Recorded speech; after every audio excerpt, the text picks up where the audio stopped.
Hello and welcome to the Roundtable Podcast. My name is Shogun. Joining me today is my friend Hank Hill, an expert in the subject of flat Earth and all the questions surrounding the Earth-shaped debate and the problems, anomalies, and questions around the heliocentric model and its alternatives. So before we get into this and the free discussion and debate to follow, please make sure you've joined us on the Roundtable Discord server. We record special events every day at 9 p.m. Central.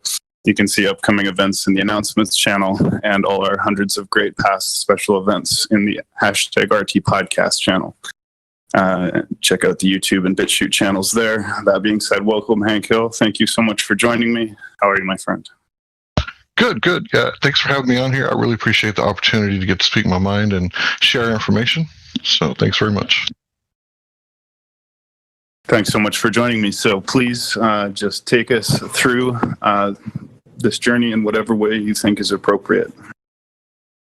Yeah, so first of all, I would just ask everybody to be open-minded. Science is never settled. Like, it's not like a religion, right, where you're like a heretic if you're outside of it. In fact, most scientists are supposed to be outside looking at things from outside the box, and that's how new information is found. But not everything is science that appears to be science, and that's the problem with today. We find ourselves we're in dire need of a reformation of science, because what is it, right? Is it just knowledge? So can I just say, well, I know how many toes that I have, right? So that's science? That's not exactly how it works, right? So I just want to go over, the basic fundamentals of the scientific method, also known as natural science, right? So the way that it works is that if you have a caveman, he sees a hot spring, water boiling. Well, what causes that? He comes up with a hypothesis. Maybe it's the heat, right? So he goes and he tests it. He adds heat to some water. It boils. It stops boiling when he takes the heat away, and it boils when he does it again. So what did he just show with the scientific method, right? He just showed that you make observe a natural phenomenon, right? The water boiling, right? And then you form a hypothesis. Well, what's the hypothesis, right? It's the independent variable, that thing that's causing the naturally observed phenomenon. And when you turn it on and off, like a light switch, 0, 1, 0, 1, you can see the cause manipulating the effect, right? So it's kind of like going into a hotel room. You've never been there before, and you flip on a light and you go, oh, that's my side, right? And then you think it's settled, right? But then the other person in the hotel room with you, they flip the switch and it affects the same light. So there could be two causes to the same effect. For example, with the water, if you put in a vacuum, it boils at very low temperatures, right? So the science is never settled for this reason. So we're always like 99 point something % sure this is the cause of that, but it's never settled. So what we have here is like a really old argument over the shape of the Earth, but it's never really been settled. And the reason is because it's not science, right? This is geometry. We're measuring the shape of something. So really, I don't think we should be called flat earthers. I think they should call us flat waterers, because what we're doing is we're going out into the natural world and we're measuring over water. And the best way to do it, obviously, is, still water, right? That's, not a whole lot of waves, not during the tides. And what we're seeing is that we can see too far. Now, I would ask everybody to participate in this part, because this is really interesting. You can search right now, what is the radius of the Earth? Right? And then they'll tell you, Google, whatever search engine, they'll tell you what it is, right? And then you can go to an Earth curve calculator right after that, right? So it's 3959 miles. You go into an Earth curve calculator and you type 1 foot observer's height, or eye height, and you just look at the horizon distance, and it'll tell you where the horizon should be, because we can work it out mathematically. So if we can do that, then we can actually measure it for ourselves and falsify it. Now, see, here's where science really becomes important. You got to pay attention to this part. If you're not doing the scientific method, then it's not a scientific theory. And if there's no science involved, well, I could just dismiss it as poetry, right? Because anybody can say anything. Any village idiot can describe something and explain why he thinks this is happening, but you don't really know until you manipulate the independent variable and you see the cause and effect relationship. That is where you know something is true. And what I find, a lot of people are just going around committing all these false cause fallacies. So it's like this. How do you know the moon's gravity is affecting the tides? You can't manipulate the moon's gravity to see the cause and effect relationship. So it's just something that's widely accepted that nobody really knows what's causing it. I mean, you could say it has to be the moon's gravity, right? But that's a fallacy. What if it's the sun's energy? Just for example, like we haven't tested it, so we don't know which one it is. Both are equally true. Now, a lot of people will say that, it's knowledge that they have that the Earth is spherical. Has they been out there and directly measured it? If you haven't directly measured it yourself, you believe that someone else has done it. And if you believe that someone else has done it, well, you're just believing what they're saying, right? So it's a belief that you have that it's spherical. It's not an actual knowledge type thing. So what you have to do is you have to ask yourself, how do you know? How do you know these things? How do you know that if you measure the curvature over the water, which it should be 8 inches per mile squared, then you should be able to measure yourself and detect that. But the thing is that all over the world, people are doing this with different apparatuses like lasers and flashlights and mirrors and telescopes, long zoom cameras. And we're all agreeing that we can see too far, right? So the question is why? Why are we seeing too far? Well, the flat earther is going to say because the Earth is flat, or at least it's not the size of the sphere that they told us. Maybe it's much, much bigger. And some of the measurements I've seen with the Black Swan indicate that it could be the Earth's radius could be the what was it? Like the moon's circumference, 238,000 miles away. Like that would be a really big Earth, and they would be hiding a lot of land. And this whole global warming thing wouldn't really make sense under such conditions. So what we're trying to figure out is if the Earth isn't curving anywhere, well, what is it? Well, you would say that's what you call flat. That's what we would say it's flat. So you believe that it's spinning because you see the stars in motion, but according to classical relativity, all motion is relative. So how do you know it's the Earth spinning or the stars spinning or the Earth going around the sun and the sun going around the Earth? You don't. You can't tell. It's relative motion. So ever since you stepped foot in kindergarten and they started saying, you live here and the sun is over there and we're spinning, that's not really true, is it? Like, we can't verify that inside the solar system. You would have to have a third reference frame outside of the solar system and observe the Earth from there, and which you can't do. So because you can only observe the Earth from here, well, we all say that it appears geocentric. And that's what we all witness. Sun, moon, and stars make an orbit overhead roughly once every 24 hours. So you might believe that this is settled science and the Earth is spinning, but science has never settled and it's never been proven. So you might believe that someone else has proven it, but that's just a belief that you have because you yourself haven't done any test or experiment, and there's none that you can do to prove it because nobody can feel it, nobody can measure it, nobody can falsify it. And Karl Popper, he was all about if you can't falsify it, it's not science. So he was really into that, it has to be empirical, it has to be testable, it has to be repeatable, but most importantly, it has to be falsifiable. So the third claim is that if you go high enough, you can see the vacuum of space, right? So if you just keep going up and keep going up, you'll see it turn into a sphere. You'll see it start to spin, and then eventually you're in the vacuum of space. And we all know that you can't buy propane without propane accessories. I mean, Hank Hill said that on his show every single time, without fail. Got to have the propane accessories, man, because you can't just take gas pressure, right, and put it in a vacuum without a container. If you got a vacuum, you got some sort of container that you've used to create that vacuum. And we can't have high pressure systems sitting next to low pressure systems anywhere in nature without a container.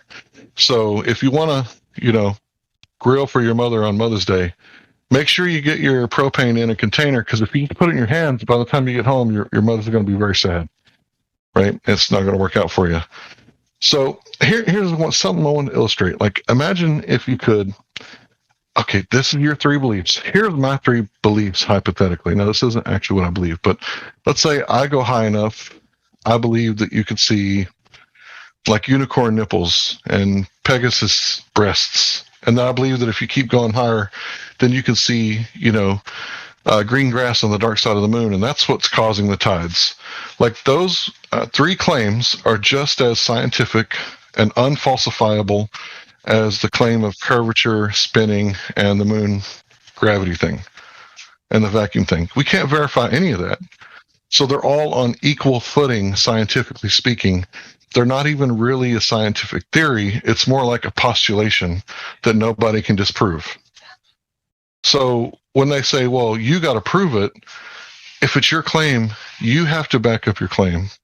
And then if you don't, they can just miss your claim without evidence. It's easily dismissible without any evidence. So all I'm trying to illustrate here is that anybody can go out and measure where the horizon should be and see if they can make observations that they shouldn't be able to see. All you need is an Earth curve calculator, binoculars, a mirror. I mean, these sort of things will get the job done. And I've been out there and I couldn't detect any curvature at 1 foot above water. I was standing in the water at the ocean. So I'm not asking you to take my word for it. I'm not asking you to do anything but to test it yourself, because it is falsifiable. It is something that you can actually prove. And when you ask globe earthers, they'll tell you to look at the sun, look at the moon, look at the stars, look at the shadows, right? They'll tell you to look at everything, look at a pendulum, all the stuff they tell you to look at, but they'll never actually tell you to go measure the Earth's surface.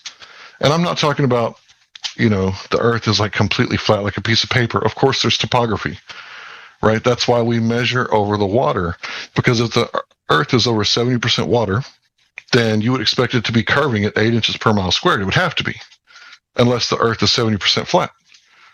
Well, that's what we're measuring right now. We're measuring flat water all over the world. And this is what the argument boils down to. And this is where the nitty-gritty part is, so you should pay attention right here the most. So we see an object with the horizon further than 10 miles away at 1 foot observer's height. The horizon should be at 1.225 miles, but it's not. It's somewhere else. And we're saying that this is because it's about weather condition. It's about how the eye works with perspective. It's about, how far you can see, because you can't see forever if you're in the atmosphere. You can't see forever, period, because you don't have, owl eyes. You have human eyes, and they're very limited, right? They're really good at detecting food or danger, within 100 yards. Not so good at 3 miles away, right? We can't really detect danger from 3 miles away with our eyeballs very good, because where in nature would we have danger 3 miles away, So when you look at this thing, you have to look at it like, why would the globe earthers tell you to measure the sun, moon, and stars? Why would they tell you to look at everything but the surface of the earth? But the flat earthers, the one that, the dumb ones, they're telling you to measure it directly. Now, if I were to go buy you like a new pair of custom boots, right? They're going to measure your feet, right? They're not going to go in there and measure your head, right? They're going to measure your feet directly. So that's what we're asking. All flat earthers are asking for is show us some curvature over the water, right? And what they do is they show us, partially blocked images or objects, right? And oftentimes they don't even know it, but that itself is still a black swan. And this is how the black swan works. If you have a woman that's 9 months pregnant and she's pregnant with triplets and she lays on her back and the doctor says, "What color are your toenails?" She's going to say, "I don't know," right? So if she can see her toenails, then she's not 9 months pregnant with triplets.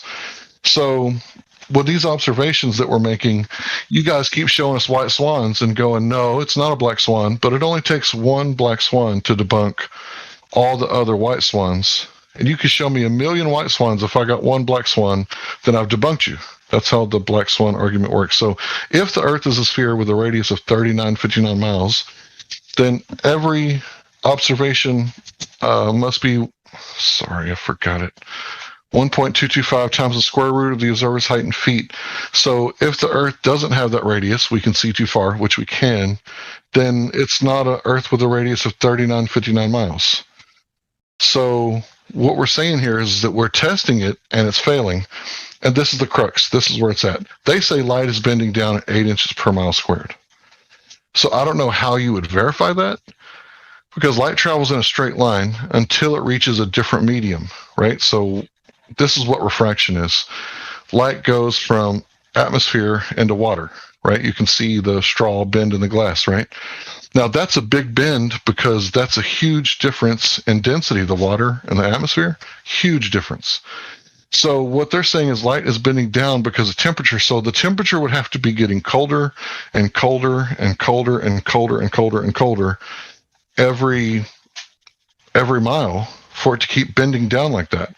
So if they want to prove that this is what's happening, they have to get a black swan observation, and they have to get people out there, like 10 people every couple of miles or whatever, and measure the temperature to prove that that's actually what's happening, because so far this is their just so story, right? We're seeing things we shouldn't be seeing in places we shouldn't be seeing them, way past the horizon. And they're saying the light is bending down around the curve. Well, they got to prove it. They can't just use a snapshot of the temperature of that day. They got to measure the water, the air, everything for 10 miles to prove that it's getting colder and colder and colder, causing the light to bend down, down, and down.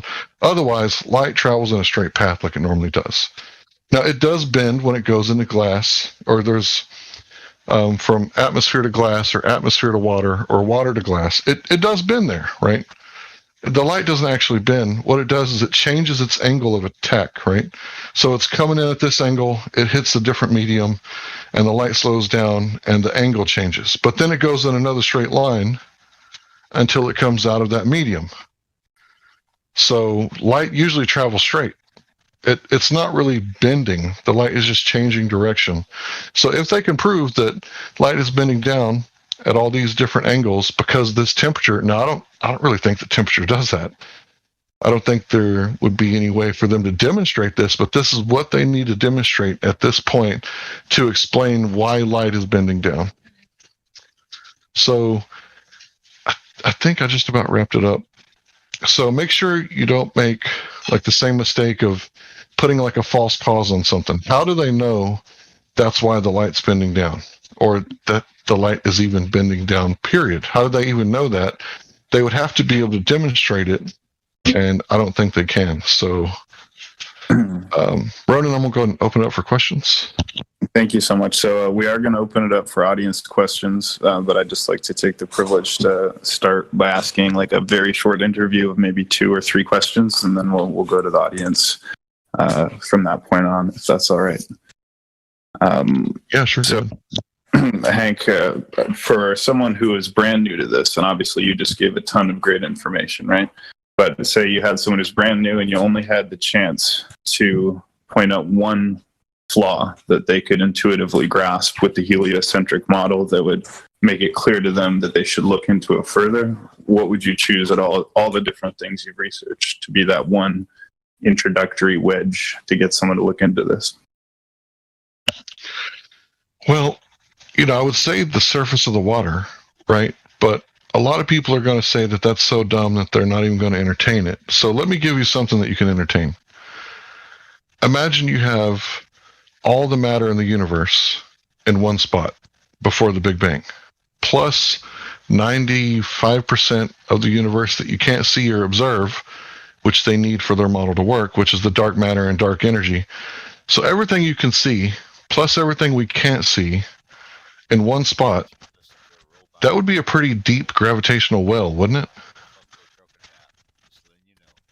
If mass attracts mass and this causes the bending and warping of space-time, or whatever kind of gravity they choose, that would be a pretty deep gravitational well with a hell of a lot of pull, wouldn't it? How could anything escape that gravitational pull? Right. Well, thank you, Hank. So there's a lot of people here. So let's open it up for questions. Does anyone have a question that comes immediately to mind for Hank? And again, obviously always being respectful is the name of the game. But does anyone have a question? I have plenty more, but I want to give everyone a fair chance. Yeah, I got a question. Hank, when it comes to the flat Earth theory, the most striking situation about it is the fact that the UN made over 123 countries signed a treaty, the Antarctica Treaty, and preventing people from going to Antarctica. I've seen flat Earth model, and most of the models states that the Antarctica is basically the edge of the flat Earth, and it makes me curious why the UN made over 123 countries sign that treaty, and it kind of boggles my mind the more I think about it. Well, the flat Earth isn't a theory. We all observe a natural stationary plane of existence. I don't think anyone here can say that they've experienced curvature or axial rotation, right? So it's not a theory. It's what we all experience. It's what your senses are telling you. So I would say if you believe flat Earth is a theory, what secondary knowledge has convinced you that your primary knowledge that you receive from your own senses is lying to you? So, and another thing, it's not a model either. A model is like a toy, right? It's like, this is what we think is going on. This is what we're going to use to make predictions off of, and they may or may not benefit us in technology and other aspects. But a model isn't reality, right? The dirt between your toes is the reality. And I would just say that the whole UN thing, I think it's a lot like Iceland. They told the Norsemen told the rest of Europe that it was Iceland. So they said tundra, basically, in modern English, right? They said, oh, it's just tundra. You wouldn't want to go there. You wouldn't want to live there, right? Because it turns out that they were ethnocentric and didn't like foreigners. Imagine that. So I think that's what's going on down below, right? They say that down south, it's all tundra. Well, wouldn't it, if Yeti crab can exist, right? And these are just crabs that can live in the deepest, darkest part of the ocean near these geothermal vents. Wouldn't it be possible with these geothermal vents to irrigate that thermal energy and maybe make even places that were livable if they did it correctly? So I think that it's just hidden land. That's what I think it boils down to. Hidden land. Thank you. If I could ask another question, with the advance of technology that we've had, right, all the different technology like drones and rockets and videos and cameras and so forth, is there anything that's come out in recent times that is sort of like new visual evidence that helps to prove either that the Earth is flat or to debunk the globe or anything like that? Like, is there anything that's come out new as a result of technology that flat Earth has been able to show? Well, yeah, it's not actually a new technology. It's the sextant. It's actually a very old and ancient technology. And we're understanding that it has to be a triangle, right? When you're triangulating something, it has to be a triangle or it doesn't work, right? So if you're trying to get your position here on Earth, right, and the light is bending down at 8 inches per mile squared, then it's not going to be a perfect 90 degrees at that angle, right? It's going to be some more acute angle, and you wouldn't be able to get they wouldn't work. The sextant it wouldn't work. Now, there's a big misunderstanding. A lot of people think that you have to go up to measure the curvature, but why would you have to leave the Earth, the thing you're trying to, measure, to measure it? You're right here on the surface. Wouldn't it just make a lot of sense to measure it here directly? And because of topography, that's too many variables for the average person who isn't like a mathematician. So we say do it over water, because anybody is smart enough. It doesn't matter who you are. You're smart enough to plug in the numbers in the Earth curve calculator and decide for yourself whether it's flat or it's curved. And that's all we're asking people to do.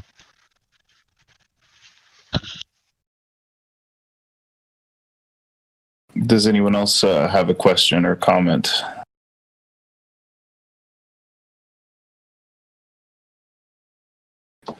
So Hank, you also believe in the firmament? Is that a necessary component in your thinking as well? The solid or semi-solid dome over the planet as well? Well, we don't know the shape of it, but a lot of us think that it's a firmament, dome-shaped. Some of us think that it's a flat top, flat ceiling. And because of this, think about how perspective works. Let's say you have a drone, right? And you lift off and you stand on the liftoff pad. It's going to be right over your head at the zenith position, 12 o'clock, right? And you start, let's say it's a really good drone. Okay. So you start going west and it gets lower and lower and lower and lower till it kind of disappears into the horizon, but the altitude of the drone isn't changing. It's still, right under that 400-foot ceiling that they give us here in America. And it's still at the same altitude, but it appears to get lower, right? And then let's say that, once it leaves, you can't see it no more. This would be illegal to do. This is not advice. But let's say you could circle back around and come back around from the east. It would appear to rise like the sun, even though it never left that 400-foot altitude ceiling. It's never getting lower. It only appears to get lower. And that's why the sextant thing works so well, I think, is because anywhere in the world, if you know what time it is and where the star's location should be, you can almost pinpoint your exact location on this Earth.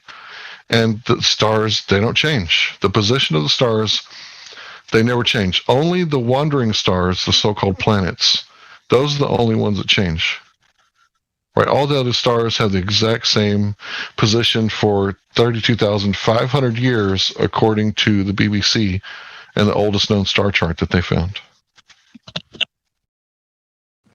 So what do you consider planets to be? Are they flat as well? Are they there? Are they do they have a spherical shape? What are planets to you? The wandering stars that you mentioned. So to me, it's a light in the sky.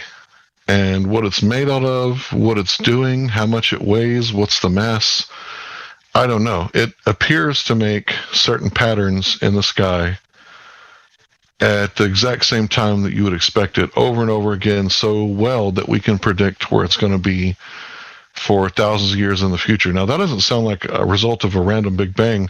That sounds more like a Swiss, watch, a timepiece. One of those really high-end, really ornately designed watches. That doesn't sound random at all. So what are the planets? The honesty is we don't know, but they're more dependable than anything else we've ever seen. So whenever there's like a meteorite, like something that comes from the heavens or comes from outside of the Earth, and it breaks through our atmosphere, and then it hits the Earth, how is that possible with a firmament dome? I would say you'd have to show me, because when they've dug and tried to get the iron from these so-called meteorites, they can't never get it. It's like they dig and they don't find anything. They don't find the iron they were looking for, they were hoping to get, and they wasted a lot of money trying to do that. So I would say, because you see a streaking light in the sky, right? How do you know that it's made of ice and metal and all these other, known elements? When you see a light, why don't you assume that it's like all other lights, right? And all other lights in nature is plasma. Fire is plasma, right? Lightning is plasma. Well, I know I have seen some in museums and stuff, right? And others are sold for huge amounts of money. Well, you can also buy Martian real estate. I hope you don't, but This is true. so how do you verify that's from some other place? Do you know what other places are made out of? And if they're made out of the same material that we have here, then how can I verify this rock has been to this place that is supposed to exist out in a vacuum, where there's these gas balls like Jupiter, where all the gas doesn't, do what it normally does and fill the available volume. It's just sitting there in like a big pile, right, of gas that's in a perfect sphere, and it's not doing what it should always do. So I've recently come up with this understanding of the second law of thermodynamics. And this is basically the gist of it. Entropy, right? Hot always goes to cold. So if you got a cup of coffee, you get a phone call, you come back 30 minutes later, it's all the temperature is leaked out and it's reached equilibrium. So it can't get any colder because it's in equilibrium.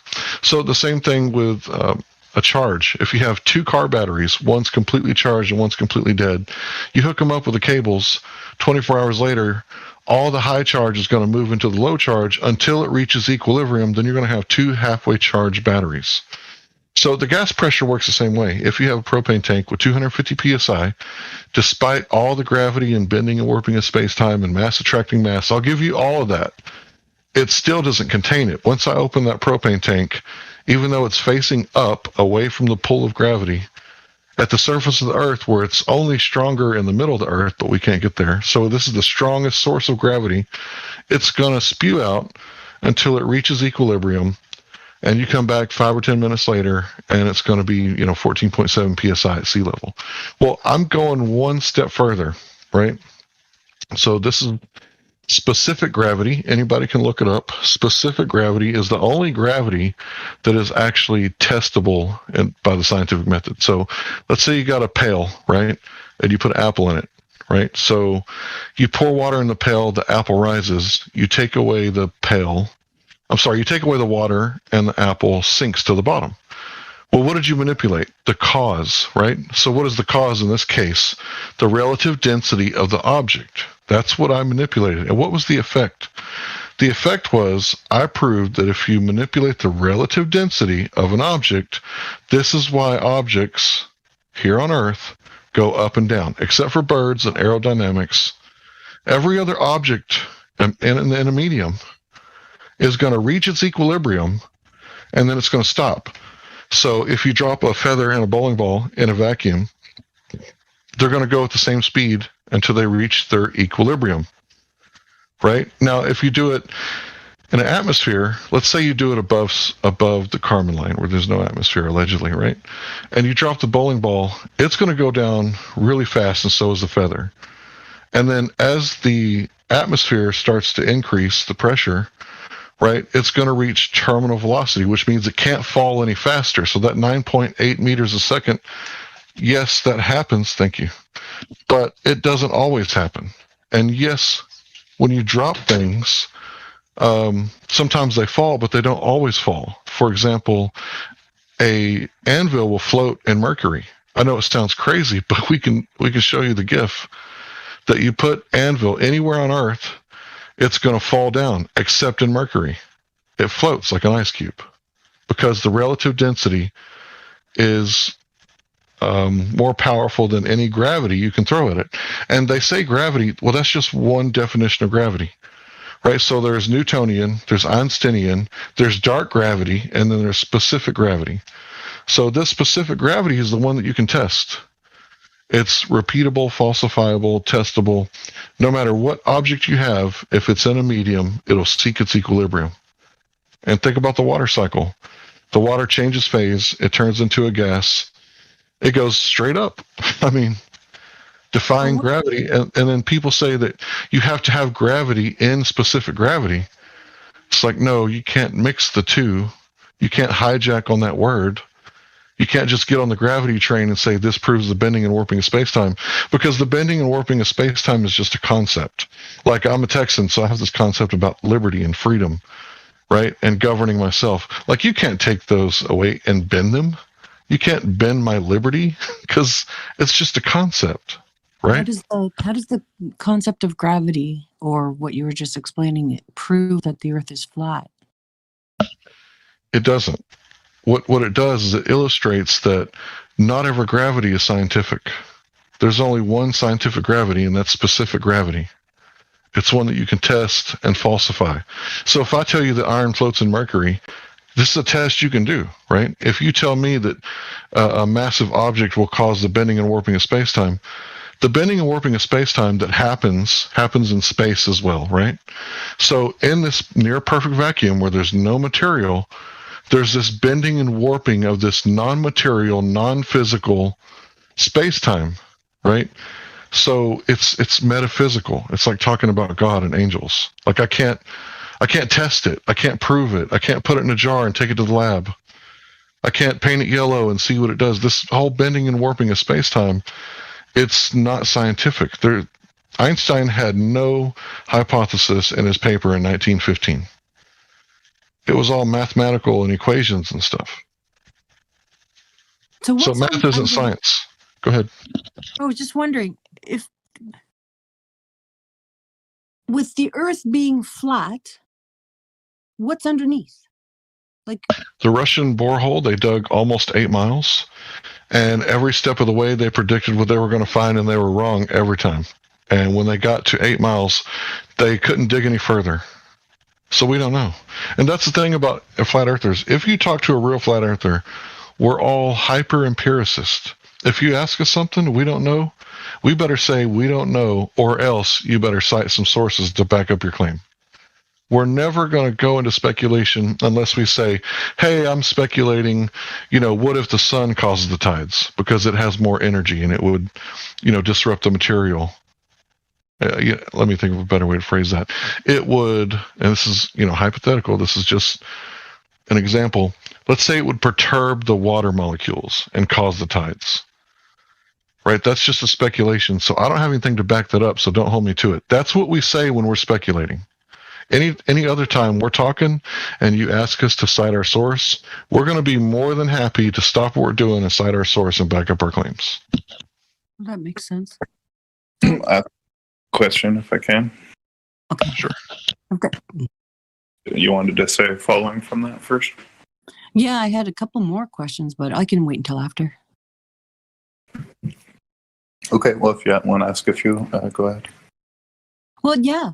Okay, so first question, on top of all those, were you raised thinking the Earth was flat or as a globe? Absolutely not. I grew up in Texas, and we have a regular public school system. But when I was in the first grade, I discovered the science books on the bottom labeled space. And my grandmother's sister, my great aunt, she was the head librarian at the public library. So I kind of had free reign with all the space books that I could consume. And I was so into it that I debunked the moon landing before ever hearing someone else say that it was fake. So when I saw the flag waving in the wind, I knew there was no wind on the surface because before 2019, the moon was in outer space and it was considered a vacuum. After 2019, now they say that the moon is in Earth's atmosphere, according to space.com. But yeah, I was raised globe earther, grew up watching Star Trek, Star Wars, space video games, etc., etc., etc. But I was following it so close that I started seeing problems. And there definitely is problems, specifically when you try to reconcile Einstein's gravity with quantum physics. There's this thing called the cosmological constant crisis, or the cosmological constant problem, right? And this says that when you compare what we theorize compared to what we observe, you're off by an incredible 120 orders of magnitude. This is the huge factor, according to Michio Kaku. He said, if you're off by a factor of 2 or 10, oh man, you need a new theory.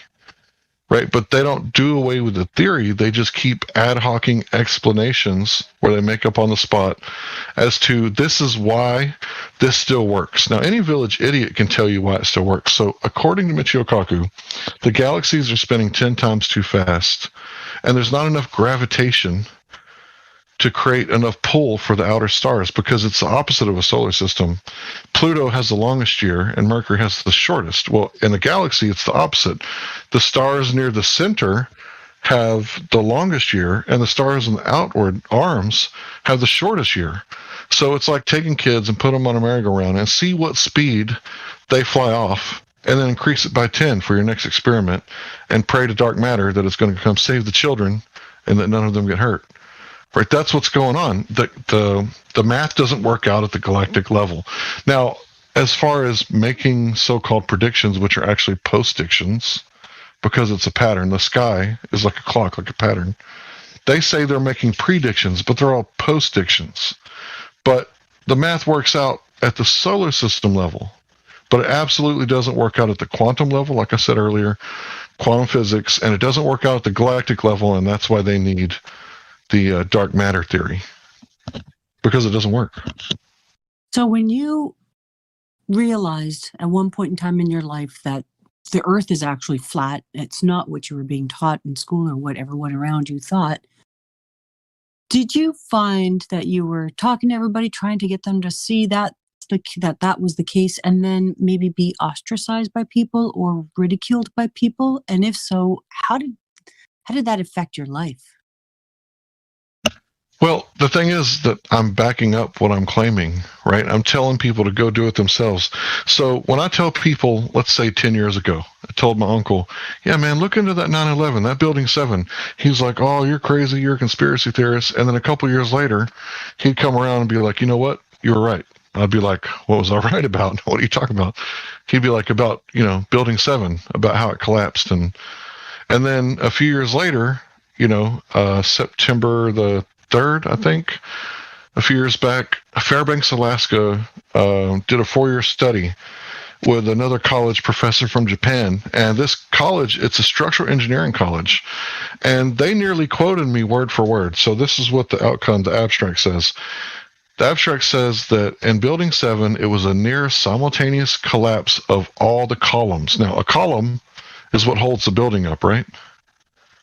So if it was a fire, it would have been a progressive collapse, like dominoes, because the fire doesn't poof the whole building up at once. Only some sort of explosion or timed demolition could do something like that. A fire is incapable of doing that. So in Fairbanks, Alaska, when they put their stuff out, I could just grab that link and just post it wherever, and I don't have to say anything. Nobody has to believe me, because this is now what the experts are saying. So if anybody ever ostracized me, that's their problem, not mine, because I can look at both sides of the coin on every situation and weigh out the evidence like a sober judge, instead of getting my emotions involved.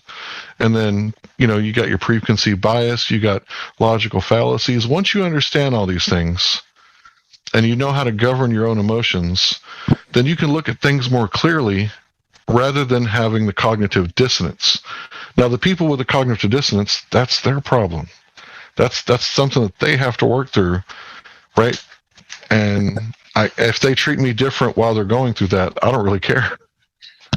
Well said. Thank you. If I can ask you a question now. So postulating, you said that there's a firmament, whether it be a dome or a ceiling type of firmament. Do you believe, like as the Bible says, that above that firmament is water, that there is perhaps outside of that or above us a watery layer or water beyond the firmament? Is that part of your understanding? So this is the law of correspondence. It's a natural law. As above, so below.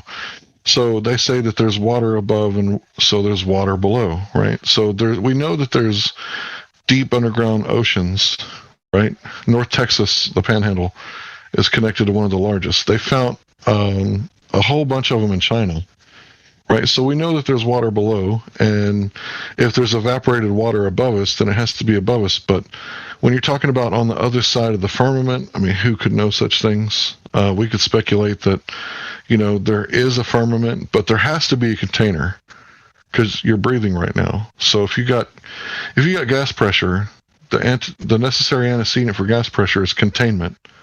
So there has to be something. It's like you can't eat a steak without cow. So nobody's eating a steak and wondering whether or not cows really exist or not. So yeah, there's something up there, but who knows what's above it, or who knows what it's made out of. So a follow-up question to that. Do you believe that the Earth's moon, the moon that's visible from Earth, is inside of the firmament, or is it in here with us, or is it on the other side, or is it part of the firmament? I would say it's hard to tell the location of the moon. They say that it's 238 miles away. 238,000 miles away. But we can allegedly see a piece of it that's like 50 miles across with our naked eye. So when you do the math, that doesn't really work out. So we don't know where it is. We just don't think that it's as far away as they say that it is. And we don't know that it's made out of, who knows what it's made out of? The astronauts gave petrified wood to, I think, Holland, and passed it off as a moon rock. So we don't know what it's made out of.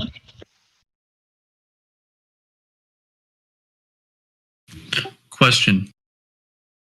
If I assume that under the model of flat Earth that you're describing, the South Pole is, not actually some singular point, but spread around in, a circular fashion, where the North Pole is, in fact, more of a representative focal point, correct? So we don't have a model. Anyone that ever tells you that we have a model, it's incorrect, because at this point we're consolidating facts, right? So we're not free enough to create a model. And the truth is, you don't have a model either. You don't have a scientific model. In fact, your model doesn't work either. So just to be clear, if you've seen concepts of a flat Earth, it's like a disk flying through space, or turtles or something involved, We're not claiming that. Nobody claims a model. If you're claiming a model and you're a flat earther, you're obviously new and you don't know what you're talking about, because what people do is they put out these models that are straw man versions of what we're claiming that we live on, and then they debunk the model. And then they say, oh, this is fact checked. We debunked this. Well, you debunked a straw man. Classic. I mean, so there is no model. Now, I've seen the concept that you're referring to, right? That's not what I'm claiming. What I'm claiming is that you can measure water and it's missing curvature. Isn't that a bit of a double standard, though? Because you're effectively trying to debunk other models while simultaneously not presenting any to be tested. Okay, you want a model? I'll give you a model. The water has zero curvature. Go test that. I mean, if you don't mind. Well, if the Earth is flat in any configuration, then I should not be able to fly around from any point to any other point without crossing over any sort of central place. Wherever the center of that flat space is, it would, if it's round, it's wrapped around itself, and I can go without crossing over a path I've already been. Places would be connected two different ways, effectively, in either direction. And so the easiest way for an individual in their own life experience to then test things, would be either to charter a boat or a private series of private planes or so on and so forth, to fly or sail from point to point and see what was actually closer to what, and if they could get something from multiple ways to see if, it was wrapped around. This is something you could do in your own individual life, correct? Yeah, you're talking about making a map. Like, we're not trying to prove where the continents are as relationship to other continents, because all maps are incorrect slightly somewhere. There's no perfect map of the world, right? And what is going on is we have Cartesian coordinates maps. They're all in grids, right? Squares. If the Earth was a sphere, wouldn't the maps be wouldn't they be rectangular coordinates? Because rectangles fit on a sphere, right? But they're all flat Earth maps, because they're Cartesian coordinates. So if you want to know the shape of the Earth, yeah, you can fly around and go to space or whatever you want to do, but I don't know. I just think that you should measure it directly. I don't know why that makes sense, but like if I wanted to prove to you that I had a 12-foot boot size, wouldn't I just give you my foot instead of, well, you can measure my fingernails, or, you can take a train, right, and ask other people, right, how big my foot is. No, I would give you my foot and say, see, it's a size 12, told you. Just measure it directly. I don't know why everybody comes up with, we could go to Antarctica and we could take flight and we could take rockets and we can go to space. You're not going to space, sorry. But you can go to the ocean. 95% of the population lives near an ocean. Well, the thing that I am suggesting, it would involve simply chartering boats. You could do this if you had an ocean-worthy vessel. Like I'm not giving saying go become an astronaut. I'm simply putting out the thought process of being able to test if the surface of the Earth is wrapped in some way. Now, you could say that potentially you could have a cylinder, and that would also be wrapped. But the notion of whether it's wrapped, so you could come from either direction to a similar point in all spaces, that is a testable hypothesis. An individual with a boat could do. They wouldn't have to make any measurements. They would just have to say, can I get from here to here without crossing this? Did you understand what I don't know if I'm wondering if I'm communicating clearly is what I mean to say. Well, if what you're saying is true, then you should be able to go to Argentina, South America, and take a short flight across the ocean to South Africa or Australia or New Zealand. But what you'll see is most of the flights, they go towards the north, and then they come back down towards the south. Now, it doesn't make sense that there wouldn't be like direct flights. And if there are, I would say that book it, see if you can go on it. So I'm not completely disagreeing with you. But what I'm trying to illustrate is that what's that going to prove? Okay, we don't know how fast they're going up there, right? Nobody has like a speedometer that they could take with them. And you're going to be a lot better off just by measuring it directly, because at 10 miles, there should be 66 feet of curvature. So when I was in North Beach, I mean, me and my wife at night saw the lights across the way. And it's like, those light poles aren't 66 feet above the water, right? So anybody can do this. You don't have to take my word for anything. I'm just an egghead on the internet, right? Who knows, right? I may be lying. But all I'm asking people to do is just go measure it for themselves and find out. If it's curved, it should be easy to prove it, real easy, because you can't see past a certain point, and it's going to be like that every single time.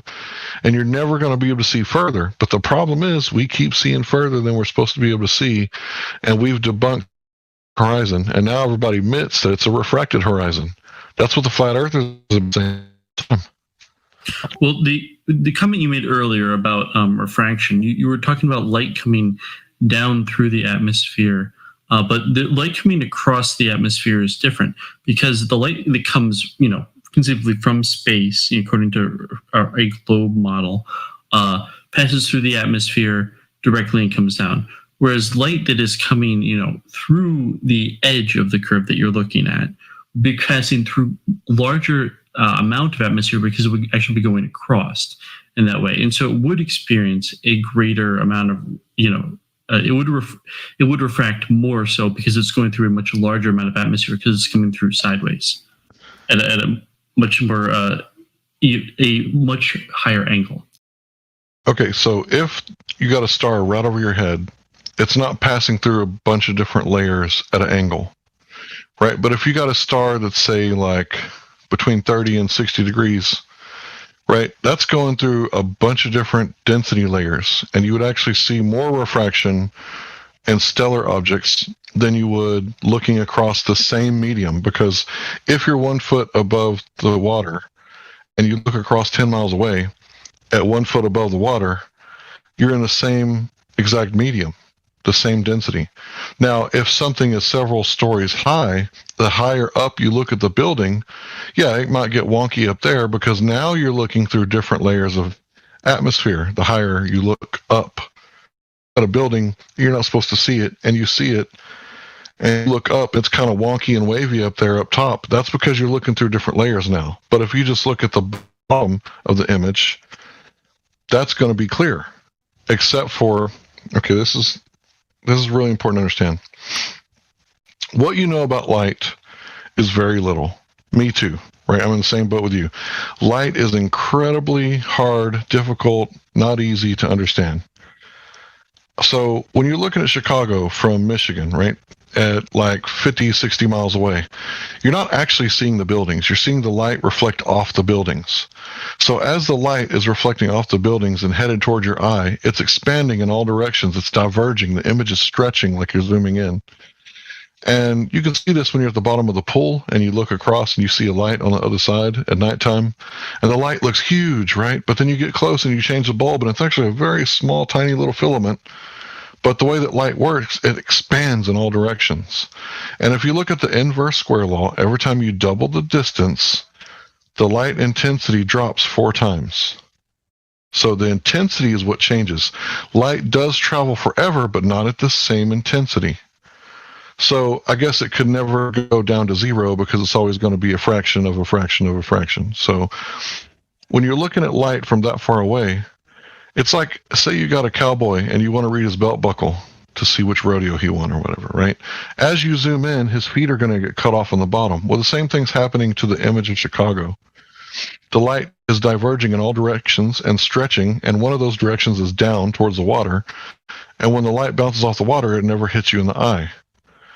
So this could cause false horizons. And anybody can look up Skunk Bay time lapse with grids and see what I'm talking about. You can see that as the day progresses, there's a GIF. I'm sure somebody's posting a GIF right now. And you can see how it looks like the other side of the bay is getting flooded out as the day progresses and the sun perturbs the atmosphere, but it's not. It's just the light, with the way it's interacting with the atmosphere, it's causing a false horizon in front of it when the actual real horizon is actually behind it. And you can see it. It's clear as day to see the false horizon come up, swallow the buildings, and at the end of the day spit it back out like it never really happened. But it's really difficult to see this sort of refraction happening where you can notice it, because when we're looking at refraction, it normally takes instruments, right? So in this case, we took a time lapse and we sped it up. Now you can see it, right? But what really happens is that the horizon changes places throughout the day based on interference of the conditions of the atmosphere and the sun interacting with it. Sorry if I went on a rabbit trail on that one, but it's very difficult to understand what light is doing. I followed what you were saying. I disagree with a little bit of it, but one of the larger points is I don't understand how many of the points you're making actually relate to the differences between a globe or flat model of the Earth. Like, then, for example, you're pointing out many flaws in, institutional sciences and what they pretend to know, what they don't really know. I mean, they've changed what they think the speed of light is on occasion, things like that. And these are true. Fair enough. But there's a difference between, okay, they're wrong about some things, so they don't always admit when they're wrong about some things, and therefore flat Earth. I guess I'm just not following how a flat Earth.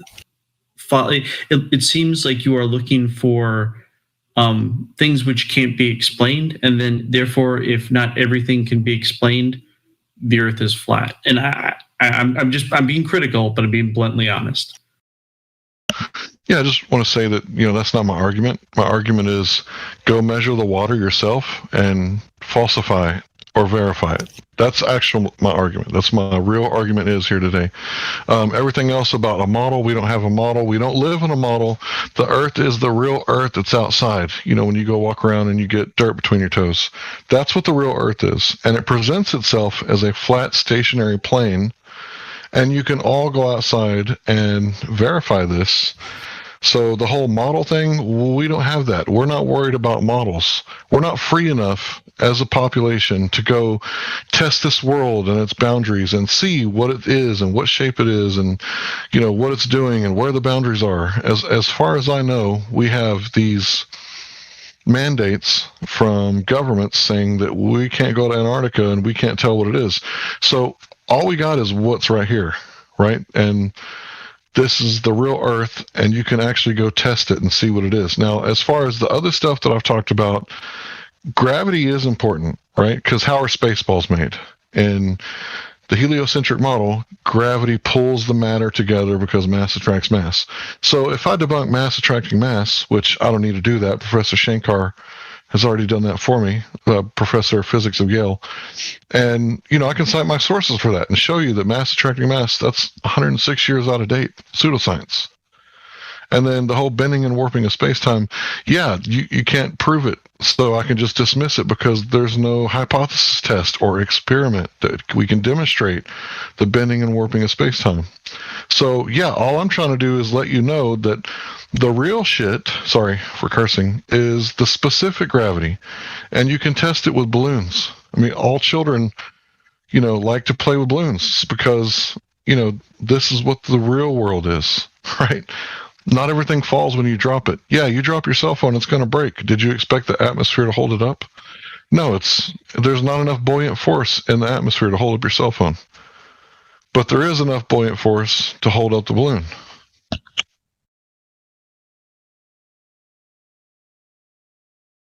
So I know you'll say, we don't know and we can't know, but is space travel just out of the picture? Should we not even be bothering? Is that a pipe dream? The whole concept of exploring beyond this realm, do you think? Well, it's kind of funny because what do you mean by space, right? You're in Canada, I'm in Texas. So there's a great deal of space between us, right? Yeah, we can travel, right? You could come to Texas and I could show you the Gulf, right? But as far as us going to live on Mars one day, I mean, that just seems bizarre to me to think that you could go live on a light in the sky. I would think it would make a lot more sense that, we could go terraform Antarctica. Doesn't that make more sense? Perhaps, yeah, quite possibly. Do you think that the nature of the Earth as we observe it is explicitly indicating an intelligent designer, like a creator? Like, does that go hand in hand with this understanding that this is some kind of a created realm? Well, to me, it does, because when I think about what Native American life was like, and the man would just go out early in the morning and just get, fruits and berries and fish and deer from, everything we need is here. It's almost like an ant house for humans, right? And then when you look at the information theory, right, and this is the part that you need to type in, functional sequence specified complexity. When you look into that, I mean, you'd have to have a great deal of faith to find a Rolex watch in the woods and think to yourself, my God, how long did it take for the woods to create this magnificent, timekeeping device? That would require some wow faith that I do not possess. So when I see something with intricate design, specifically functional sequence, right? That's what the DNA pattern is, whatever you want to call it, the code. It's a functional sequence with specified complexity. So we know the difference between a sand dune and a sand castle. Everyone on Earth, every child on Earth knows that the sandcastle has to have had a creator. You're never going to get a letter from the mail from no one, right? If you trace it back, it's always going to go back to the three things that information exchange requires: an intelligent sender, an agreed upon medium, like English, and an intelligent receiver. So if you send an English letter to a man who only speaks Mandarin, no information was exchanged. All three requirements have to happen. And the only way that could happen is with an intelligent sender. So yes, I would agree that this place is special. You are special. You're not mold on bread. You don't need to die. We do need to take a better care of our sacred rivers, water, soil, air, right? I'm not, completely down for destroying the earth. But I think that the climate change thing has been hijacked by people who want to tax the West. I mean, why wouldn't they want to worry about China, right? They got companies over there that produce more pollution than entire countries. But yeah, let's tax the West because that's going to solve all the problems, right? I see. And you mentioned Antarctica, and you may have mentioned this before, but do you believe, like I've heard some people say that maybe our little ice wall enclosed part of this world is just one of many scattered throughout a wider ice plane, or that there could be other realms beyond the ice wall, but on the same plane. Do you subscribe to that concept? No, those are called outer ponders. Although I have a few friends who are outer ponders, we don't all agree on all the speculative stuff. But these outer ponders, it does make sense that there could be, hypothetically, other people from other continents that we're unaware of. Whether they're in another container, I mean, that's all speculation. So I couldn't really, definitively say what's going on. But there are a sect of flat earthers that are called outer ponders, that they believe that there's maybe more land outside of this container that we're in. And maybe they don't even believe in a container, some of them. But yeah, most flat earthers, we all agree the water is measuring flat. Like, we all disagree on a great deal of many other things, but we're not really at each other's throat. We just say, okay, you and I, we're not going to agree on the subject. So we're going to agree to disagree, bury the conversation. We're never going to talk about this again because we're not going to change each other's minds. So let's stand on common ground. And that's what we're doing. That's why we all get along, is because we have common ground. That common ground always includes that the Earth is motionless. Is that correct? Yeah, I don't know of any true flat earthers who think we're flying through space upward at 9.8 meters a second squared, which is really important to understand. Vladimir Lenin said the best way to control the opposition is to lead it ourselves. So why is there a controlled opposition known as the Flat Earth Society? They say all the wrong things to make us look like idiots, and none of us are society members. I've never met one in 6 years. I think I'm getting to 6.5 years now. Yeah, that's all globe earthers making it look bad, because we're being censored. If you know about Truth, sorry, Veritas, they was released by a Google whistleblower, and Flat Earth was one of the things on this Google blacklist. So if you'll notice, when you search Flat Earth, you're going to get 100 debunk videos, and you might find one or two videos actually made by Flat Earthers. And this was a request of the government asking the alphabet agencies like Google, Facebook, and YouTube, like, hey, what are you going to do with all this Flat Earth stuff and all this fake? Right, so now on everything that's Flat Earth related, you're going to see that it's an archaic theory about what people used to think the Earth was like. Yeah, like back during the Egyptians lived and we could build buildings that lasted for thousands of years into the future. People thought the Earth. Yeah, that's an archaic theory. But guess what? 2,000 years ago, apparently there were some Greeks back before archaic times who thought the Earth was round. So you guys have a model, just like we do. We don't have a model. And you guys have an archaic thought on what the Earth is. I mean, think about it, guys. If you're a heliocentrist, Helios, well, that's the sun god, and Apollo is the guy from Revelation, Apollyon, right, who comes out of the bottomless pit. And, you know, all this stuff like Jack Parsons, he was a known occultist, and he was like with Aleister Crowley and L. Ron Hubbard, and they were all hanging out back in the day. And it's like the NASA was started by Nazis.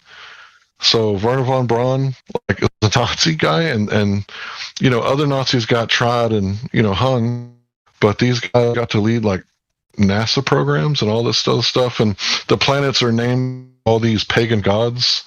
I mean, obviously, it's the Big Bang as a creation. There's no science involved. The first step of the scientific method is to observe natural phenomena. Nobody observed the Big Bang. So if it can't even pass the first step of the scientific method, how can we prove that this static that everybody sees on their tube TVs from the 80s, 1% of that actually comes from the cosmic background radiation? How do we prove that's from the Big Bang? How could you possibly prove that?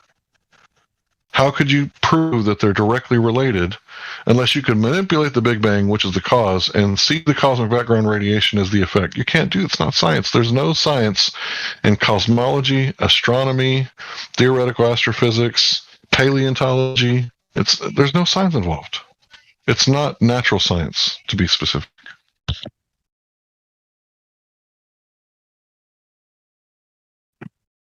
Does anyone else have a question or comment for Hank Hill, or in general? Will you have the chance? I have a question. Go ahead, my friend. Hey, Hank, it's Matthew. So how do GPSs work in the middle of the ocean? And then also all those big, those big 6-foot diameter satellite dishes that we've seen since the 80s and 90s before we had the small ones. What were they pointing out in the 80s and 90s? Well, it looks like 45 degrees from what I could tell. Yep. Depends on your latitude, right? Right. Okay. So they appear to be pointing like halfway between the sky and the earth. Right. So if you were to see, what people don't realize that the underground marine cables, it's like over 90% of our communication, right, is these submarine cables that go from continent to continent, right? Because radio signals, anybody who owns a cell phone, they know that the light doesn't travel forever. So you go outside to take out your trash, you start losing the Wi-Fi signal. You go down the block and you've lost connection completely, right? This is because of the inverse square law. So these communications like this, they're not very good. They're not very good over long distances and weather patterns and stuff like that. So the best way to do it was, the cheapest way is to send it from the ground, right? And, it's interesting because you got projects like Google Loon, where Google is going to put Loon satellites so that they could get, internet to rural places. And then you got America came out and admitted that parts of the government were putting out balloons to surveillance the American population. And it's like, why would they need balloons if they got 3,000 satellites up there? I mean, they should be able to see like everything we're doing. We should get like live feeds, and, back in the 90s, they would just like zoom in on nude beaches and show you that this is what they're doing with the satellites. But I don't think we can verify any of that stuff can actually be done. So where does the source come from? I don't know, but it sure would be expensive to send it to space just to send it to Earth when we're on Earth and we could just send it across with cables. And there are wireless communications happening, but they're just not as good or as cheap. Like the whole thing, we went to the moon and they made a phone call to the president, but we can't fucking make a phone call in Walmart by the milk section. Yeah, my wife, she's all about the moon being fake. But yeah, if I can't get good signal, and anybody who knows me knows that I can barely get good signal while I'm at work. Like, how come I can't get good signal, but they can live stream from the moon in 1972? When the LEM took off in 1972, you can actually see the LEM taking off, and they say that, you know, that was a robot camera that just happened to take off, lift its, you know, lens at the exact same time that it took off. Like, but I can't get like good signal, you know, on the interstate. Come on. So there were balloons in the 80s that were stationary, so the satellite dishes never had to point somewhere different. And then there are satellite dishes on the equator that point straight up, or are those fake? I'm not saying satellite dishes are fake, right? I'm just saying that it doesn't have to go all the way to space, right? We could put balloons up if you need to, you know, get over a great distance, right? But a lot of people talk about you can bounce light off the moon.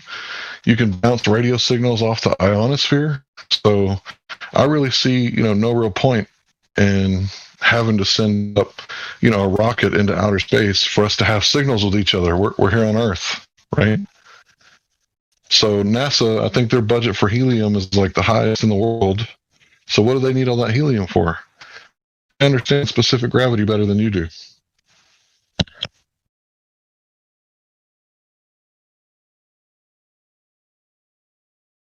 So, Hank, for those of us like myself who can't do math and don't have instruments of any kind, what are some of the ways, and you've probably covered this already, but just some of the ways that people can use their own senses and their own intuition to start piecing this together for themselves?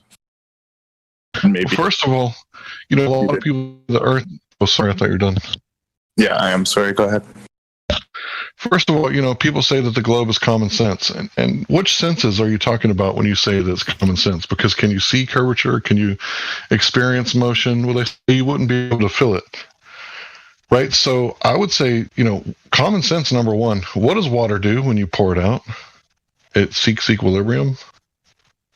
Right? Like every time, no matter what. And it's the physics of water. It's very easy to understand that it would be level. That's why we call it sea level. And that's why I'm telling you that you can go out with a mirror, right? Like a dressing room size mirror, put it in the water and face the sunset or the sunrise and have the other person on a lake, right, a body of water, and have them see if they can see the reflection, or get a spotlight and see if they can see yours when the sun goes down. Right? You can test it very easily because at 10 miles, there'll be 66 feet of curvature. Now think about this. Say I got a 6-story building, right? And there's a deer on the other side of the building. Now I can't shoot the deer with my camera or my rifle because I can't see it. Right? It's a 6-story building. It's blocking, right? That's what kind of bulge of water is going to be between you and the other person at the lake. It's going to be a 6-story building of water. Now, if you're claiming that you can shoot that deer with your rifle due to refraction, I'd like to see that, because I don't believe that's how ballistics work. I don't believe that when you see a target, it's not really there. When you see a target, it's really there. Like it's not because of refraction. You can't see a deer behind a mountain or behind a hill. And all we're saying is what we're seeing is what's actually there. And the globe earthers are going, nuh-uh, what you're seeing is actually refraction, right? But then you ask them what kind of refraction, and, you know, tell me what kind of mechanism is causing this and how do we verify this? And, you know, nobody knows anything except for the word refraction. They just it with refraction, and that's not quite how it works. It's kind of like saying, you know, let me think how to put it. It's kind of like when someone says, oh, you're a conspiracy theorist. I don't have to listen to you.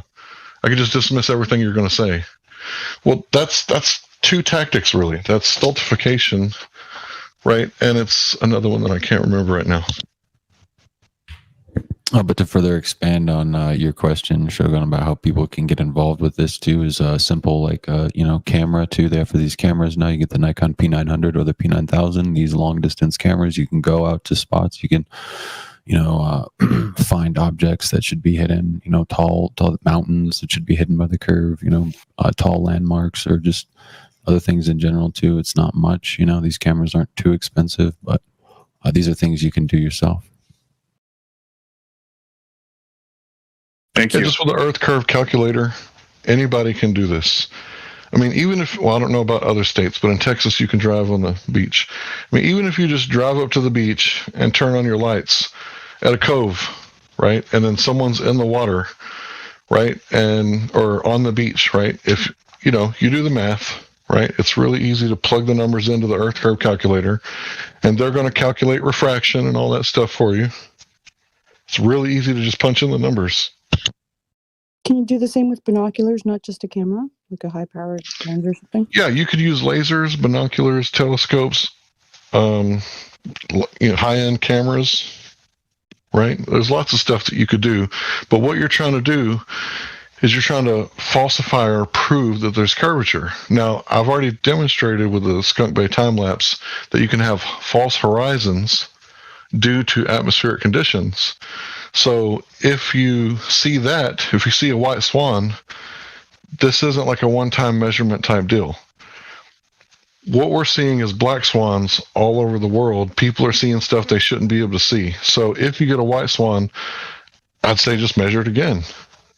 Just keep going back to the same spot and measure it. And, the thing is that it should be done like over a matter of, in my opinion, as much as possible. You want to test it as much as possible. But I went out there the first try on 4th of July, right? Really steamy day in Texas. And I seen it during the day and I seen it at night. So with or without the sun perturbing the atmosphere, I still seen it with my naked eyes. I could see the buildings. I could see the white paint, right? And then I could see the lights.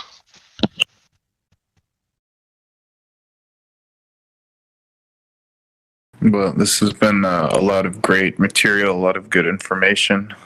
Does anyone else have a question or a comment they want to get in?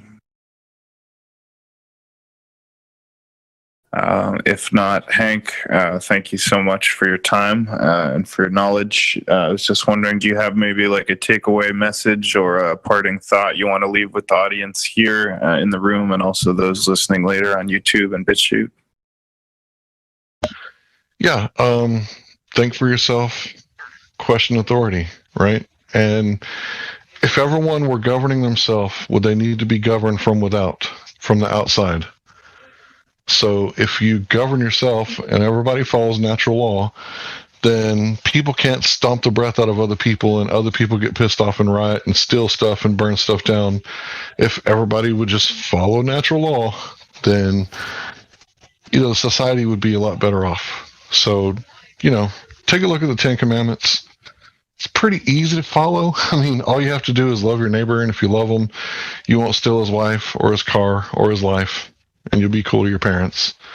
And, that's all it takes. Love conquers a multitude of sins. So, yeah, don't believe anything that you see, especially if you see it on TV, right? Wise words from a wise man. Thank you, Hank Hill, again for your time. Thank you to the live audience and everybody who came to listen to the podcast. We do these podcasts every day pretty much. We'll have them usually at 9 p.m. Central Time. We'll have one tomorrow on the subject of distilled water urine therapy and the God Complex with Destrix. But you can see on the announcements channel, there's always new events coming up. And all the past special events, debates, interviews, etc., can be found in the hashtag RT Podcast channel. All the channels have different, YouTube channels have different episodes, so check them all out. Like, follow, subscribe. Thanks so much, guys, and God bless.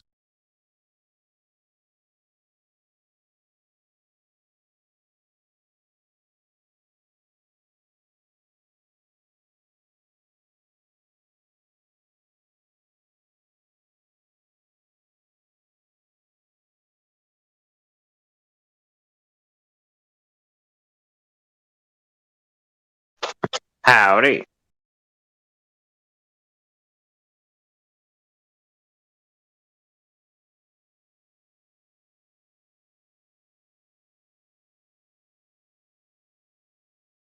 Anybody up?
Twilight Zone.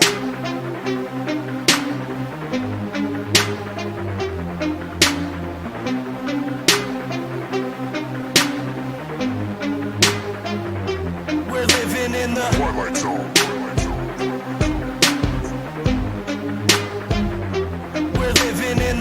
Twilight Zone.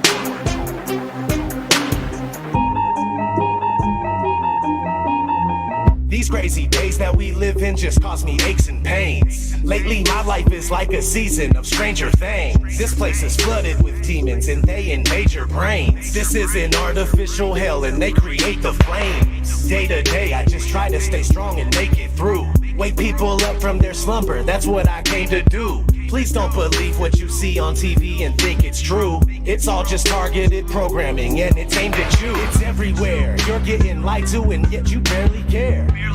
People with common sense are now very rare. But the way that they brainwash you isn't very fair. They can shove that mind control programming up their derriere. I do not consent to the way they tailor society. Ain't no variety. Plus I really hate when they lie to me. I use music as a tool to release the anger inside of me. You don't know how fucking crazy it's driving me. That we're living in the Twilight Zone. They claim you have freedom but they don't honor it. The world is a prison and you're the occupant. We're living in the Twilight Zone. The government's useless and they're incompetent. And satanic pedophiles are prominent. We're living in the Twilight Zone. The things that you believe are the total opposite. And being called crazy is just a compliment. We're living in the Twilight Zone. It's ran by the New World Order conglomerate. But there's a storm coming and there's no stopping it. We're living in the Twilight Zone. It's where we live and control you through fear and terrorism. They wanna keep you in a mental prison where they tell your vision through the television.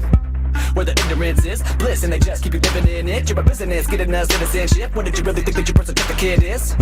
Get the straw man on. Money isn't paid, it's all a banknote. It's only a bill exchange when you pay that loan. Like a monopoly game, but you can't pass go. When you turn on the TV, all did you get politically entertainment? The news that you see is all suggestive. Lower brain frequencies contribute to our stress. And you're responding, telling me that we're free living in this country. Military overseas and it's all for our peace. Just a record on repeat from the programming. Like probably want a cracker. Put you through education for domestication, control the mind faster. Giving you medication to poison our masses. If you ever question what's coming from our masters and you're rocking the boat, or you ever having any thoughts of your own, you better hope you never caught rocking alone. To be locked up a road off by the echo. Got your life looking like a sci-fi show. Brain scrambling when the Wi-Fi's on. Airplane mode when I buy my phone. If your eyes wide closed, we're living in the Twilight Zone. They claim you have freedom but they don't honor it. The world is a prison and you're the occupant. We're living in the Twilight Zone. The government's useless and they're incompetent. And satanic pedophiles are prominent. We're living in the Twilight Zone. The things that you believe are the total opposite. And being called crazy is just a compliment. We're living in the Twilight Zone. It's ran by the New World Order conglomerate. But there's a storm coming and there's no stopping it. We're living in the Twilight Zone. I ask myself, why do I even bother? Cause people are just like sheep that are lining up for the slaughter. If they're killing rats with fluoride, then why is it in the water? They're using the news to fool us, divide us so they can conquer. The longer you stay asleep, then the longer I'm gonna scream at you. I can't believe you let them deceive you, it's inconceivable. I won't stop until you wake up and do what you need to do. This world is overran with an evil that is unspeakable. Most people don't know, so they just vote and pay taxes. The devil's hiding in the shadows and controlling their actions. And they think that the earth is a spinning globe on its axis. But I don't have any time to devote to this madness. I have nobody to relate to, so I ride alone. Just me and all these wild thoughts that are inside my dome. I feel like I don't belong here and I can't find my home. I'm tripping and I'm wishing it was different, but we're living in the Twilight Zone. They claim you have freedom, but they don't honor it. The world is a prison and you're the occupant. We're living in the Twilight Zone. The government's useless and they're incompetent. And satanic pedophiles are prominent. We're living in the Twilight Zone. The things that you believe are the total opposite. And being called crazy is just a compliment. We're living in the Twilight Zone. It's ran by the New World Order conglomerate. But there's a storm coming and there's no stopping it. We're living in the Twilight Zone. and there's nowhere that we can go. Awake and now I'm feeling all alone. We're living in the Twilight Zone. And the rest that remain asleep, sedated and still thinking that we're free. We're living in the Twilight Zone. And there's nowhere that we can go. Awake and now I'm feeling all alone. We're living in the Twilight Zone. And the rest that remain asleep, sedated and still thinking that we're free. We're living in the Twilight Zone.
Hey, Helio.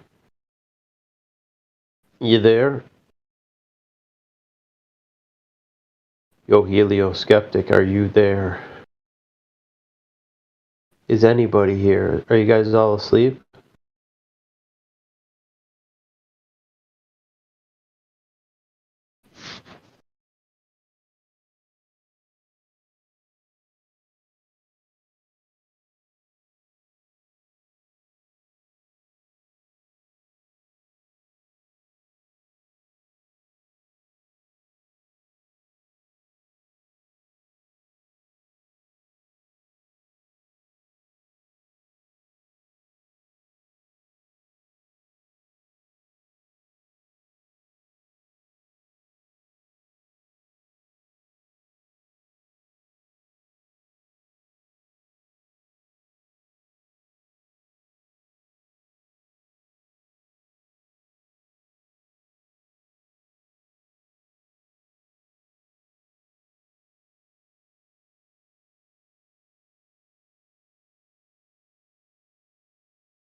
Hello? Hello? Going on here?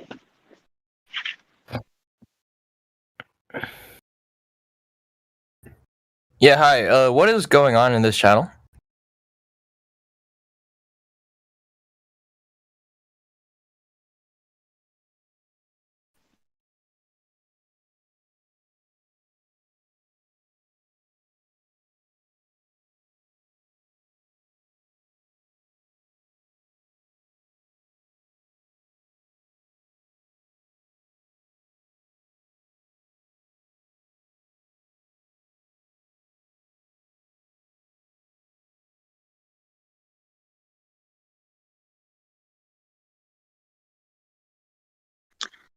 Join the original call.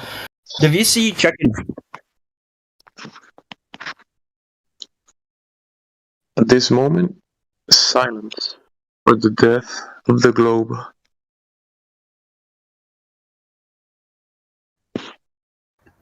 Wait, I'm sorry, I didn't catch that. What did you say? At this moment, it's silent for the death of the globe. Silence is the death of the globe? Yeah, it's a moment of silence. Oh, okay, sorry. Wait, is the globe a person? It's dead. The globe is dead? Wait, what? When did this happen? It died.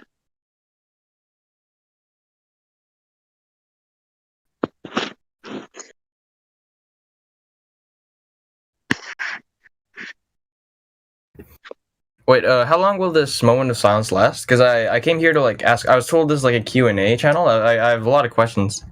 Yeah, you broke the silence, so it's done. Oh, okay. So what brings you to the server? Well, yeah, I personally believe. Well, I know that the Earth is flat, and I'm new here. I've just been scrolling through, and what you've got going on here is like it's amazing with all the evidence, all the resources that you've got compiled up. So, but there's a lot of scroll through. So, one question, like, what about like stars? Are those just like they're fake lights from the governments, right? Because you can see like when airplanes fly in the sky and they make lights, it's the exact same as stars, right? Not quite. The stars are observable phenomena up above. You and I cannot reach them, test them.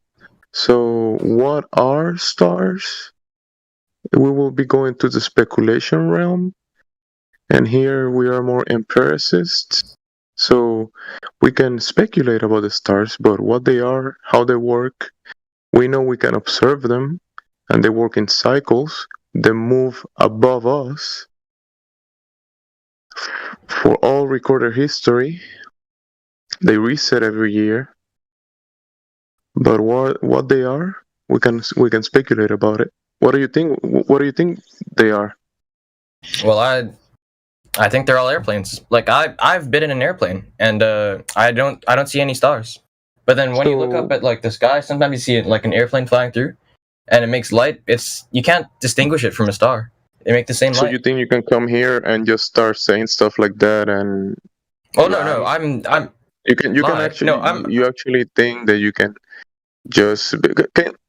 Do you think you can kind of let the LARP? I'm just here to ask questions. I'm just here to ask questions. You wouldn't be the first LARPer or troll that open his mic and say stuff like that. We get liars every day, and then we get honest people. And it sounds like you are in the liar group. He was verified. He was verified. Yeah, he was previously just verified from Nathan. I'm just here to ask questions. Yeah. You think you believe stars are airplanes? Okay, no. Obviously they're not. Obviously they're not airplanes. But obviously, so why would you say that? I believe they're artificial light. I just since there's so much like good information, like there's so many resources here, but I can't really find anything like on this topic right now. So that's why I came here to ask the question. You can't find anything on this topic?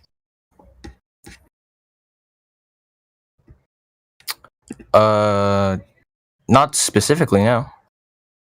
I can see stuff So about the moon, about you're saying about that eclipses, about satellites. Oh wait, never mind. I found it. So to determine the shape of the ground, you look up. That's what you do. If Wait, you- what if you want- exactly? No. I came to this channel just to ask a question about stars. So Yeah, what is he's the not name of this trolling. server?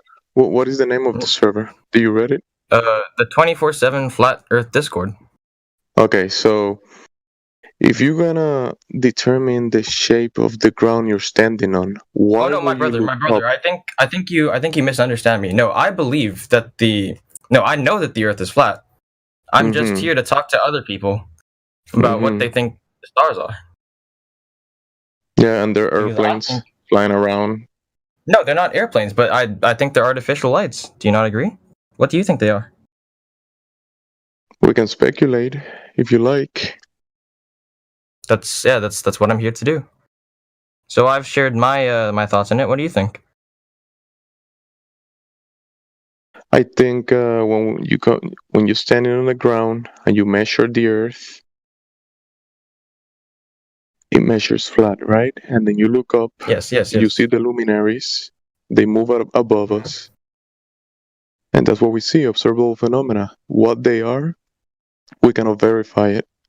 It's unverifiable because we cannot go there and test it. Yeah, I get where you're coming from.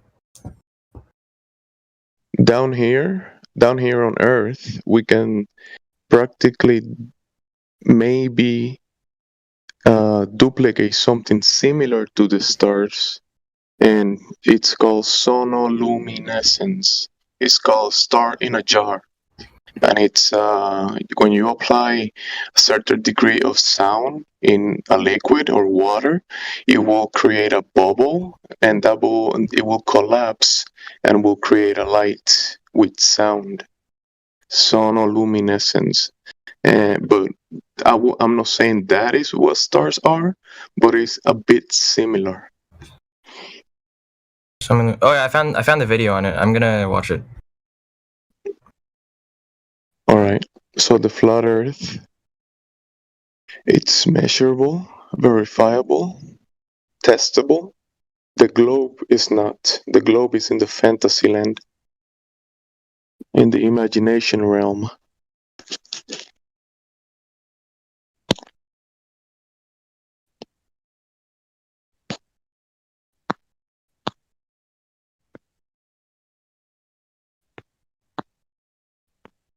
He's not a troll. Juice is not a troll.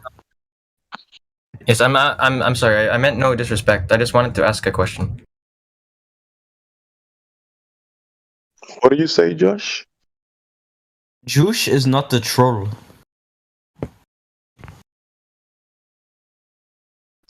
He can speak for himself. What about you, Josh? What are you doing here? What brings you to the Flutter Discord?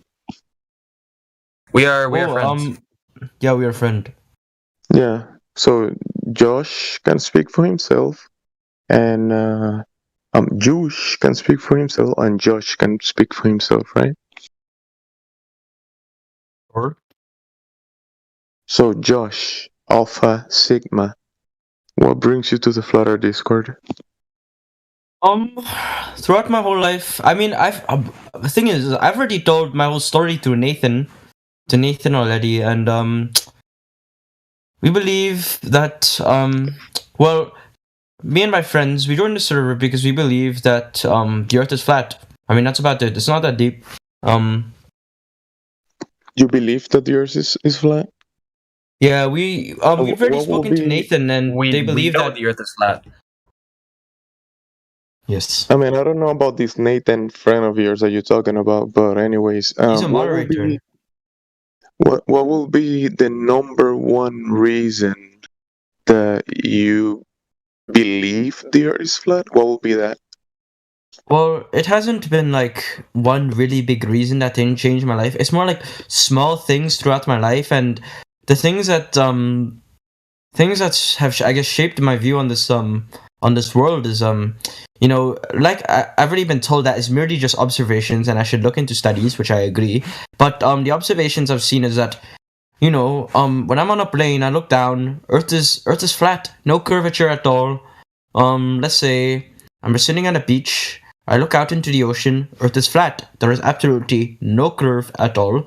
I also had a few family members, such as my stepbrother, who is also a flat earther, and I look up to that. I look up to that man. I have great respect for him.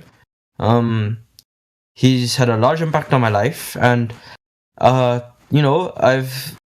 talked to a few flat earthers before, and they've said some pretty legitimate stuff. They said they've conducted studies about how they shoot some laser across on the ground and it's straight. I don't know, I forgot. But they've provided me with the maths, the science, and I believe it. You know the science and the tests that has been done to measure the ground and the waters of the earth, that has nothing to do with belief. So you believing the earth is flat, I mean, knowing and believing are two different things, right? Yep. So you're a believer? I think I know. I don't know. I know the earth is flat. If I had to choose, I know the earth is flat. Okay, welcome to Flat Earth. Thank you.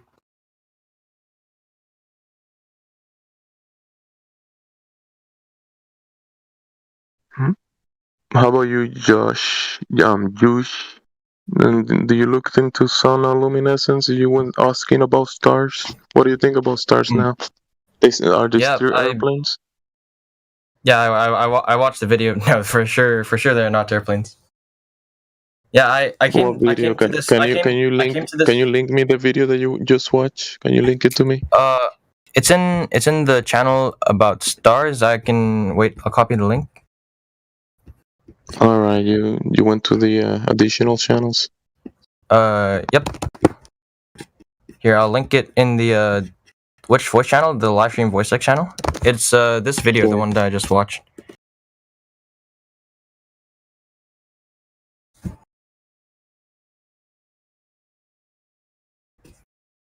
Yeah, I'm just very appreciative of this whole thing that you guys have going on here. Like all this, we came here for answers, and just everything, all the information we have, like you have here, it's invaluable. So I'd just like to thank you.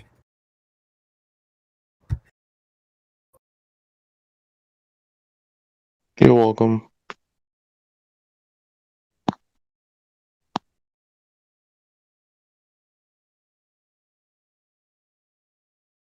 So, Josh, what will be the number one reason that you know the Earth is flat? Well, as Josh mentioned, that we're friends. We came to the service together.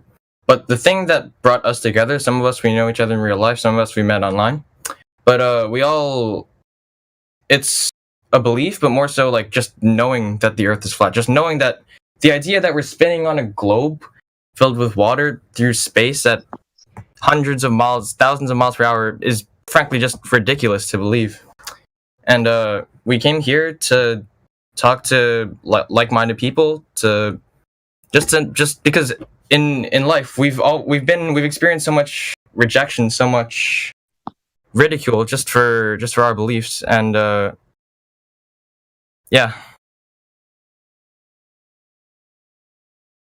What do you mean by that? Where do you experience rejection? It's school, like family, neighbors, friends. Not even friends, honestly. Peers. Our peers, yeah. Everything they tell us in school, I've learned the hard way that you cannot believe everything that people tell you. And this is just something that you have to discover for yourself. That's what I personally think.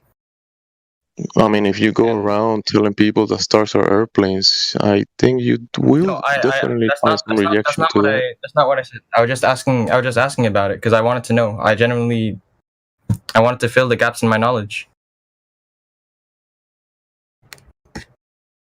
But I thank you for helping me to clarify that. Okay. Do you have any more questions? I mean, I'm just reading through all these channels. I'm just finding the answers to most of it. okay, cool, sure.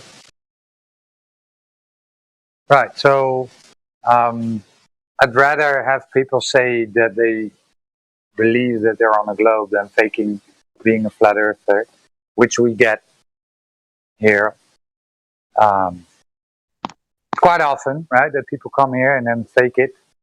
Why? I don't know. Maybe funny, right? Yeah, they think it's funny. It's not. Right. But that's usually pretty fast. We get those fakers pretty fast. So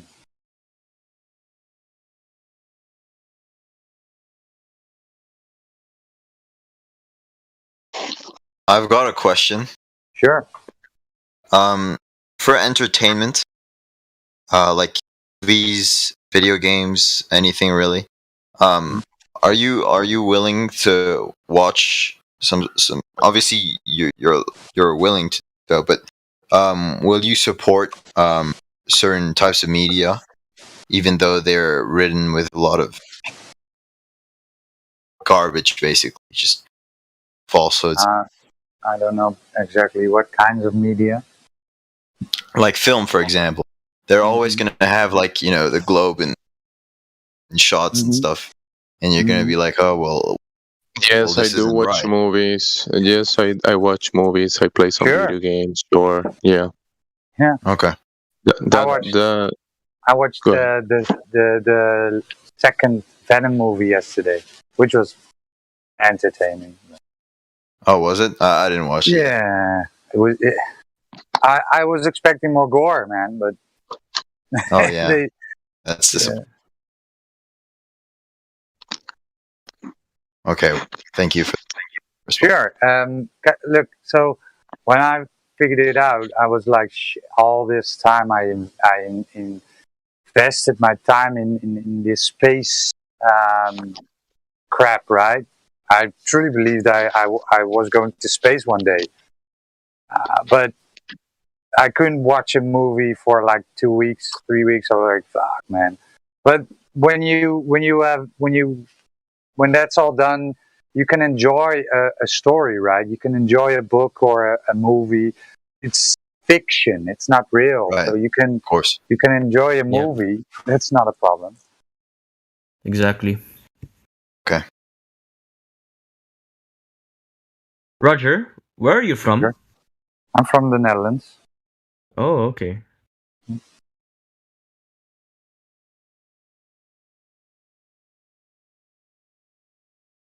Right. So if you look into the live stream, how do I get on the live stream? already there, right? Which who asked? Sorry, I missed who asked. Oh, me, Chops. You're oh, here, let me tag you. Yeah. So yeah, I posted a picture, right? This is one of the many, right? We have hundreds of these observations, but this is the one that we usually use. So pretty basic stuff. If the Earth is a ball with the radius of 3959, then every distance to the horizon must be no more than 1.225 times the square root of the observed height in feet. So when we look at this observation of these two oil rigs, it's a still shot from a video, posted in a bit, but you see the guy panning around on the beach, and then he drops down on his belly, and he zooms in on these two oil rigs. And the camera is about 1 foot of the water, maybe less, a little less, but we take one foot. And so if the Earth has that specific radius that they gave us, the horizon cannot be further than 1.225 miles. Yet when we look at this observation alone, we see the horizon beyond the second oil rig.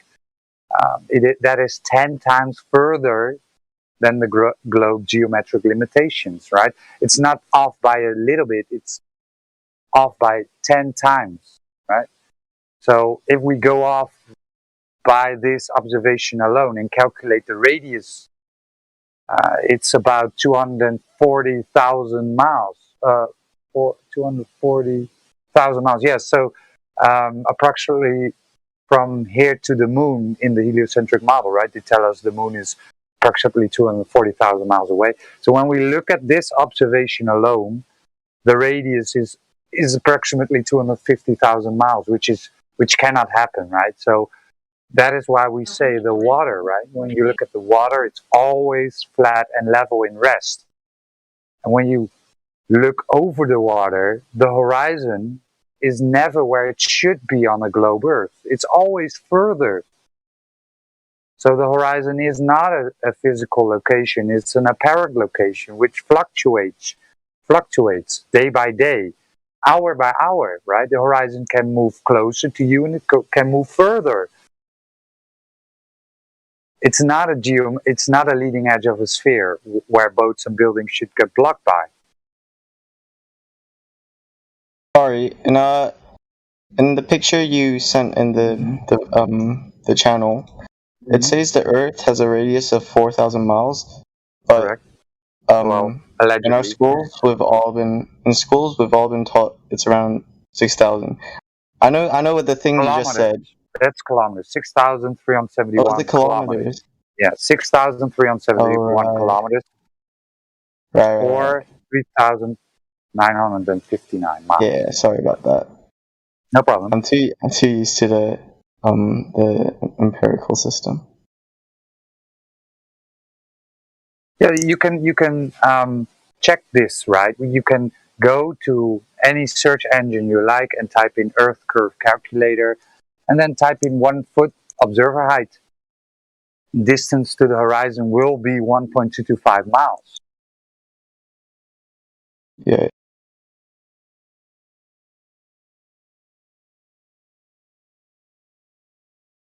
And this, again, can be... You can do this yourself. You can go to a beach. I've done it, right? My guess is everybody here who's a flat earther in this room has done it. I live in the Netherlands. We have a massive coastline, and I saw on the beach, right? I was on my knees just by the water, and I saw an oil rig with an oil tanker with my binoculars at 24 kilometers away. That thing should be covered with curvature. I shouldn't be able to see that thing. I also saw a transformer house 39 kilometers away from a windmill park. So these are things you can do for yourself, right? But the question really is, the question is, why isn't it, like, why is the claim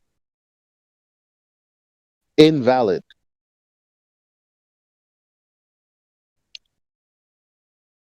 And the claim that is where the horizon is. Because this seems to be one of the most easily digestible pieces of information that a globe earther would have taken in. It's like, obviously it's a globe. Look at the things that are blocked in the distance, yada, yada, yada. But that's cool.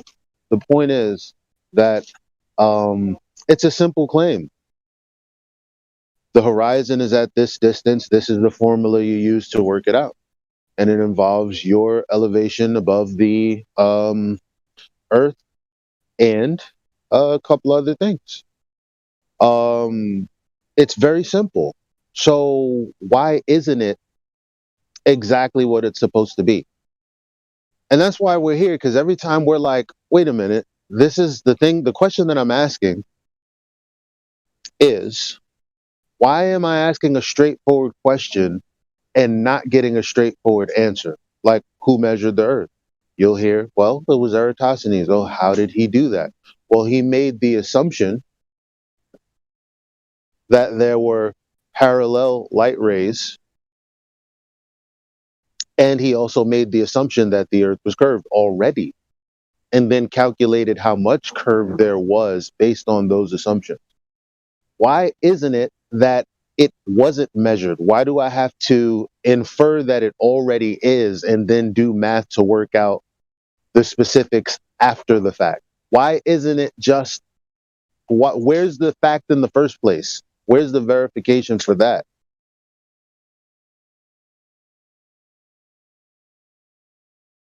You say, oh, we don't feel movement. Oh, that's because the earth is too big or too small, blah, blah, blah, blah, blah.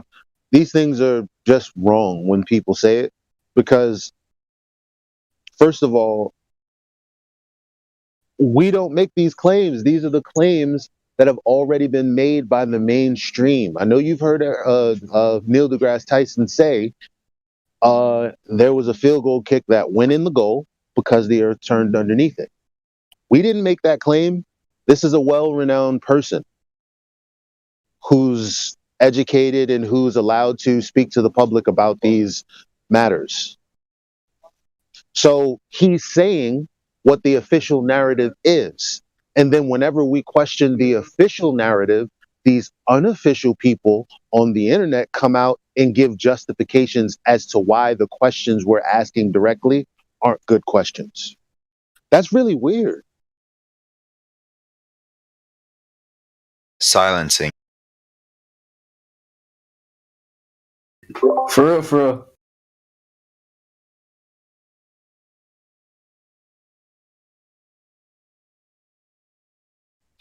And then we've come out with high altitude. As a matter of fact, the reason that Neil deGrasse Tyson said that we can't see curvature from 130,000 feet is simply because there were independent people sending up high altitude balloon footages. So from there, it's like, well, if you put a model of the globe Earth in, what is it, AutoCAD? I don't know what these programs are, these simulator programs are, but clearly, as you go higher up in elevation, the horizon descends. But that's not what happens in real life. We just see the horizon in the distance, and it's a flat line. And obviously, if it's a flat line and you yourself were up there doing a 360 spin, then it would just be a flat circle around you. None of that area underneath is curving. Like, I don't even understand why it's so hard for people to understand where we're coming from. And why I say, why is it hard for people to understand where we're coming from is because usually people want us to be saying what they want us to be saying so that they can defeat the things that we haven't said. Well, we don't say much. We just say, hey, this was the claim that was made. Why isn't it verifiable? This is the claim that was made. Why is this observation that I'm doing in contradiction to that? We always ask, okay, we always ask, how can you have gas pressure without a container? Another way to answer that is, how do you know that space is a vacuum or even a medium that you can travel to? Well, because some people did it. Right. How do we know they're not lying? Especially when natural law, the law of entropy, would dictate the exact opposite. And they say, well, the air that we have here, the air that we breathe, that's next to that vacuum, it's contained. And instead of what we describe, what we define on this earth as a container, something rigid, something with limits, something with boundaries that can hold something inside of it, something with a volume, they just say, well, when we think of the earth and everything that we can experience, oh, well, now the container is gravity. Oh, word? So our atmosphere is 14.7 psi, and the sun is 340 billion times that pressure, so they say. But there's no earth there. to make the excuse of, oh, well, it's the Earth's gravity. That's just all gas, isn't it? In fact, the lightest particles that we can think of, hydrogen and helium. And it's in a vacuum under immense pressure. Why? Because they said so? Makes no sense. And the claim is not verifiable. And it flies in the face of entropy. But people believe it anyway. As a matter of fact, a lot of mainstream sources will actually speculate as to when they speculate what the sun is, they actually kind of veer off from that belief. They have loads of different guesses as to what the sun could be. There's a lot of people questioning the paradigm. We're just doing it really direct and forward. But if you had a Scientific American subscription, then you would get an article every day talking about how the cosmology may be wrong, how the cosmology must be wrong. Here's the math for this, debunking the math for that. Yada, yada, yada, yada. It happens all day, day in, day out. But when we say it, oh, you dumb flat earthers, blah, blah, blah, blah, blah. It's insane. I mean, I know I'm just sitting here rambling because I don't hear anybody interrupting, but it is what it is, man. People can believe what they want, but if they want the goods, if they want the evidence, Rogers just went over the Black Swan. There's other things. There's celestial navigation. There's eclipses. Mind you, as I bring these things up, most people think, but wait a minute, those things prove that the Earth is a globe, not that it's flat. How do you know? If I'm sitting here saying it's the opposite, then the only thing left to do is to challenge me on what I'm saying, which I would then provide you with actual literature and evidence to help you think through that yourself, versus just telling you, versus just giving you a premise to accept for me to then build on after having you accept it conditionally. Right, because as I already told you guys, is that we always say, don't trust us, don't believe us, right? Go do it yourself. We're not, so when you go to the current consensus, they will tell you, well, we figured it out for you guys, right? Here it is. We've explored it all. We've made calculations. Look, you don't have to do anything now. We've done it for you. Without any empirical proof, right? Just a math, a calculation.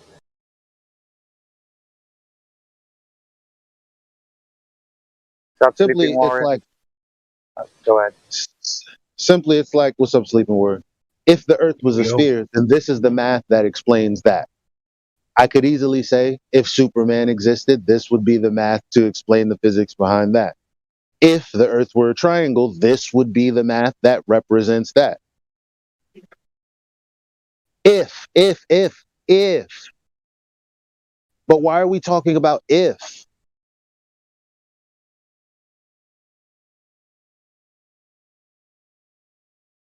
Well, but what else? I'll give the mic to you guys.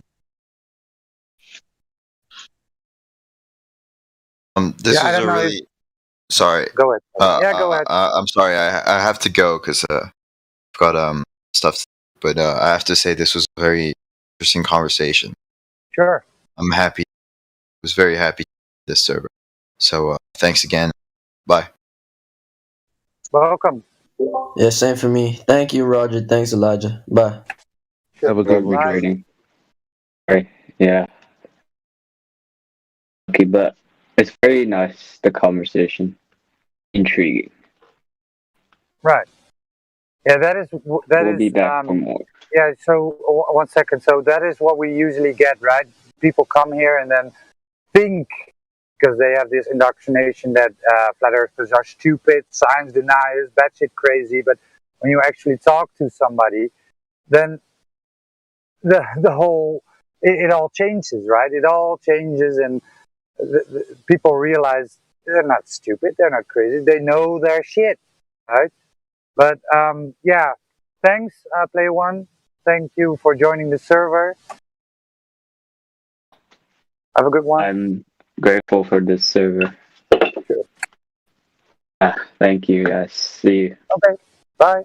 Yeah, I'm just gonna leave as well. I've been on the server for a very long time, and again, what the player once said, the server's been an absolute blessing for me. So thank you so much for accepting me and my friends into this server. Honestly, I thought I was alone in this world in terms of being a flat earther, but joining the server, you guys have opened my horizon to many different possibilities in my life. It has shown that someone like me can be accepted and be part of a welcoming community. So thank you so very much. Thank you, Roger. Thank you, Elijah. Okay. This conversation has been really interesting. So thank you. Okay. Welcome, guys. Thank you for coming. Yeah, thank you so much. This discussion has really been eye opening, and I just really appreciate everything that you guys are doing. So thank you very much.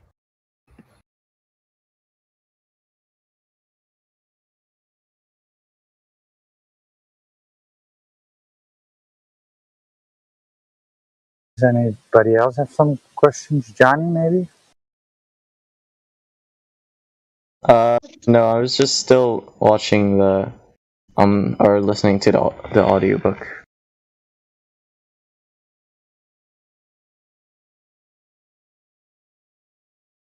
They were chill and cool and all, but the first guy that spoke was a Jewish, and he said he believed the earth is flat, but I have a question about the stars, and he said, I think stars are airplanes flying around. So I gave him a highly suspect role, because who will say that?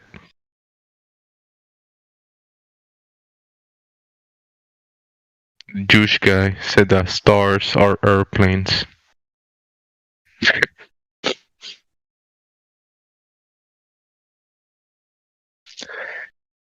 I think he was LARPing.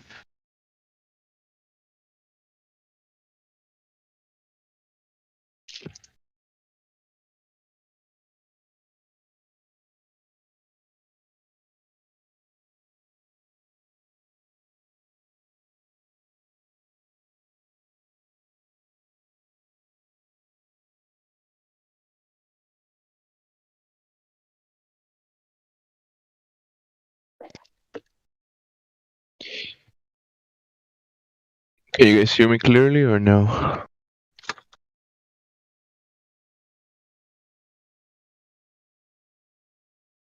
Yeah, Jamie. Yeah,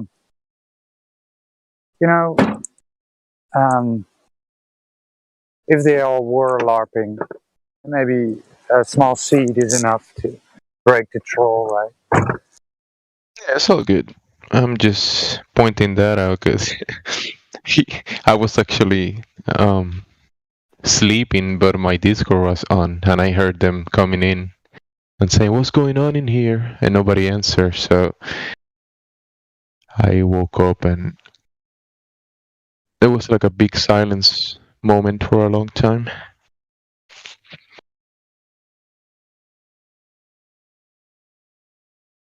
But it's all good.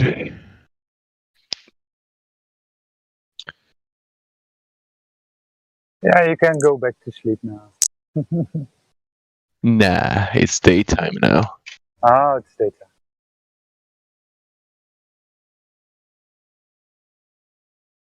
I had enough sleep.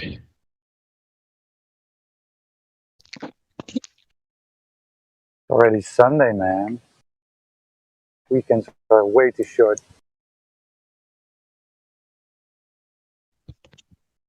Yeah, people will. Here's the thing. I fully expect at this point in 2021 for people to come in thinking they're gonna troll. That's just fine. That's all good and well.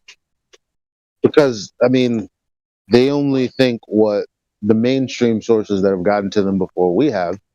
They only think that. You know what I mean? So when they come in here and we're like setting the record straight, it might be a sobering experience. But if yeah. Oh, but if you have like say you have a purpose for coming here, you gathered up your friends, and it's like you're doing this for a funny stream, then I could see why a troll would push back a little harder versus just listening, because they're in a different mindset, a different mode. But if there are a couple of gamers that come in here that, you know, they're naturally trolling, but they're not really trolling for a purpose, for content, then they might realize, oh shit, these guys are not as crazy as I thought. You know, that happens all the Can I time. say something? Yeah, Dude, sure. we're not trolling. Like we're just a group of friends at school who just believed it. Like we obviously we were a little bit skeptical and we're like lenient a little bit, but then it kind of clears up some of the stuff that we were like skeptical about. But we aren't like trolling. No, that's why I'm kind of like in a kind of indirect way, kind of defending you guys by saying that, because we've come across like a lot of people who've even people who have been trolls and said, "Wow, you know what? I've been in here for 30 minutes, and honestly, I came in to troll, but you know what? I got more than I bargained for. This, thank you Listen, very much." and yeah, happens all the time. you just mentioned that you're not trolling, right? But in the basics, right? You guys came in as a group, and the first person that opened his mic, he asked me what's going on here. I answered. I said, hey, we having a moment of silence for the globe because it's dead, right? And that evolved into his comment that he says, what are stars? I believe stars are airplanes of the government, right? And that I didn't took it personal, but I'm just pointing out to the point that Elijah is making, that some people will come in that kind of gamer thinking sense of things, and the other guys, you guys were being polite, and the other guy, even the guy that made a comment that stars might be airplanes from the government or whatever. I spoke to him. I explained to him about the Earth, and I told him about sonoluminescence, that might be a possibility, but we don't know because the stars we cannot verify that stuff. But I'm just commenting that it's cool that Elijah said what he said, because that might be the case. What Elijah said about that. It's Can I show you something? Yeah, no, I get it. I know that it's like this is mad tight, but I think he's just stupid. Like just genuinely talking. Like he's not the brightest at school, but no, and you are all individuals. My point was that you are all individuals. So when people come here, we do this and we believe in that. I try to tell them, because there was like two of them saying, my friend is not a troll, whatever. I was like, you are an individual. Try to make comments for yourself, and let's talk one-on-one, one by one. And then I asked them individually about their standing, and they said their own things. But they were trying to say they were speaking as a group. Yeah, I mean, as a group, I get it seems a little bit whack, a little bit crusty, but it's alright. Yeah, I get my bad. Yeah, I just want to show you something before you go, but this is what we do. We show people what they haven't seen before or what they haven't come across before. So Roger brought up the fact that, if it is a model, and there's a lot of terminology that people don't know, they'll slap science on anything. But science science just means knowledge. And the only way to attain knowledge is through various methods. Specifically, when it comes to the natural world, there's only one method that validates claims. So you have a hypothesis. That's not the definition for science. I didn't say it was a definition. I said science and knowledge are synonymous. He said that science just means knowledge, and it doesn't. So science is a defined term in physics that we talk about. And it is the intellectual, practical activity encompassing the systematic study and the structure and the behavior of the physical and natural world through observation and experiment. It's not just knowledge. So I didn't make that differentiation when it comes to natural science. That's what I was talking about. I was getting to that. But when it comes to the word science and the etymology of it, yes, it means knowledge. No, yeah, but it's a defined term now, though. So etymologically, I know, Sleeping Warrior. I know, but for people coming in who are going to Google, I'm just saying that when you Google, you will find, okay, well, when it comes to the word science, just the word, the Latin word, it means knowledge. But when it comes to the practice of science, that's a method. Just be careful. When we have Sean Hawkins telling us about his knowledge that he thinks is science, that's not science, is it? So it's not really knowledge, is it? Because there's no method. There's no method. Like we have a method for it, and Sean Hawkins not using that method. Yeah, like. We wanted to make sure that we were using the right words to describe the thing, because like these are key trigger words, aren't they? Like science is a trigger word, gravity is a trigger word, force is a trigger word, acceleration is a trigger word. These are all key words, and that's one of the words that these people, when they come in, have got to be wary of. Because if we point out the definitions and how they can't comply with them, then they think that what they thought was the meaning of the word science is not actually what they realise it is. They've learned something new, but they don't realise the magnitude of what they've just learned. That's all I was getting at, because otherwise Sean Hawkins will think that his knowledge is science and he's an idiot. No, you know what? Actually, I appreciate the back and forth, because that's exactly the purpose behind me trying to explain it in the first place, because these words are thrown around, and they put that shit on everything. These pseudo intellectuals, and actually, people who are really invested in researching the topic, they'll find that these words are defined differently than what people believe they're defined as. It's a lot more intricate than that. But that's only for the person who's going to sit there and really give a fuck about this, versus the person who's just going to go, oh, facts. It kind of looks flat to me, and these guys are saying something that's pretty simple. Fine. Fair enough. I'm going to go on about my day. These two kind of individuals are very different. So to the thing that I was going to show you,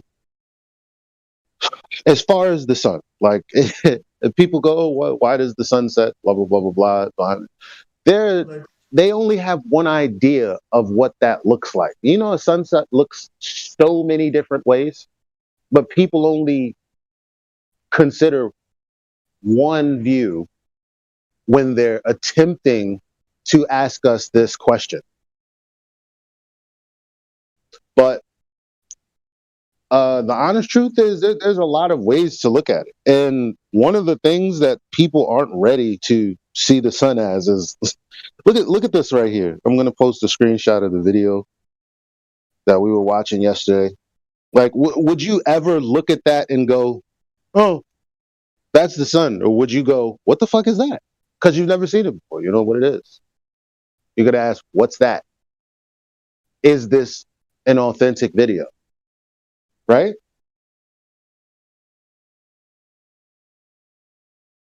Or did I post it in the right place? No, I did not.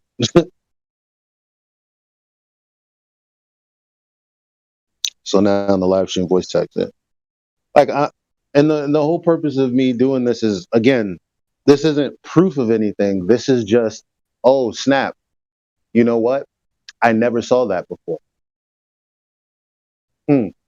Interesting.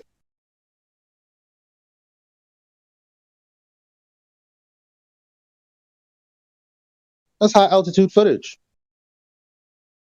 Roger, are you with us? Yeah. What's up? Are you up to speed with Mitchell from Australia's latest point? He's pushing the sextant point like a beast. No, but yeah, the sextant.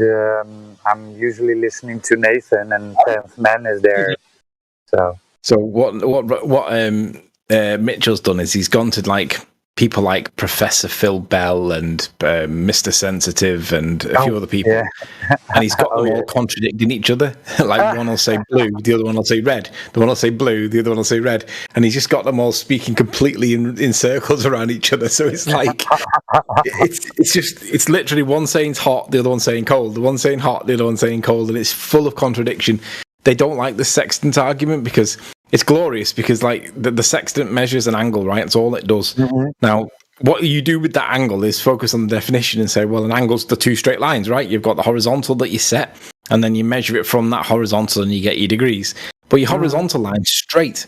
Now, that puts them in a direct contradiction, a position of contradiction, because if they've got a straight horizontal line, they bend that line to justify looming, to bring objects back into view. But if they do that, they then can't use the sextant because that needs a straight line. So if they claim that the line is straight, they've got to renounce looming. If they claim that the line's curved, that gives them looming, but they've got to renounce sextants. But they can't have it both ways. The sextant doesn't make it a ball and make it flat. It's either flat or a ball. It's not both. So which one are you going to give up, guys? Are you going to give up looming, or are you going to give up sextants don't work on a globe? Because one of them's got to go. Oh no, they will double think.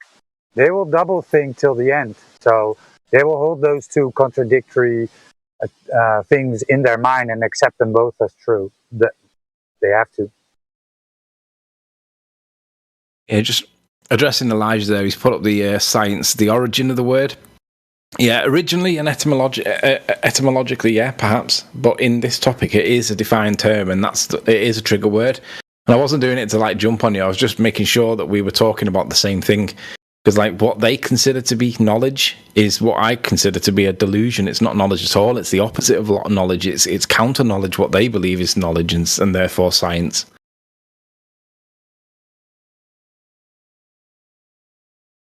But yeah, back to you, Roger. It's glorious to watch. I've re-upped Mitchell's latest video because it's just glorious to sit there and listen to Mr. Sensitive saying the opposite of Sean, and then Sean saying the opposite of Phil Bell, and Phil Bell saying the opposite of other people, and Bob the fallacy guy. It's brilliant.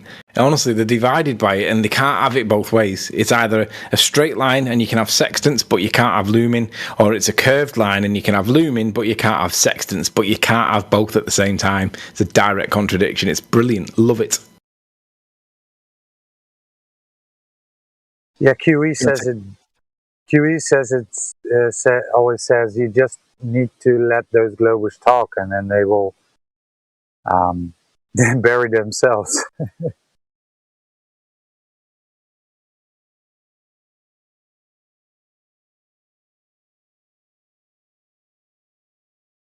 Hello? Yeah, he's still here. Oh yeah. So. Sorry, did I miss a question? I thought it was a statement. No, I just said that QE was right when he said you just need to let the globers talk and they will bury themselves. Yeah, you've got to spot the contradictions or the issue, because like they can bullshit you with stuff, right? They can bullshit you with science, they can bullshit you with maths. And it's watching for that overlap where if they have one, then they can't have the other, and it's not easy to spot them because you've got to have an extensive knowledge. But now there's like 10 of us all looking for contradictions. It's not just one dude. It's like because John's got like say Nathan, and Nathan's got say Arwin's got me. I've got like Mitchell's got whoever. We're all looking for the same contradictions, and once we spot one or two of them and we start ramming it down the throat, they go silent on it and they hope that it goes away. Well, we've just got to realise when we've won, and that's what we're not doing strong enough at the minute. We're not realising when we've won and drilling them on these points. Brilliant! I love watching them weasel the way out of stuff, like not answering questions, direct questions, and not answering it. Ace.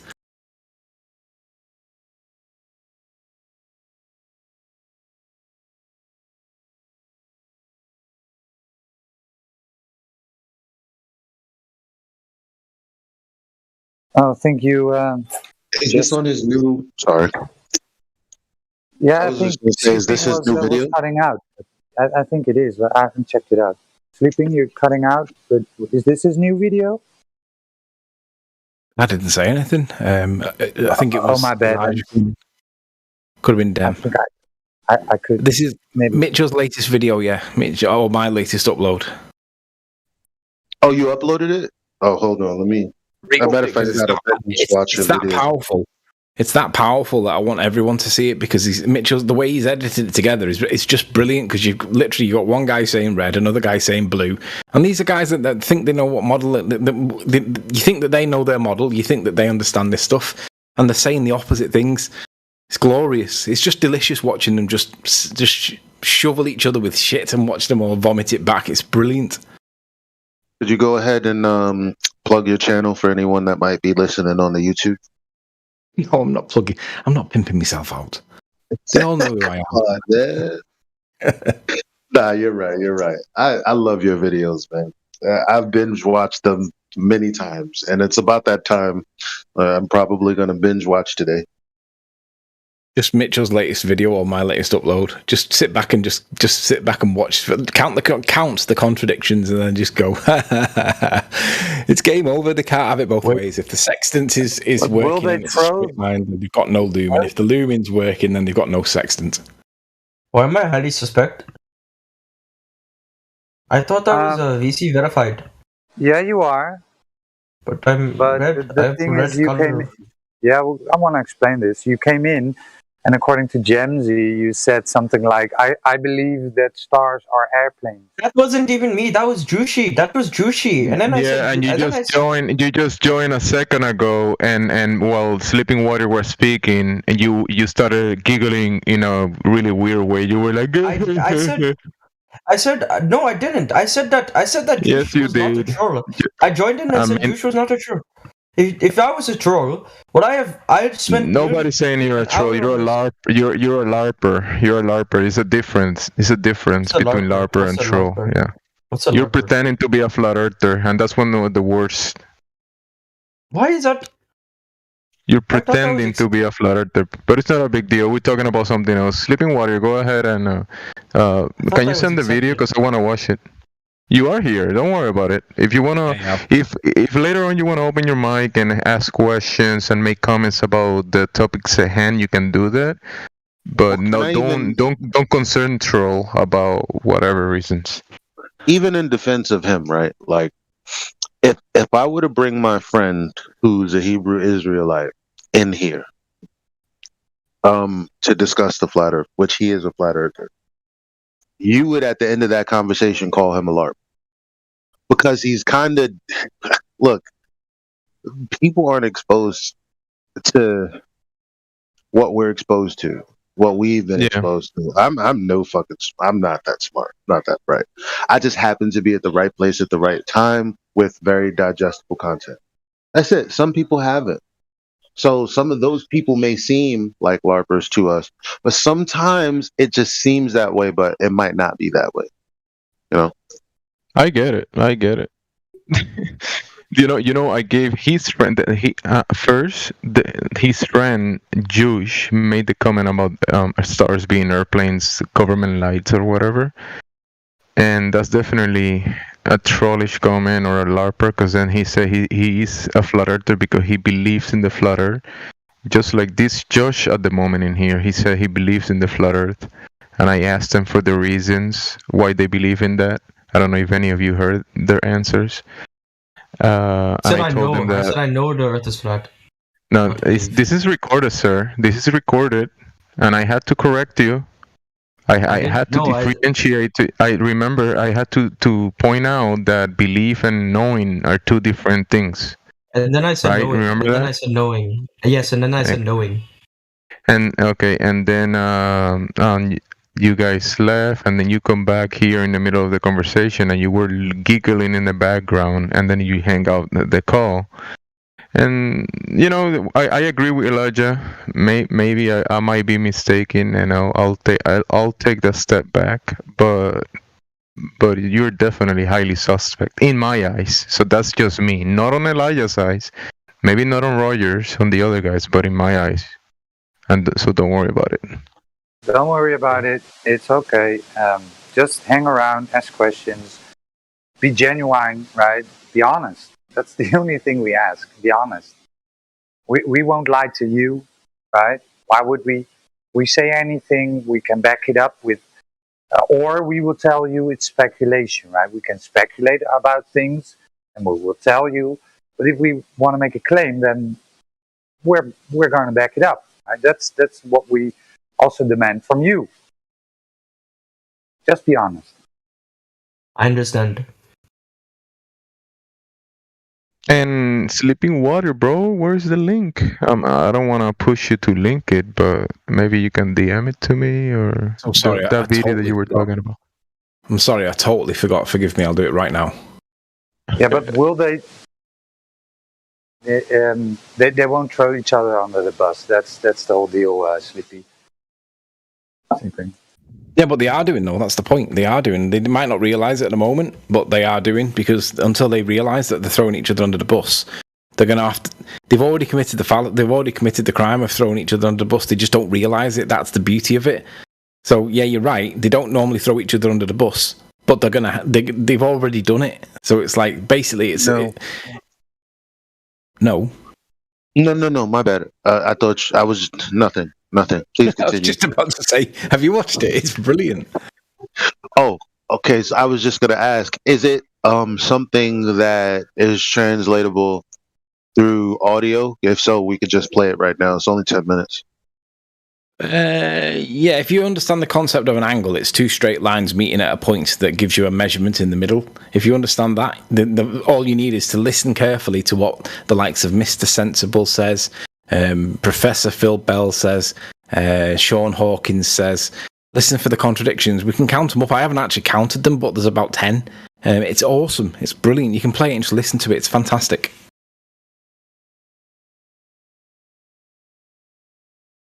Yeah, we can play it. You want? Elijah, shall I play it? Definitely. Yes, please. Okay.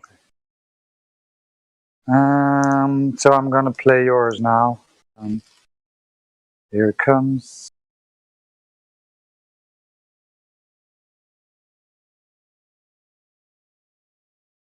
Okay. There is a great topic at hand at the moment. The number one flat earth proof, we're calling it.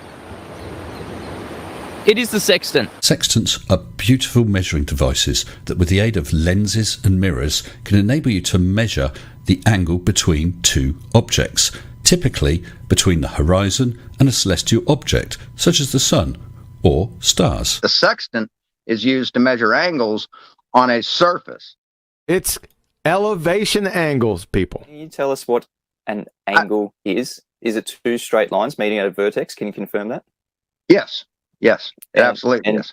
When you're looking at an angle of elevation, what are you shooting from? What is the baseline? Your eye line to the horizontal. So a horizontal. You see this line down here? And with triangles, this is called the adjacent. Now, this is the horizontal line. To measure an elevation angle, you must have a flat horizontal adjacent. The two elevation values are how far above the horizontal plane the sight lines are.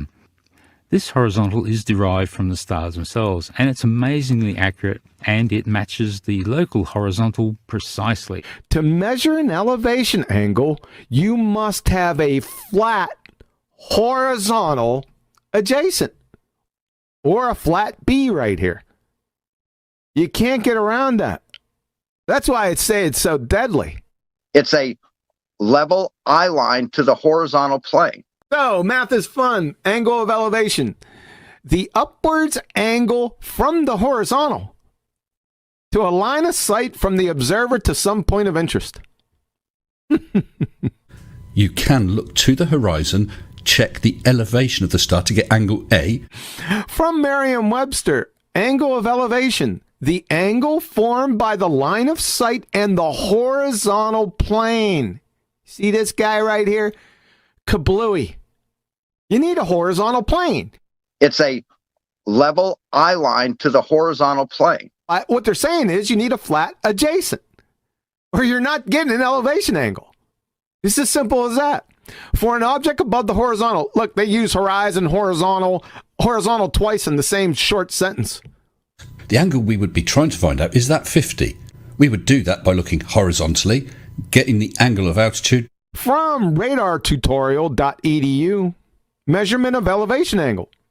And we also know the angle of elevation to that particular object in the sky.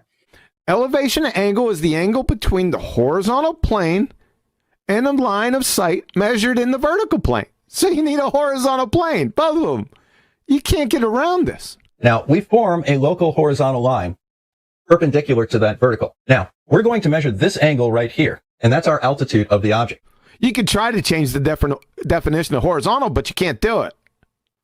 I mean, it'll be a feeble attempt, and we'll laugh at you, and you might convince some can't fog a mirrors. But as soon as I put up a triangle, you're finished. It's all over for you. The whole ball tart spinning space monkey religion implodes right here. You don't use triangles. You show me how you use a triangle to calculate your distance from the GP. Go. Well, let's have a look at a triangle then, shall we? So you're somewhere in the middle of the ocean. At point A, you can see a star. At point B, no triangles involved whatsoever. you can look that star up in the Nautical Almanac to see at this exact moment in time its GP is at point C. No triangles involved whatsoever. i.e. the star will be at 90 degrees to the surface at point C. Brilliant. Bugger. What did you say? Just what? No triangles involved whatsoever. You strange old fruit. You complete and utter gimboid. You scruffy looking nerf herder. You reject from Failures Are Us. You total smeghead. You knob socket. No triangles involved whatsoever. Stop saying that. Look, it's quite obvious that you have not got the faintest idea. Bugger. As soon as I put up a triangle, you're finished. It's all over for you.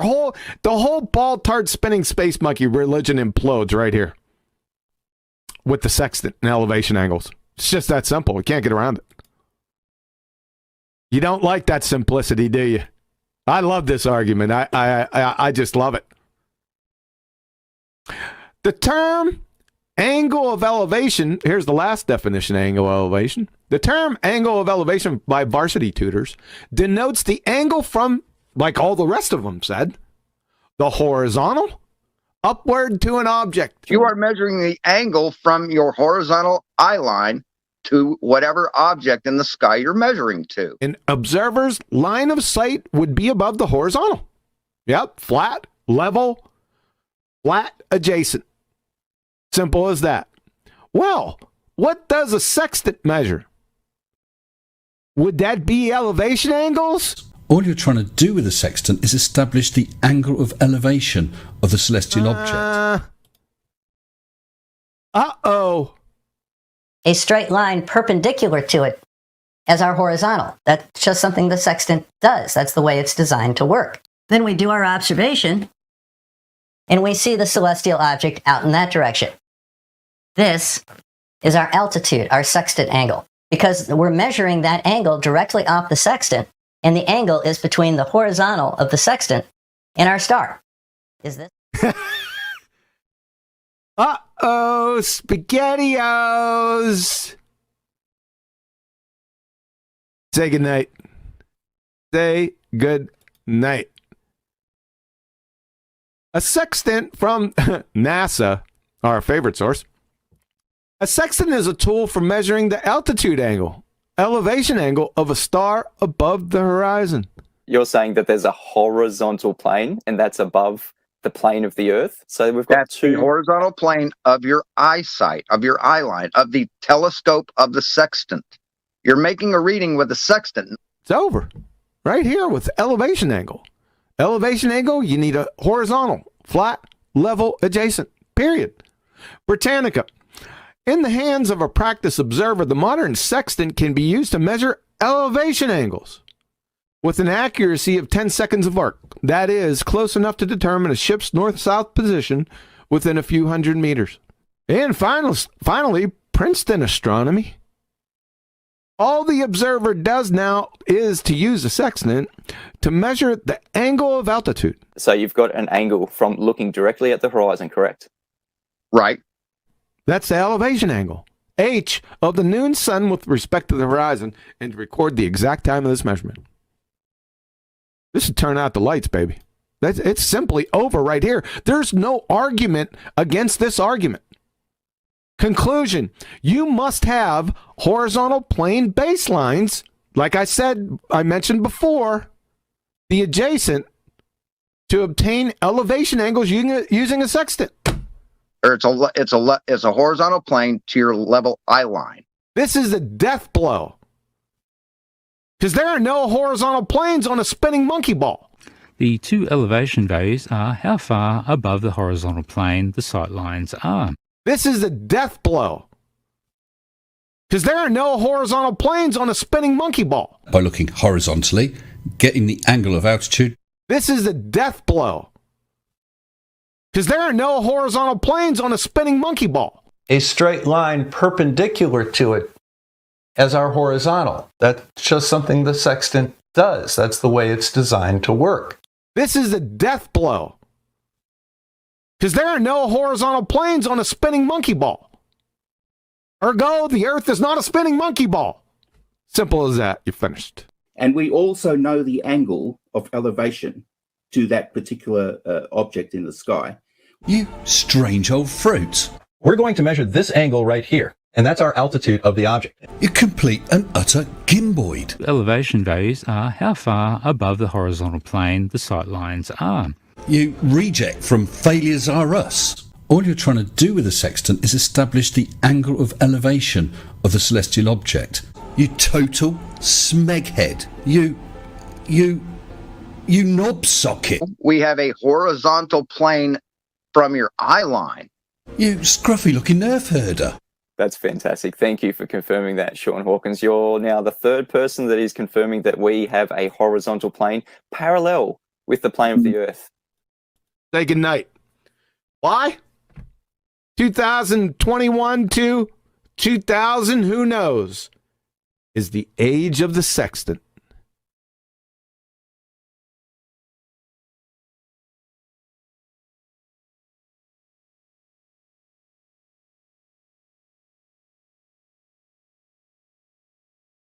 So, am I mistaken, or are these guys just agreeing that you need a horizontal plane?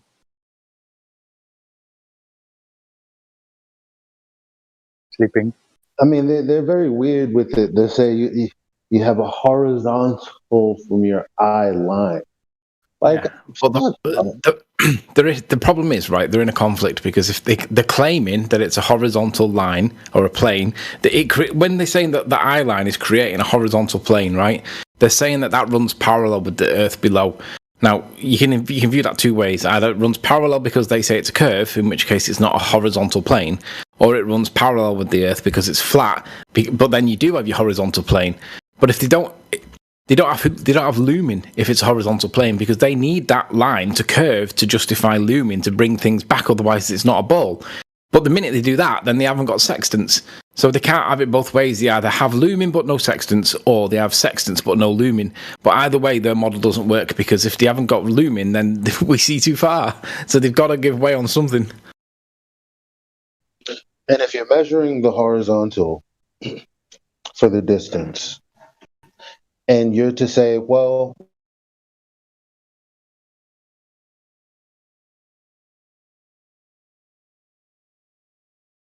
much larger than that horizontal line.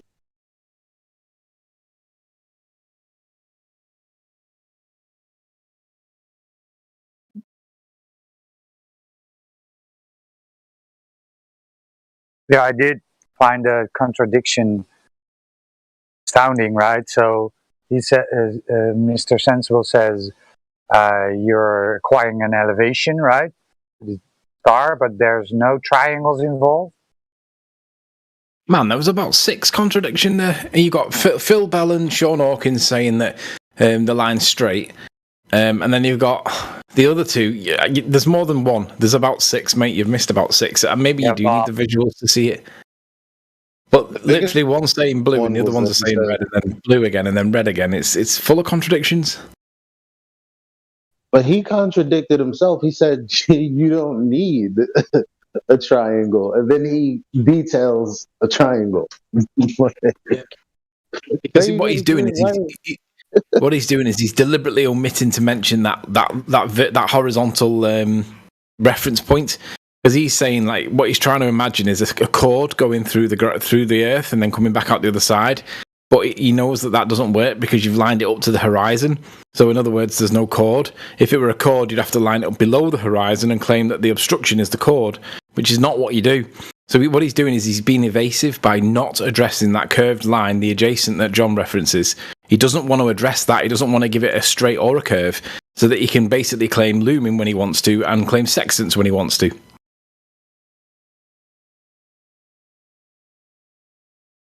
They're all totally dishonest, all of them. It tires me listening to them. I can't even have conversations with them anymore. I can only talk to flat earthers.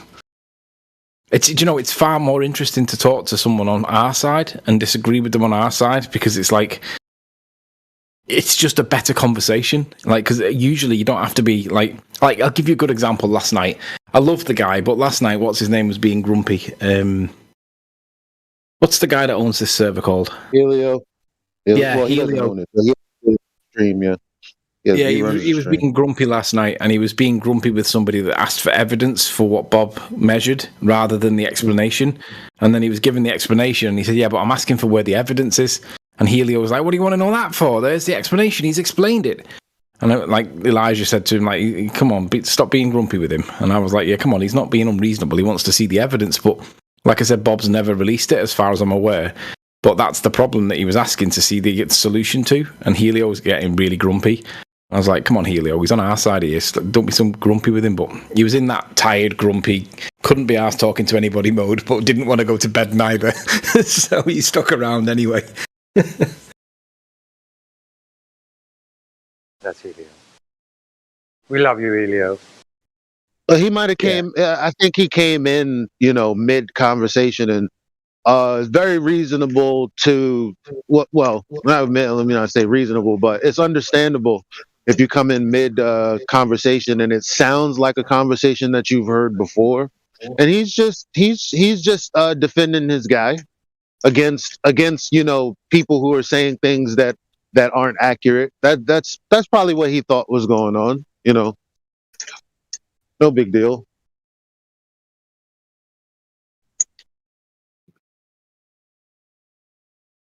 Because people do come in here and claim, Bob proved the rotation of the Earth and blah blah blah. Like, at least on a weekly basis or bi-weekly basis, and that's probably where he was coming from.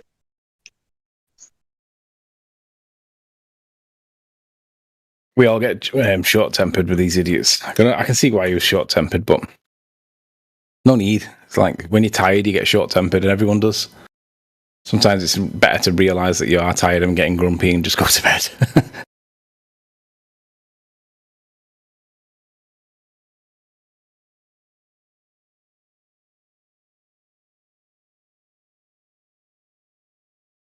So I'm now looking through the comments of Mitchell's video, and Phil was already, I'm betting you never held a sextant in your hand. It doesn't matter. At the end of the day, every look, it's only these weird people online that are questioning the information that's already out there. It's not like you Google elevation angle. Clearly, there's a horizontal line. Clearly. And it's the little guy is standing on it. There's even a circle. Like, it gets absurd.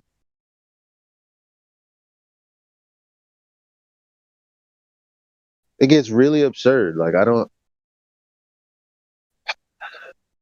don't think anyone, like, this is why everyone else is quiet. When I say everyone else is like the mainstream, they would never ever discuss the Black Swan. They would never ever discuss the sextant, because they can't make the kinds of claims that these idiots are making. Because it's fucking retarded. Keep it real.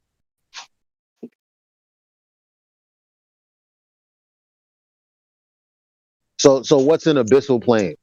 Only the thing that takes up 50-something% of the ocean floor, and then we have 1/3 of the surface above sea level also considered plains. So what are they going to say? Well, that's not really a plane. It's really a plane on a curve. Shut the fuck up. I'm sorry. It's baffling.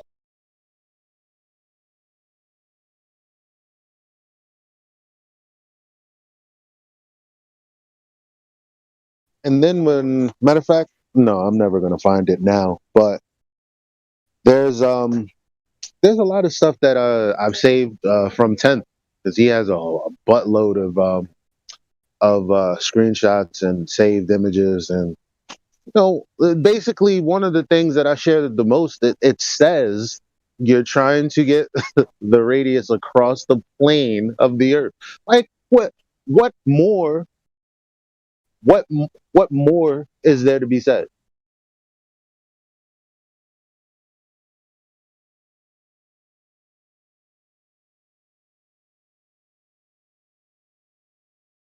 Yeah, that's so funny. The water is irrelevant. You don't need the water. Well, I didn't realize I was typing. Could you guys hear me typing? No. Oh, good. For me, the conversation stopped at gravity. Once I found out that gravity was not a force, because I understand that you need a force to accelerate mass. Well, if you haven't got a force to accelerate mass, then what's going on? When I realized that to me was just, it was the moment for me, the eureka moment. Some people have got it with Where's the Curve, or Flat Water. Some people have it with Molten Iron Core. Some people have it with Black Swan. For me, it was just gravity's not a force, and I was like, well, if you haven't got a force to accelerate matter anymore, what's making things accelerate? And it's like, oh, well, Einstein says Earth moves up, and I was like, that's obviously wrong. What else is there? And there isn't anything else. So for me, it was that was it. It doesn't go any further than that for me. I don't need any other arguments. I'll give them everything else. If they haven't got a force to accelerate matter, then nothing works on their model anymore. They can't breathe in a vacuum. It's all over.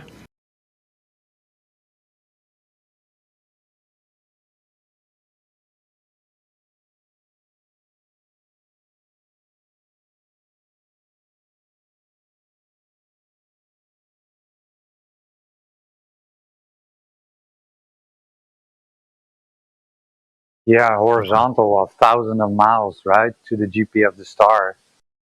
How you gonna do that? How are you gonna get a circle of equal altitude over thousands of miles on a globe? Oh, you can even ask it like this. This is the simplest way to put it, because they say, oh, it's horizontal, but it has nothing to do with the shape of the Earth, blah blah blah. So how are you going to get the distance across the Earth if that's not, like, if you're not trying to get because you're trying to get the distance of that chord, like you're trying to figure out how long that chord is. Like if you're not doing that on the Earth itself to figure out how far down this chord you have to go, then what the fuck are we? I don't even.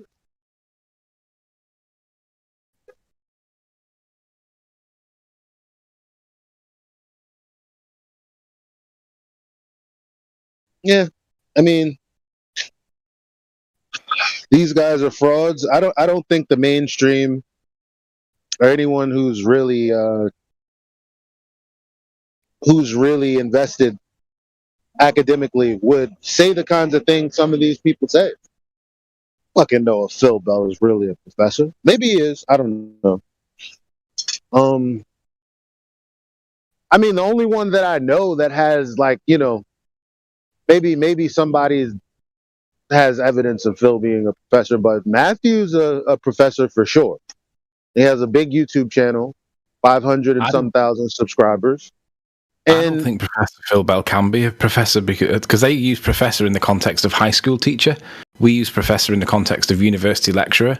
But that guy can't even stumble a sentence together without stuttering and stammering and stumbling and blah, blah, blah, blah, blah. If he was a bloody university, if he was a teacher of some kind, I don't know how he could be credible for anybody. Yeah. Roger, what is Matthew? Is Matthew a high school teacher, or he is a professor, right? I don't know. I think he's but he's a teacher. That's he's a math teacher. So. And he teaches math, right? And we showed him the section. He said, "I don't know how you would get that line. That is that radius across the horizontal." Well, he tried to trick me on a ball. he tried to trick me by claiming, well, the horizon, you need to correct for the horizon dip, right? So that's why he tried to correct. Why do you need to? Because the horizon drops on a sphere. That is what he tried to do. Which is no, that's not even true. Like the correction is so that you make the elevation 0, so that I you know, get a measure. but that is what he tried to do. Fucking man.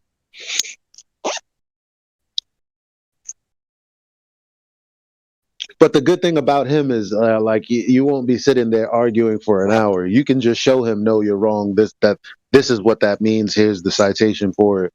Here's the source. Then he'll go, okay. Like he won't fight you against the evidence when it becomes like obvious. You know what I mean? Unlike these other guys. That's why I like Matthew. Ask him, Matthew. The best one if he's a teacher of maths. Ask him, when it comes to gas pressure without a container, he will calculate the dispersal rate using Boltzmann's formula. Ask him, how did he get the dispersal in the first place if we're in a vacuum? Like, word it that way. Because if you acknowledge that Boltzmann is what he's going to use, right, that's his language that he will appreciate you credited him for, because that's what he's going to do. He's going to use Boltzmann. So acknowledge it and say, yeah, okay, you're using Boltzmann. How did you get the gas pressure in the first place to be able to calculate the dispersal rate? Because if you acknowledge Boltzmann, like Boltzmann's a really important formula in the mathematical world. So it calculates the probability distribution, right? So to them, that's important. You said to Boltzmann's us, law? it's irrelevant. Pardon? You said Boltzmann's law? Because he is Boltzmann's equation calculates the pressure that as you go up in elevation, it gives you an approximation of what the pressure should be as you get higher. And it seems to be reasonably accurate, right? I'm not saying it's accurate or inaccurate, but it seems to be because it correlates. But it's if you drop that phrase to him, the Boltzmann formula or the Boltzmann equation, just be aware that it's a probability calculator. It calculates the probability that the pressure will be a given calculation at a certain elevation. That doesn't mean it will be, but it correlates that. It calculates that that pressure. So if you talk his language for just a couple of sentences at the start, you get on his wavelength straight away, and then you just drop him it in a different form and just say, well, how did you get the pressure in the first place to be able to calculate the formula? Because you're calculating the formula, and we're asking you, how did you be able to do that in the first place? Because we need that gradient forming first in a vacuum. Why is there no directionality of gas law? Why is there no supporting citation? But we do have a gas law that says that there's no directionality to gas, and all experiments demonstrate containment with gas pressure. So where is it? And you'll get him on the back foot. Then he'll start hating you and calling you names. But if you just give him the pat on the back, the friendly pat on the back with Boltzmann, just affirm that into the conversation so that he likes it. He'll then give you more time. Yeah. I think he'll appreciate it. He's a little different than everyone else.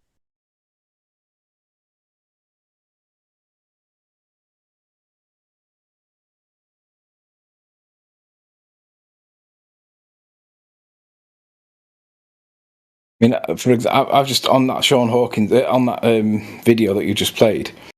I've got some idiot saying to me stuff, and I said to him, I said, "That's okay." I said, I quoted him, and he said, "Line of sight to the horizon is not a physical line; it's a direction to a point. It is not affected by curve or refraction." I said, "So that direction to a point, is it straight, and then in brackets no looming, or is it curved? No sextant. Please define your new term here, please." And he come back and he said, "It's straight, perfectly straight." And I said, "Great, then bye-bye looming, welcome to flat Earth."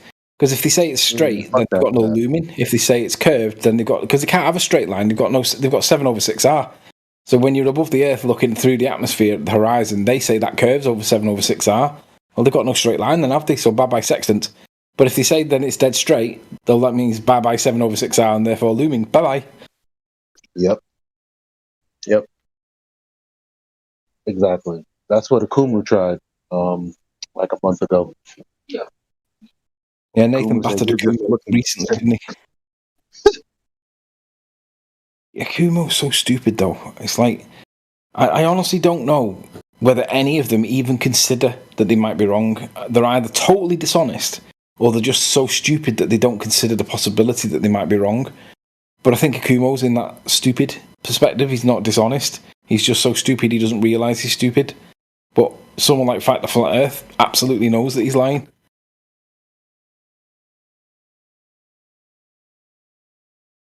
Yeah, they're not trying to say, well, the bubble sextant, yada yada yada. That's their new stick. So does that mean that they relinquish the sextant then by moving away from it to something new? No, they're trying to say that you don't need the horizon because you can use a bubble sextant.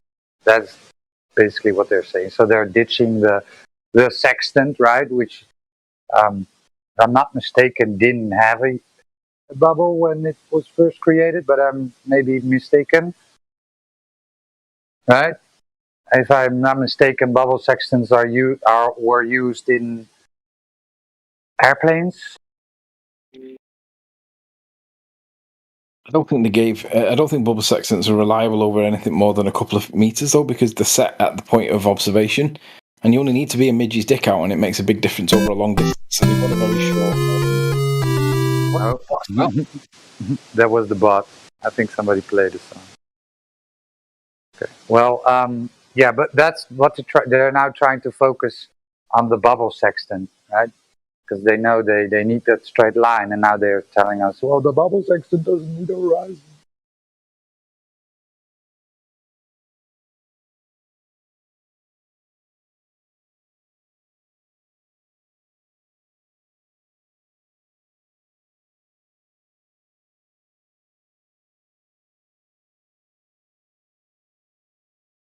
Tiring talking to these idiots, isn't it?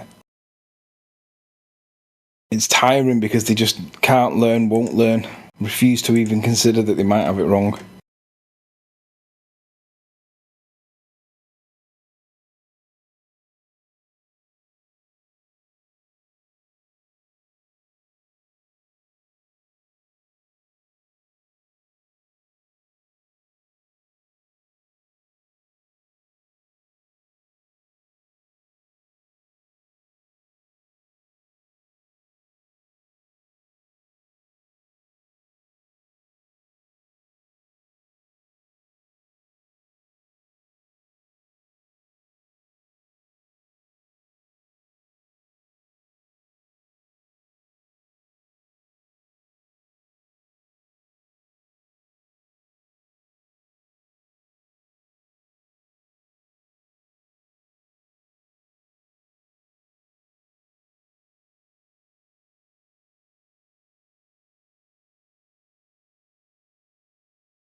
On a different note altogether, I've got a pressure washer in my garage, and it's a typical like Karcher one where you got a reel and a hose on it, and it's quite a big bulky thing. It leaks everywhere. It's a pain in the ass to use because you got to pull it out of its cubby hole, plug it in, plug your water thing into it, mess around with it whilst you go around one side of the car, mess around with it whilst you go around the other side of the car. I've seen someone do a video online of basically what they do is they keep the pressure washer inside the garage. They take the reel and stick it to the wall, and the only thing that you move is the hose on the reel. The reel stays where it is, but the hose on the reel moves with you. Basically, you pull it out like a big long string. You spray it and use it on your car, and then you put it back in. But you don't have to mess around with taking out the actual, the big unit. And I looked at it and I just thought, do you know what? I'd never thought of moving the reel onto the wall because it bugs me. I use an outdoor socket for power, and then I run the reel for the water from the hose pipe into the back of the unit, but the unit's near the car. It's just so much faff. It just takes more time to set it up and use it than it does to wash the car.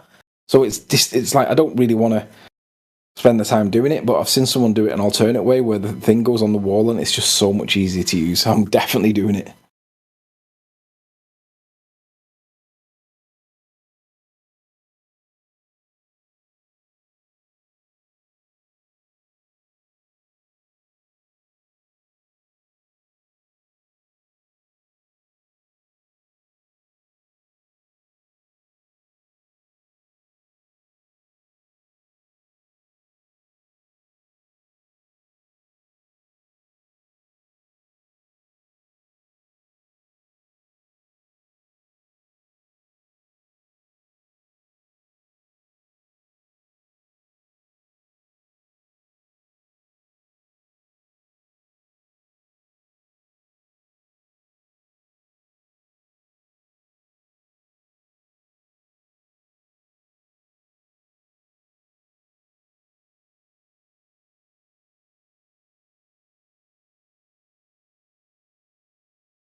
Where is everybody? Come on, there needs to be some conversation.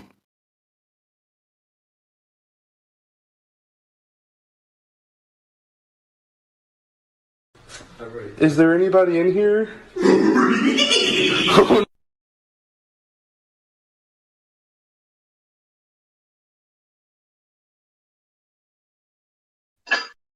Oh, there's no one here. I don't think there's anybody in here that wants to talk to you, mate. Hey.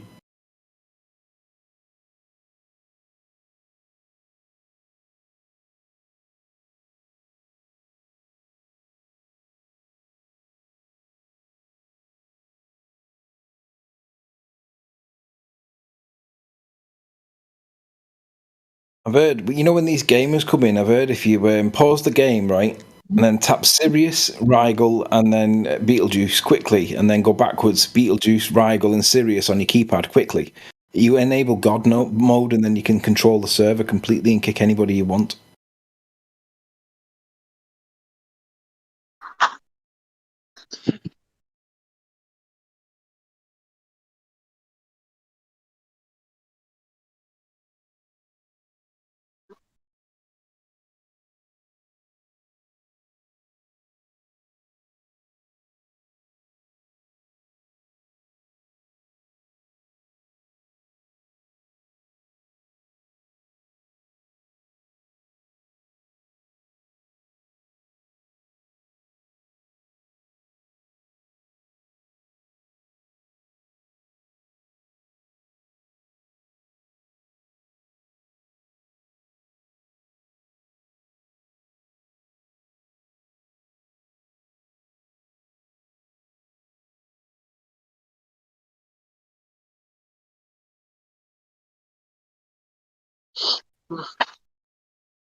Ah, there's something new. So, anybody around from England?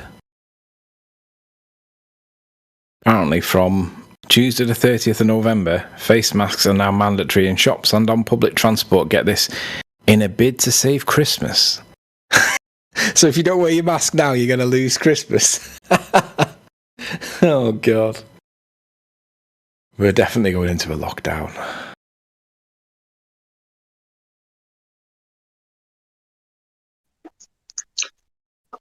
People aren't as excited, but they're still subconsciously going along with it, like, because they think that it's real. They just don't want to be bothered with it.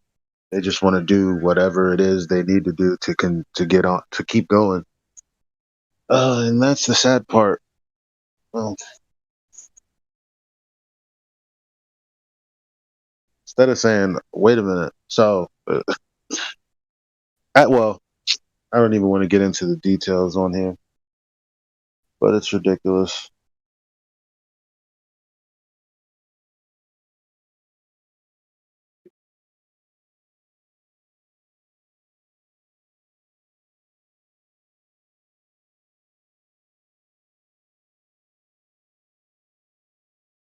Oh, I believe it's snowing.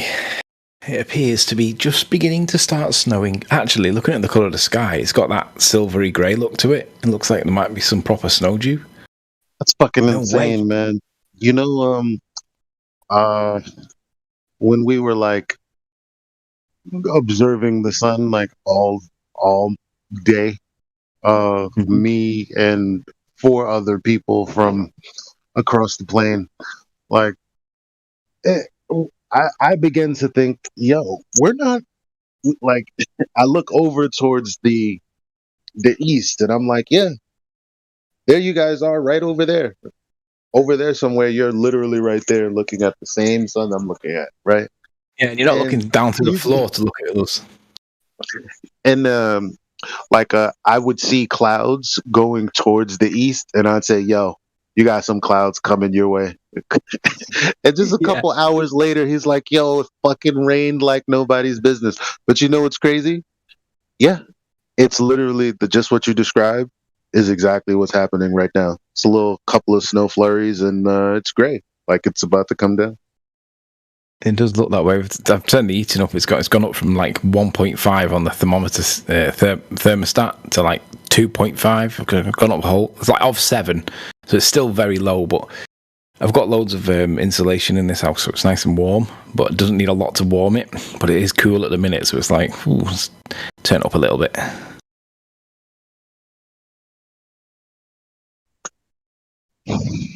Well, I'm gonna check you guys in a little bit. I want to listen in on this meeting real quick. Go.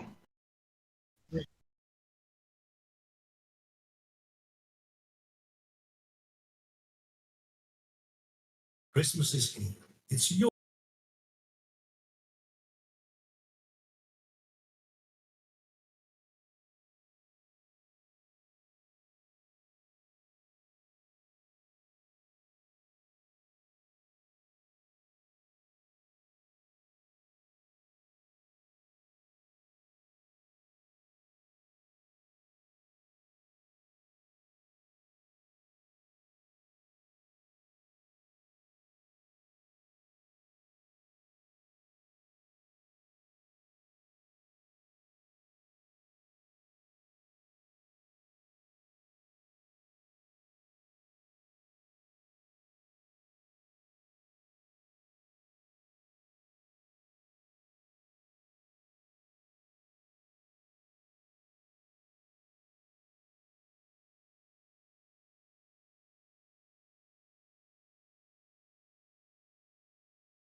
We got Hahaboob.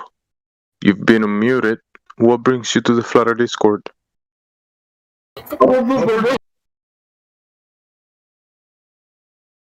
Are you having an emergency? Yeah, are you yelling? I think we got a whopper penis in chat. Go for the bushes. Hahaboob. We only speak English in the. We do speak multiple languages, but try to stick to English, bro. My brother, I am speaking English. Are you now?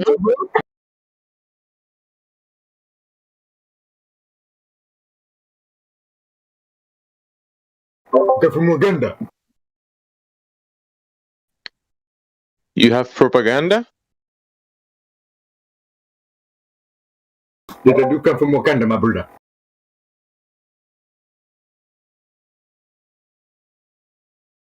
You have propaganda to bother.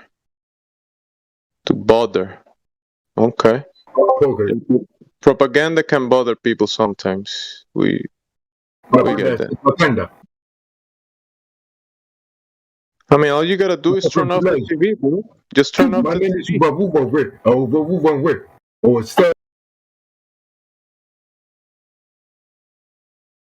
Yeah, I agree with you.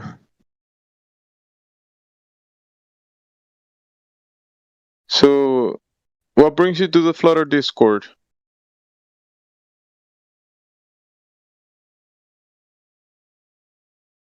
Boob. Haha, boob. Yes, my brother. What brings you to the Flutter Discord, my brother?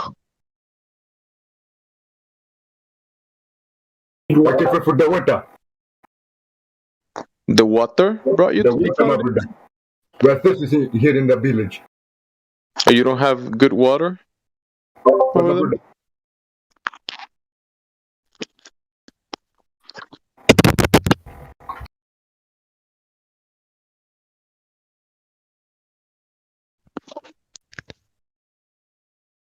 Yeah, haha, boob. I think, I agree, my brother. You agree? This is not an agree or disagree genre, bro. It's, the earth is flat. It's not based on opinions. Who?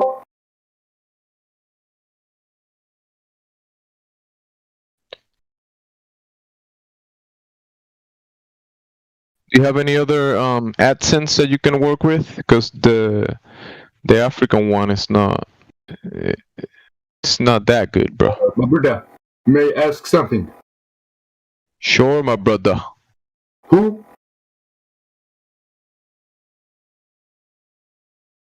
Who what? Who asked? Whose ass? I don't know.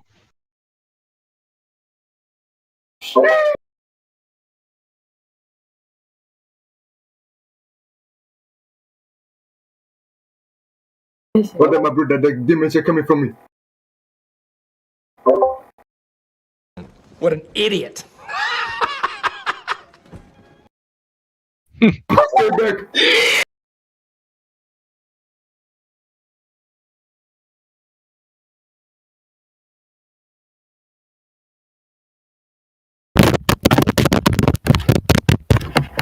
Habib, have you ever had a conversation that is longer than 2 words? this? Okay.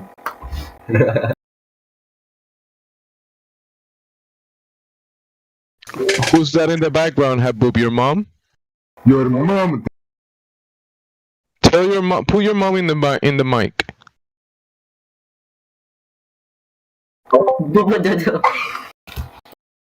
Hi, mom.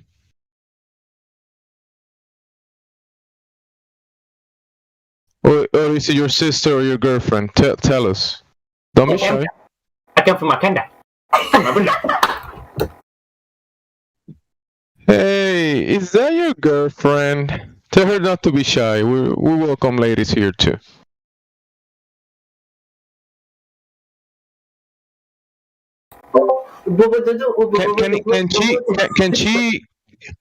Can she make sentences longer than 2 words? Not like you have. Hey, lady, take the mic from Habib. He's having an issue having a cohesive conversation. Just take the mic from him. I think it's not safe for him to be on the internet.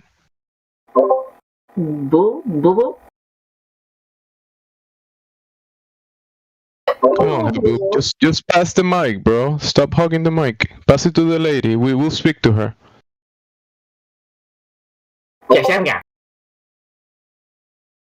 I'm not Chinese. Well, are you a Chinese African? Nothing happened in Tiananmen Square.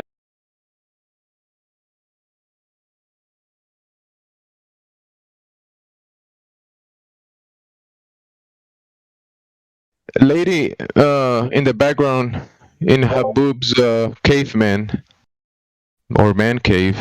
Do you normally go outside with this guy? Like,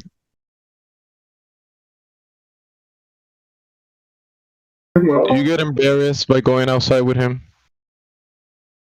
Or you just stay in the man cave?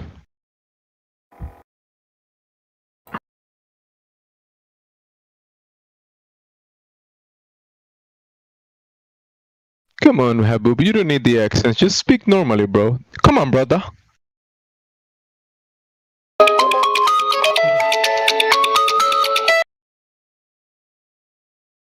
Wow.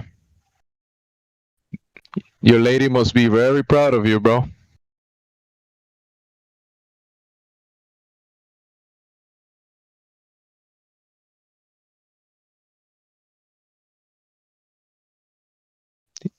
Imagine a world where you cannot have a cohesive conversation with flat earthers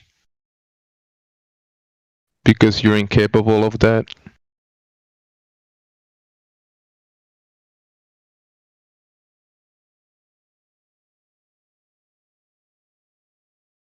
What do you think about my sister?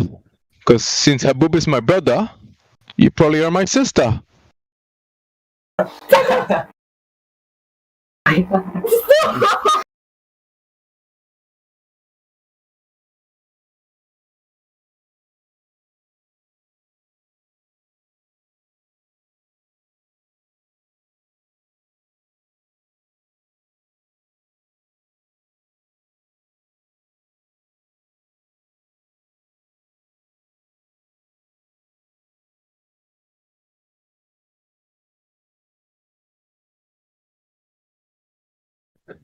But my brother, Habub, what makes you think that you live in a cartoon, spinning globe? I am Hello Earth. A hello earther? Where I come from, we do say hello. Hello, hello, hello earther. I'm Chinese. I believe in square. You're Chinese, therefore you believe in a square? Okay. Minecraft square. Minecraft Square. Okay.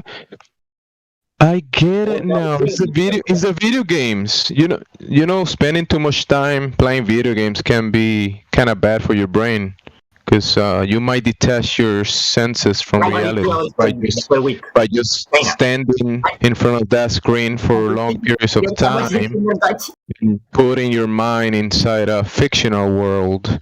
It might have some effects in your perception of reality. What do you think about my sister? I do physics. Very Francesco Morgan. Habub, try to work on your giggling issue syndrome, and when you speak, do not giggle. It's at the house them about. Also, try to start talking start speaking after you unmute yourself, and unmute yourself after you're done speaking.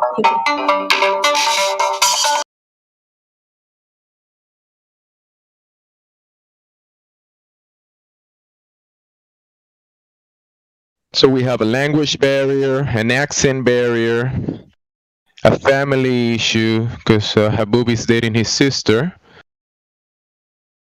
He's an African Chinese dating his Indian sister. And he believes he's in a cartoon ball. What's going on, Habub? You can do better than that.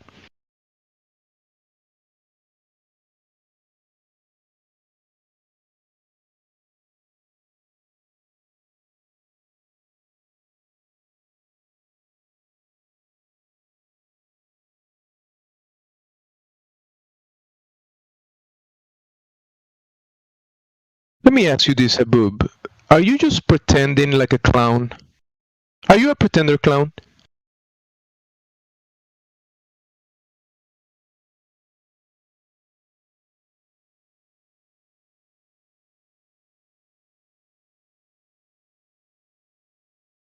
I'll take this. I'll take that as a yes.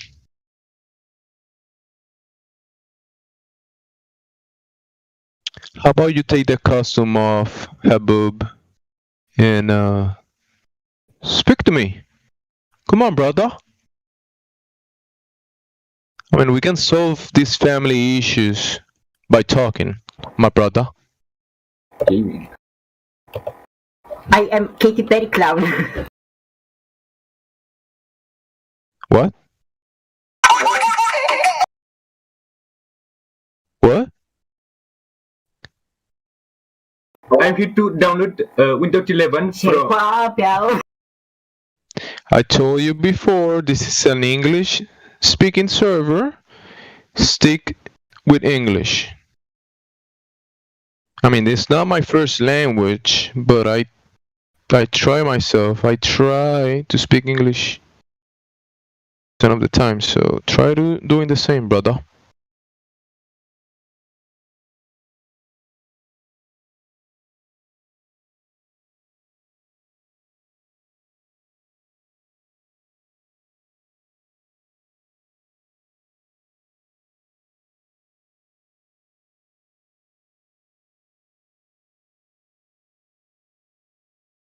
So what, Habib? You normally go to strangers and start speaking these weird languages with them?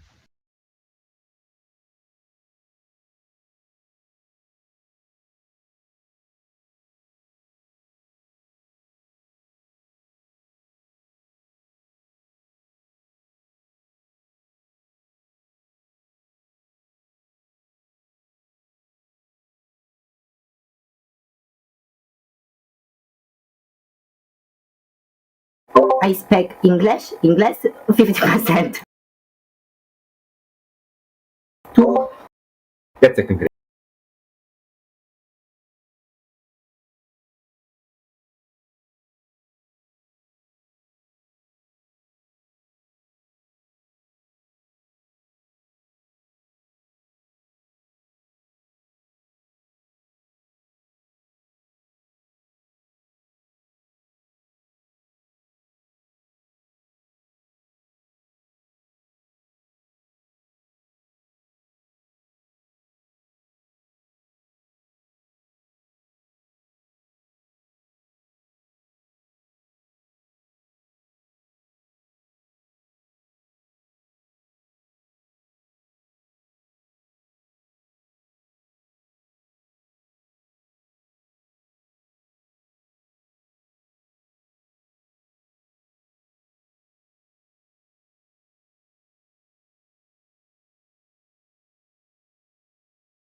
I'm back. Where is my brother? He left? Oh, Habub. Troll failed.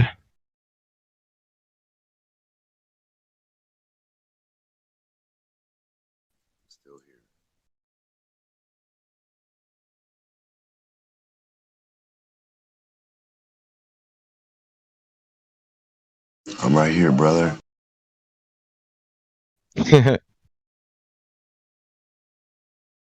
We just had this trollish account that I unmuted, and it looks like he had people in the background just playing flat earthers. Giggle, giggle.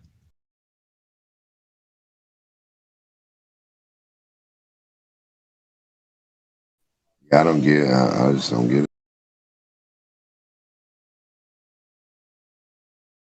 I don't get how everything is brought to us by military and everything. When you go to make a model of reality, your city, your town, it's going to be on a flat plane.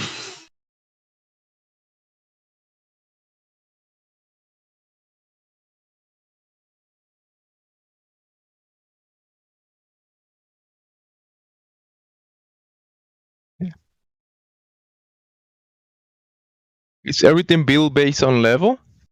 Like structures, bridges, that kind of stuff? Yes.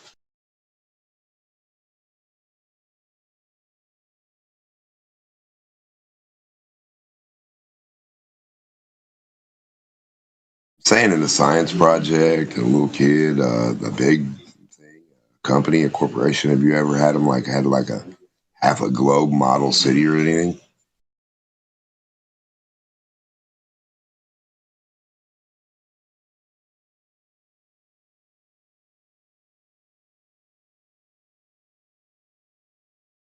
They do make structures and buildings and places, and then top of that level structure, they build a globe, right? Have you seen that?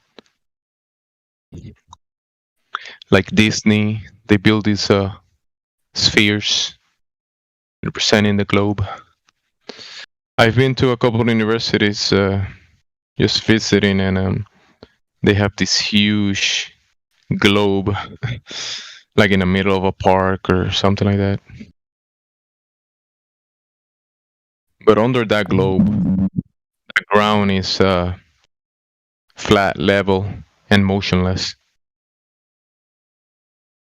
So even the globe itself is dependent on a flat Earth. Yeah, the stupidity of a watch. A watchmaker makes gears and things that move when one gear starts resistance on another. So if you had big objects that were circles sitting on this planet and it was spinning, they would spin too, just like a gear.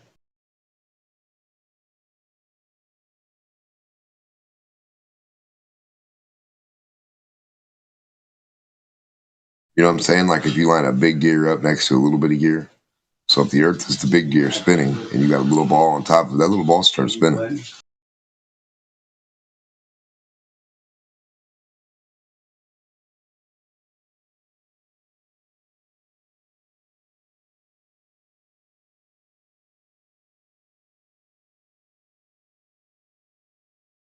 Where in nature can you put a ball on top of another ball and start spinning it and it don't move?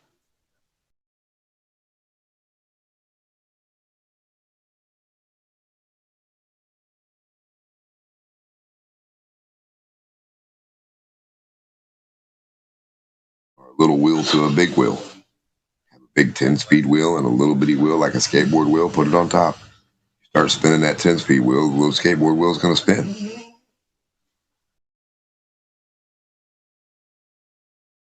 The big ball they have at Disney should start spinning.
Ms. Downs, does Google think that this is a problem, and what is the solution that you're coming up with to address it? Thank you for the question. So as you noted, when Alex Jones posted the video you described saying that the survivors of the Parkland massacre were crisis actors, that violated our harassment policy. We have a specific policy that says if you say a well-documented violent attack didn't happen, and you use the name or image of survivors or victims of that attack, that is a malicious attack and it violates our policy. In terms of conspiracy theory content generally, our goal is to promote authoritative content to our users. So we have two principles that guide the way here. That's the first one, is we want to provide users with authoritative, trustworthy information. Downs, I'm sorry to cut you off. I only have a minute and a half, and I don't really need to hear what you're trying to provide. I want to know how you're dealing with all these conspiracy theorists on your platform. So the first way is by demoting low-quality content and promoting more authoritative content, and the second is by providing more transparency for users. So we're introducing boxes that provide factual information at the top of results that have shown themselves to turn up a lot of information that is counterfactual, such as searching for the Earth is flat on YouTube, where you see a lot of Your response is to put a box saying, nope, the Earth is not flat. Correct. Okay.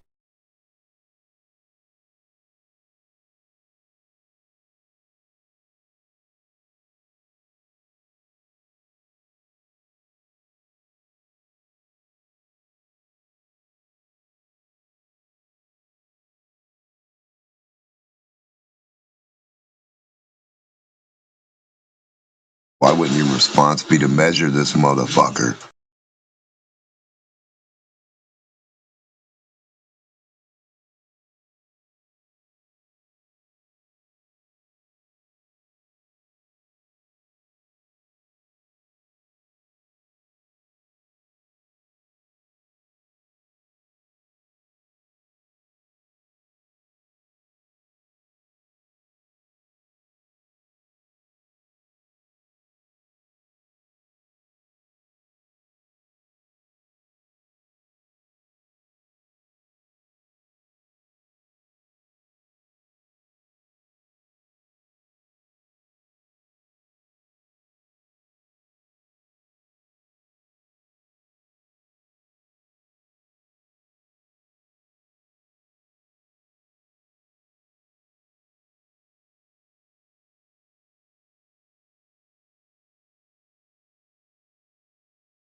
Good morning. Good morning, Vietnam. God, I love the smell of napalm in the morning.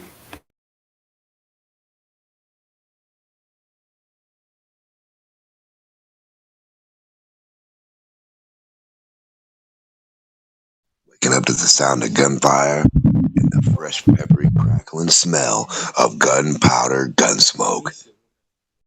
God, I love the smell of globe tears in the morning.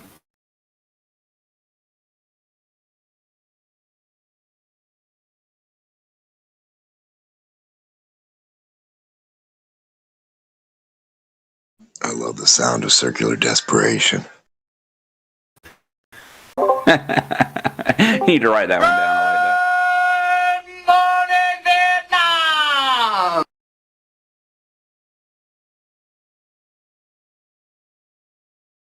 Good morning, Flat Earth Nam.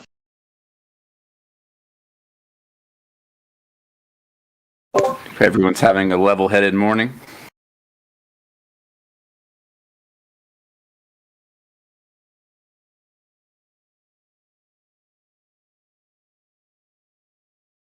You're having the circular confliction with the circular contusion. And a spherical abruption. Spherical discrepancy. Oh, flatulence.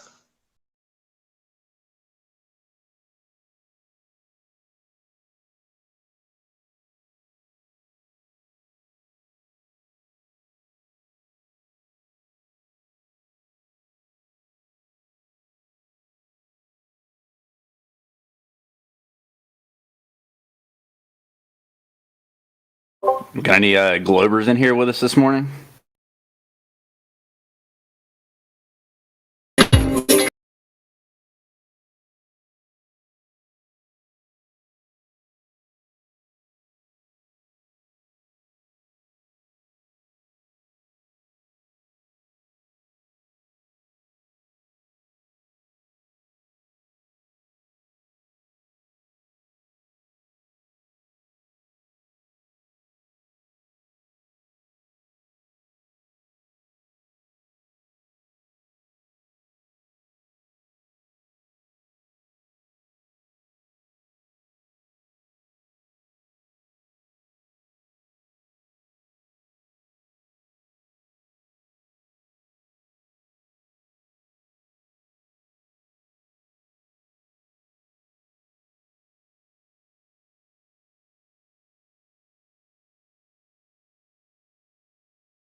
Do we have any new Globe claims or anything?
Odoriferous emanation of a globe.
Where do you think the captain is going to put in for shore leave?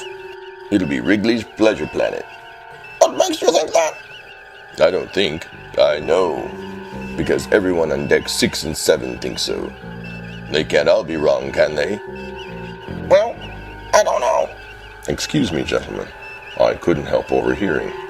Yes, sir? The argument you are employing, helmsman, is not logical. In fact, it exhibits the fallacy of argumentum ad populum, also known as appeal to the majority. The argument seems to make sense.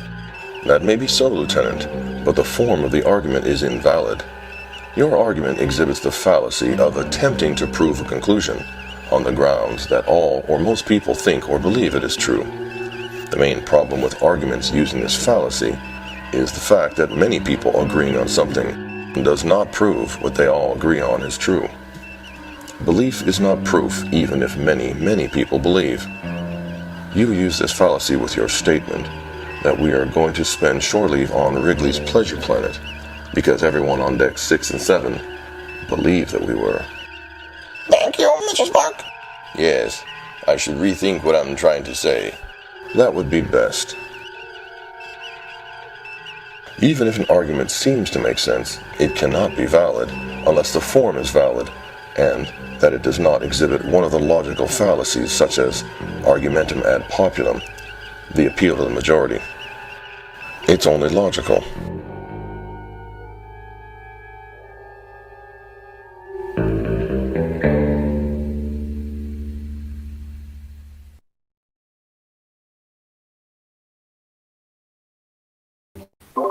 Well, Mr. Spock.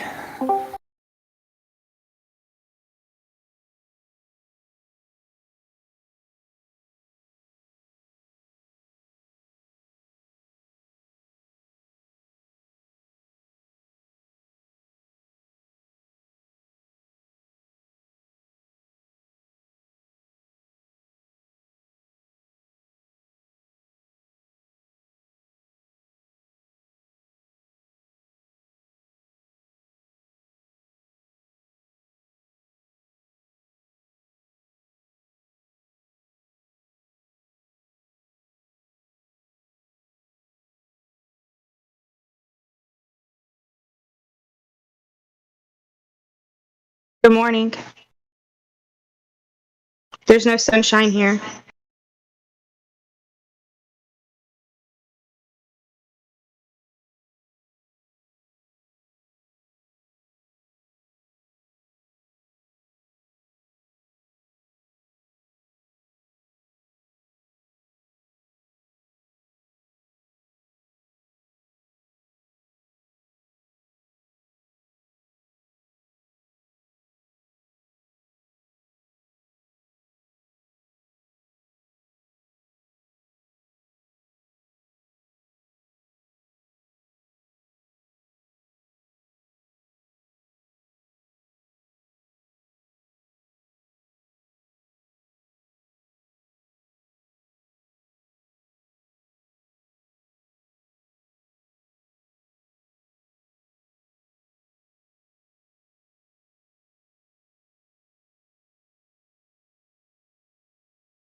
Hello there.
Have you ever looked away from Earth into the black void? Because you can see the stars. Oh yeah. You know, we were never able to see stars from the lunar surface or on the daylight side of the moon. It's not a black void. I mean, it's black, but there's all kinds of little polka dots. Space is fake AF. Space is fake AF. There's more than stars. You can see planets. You can see moons. You see the gas.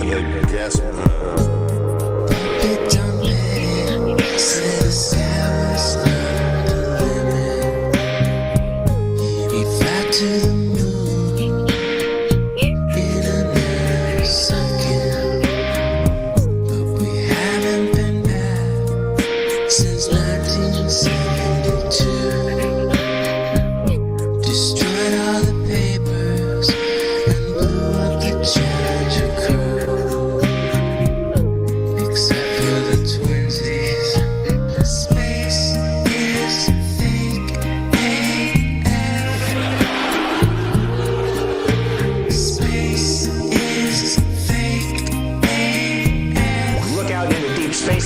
sun is the darkest night you can imagine. Hey, space boy, you broke my rocket man heart. Where are the stars? Is it bright or is it dark? The vacuum of space, oh, the tomfoolery. What happens if you get a leak on that? You have a leak.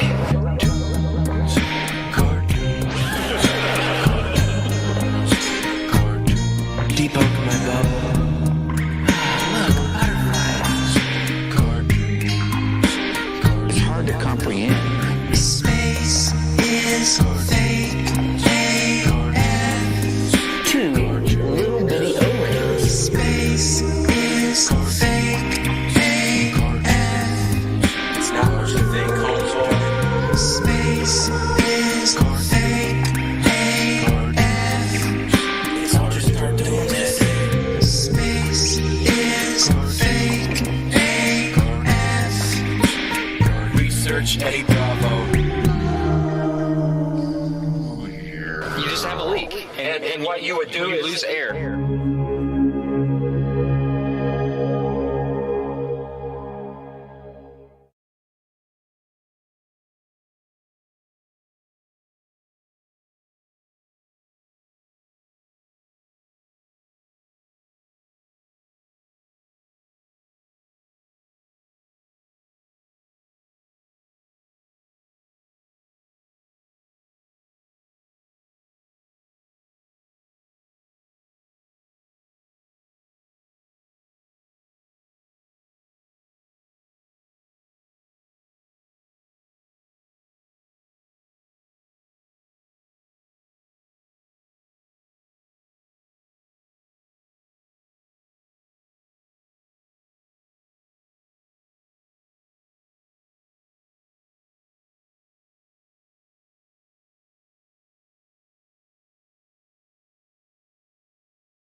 Monopoly was real money, a new way to gamble. Everybody bring your own money, and at the end, somebody ends up with it all. Monopoly.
There is a great topic at hand at the moment. The number one flat earth proof, we're calling it. It is the sextant. Sextants are beautiful measuring devices that, with the aid of lenses and mirrors, can enable you to measure the angle between two objects, typically between the horizon and a celestial object, such as the sun or stars. The sextant is used to measure angles on a surface. It's elevation angles, people. Can you tell us what an angle is? Is it two straight lines meeting at a vertex? Can you confirm that? Yes. Yes, absolutely. And yes. When you're looking at an angle of elevation, what are you shooting from? What is the baseline? Your eye line to the horizontal. So a horizontal. You see this line down here? And with triangles, this is called the adjacent. Now, this is the horizontal line. To measure an elevation angle, you must have a flat horizontal adjacent.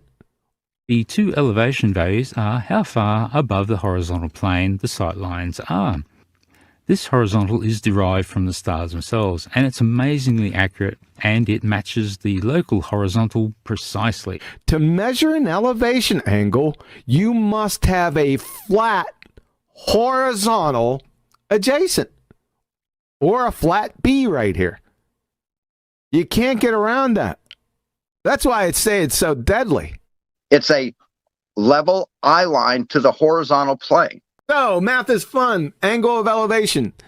The upwards angle from the horizontal to a line of sight from the observer to some point of interest. You can look to the horizon, check the elevation of the star to get angle A.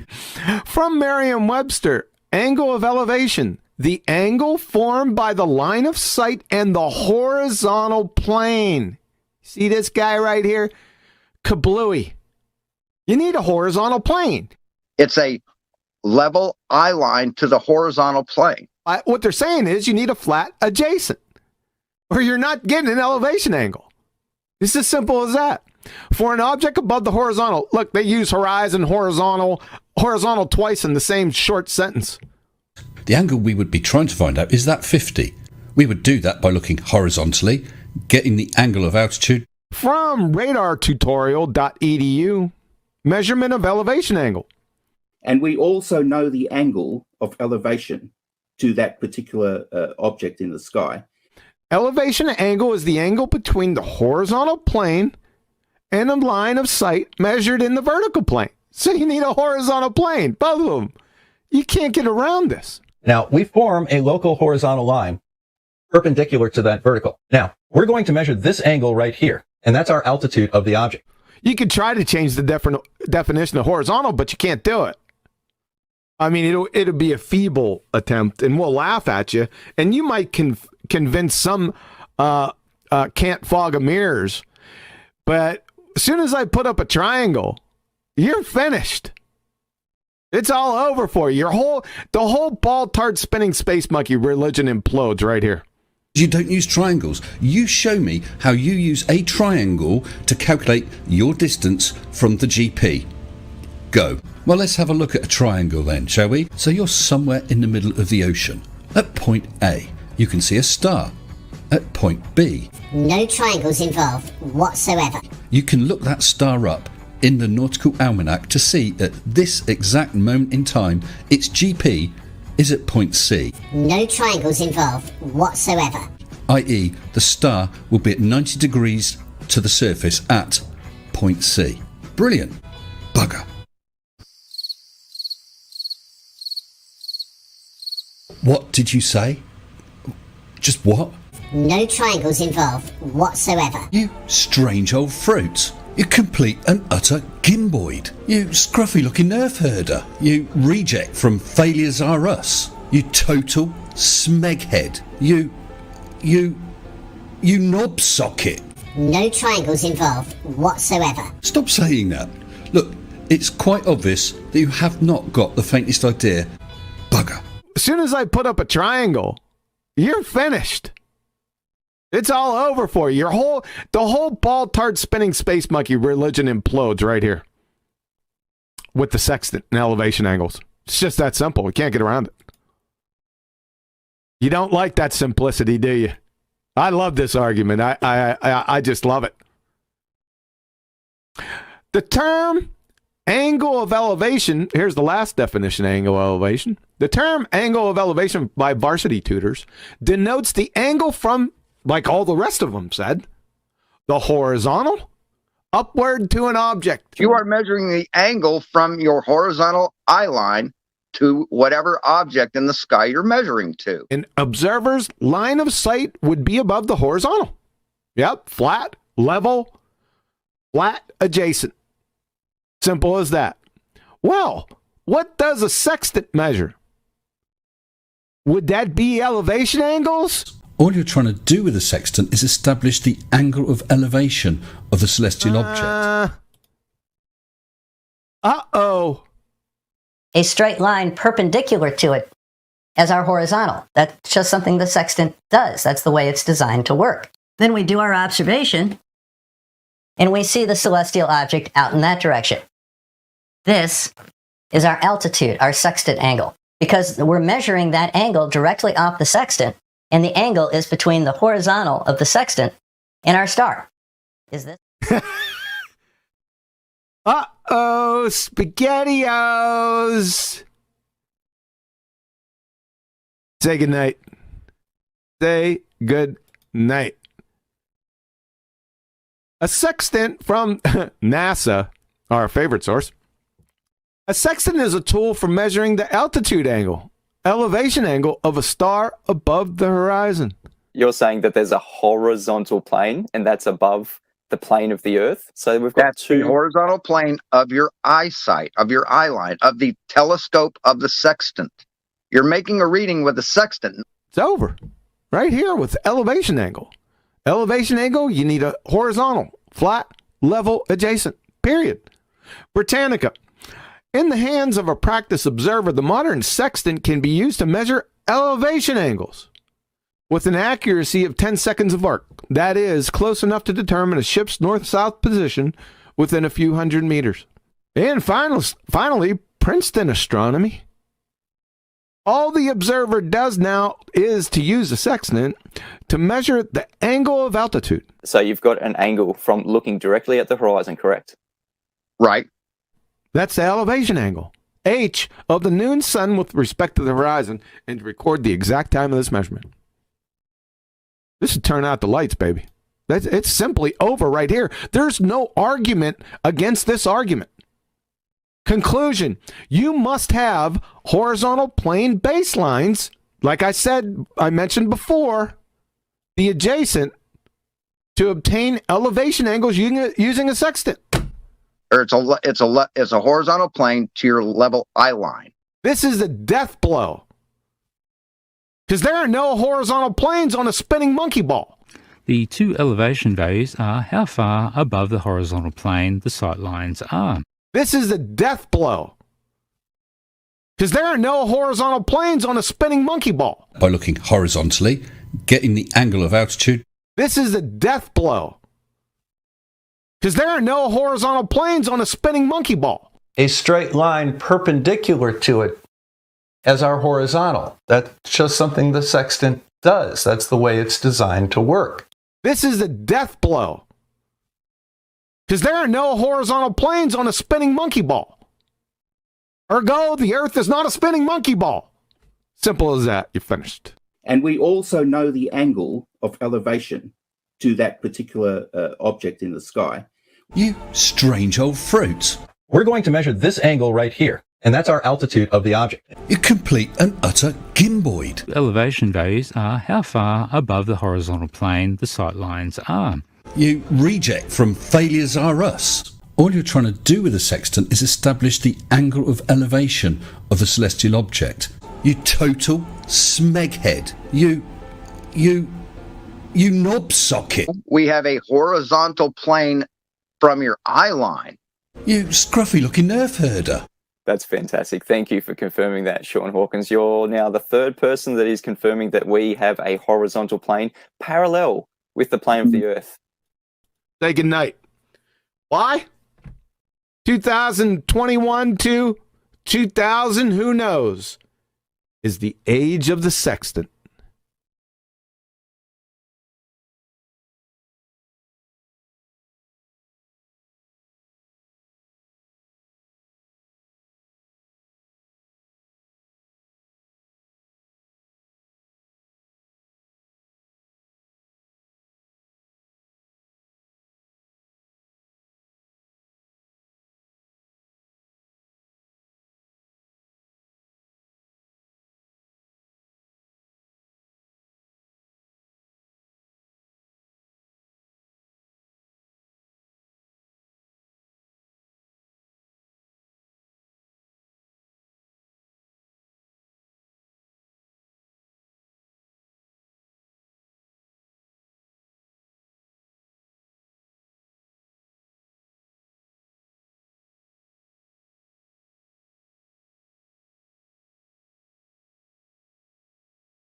Have you ever looked away from Earth into the black void?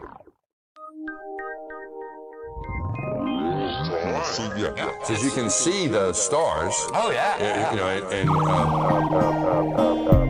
We were never able to see stars from the lunar surface or on the daylight side of the moon. It's not a black void. I mean, it's black, but there's all kinds of little polka dots. Space is fake AF. Space is fake AF. There's more than stars. You can see planets. You can see moons. you see the gas. It don't matter. Say the sky was not the limit. We fly to the moon in another second. But we haven't been back since 1972. Destroyed all the papers and blew up the Challenger crew. Except for the twinsies. Space is fake AF. Space is fake AF. Look out into deep space away from the sun. It's the darkest black you can imagine. Hey, space boy, you broke my rocket man heart. Where are the stars? Is it bright or is it dark? The vacuum of space, all the tomfoolery. What happens if you get a leak on that? You have a leak.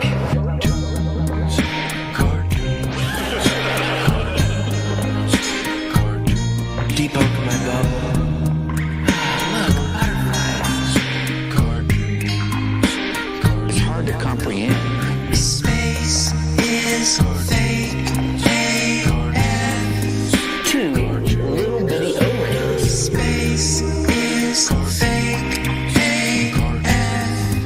It's not what you think, homeboy. Space is fake AF.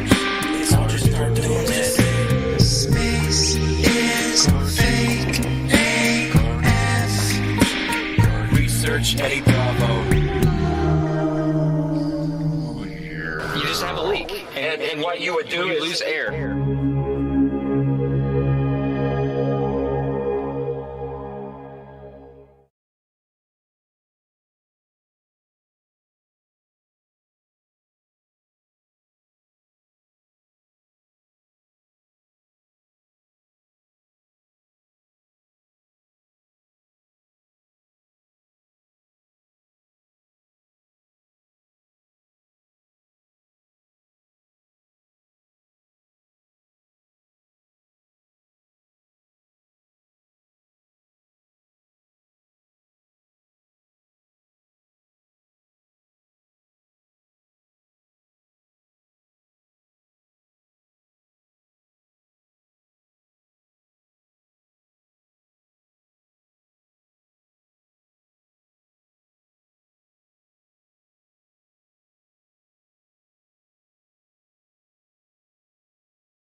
Have you ever looked away from Earth into the black void?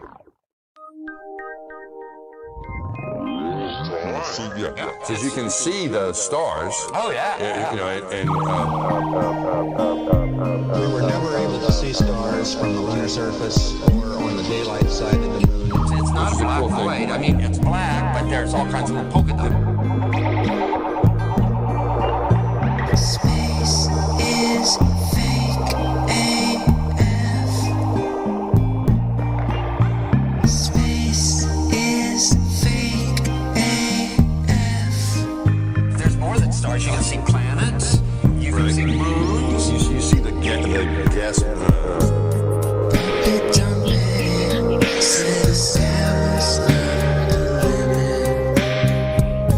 We fly to the moon in another second, but we haven't been back since 1972.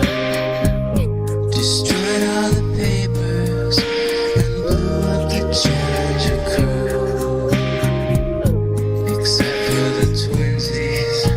Space is fake AF. Space is fake AF. Look out into deep space away from the sun, it's the darkest night you can imagine.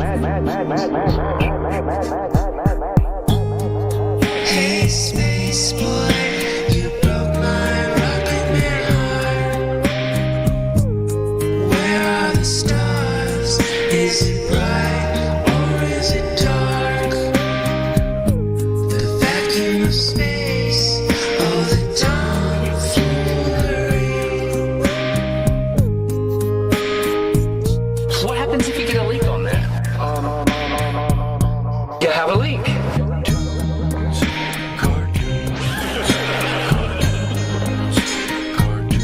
Deep open my bubble.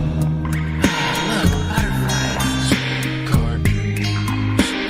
It's hard to comprehend. Space is fake AF.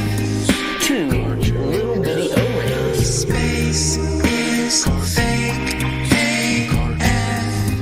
It's not what you think, Holmes. Space is fake AF. It's all just start doing it. Space is fake AF. Research Eddie Bravo. You just have a leak, and what you would do is lose air.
Disagree, and I certainly haven't come here to come and crap on what you believe. I think it's actually genuinely fascinating, and you guys have as a community have done in the very least like an actually fascinating job constructing these theories. I study philosophy of science myself, so seeing how you guys do this is actually pretty cool.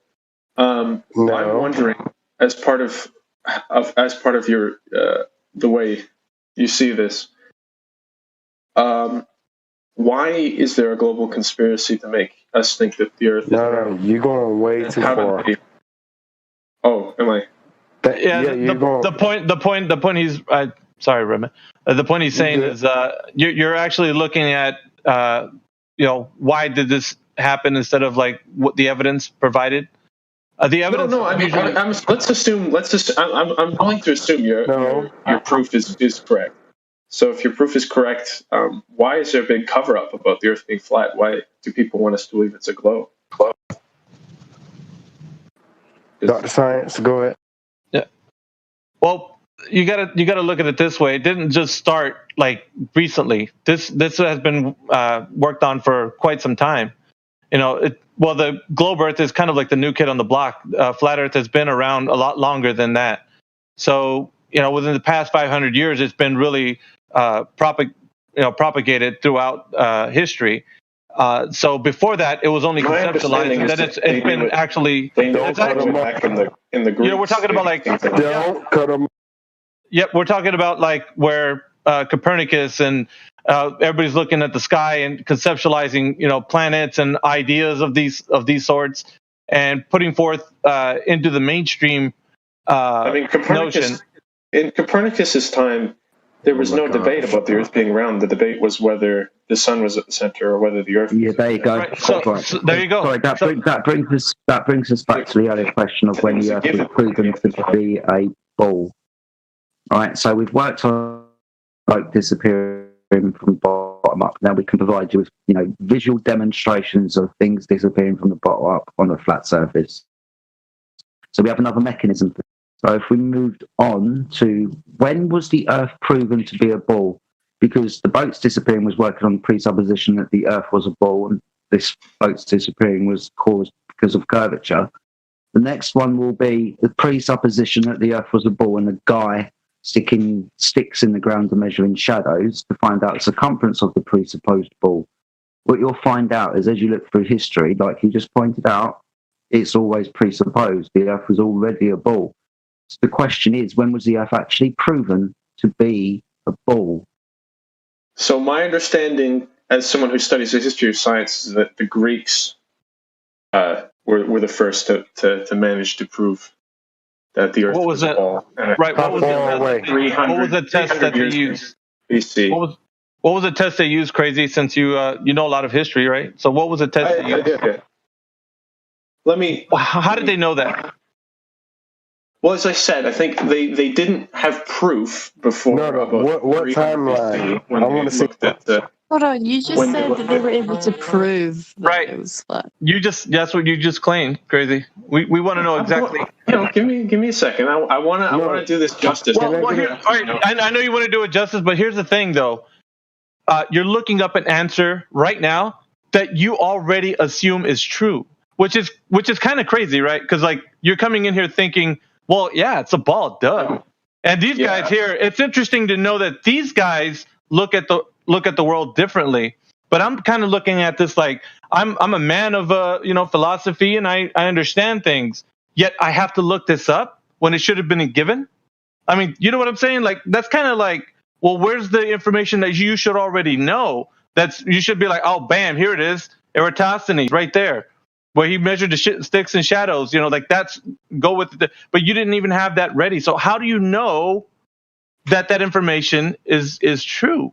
Like you're going back into this thing where you're trying to verify what you already think you know. You're being very philosophical here by doing what's you're being very philosophical, which is good. I mean, that's very like I can give you all your maths on this globe that you believe in all time. Every spin, what you gonna give me, I can Yeah, you're just proving that you're not very knowledgeable and you're fighting a losing battle. Right. If And you that's do what it no sounds idea like. what you're talking Well, I don't know if it's a losing battle when most of the world just because Crazy didn't If you're asserting that they've proved it, then and you've got no idea what it is that they've proved and how they've done it, then how do you know they've proved it? You're just going off what other people say. You're a sheep in the system.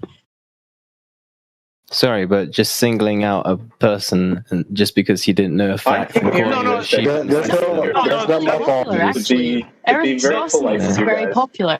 And you guys are being pretty personal at me now. I mean, no, it's not putting Crazy on the hot seat. This is the point. Okay, this is the point. When people come in here, they already have this idea in their mind, like, yeah, it's a ball, duh, for sure.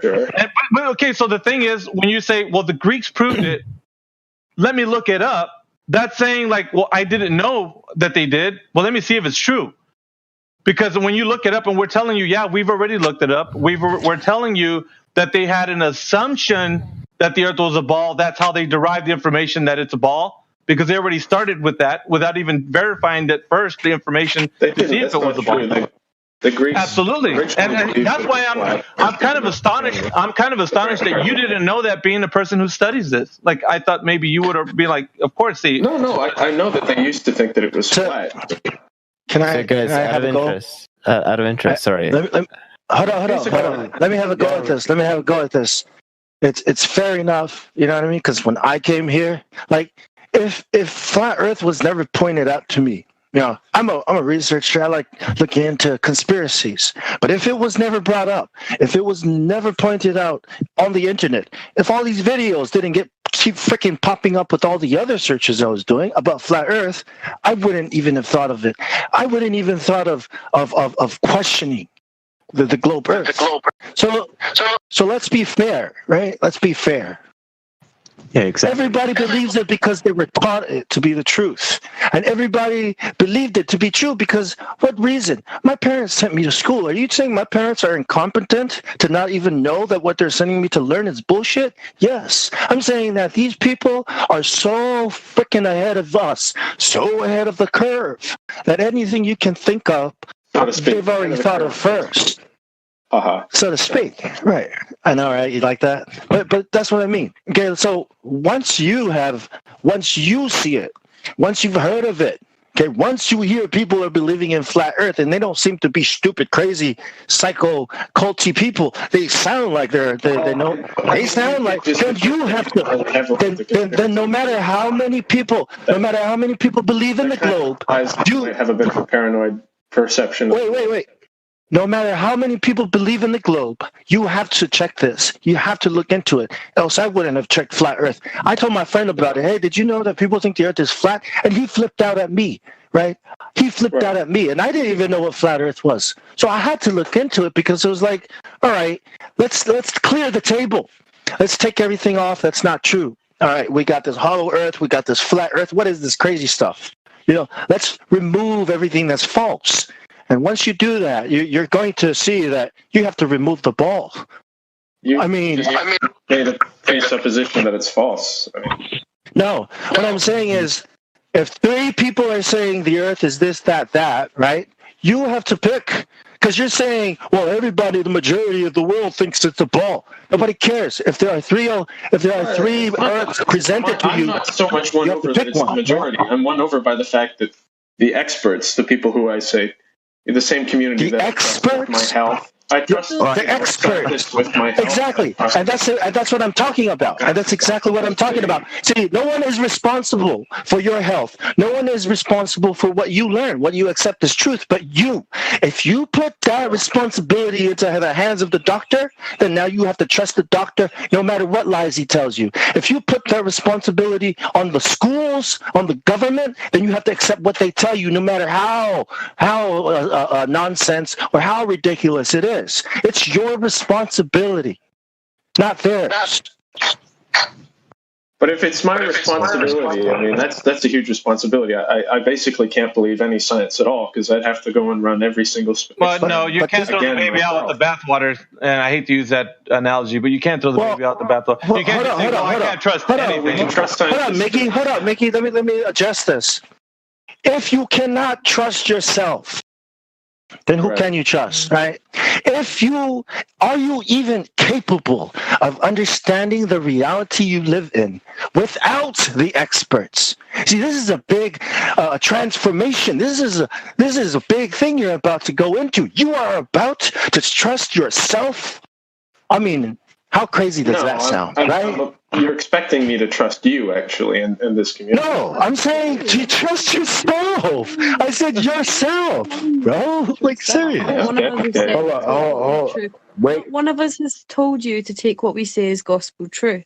You're here to hear a different side of the story. Go figure out what the hell you want to believe in. Never take what we have to say. I actually have some. Never take He's done that way. That's actually quite fascinating that you phrase it that way. That's good. You're right. Yeah, absolutely. I need to figure it out for myself. And I certainly will never say about your community that you guys are force feeding people beliefs. You have clearly said to me many times to think about it myself. No. And I'm asking you to take the journey yourself, and you're saying, well, I don't have to take that journey. Someone else has done it for me. It's like, dude, are you going to take the journey, or are you just going to sit here and tell us why we've taken this journey? You know what I mean? Like, take it. Go see for yourself.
The Snoz particle chef, Professor Booger Eater Phil Belland, back from his Nobel Prize winning "Water Vapor is a Gas is the Dumbest Thing I Ever Heard," June 2021.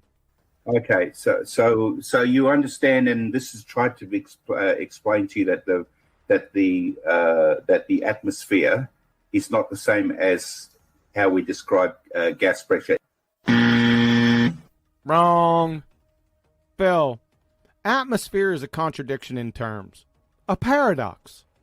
Atmo means air, air is a gas, sphere is a shape, gases have no inherent shape. Number 2, your train wreck atmosphere is made up of gases at pressure. So how are gases at pressure not the same as gas pressure? You dumbass cracker. You understand? What's the atmosphere made of, Professor? If I may. So it's made out of different gases. So it's made out of different gases at pressure. So again, how is that different from gas pressure? Do you understand that things fall? Do you accept that things fall to the ground? Oh, brother. Yeah, we accept that some things fall and that other things rise, like helium, hydrogen, nitrogen, oxygen, water vapor, etc. Do you accept that? Do you accept that moisture from the sea rises? Do you accept that? Yeah, it's called water vapor. That thing you had some difficulty with some months back? Jeez. Professor Numpty Dipshit, some things fall and others rise. Is there a point to your brain-dead queries? Do you accept that molecules have mass? Do you accept that they weigh, that they have, that yes. They would weigh something? No. You or anyone else can't even define mass, for goodness sakes. At the very best, it's but a concept. Even in your fairy tale paradigm, mass and weight are two different animals. From your alma mater wiki. In common usage, the mass of an object is often referred to as its weight, though these are in fact different concepts and quantities. In scientific contexts, mass is the amount of matter in an object, though matter may be difficult to define, whereas weight is the force exerted on an object by gravity. And you accept that weight is a function of both mass and acceleration? Wrong. Weight in your fairy tale dreamland dumpster fire is W equal mg. Mg love you long time. That train wreck progeny was derived vis-a-vis its daddy, F equal ma. Unfortunately for you and your bellowing ball-tarred brethren, all of the laws from Newton, of which F equal ma is part of, have been superseded and toppled from the throne by Einstein 106 years ago.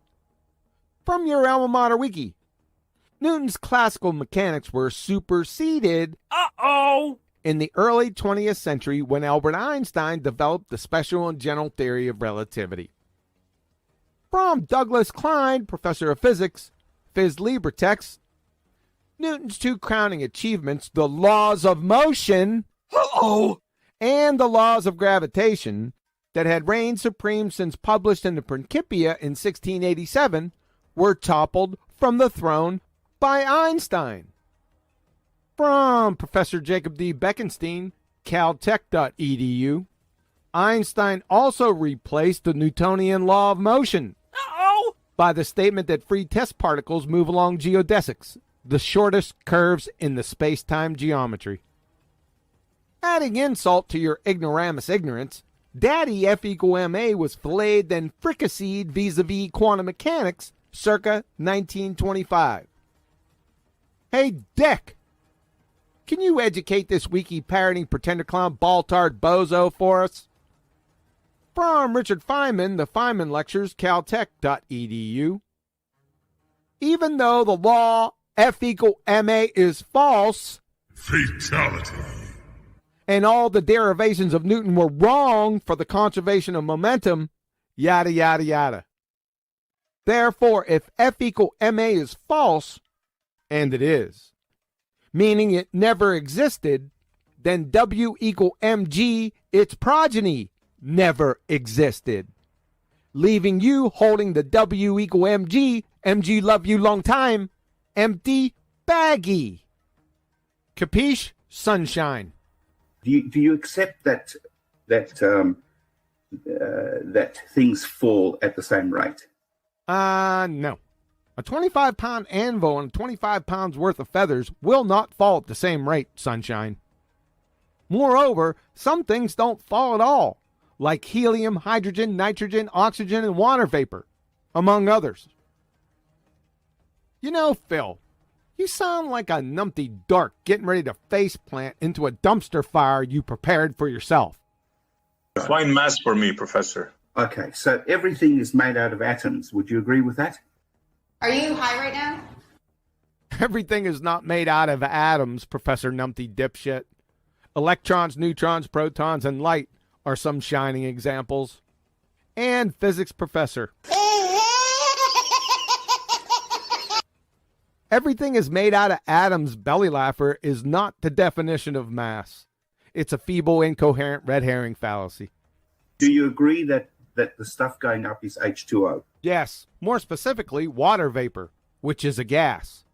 Do you still think that water vapor is a gas? Is the dumbest thing you ever heard? And you agree that when it does become a gas, it rises up, and then eventually, if there's enough of it, it'll come down as rain. Would you agree with that? Yes, it condenses into a liquid and will eventually fall as some form of precipitation. So you agree that gases have mass and that they are attracted to the Earth? No, I already exposed your mass train wreck, and gases aren't attracted towards the Earth. If you think they are, then you haven't the first f***ing clue of gas behavior at a grade school level, and are in direct contradiction with Boyle's Law, Charles' Law, Gay-Lussac's Law, Avogadro's Law, parts of Dalton's Law, Brownian motion, and the second law of thermodynamics. Things that have mass will fall to the Earth at the same rate. We agree with that? You need to be institutionalized. This is why we have an atmosphere, because all the gas molecules fall to the Earth at the same rate.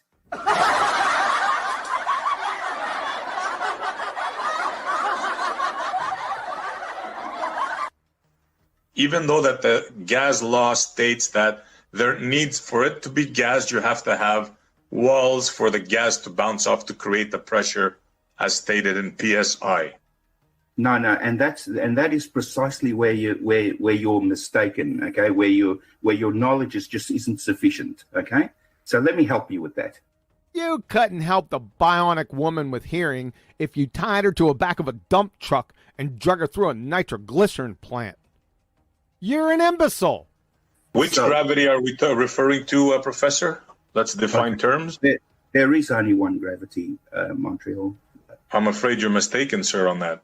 No, there's only one. So let me explain. You heard of Newton, sir? You heard of Newton? Yeah.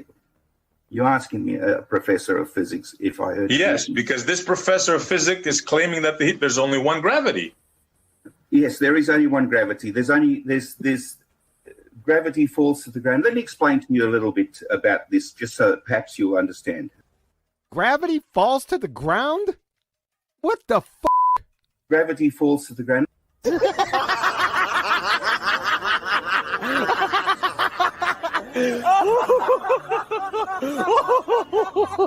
You are so dumb. Damn. And there's only one gravity, eh, Professor? From NASA.gov, lessons for students. There's two versions of gravity. Newton and Einstein. Duh. What we're talking about here is observe Newton's laws, which observes how gravity works. This is how I managed to get a satellite from one orbital range to another orbital range. Yes, and Anna Nicole married for love, and Pol Pot was her florist. Newton's laws observes how gravity works, eh? Forgive me, but you're a bumbling, imbecilic Dunning-Kruger buffoon of the highest order. A genuine window licker. Number 1, reification fallacy. Debunked laws don't observe other debunked laws. Number 2, Newtonian mechanics, that is, the laws of motion and gravity, were wholesale debunked and replaced over 106 years ago, then had its guts ripped out by quantum mechanics shortly thereafter, as already detailed. Number 3. So you use Newtonian gravity to maneuver your second law of thermodynamics violating fairy tale satellites? Professor Gez from UCLA, Department of Physics and Astronomy, would vapor lock from tear-jerking belly laugher syndrome if she heard that delusional horsepuckery. From the aforementioned Professor Andrea Ghez, UCLA, Professor of Physics and Astronomy. Einstein's right, at least for now, said Ghez, a co-lead author of the research. We can absolutely rule out Newton's law of gravity. Hosmer with a drive. Cheese and crackers. Oh, son of a... That's going to leave a mark. Do you use phlogiston to fire up your Barbie? Clown. It describes what happens in the atmosphere within it. In other words, gases go up from the Earth, they come down as rain. Really? So we have helium, hydrogen, nitrogen, and oxygen rain, Professor. You are so dumb. Damn. Put it this way, Montreal. Let's say, for instance, I owed you, $1 billion, $1,000 million, and I gave you 1 cent. Would you theoretically say that I gave you any money back? This is friggin' painful. You gave him 1 cent back, and not theoretically. Next block of instruction, how to breathe. Then look at a horse. I've told you this many times. There's no truth in science.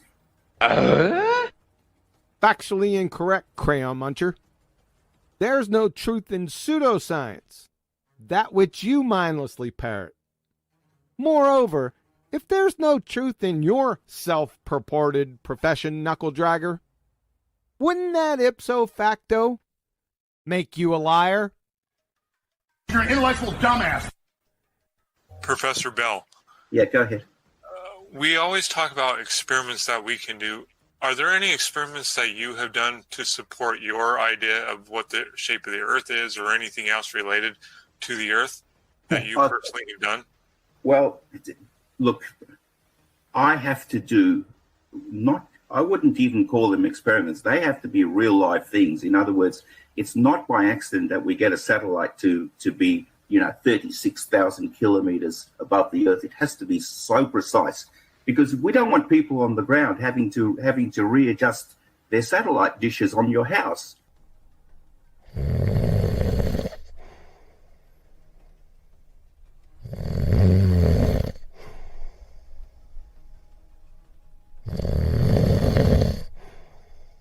Professor Bell, are there any experiments that you have done to support your idea of what the shape of the Earth is or anything else related? For instance, I've got one on my house that's been there untouched for 12 years. That's because it's been pointing at a particular satellite that's giving me my television thing. Now,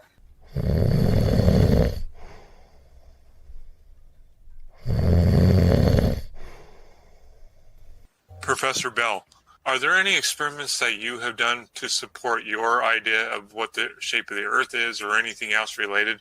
A good thing for those people who do control this satellite because they make sure that it stays where it's meant to stay.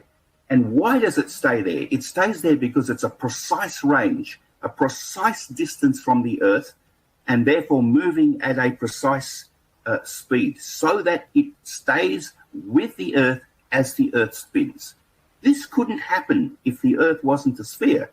And the millions, the hundreds of millions of dollars that we have to commit.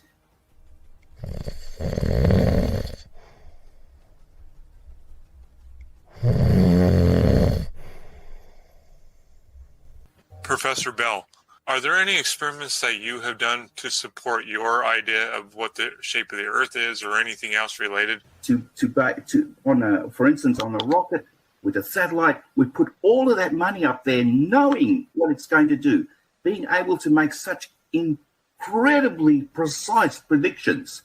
Professor Bell. With all of this money, it would be impossible to if there was any guesswork in it anymore. We don't have to guess. All of these things are so precisely defined. And what's amazing is that these things were defined so long ago when these people had so little to work with.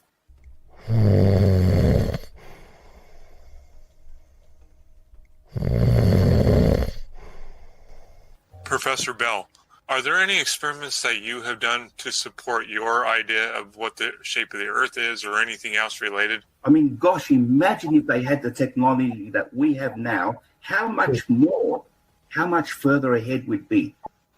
If you have a look at one single photograph, it's probably one of the most amazing photographs ever. Professor Bell.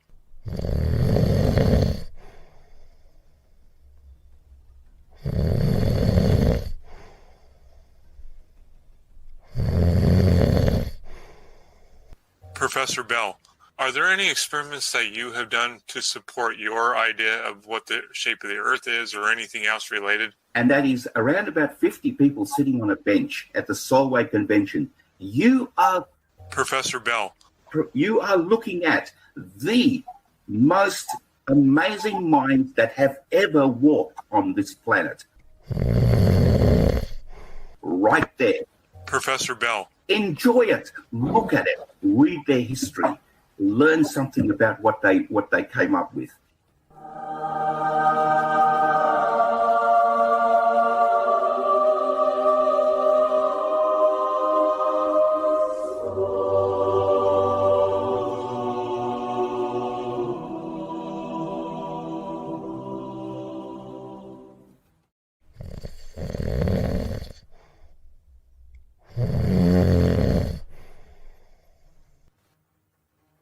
You know, for freshman physics, our curriculum's crowded enough without worrying about trying to demonstrate that the Earth is a sphere. There's so many other things. Yeah, why demonstrate anything when you just brainwash them? From Singamano, Teaching and Propaganda, Physics Today, Volume 53, June 2000, page 54. Professor admits physics profs brainwash students with propaganda. And I use that trust to effectively brainwash them. We who teach introductory physics have to acknowledge that if we are honest with ourselves, that our teaching methods are primarily those of propaganda. We appeal without demonstration. Our curriculum's crowded enough without worrying about trying to demonstrate.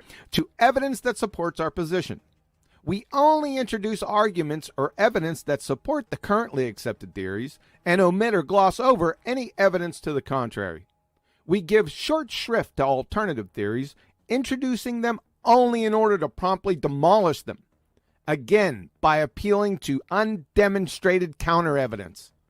We drop the names of famous scientists and Nobel Prize winners to show that we are solidly on the side of the scientific establishment.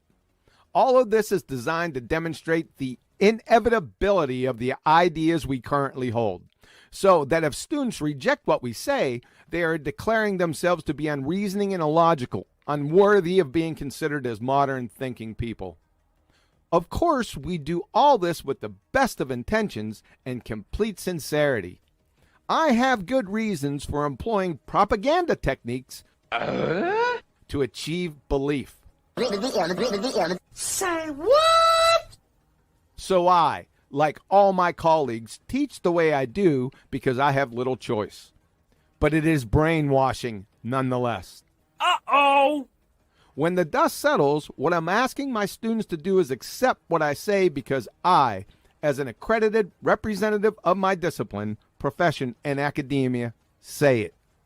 All the reason, logic, and evidence that I use simply disguise the fact that the students are not yet in a position to sift and weigh the evidence and arrive at their own conclusions.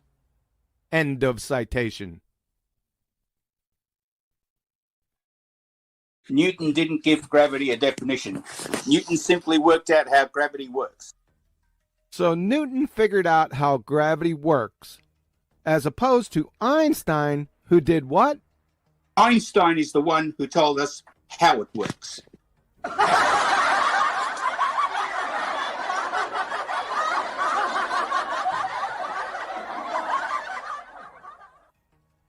Mr. Belland, when you juxtapose positions, you're contrasting them. That is, you're showing how they are different from one another. In your juxtaposition between Newton and Einstein, you said, Newton simply worked out how gravity works. Then you contrasted with Einstein and said, Einstein is the one who told us how it works. There's no difference here, booger eater. Unless you're implying Isaac Newton, who figured out how gravity works, according to you, was a mute who also couldn't write, who then needed Einstein to tell us how gravity works 250 years later. Ergo, Mr. Belland, unless you can show that Isaac Newton was a mute who couldn't write, you've just unequivocally demonstrated that you're a double-speaking retard. Capiche, sunshine? And to dot all the T's and cross the I's with your dumpster fire here. He simply described how it works. Simply describe how? Law of identity violation. Descriptions only pertain to what's and is's. Explanations, on the other hand, pertain to the hows and whys. You need to start over again. As in primary school, try and pay attention this time. I'd also highly suggest a few basic reasoning courses along the way. Clown. Inside of Einstein's field equations is Newton's work. Newton's, exactly. Oh,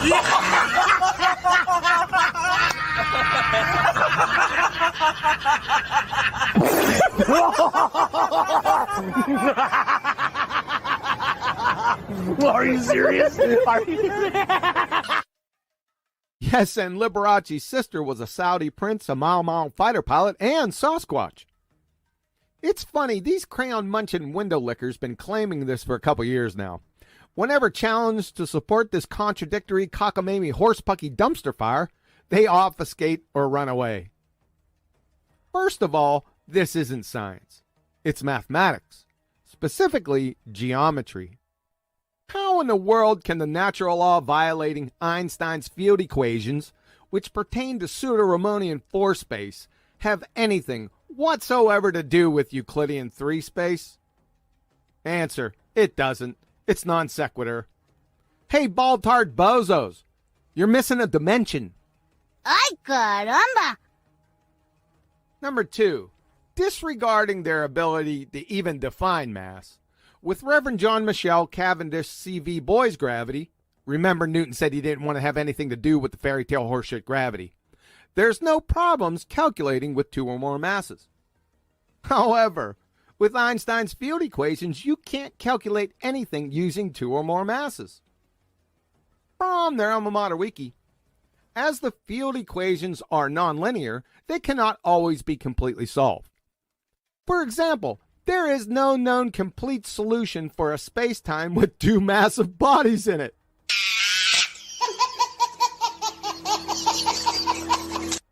So unless you have a completely empty universe, or a universe with only 1 mass, you can't use Einstein's field equations.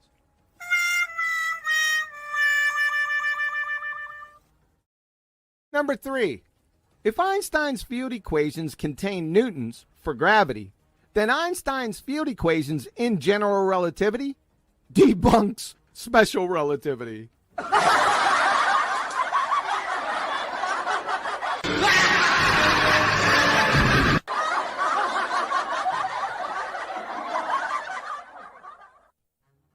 From Britannica.com, because Isaac Newton's law of gravity serves so well in explaining the behavior of the solar system, the question arises why it was necessary to develop a new theory of gravity.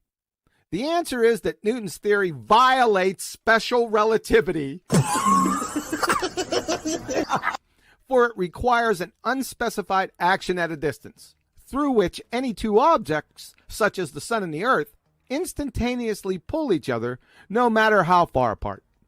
However, instantaneous response would require the gravitational interaction to propagate at an infinite speed, which is precluded by special relativity.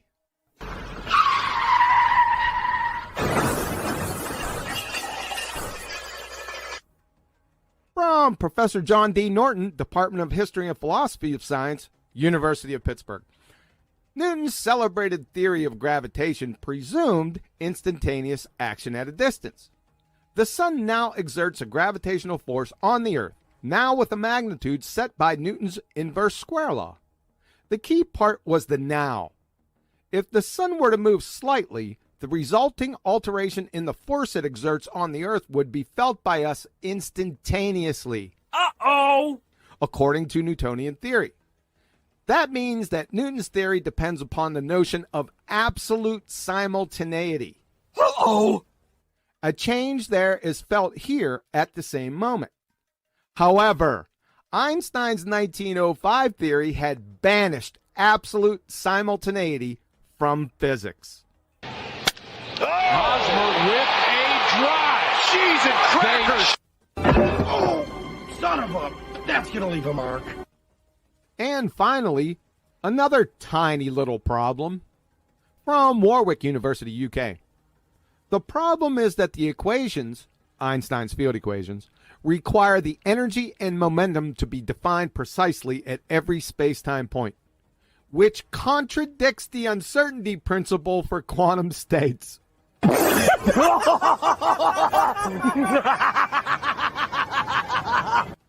This is not just a problem at high energies or short distances.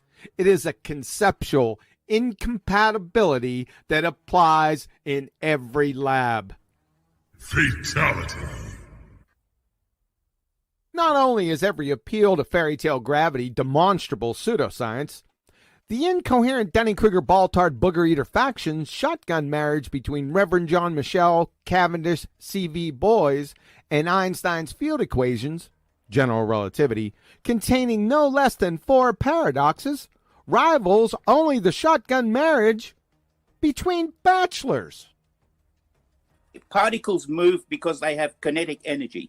That's astonishing. What's next? Sugar sweet? And of course, just if you throw a ball in the air, will the ball not stop and come back down? Let me think. It's a tough one. So you throw a ball up. Will it come back down? Yeah? Why does the ball go up and stop? Why does the ball stop? These mind-bending queries are getting exponentially more difficult. Can I do it with milk? So why does the ball stop? It loses kinetic energy? You know why the ball stops? Because it runs out of kinetic energy. Yes, I was right. Hallelujah. Who's all that in a bag of chips now? That's right, me. This is why gas particles can't go any further. Are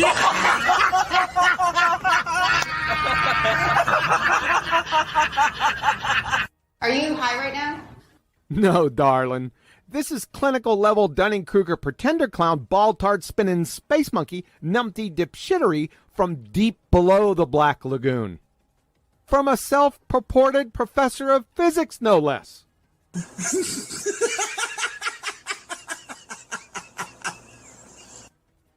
Professor Booger-Eaton Burke of megalithic proportions. Clumsily feeble false equivalence fallacy times 2. Number 1, balls are made of solids. Gases are gases. Number 2, the kinetic energy imparted to the ball is governed by you, or whoever's throwing it, as opposed to gases, where their kinetic energy is governed by the absolute temperature of the gas or gases. As long as the temperature of a gas or gases is above absolute zero, the gas will retain kinetic energy, i.e., it'll never stop.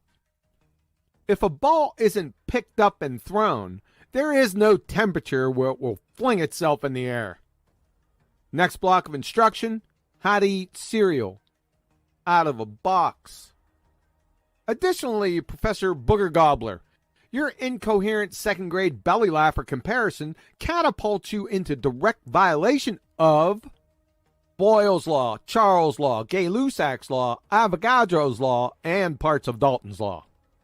And not to be ever outdone, the King Topper booger-eating bull in a china shop exhibition, leaving no dish uncracked, you've taken the second law of thermodynamics, along with Brownie in motion, out back to the woodshed and bludgeoned each to a bloody, lifeless pulp.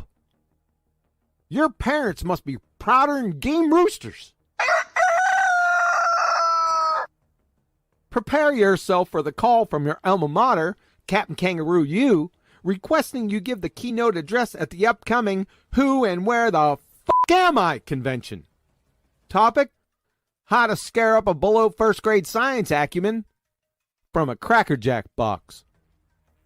What the hell did you just say? So thermodynamics, Phil.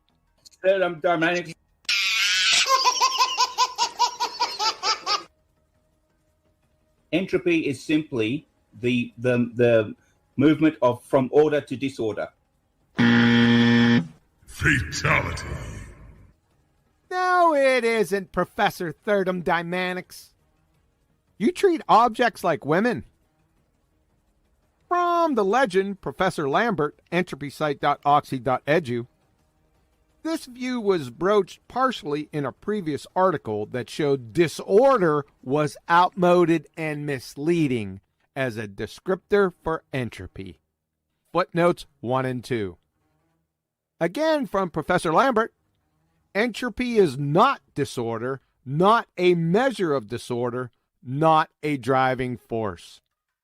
From Chem Libre text, there is no basis in physical science for interpreting entropy change as involving order and disorder.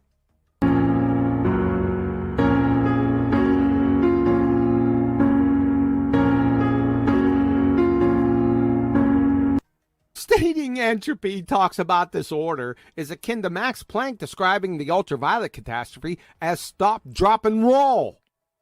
It's belly-laughingly juvenile proby and demonstrates beyond any doubt, ladies and gentlemen of the jury, that we have a stage 5 clinger kung fu death grip globetard wiki-parroting goober of megalithic proportions. You big dummy! Space is not a place that you can go to. Why not? Because that defies natural law.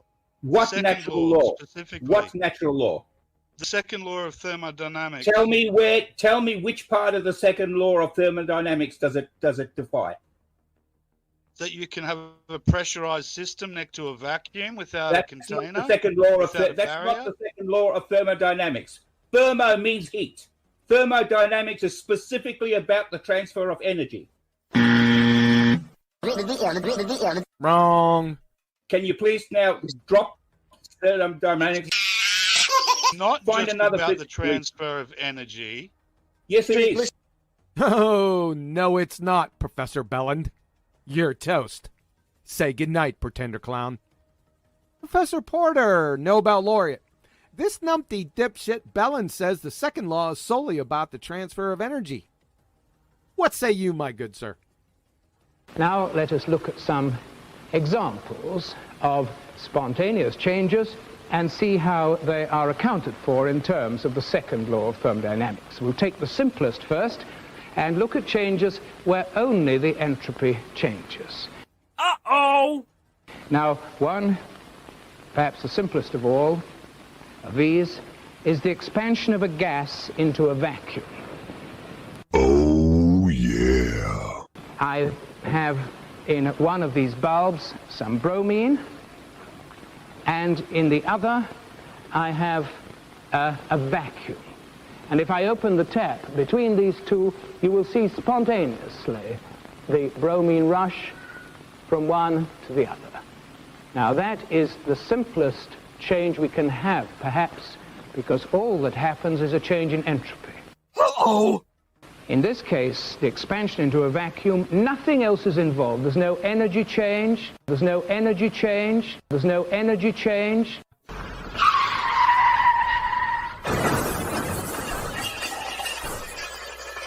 There's no temperature change. There's no change except entropy. There's no change except entropy. There's no change except entropy. Hosmer with a drive. Cheese and crackers. They're now Tender Clown Space Monkey. The party's over. They say that all good things must end. Ballers scattered on dawn's highway bleeding. Fallacies and refravity crowd their fragile eggshell minds. Baltar, Space Monkey. Call it a night. The party's over. Hey.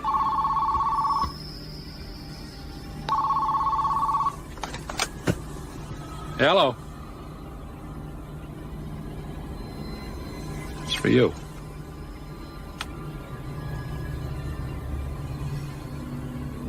Yeah?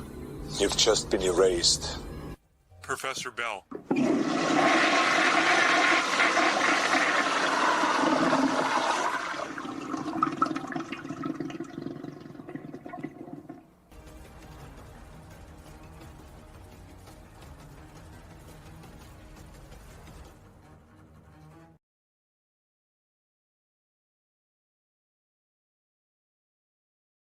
The PhD, booger-eating schmuck, M. Scott Veach, May 2021. They figured out what the cause of a perturbation in the orbit was. What the hell did you just say? Perturbation? What the hell is that? Is it a pissed off retribution or contribution? The term you're looking for is perturbation. You dumbass cracker! I'm telling you the answer right now. You can get equations that'll tell you how it works.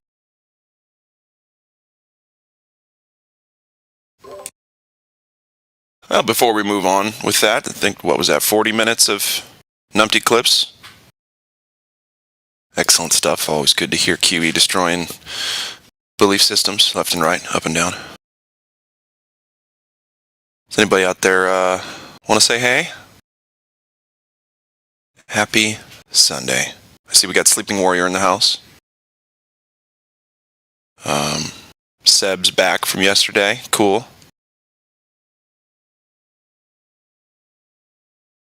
Yeah. Anyway, just thought I'd pause it and say hi. You know, it's a live stream and all. Figured we should chat at some point.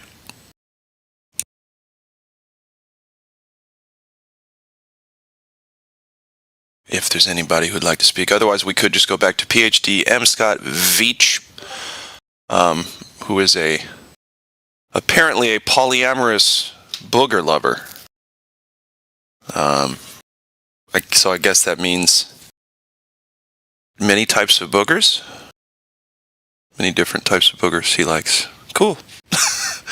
M. Scott Veach. We've had him in here before, I think, right? Anybody? I think I've talked to him a couple times.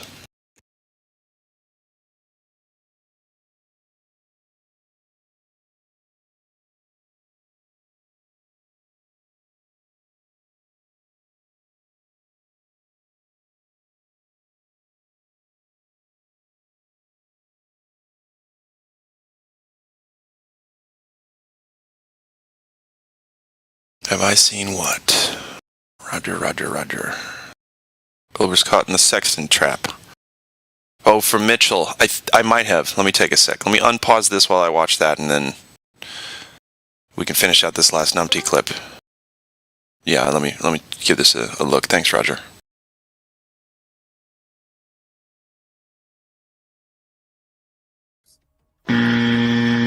Wrong. Clumsy non sequitur fallacy. Equations, at the very best, only describe the what's and the is's. They don't explain the how's. Merle is going to whip out them equations. Can we I hope someone's recording this. Oh, yeah. Yes. But that's what I'm saying is derivable from inside the field equations. You can get a way to look at it that looks exactly like Newton looked at it by using the equations and manipulating them in different ways. Yeah, sure. I'd say there's a better chance of Liberace being resurrected sporting a purple tutu and jumping on a chartreuse hobbled unicorn and riding around the Sombrero Galaxy. Here's another fact, though, about these two things, and I think this is really telling, I think, as to what we mean when we say subsumed. No, Crayon Muncher. Not what you or the rest of your mouth-breathing, knuckle-dragging, pretender clown morons mean when they use a term. It's what the term is defined as. Subsume simply means to absorb, contain, or include something into something else. Einstein didn't subsume squat from Newton. Einstein superseded, replaced, and toppled Newton from the friggin' throne. From your alma mater wiki, Newton's classical mechanics were superseded in the early 20th century when Albert Einstein developed the special and general theory of relativity. Uh-oh! From Science Alert, the mathematical equations of Einstein's general theory of relativity, tested time and time again, are currently the most accurate way to predict gravitational interactions, replacing those developed by Isaac Newton several centuries prior. Uh-oh! From Douglas Klein, professor of physics, Phys Libre text, Newton's two crowning achievements, the laws of motion and the laws of gravitation, that had reigned supreme since published in the Principia in 1687, were toppled from the throne by Einstein. Uh-oh! And the final skull crusher, from Andrea Ghez, UCLA professor of physics and astronomy. Einstein's right, at least for now, said Ghez, a co-lead author of the research. We can absolutely rule out Newton's law of gravity. Hosmer with a drive. Cheese and crackers. Fatality. Newsflash, Booger Eater. You don't subsume something. You've superseded, replaced, toppled from the throne, and ruled out. Yeah, let's do that sextant one now. Because there's some people in the chat, at least one of them, who don't understand quite why the 90-degree angle that doesn't represent a curved adjacent means the Earth is flat. And here, I'll play the 10-minute video for those listening. Hang on a second.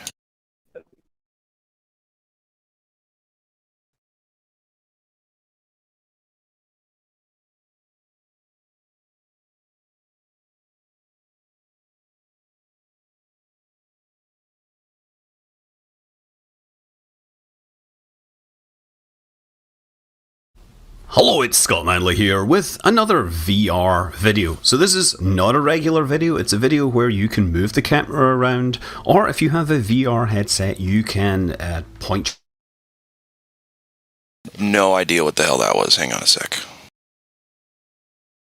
Wow. You can just check the link, right? I'm doing it right now. That was weird. Gosh, that was weird. There is a great topic at hand at the moment. The number one flat earth proof, we're calling it. It is the sextant. Sextants are beautiful measuring devices that, with the aid of lenses and mirrors, can enable you to measure the angle between two objects, typically between the horizon and a celestial object, such as the sun or stars. The sextant is used to measure angles on a surface. It's elevation angles, people. Can you tell us what an angle is? Is it two straight lines meeting at a vertex? Can you confirm that? Yes, absolutely. Yes. When you're looking at an angle of elevation, what are you shooting from? What is the baseline? Your eye line to the horizontal. So a horizontal. You see this line down here? And with triangles, this is called the adjacent. Now, this is the horizontal line. To measure an elevation angle, you must have a flat, horizontal adjacent. The two elevation values are how far above the horizontal plane the sight lines are. This horizontal is derived from the stars themselves, and it's amazingly accurate, and it matches the local horizontal precisely. To measure an elevation angle, you must have a flat horizontal adjacent, or a flat B right here. You can't get around that. That's why I'd say it's so deadly. It's a level eye line to the horizontal plane. So, math is fun. Angle of elevation. The upwards angle from the horizontal to a line of sight from the observer to some point of interest. You can look to the horizon, check the elevation of the star to get angle A. From Merriam-Webster, angle of elevation. The angle formed by the line of sight and the horizontal plane. See this guy right here? Kablooey. You need a horizontal plane. It's a level eye line to the horizontal plane. What they're saying is you need a flat adjacent, or you're not getting an elevation angle. It's as simple as that. For an object above the horizontal, look, they use horizontal twice in the same short sentence. The angle we would be trying to find out is that 50. We would do that by looking horizontally, getting the angle of altitude. From radartutorial.edu, measurement of elevation angle. And we also know the angle of elevation to that particular object in the sky. Elevation angle is the angle between the horizontal plane and a line of sight measured in the vertical plane. So you need a horizontal plane, both of them. You can't get around this. Now, we form a local horizontal line perpendicular to that vertical. Now, we're going to measure this angle right here, and that's our altitude of the object. You could try to change the definition of horizontal, but you can't do it. I mean, it'll be a feeble attempt, and we'll laugh at you, and you might convince some can't fog of mirrors. But as soon as I put up a triangle, you're finished. It's all over for you. The whole ball tart spinning space monkey religion implodes right here. You don't use triangles. You show me how you use a triangle to calculate your distance from the GP. Go. Well, let's have a look at a triangle then, shall we? So you're somewhere in the middle of the ocean. At point A, you can see a star. At point B, no triangles involved whatsoever. You can look that star up in the Nautical Almanac to see at this exact moment in time its GP is at point C. No triangles involved whatsoever. i.e. the star will be at 90 degrees to the surface at point C. Brilliant. Bugger. What did you say? Just what? No triangles involved whatsoever. You strange old fruit. You complete and utter gimboid. You scruffy looking nerf herder. You reject from Failures Are Us. You total smeghead. You knob socket. No triangles involved whatsoever. Stop saying that. Look, it's quite obvious that you have not got the faintest idea. Bugger. As soon as I put up a triangle, you're finished. It's all over for you. The whole ball tart spinning space monkey religion implodes right here. With the sextant and elevation angles. It's just that simple. We can't get around it. You don't like that simplicity, do you? I love this argument. I just love it. The term angle of elevation, here's the last definition, angle of elevation. The term angle of elevation by Varsity Tutors denotes the angle from, like all the rest of them said, the horizontal upward to an object. You are measuring the angle from your horizontal eye line to whatever object in the sky you're measuring to. An observer's line of sight would be above the horizontal. Yep, flat, level, flat, adjacent. Simple as that. Well, what does a sextant measure? Would that be elevation angles? All you're trying to do with a sextant is establish the angle of elevation of the celestial object. Uh-oh. A straight line perpendicular to it as our horizontal. That's just something the sextant does. That's the way it's designed to work. Then we do our observation, and we see the celestial object out in that direction. This is our altitude, our sextant angle, because we're measuring that angle directly off the sextant, and the angle is between the horizontal of the sextant and our star. Is this? Uh-oh, SpaghettiOs. Say good night. Say good night. A sextant from NASA, our favorite source. A sextant is a tool for measuring the altitude angle, elevation angle of a star above the horizon. You're saying that there's a horizontal plane and that's above the plane of the Earth? So we've got That's the horizontal plane of your eyesight, of your eye line, of the telescope of the sextant. You're making a reading with the sextant. It's over. Right here with elevation angle. Elevation angle, you need a horizontal, flat, level, adjacent, period. Britannica. In the hands of a practice observer, the modern sextant can be used to measure elevation angles with an accuracy of 10 seconds of arc. That is close enough to determine a ship's north-south position within a few hundred meters. And finally, Princeton astronomy. All the observer does now is to use a sextant to measure the angle of altitude. So you've got an angle from looking directly at the horizon, correct? Right. That's the elevation angle. H of the noon sun with respect to the horizon, and to record the exact time of this measurement. This should turn out the lights, baby. It's simply over right here. There's no argument against this argument. Conclusion, you must have horizontal plane baselines, like I mentioned before, the adjacent, to obtain elevation angles using a sextant. Or it's a horizontal plane to your level eye line. This is a death blow. Because there are no horizontal planes on a spinning monkey ball. The two elevation values are how far above the horizontal plane the sight lines are. This is a death blow. Because there are no horizontal planes on a spinning monkey ball. By looking horizontally, getting the angle of altitude. This is a death blow. Because there are no horizontal planes on a spinning monkey ball. A straight line perpendicular to it as our horizontal. That's just something the sextant does. That's the way it's designed to work. This is a death blow.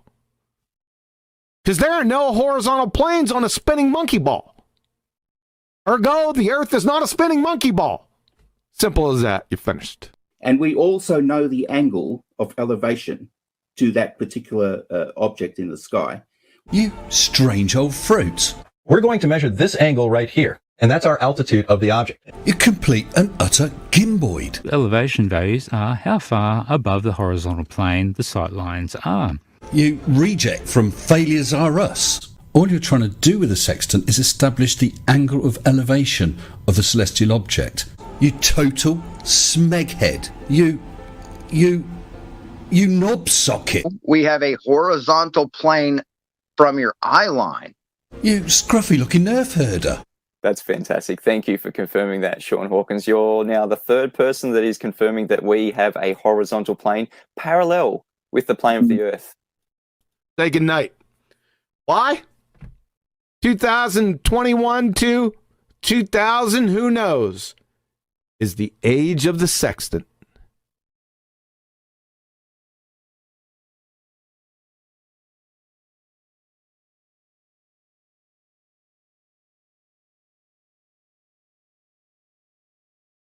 Cool. Anybody want to talk about the sextant?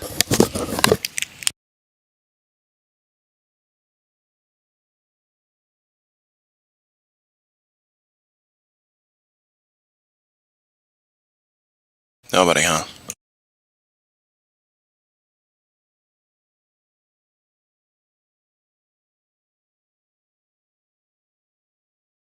It's almost 10 a.m. in California, so I figure people start waking up here pretty soon.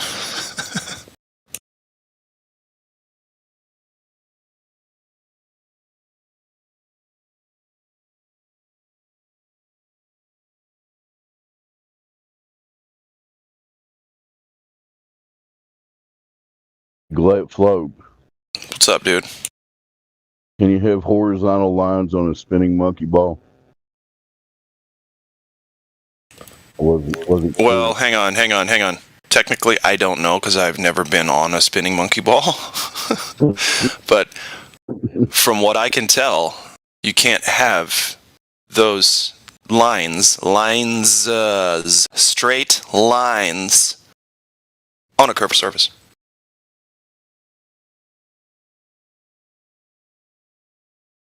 When they use the sections that they're like horizontal plane, like a circle equal altitude, and that wouldn't work on the spinning monkey ball or the Q either. I believe he's correct. My mic's not working. Yeah, you're roboting just a little bit. Yeah, I'll shut up. No problem, man. Just maybe reconnect and get a new brain, a new voice, a new body, a new life. No, I'm just kidding.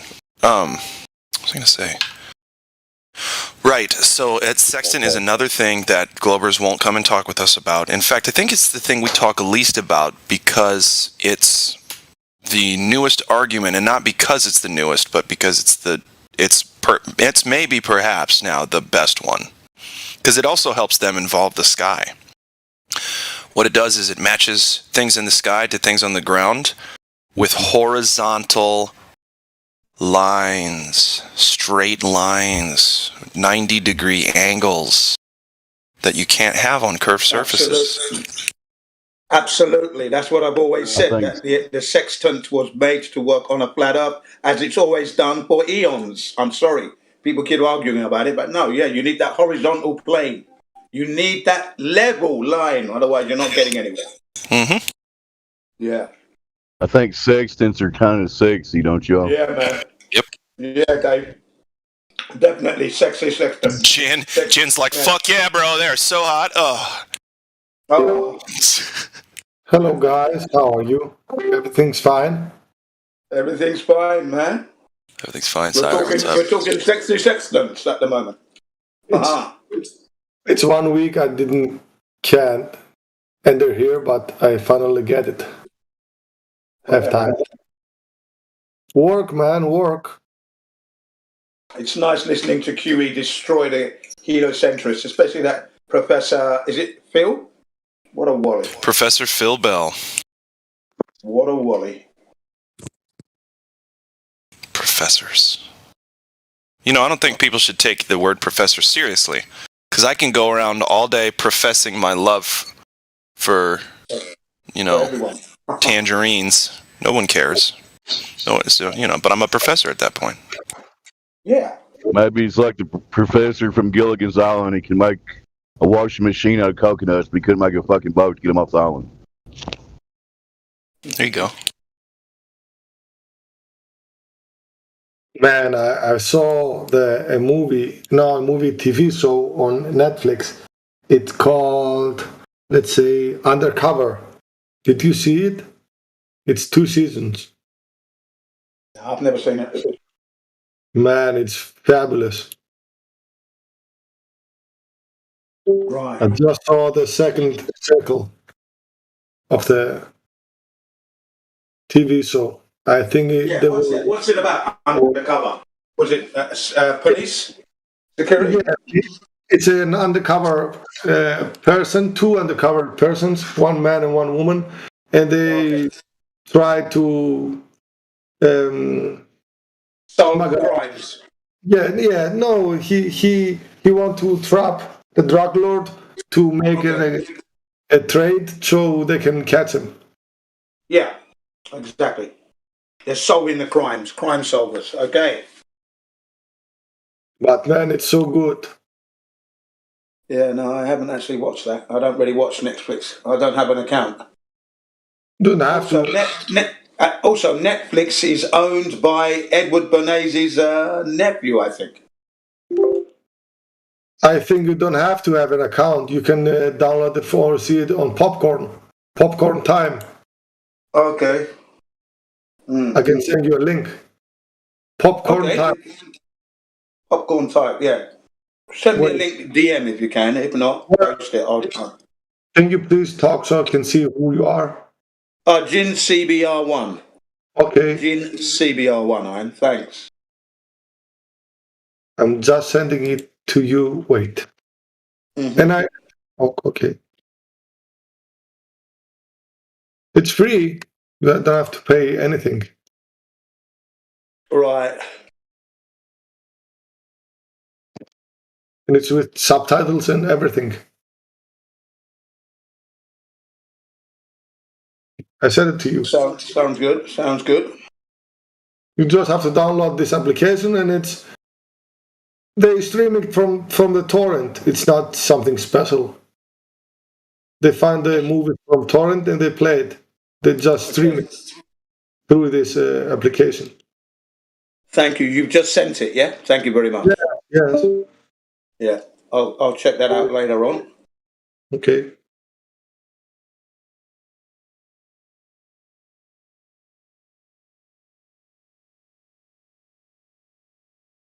What's new, man? Anything new to talk about? New. Not really. Have you found any earth curvature in Greece yet, Solid? What exactly? You found some earth curvature? No. Even if you find something, they will kill you. So you don't find it. They want everything to be under the ground. Whoever tried to dig it up, he will be in the ground.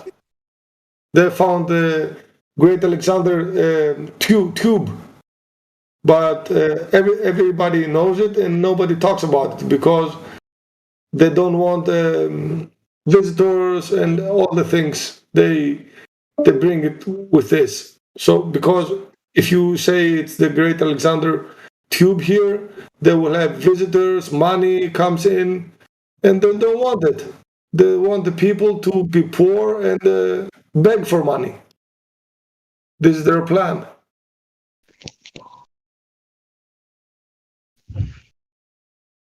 They want Talking about begging for money, I take donations. Yes. They want the people in Greece to go to the church, beg for money, food, beg for the politician to go to a job. We have everything, but the thing is that they don't let you take it. If you search for something, you're dead.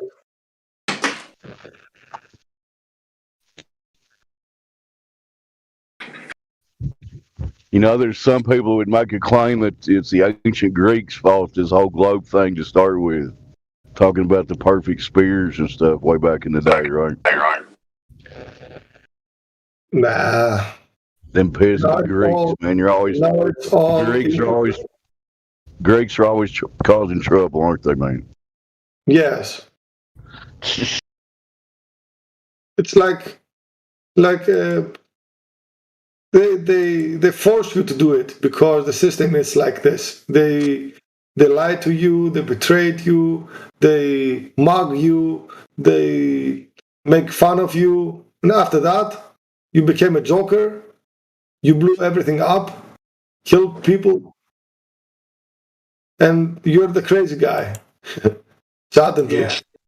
But when you listen to Professor Phil now, he is definitely delusional because everything Quantum Eraser said was absolutely correct, but he totally ignored everything. So you know he's just a foolish man, and he's betraying the human race. A very poor excuse for a human being, that one is.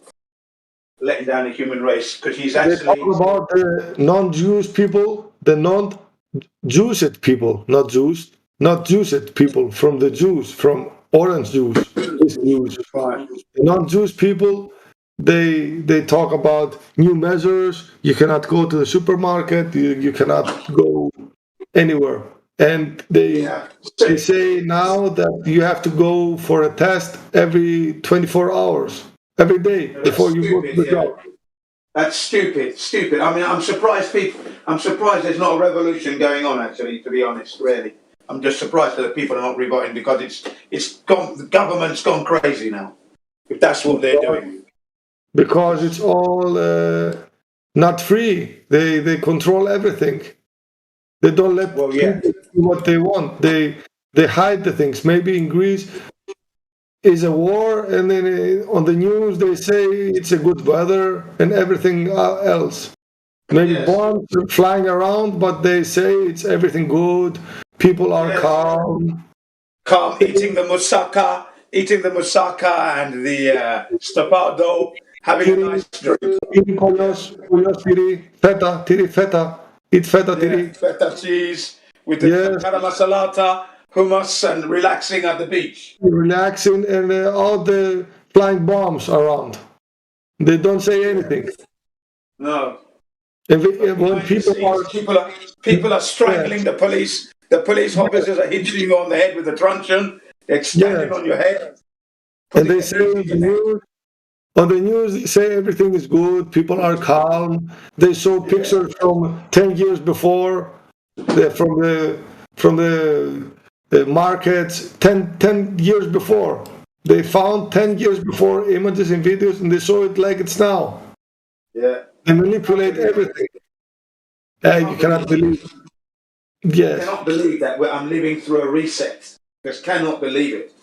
It's just a joke. I think they just not hide anymore. It's more obvious. It's very obvious. It's been obvious for a long time. 9/11 was clearly obvious. That was going on there. Now, yes, it's 9/11 was extremely obvious. Yeah. They're emboldened now. That lot. They've got arrogance. They're emboldened. So we've just got to wait and see. I think we cannot escape from this. I hope we escape. I don't believe it. I hope we escape from this without the juice, the orange juice. Yeah. But I think they will put it in our bodies. They're not going to put it in my body. They're not going to put it in my body. I'm not getting any of that stuff. Believe you me. I'm not going to be around for that. Sorry. If they tell you you cannot go to the work, what will you do? I will work still. Don't worry. I will find a way to work. Yeah, because all you really got to do is find food. You don't really have to have a job. You just got to stay alive. Yeah. We outnumber them. I don't mean they only number 1.5 million. We number in the billions. Yeah, it's like 300-ish to 1 or more. It's like 1,000 to 1. I mean, if they tell you cannot work anymore if you don't make the juice, the orange juice. That's not true. You can do whatever you want to get food. Yeah. You make your own food. Okay, so you cannot. See, this is what happens when people worship government. Siler, are you trying to say you're just going to buckle under the pressure and get the fucking juice? If they tell me I cannot work anymore. No. Yes. Your answer is no. No matter what. Yeah. No. Your answer is I will not get it no matter what because fuck those people. When it comes down to that, this is what I would do. Hypothetically speaking, if it comes down to that, this is what I would do: is I would sit there and I would rob all of the politicians, anybody elected in government. I would rob their house and steal all their food. Yes, it's not a bad plan. They got a lot of extra. I like that. I like that very much. What you just said there, exactly. And leave them with like a loaf of bread and a can of tuna, right? No, don't even leave them with that. No, come on. That's insult to injury. You gotta piss them off even more because then they'll be like, "You only left me a thing of bread and a tuna." Yeah, that's right, bitch. You're lucky you get that. Bye. I agree. They ain't even gonna get a fucking bread. Fuck them mouse, motherfucker. Whatever. I agree with you, but I don't think anyone can do it. Leave their jobs. Right. So leave your job. Find something else to do to get food, Siler. It's easy. What is your job? What do you do? Is your job like essential to your heart beating? I have to go to there. I cannot work for home. So do you have a house? Yes. Do you have a garden, a lawn? Do you have dirt, soil? No. You don't have soil? No. Do you have room in your place where you can buy big pots and grow stuff indoors? No. Why not? I'm an apartment and I can do that. Okay, you cannot eat from every day from this. Okay. Yes, you can. I'm looking at my baby cherry tomato plant right now, and if I wanted to, I could have a handful of cherry tomatoes every day. And if I had, a fruit and vegetable plant to go with it, if I had 5 or 6 of each every day, I would never need to go to the fucking store ever. You know, when you have potatoes that have those eyes, what I mean by eyes is they're not actual eyeballs; they're little roots that are popping out. You cut the potato into pieces and you plant those little bits, and after about 2 months, you can harvest some potatoes. The thing is, he's right. And the thing is, Siler, the reason I'm being kind of a dick about this is because I have a feeling that you are addicted to society and think that not only do you have to keep your job to stay alive, but you have to keep your lifestyle to stay happy. And I don't think that's true. Because we have rent, you have electricity, you have the phone. Fuck all that shit, dude. Once you can't pay for it, then why do you need it? Not only that, there's other options too. You could bribe a doctor to say you got the juice. There's ways around it. Okay, I understand what you mean. It's easy to say it, but hard to do it. Okay, I can say also fuck them, but there you go. That's the stuff. I understand, but fuck authority. Hold on, Siler. Okay, I want to hear what you have to say, Siler. Truly, because I do want to try to help with the mindset. Because you're not fucked if they're like, oh, you got to have a jab, otherwise you can't live in this. You can't keep your heart beating. Go ahead. I mean that if they tell us to, if I cannot work anymore, I will do it, because if I don't have a job, I cannot move my car. I cannot have a car. I cannot pay the gasoline, all the right, tax. so you're talking about staying in society, right? You desperately want to stay in society that is failing. I just want to pay my bills. All that. Right, so you want to stay in society. No. Yes. No, I will not see anybody. I don't want to see anybody. I want to live alone, but I have to pay my bills. This is my mindset. I don't want to see anybody. I don't want to go out of the home. I want to go to the work. But you want internet and electricity and cable and all that, but you don't want to engage with anybody. Yes. Right? Yes. Okay, well, too bad. Maybe I found something from internet too, but yeah, work from home, dude. Work from home. You listen. In the entire history of everything, I can say this: we've never had to be stabbed with anything so that we could move forward to the next day. Does that make sense? Ever? Okay, give me an idea, and I'll do it from internet. An idea? Well, yeah. How to make you gotta money. find some. Why don't you DM me, man? I don't want to. If you really want to talk about this, we could talk privately about that. I would love to. Wait. I'll send you a message right now so we can get it started. Yes. All right. Oh boy, you did send me some messages on my birthday. No worries. No, you didn't do anything wrong.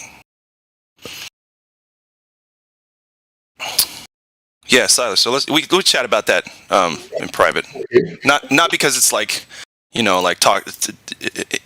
Not allowed. It's just that I'd rather keep this for flat Earth stuff. But yeah, I'd love to talk to you about it, Siler. There's hope. There's stuff that we are going to be doing that has nothing to do with even needing to stay in society. But you might have to give a couple things up, and that might be okay. Might not be okay. So anyway, we'll talk about it. Okay. Can I call you now? Well, no, sorry. I'm sorry, bud. I got to go here in about 45 minutes. But I'll be back later the rest of the day and night. So yeah, we can definitely call each other later. Okay, if that's cool. What time is it where you are in Greece? 8:18 at night. At night? Yes. Okay, hang on. How late? How much longer are you going to be up? 3 hours, I think. Here's what I'm going to do, because I got to say goodbye to my family before they go back to California. I'll do that, and then when I come back, I'll get at you, okay? It'll probably be like...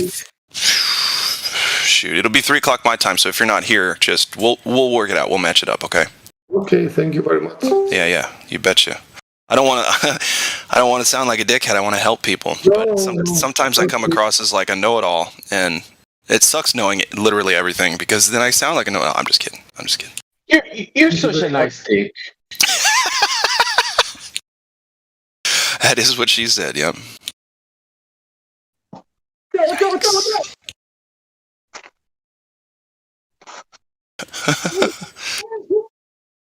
Anyway, sextant. The sextant. I wonder why they call it a sextant, though. Where'd the name come from?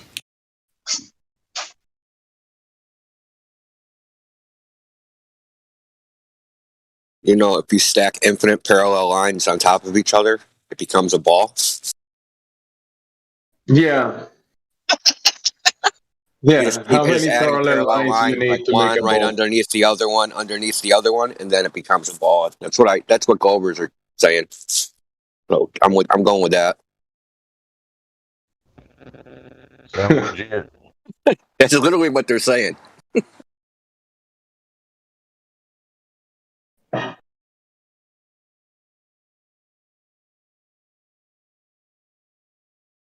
See, we use the line that's below the line, and below that line is a ball.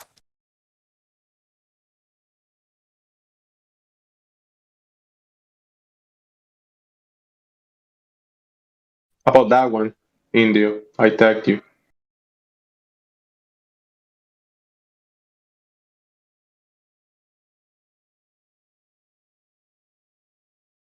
Convinced? Must be a ball. How many straight lines can be found in a sphere? On the surface of a sphere, however, there are no straight lines. The shortest path between 2 points on the surface of a sphere is given by the arc of the great circle passing through the 2 points. So no straight lines in a sphere.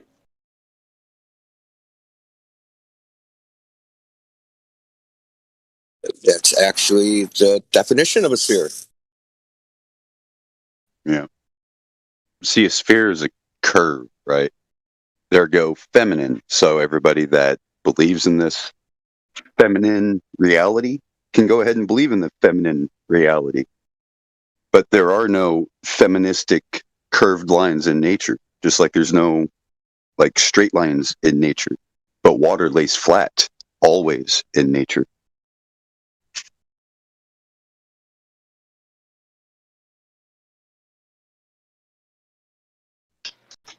Is a horizontal line a straight line? Well, actually, how they define horizon, right, is not what you're looking at. But if you were to look straight out at the horizon and turn around in a circle while keeping your eyes in the same spot, that what you're going to see is a huge circle, and they're calling that the horizon, the bounding circle.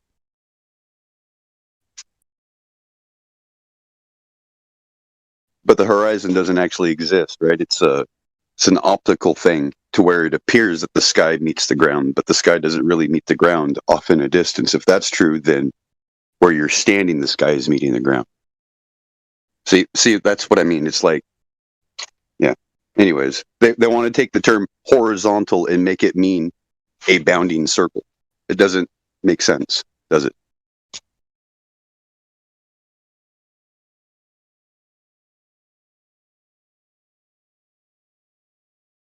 But what they're trying to do is they're trying to mix and match things, right? So in surveying, the horizontal line is a line that's perpendicular to the direction of gravity, right? You take a bubble level, so the line that's 90 degrees from whatever you take that level, that's the horizontal line, right? But there's no bubble level in a sextant. So they're just trying to take that concept and force it onto a sextant. That, at least from the video I saw, the Mitchell from Australia video, the nonsense Sean Hawkins was talking about is that it's at eye level. Well, how do you know you're looking horizontal? Right? If I take a sextant, right, and I'm at 2,000 feet elevation, how do I know what I'm looking at is at eye level when I look up into the distance? Right? There's only one way to know that, and that's with a bubble level. And then that's only going to be accurate for, a certain number of feet around you. Even in geodetic surveying, it says the line perpendicular to gravity at that point. They don't even extend it beyond that point, right? So literally at the point of at the point of the observational instrument, right? So if it's a theodolite or a sextant or whatever, it's only at that point. They just try to like mix and match concepts. You just keep adding horizons.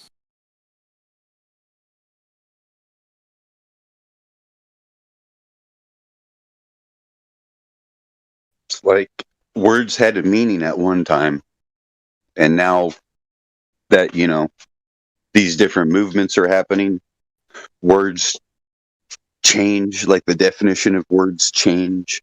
Like, you know, level is supposed to mean, you know, a flat horizontal surface or plane.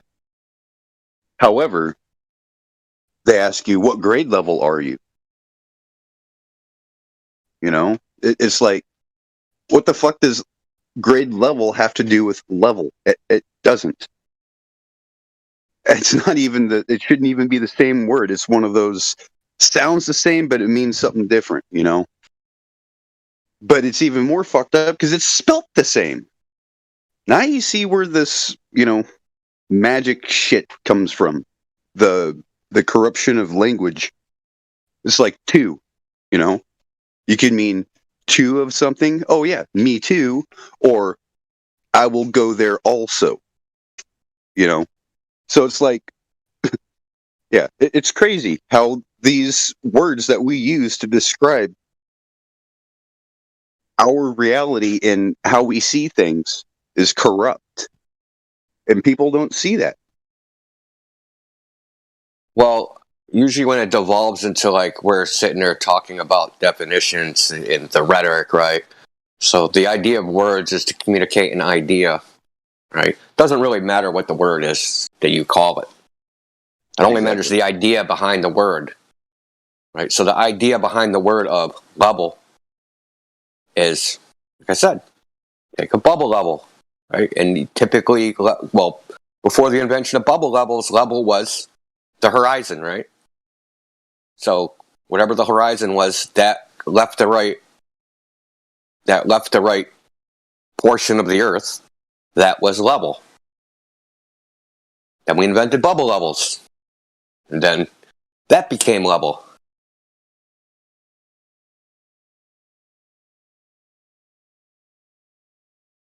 Yeah. But we assume, well, not assume, but we know that if I take a bubble level, right, and like then line it up to the horizon, and I spin it, right, and I look at it from all different directions with the horizon is going to intersect that. It's going to be online with that level, no matter what direction I look.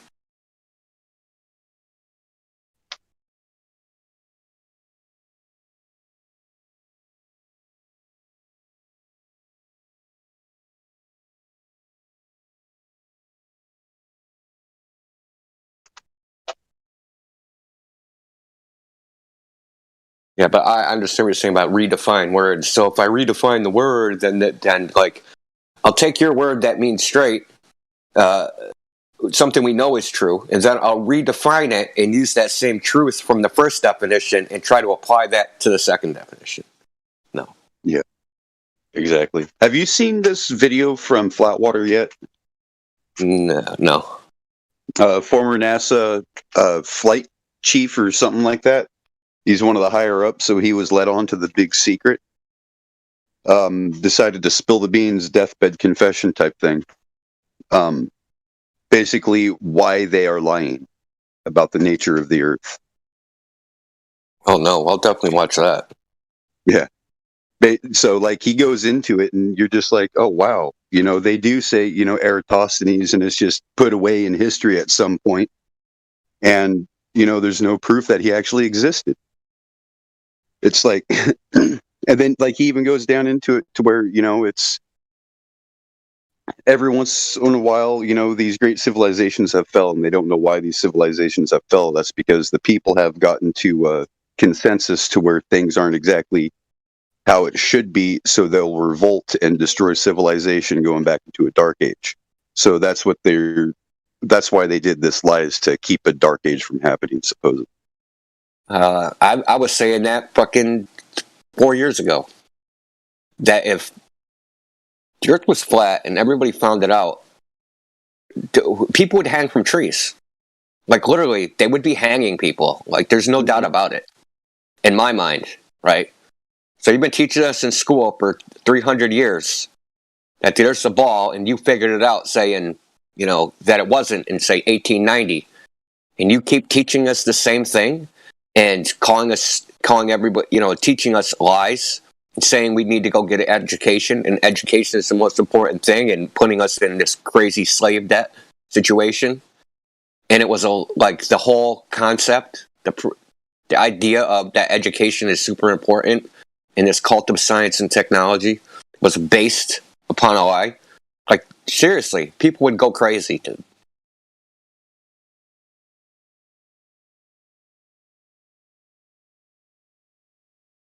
Exactly.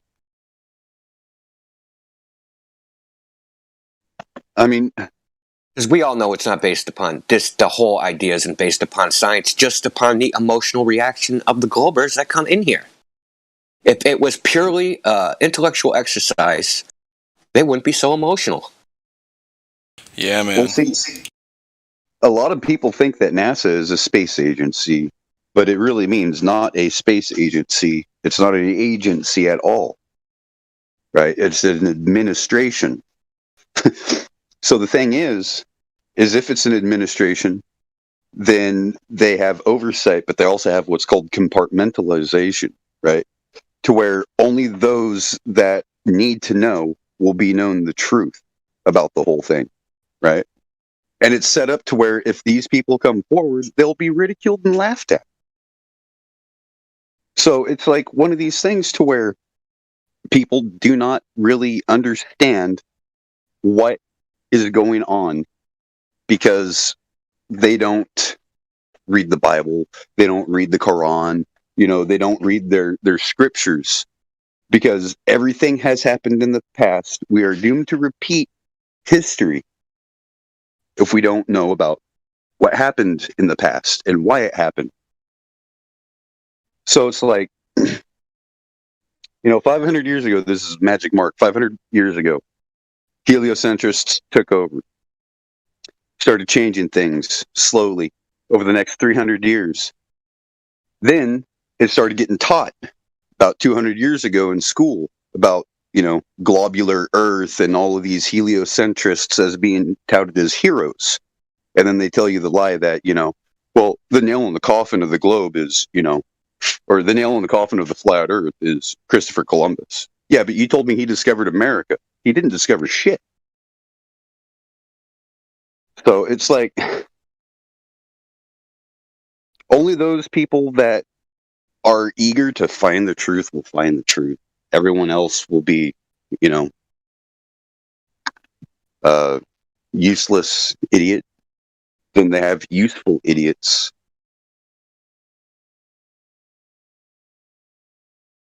So, and what I mean by useful idiot and useless idiot, John Q. Public, the NASA fanboy Glober sitting behind his computer screaming and cussing my name out right now. You are a useless moron, a useless idiot. You serve nothing. You don't further anything for humanity. You just consume. Whereas, the useful idiots are the ones that don't know what they're doing, but they're pushing forth an agenda that goes against their core beliefs. I am not an American idiot. I'm off my soapbox.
Good morning, Nathan. Morning, Brenda. How are you? Ready to get destroyed again? Ready to be lit on fire, Mrs. Strawman? You mean you came in ready to be destroyed again? Yeah, we accept that, Brenda. Hi, how are you? We got our torches ready, Strawman.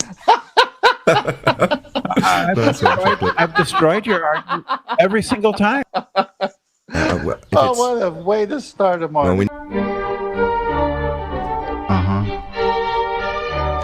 Yeah. I love this. Here's 2020. It's Chocolate Scene. It's coming at you. Yeah.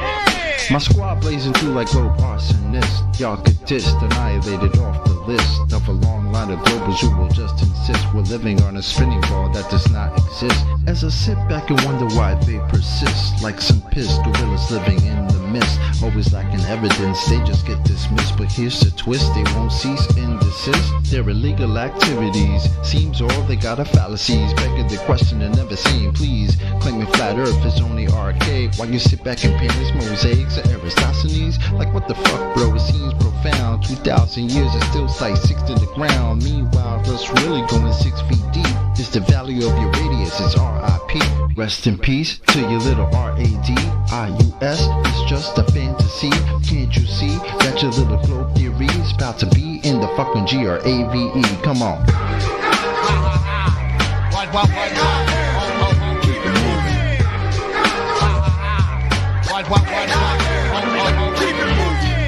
I'm really trying to ascertain how insane it is to endure the pain that would make a grown man out loud exclaim that a body of water could somehow maintain the outside of a ball. Now that's insane. Even Isaac Newton said that he would not feign a hypothesis for this bullshit campaign of a force that's only a force in your brain. Don't complain, cause I'm not trying to pull your chain. This ain't no game, it's often claimed with thoughts in vain to not go against the grain. It sounds profane, the cartoon ball will not sustain. Its reign has been now deemed as inhumane. Me and my fam only want to help you be attained and reclaim your sense of home in your domain. Your life has been spent on the top of a plane, yeah.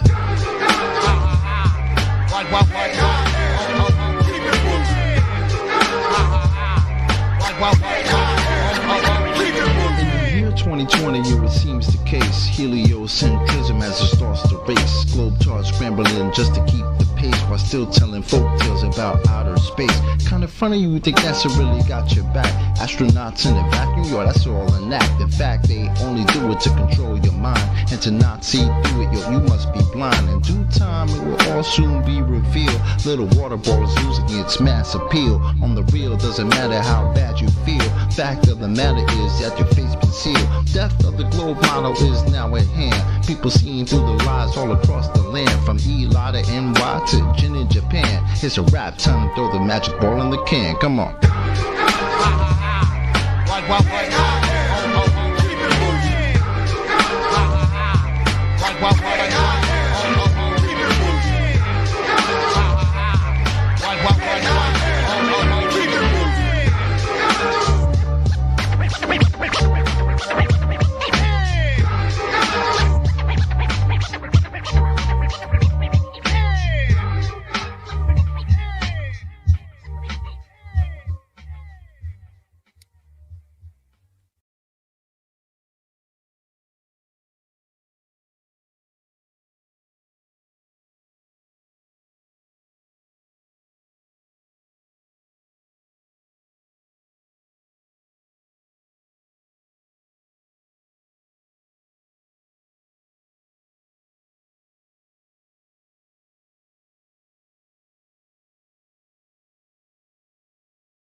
put the truth in the movies and lies throughout the news. They manufacture opinions and form all of your views. Everything we think we know is actually opposite of the truth, but what do you do when reality's fraudulent? The whole system is rigged, it's an illusion of choice. You can keep screaming and yelling, end up losing your voice. What's the point? What's the point? That's what I ask sometimes. Roll a joint, smoke that joint, and then I smash some rhyme. I'm still a slave, but that boy overdose is hard to control. How far will he go? Much further than you possibly know. ODD TV, I've been doing this. I have to get deep, because half of you are asleep, the other half are just sheep. Wakey, wakey, wake the fuck up, man. I'm really sick of this. They rub the truth all up in our faces and it's ridiculous. They always keep the odds stacked against us and we can't seem to win. After seeing all the things I've seen, I'll never sleep again. Everything is a lie. Slave till the day you die.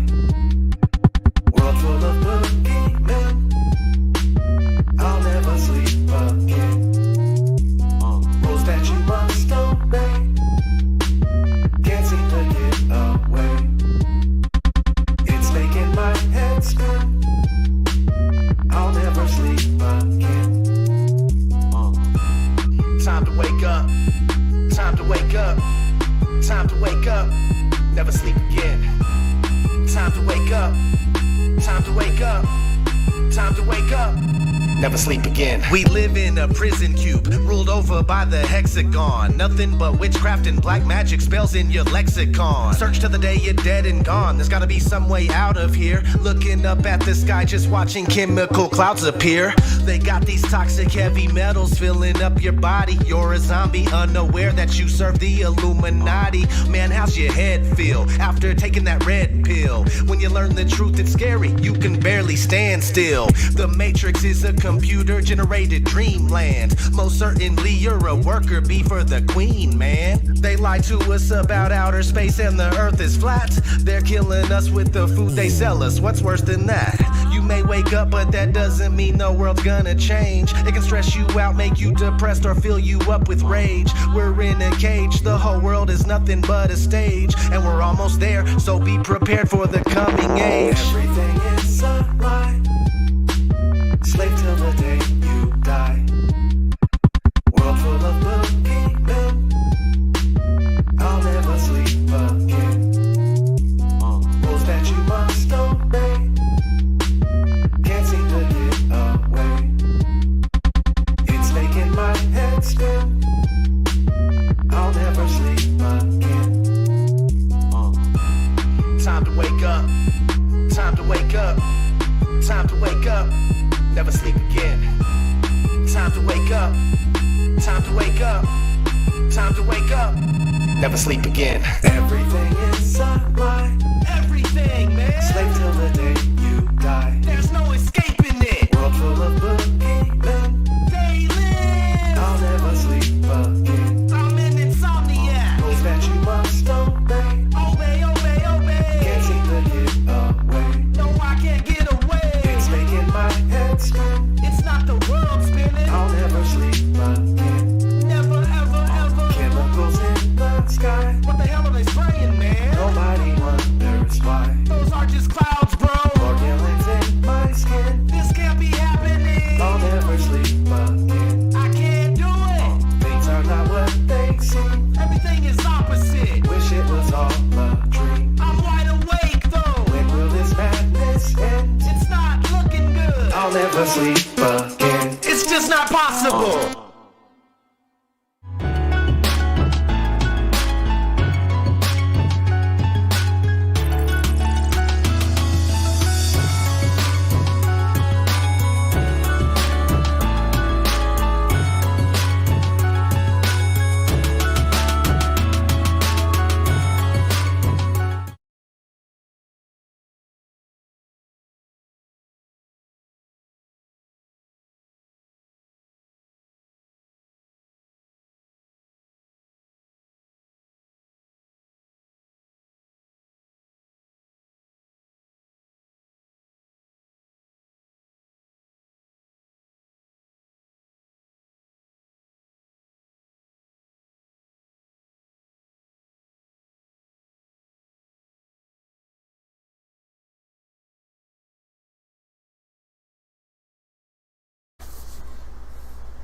Why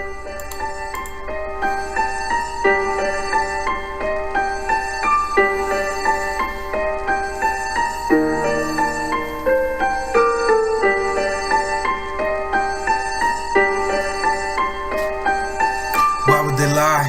Why would they lie? Why would they lie? Why would they lie? Just to a normal guy living just to die, digesting what he buys, ideas he can't decide. His thoughts aren't his inside, they put their from up high. Spiritual wickedness, deceptive and perilous, parasites meticulous. Watch your trust with ignorance, feeding off your solemn bliss. Snakes a hiss, NASA's piss, drunken like a maiden's hiss.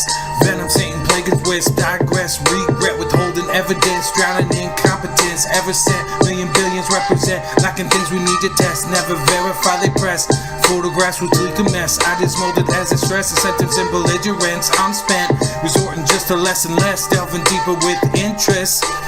Yeah.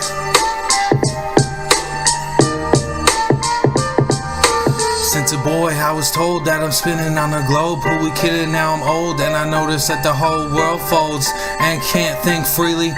What we witness, what we demonstrate clearly. How it's measured flat, imagine that. Water never bending over, and it's facts. Gravity just ain't exact. When two words can replace it simply, so you need to retract. Relative density, perspective and velocity. The sun is closer than it seems. Living in a movie scene, universal pictures gleam. Everything we're fed believed, and I gotta look harder just to find reality. Sitting right in front of me, horizon in the breeze, atmospheric symphony, melancholic naturally. Globers frolic in the sea. Walls of lies just to please, a narrative just to hide a deep freeze for the mind. Destitution that we're stuck behind, resolutions that we need to find. Break the barrier just to free the blind. Saturated in a realm of time, unwind and try to be kind. It's easy to get mean when you're pointing out NASA's crimes, or the cables and the bubbles that we tend to find. Not to mention about this harness star's absence and Don Pettit's inability to speak a proper sentence. Study, look at me, we got sources you can read. You can test it, you can see with the method scientifically. It's all you need, but the knowledge you will grieve, cause the way the truth hits you hard eventually.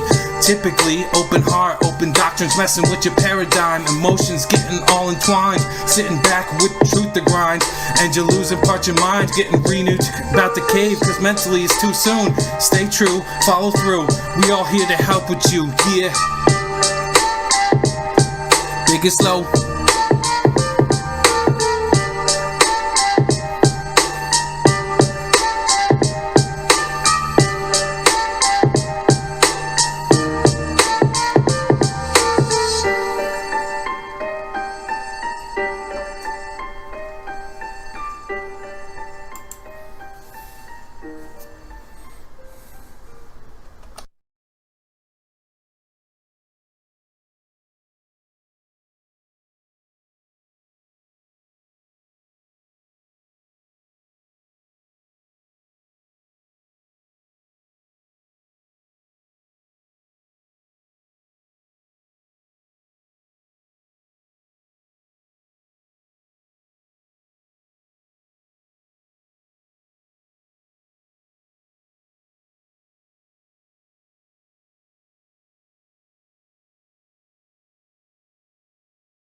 What you see is just illusions. What you see is just illusions. What you see is just illusions. What you see is just illusions. Take a look around you, what you see is just illusions. Everything goes in circles, but there's no revolutions. They create the problems, then they offer the solutions. We're nothing but going to them, they treat us like subhumans. Take a look around you, what you see is just illusions. Everything goes in circles, but there's no revolutions. They create the problems, then they offer the solutions. We're nothing but goyim to them, they treat us like subhumans. Repeat after me, I am not free. They're lying to you, they're lying to me. What are they hiding? I'm dying to see. Why is it God that they're trying to be? The acquisition of wealth and power is what they know. They've always been among us, they own us, they run the show.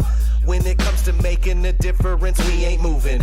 Freedom is a fallacy, you're just a free-range human. From the crib to the grave, you live as a slave, and that's just a matter of fact. If you want to see change, forget all the games, we're gonna just have to attack. This is our world and we're snatching it back. If you don't want it, move off to the side. Not for the cowardly, not for the weak, only the strong come along for the ride. Won't be so simple, I'm not gonna lie, but that doesn't mean that I'm not gonna try. With everything that they're doing to all of us, maybe tomorrow we're all gonna die. Either way, they kill us slowly, dumb us down and make us dopey. Everything you see is fake and all the news you get is phony. It's time we show the people how the elite are so deceitful. It's time we rise up high up enough to expose this evil. Take a look around you, what you see is just illusions. Everything goes in circles, but there's no revolutions. They create the problems, then they offer the solutions. We're nothing but goyim to them, they treat us like subhumans. Take a look around you, what you see is just illusions. Everything goes in circles, but there's no revolutions. They create the problems, then they offer the solutions. We're nothing but goyim to them, they treat us like subhumans. What you see is just illusions. What you see is just illusions. What you see is just illusions. What you see is just illusions. ODB TV Truth of Vision, the one and only. They hate the fact that I'm nosy, but I say fuck it, blow me.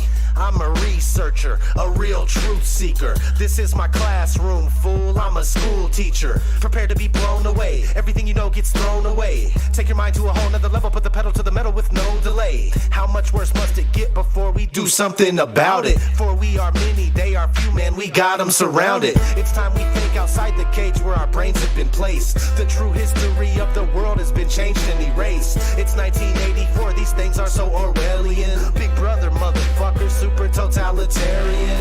Your thoughts being suggested, your speech being suppressed, always being corrected, freedom being oppressed, always under surveillance, in a state of unrest. And if you protest it, they put your ass under arrest. Take a look around you, what you see is just illusions. Everything goes in circles, but there's no revolutions. They create the problems, then they offer the solutions. We're nothing but goyim to them, they treat us like subhumans. Take a look around you, what you see is just illusions.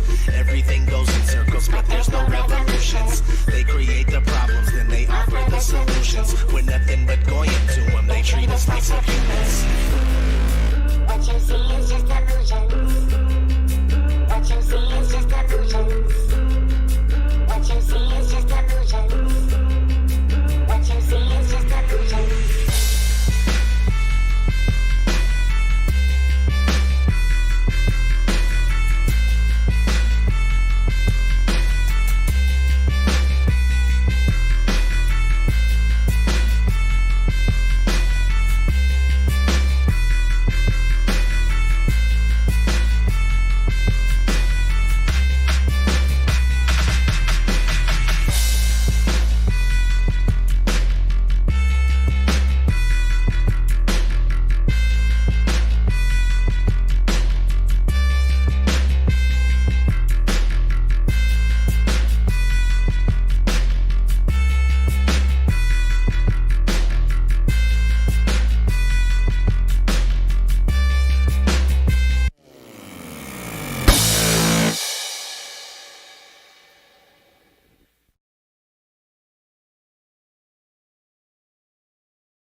What is gravity? I have no idea. Okay, next question.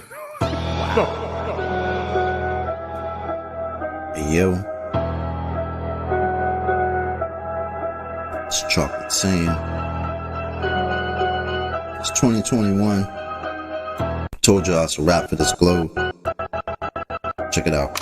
Way too many reifications of privations. Secular law, thermodynamics, violations. Fuck with all these fake as apparent deviations. Globals always flapping their gums, no demonstrations. The black swan murdered the ball with simplicity. Pretend the clowns aren't, they all no specificity. Get with me, get that geometry. Your model needs nowadays. Mostly I sound like you're on your knees. Copper fleets, with no wall to ever show for, nevermore. Been a rap for your multi-line core, scientific, all the sicker that they're prolific. Crumble at the thought of flat earth, that's just horrific. My hypothesis, you know, paleo genius. You thought you had it all sewn up like a seamstress, you never see this. You ain't chillin' peeping the Gleasons, the globe model so fucking dead. So many reasons, mad at me, cause your fairy tale of gravity is rapidly becoming a motherfucking fatality. Independent variable, no physicality. Factually, you're dealing with no type of reality. A tragedy, all of the pseudoscience of fallacy. Sad to see that was surrounded by such banality. Globetards step in the court for their arraignment. Gas fucking off all day, and no containment. It's automatic, you sound like a fanatic. Your heart's beating out of your chest, no need to panic. Problematic, anytime there was Socratic. Defining terms for you was like dust to an asthmatic or a crack addict, all tuned up like a mechanic.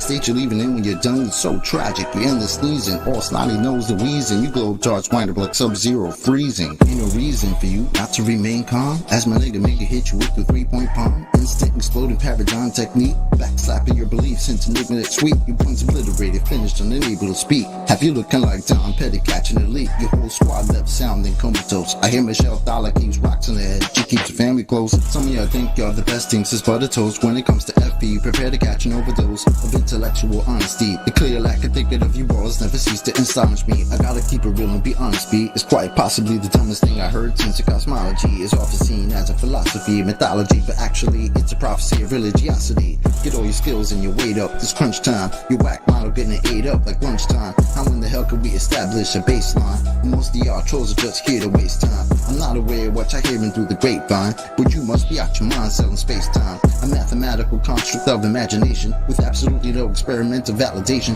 Before the story begins, you need a foundation. Curvature of the earth, that's the conversation. And since the shit up and disappeared without a trace, I'd say it's also time for you to say goodbye to space. Tall tales about vacuums and empty place, all the while breathing air. That's just not the case. You best get out my face, cause I can guarantee you that the very air you breathe immediately fuck off the space. We understand no requirement for your compliance. You understand that you are standing in a room of giants. I admire that you're usual in your defiance, but won't you join us in this funeral of pseudoscience? You in the mood to try us? Go ahead and test your mic. These motherfuckers think they're moving at the speed of light. How about the speed of sound? 250 miles above the ground to see the ISS is going round and round. Please don't even try, son. It's been a rap since you gave up open your geometric horizon. In the trenches hoping and praying we don't get wise and realize you're smoking more of the grass than Neil Tyson.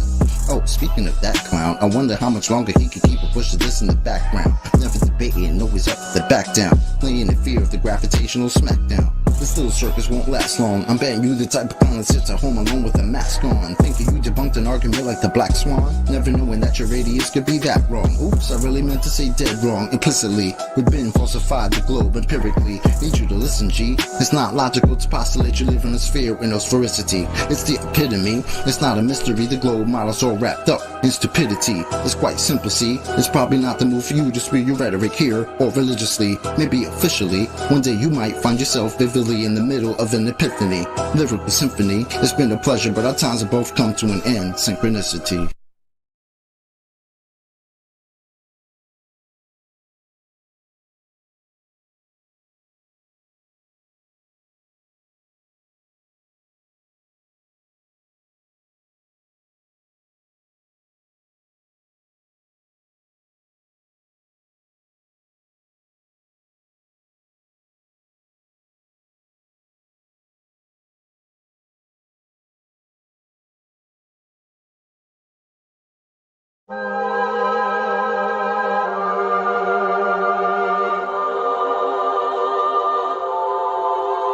Hey, yo, I only know what I see.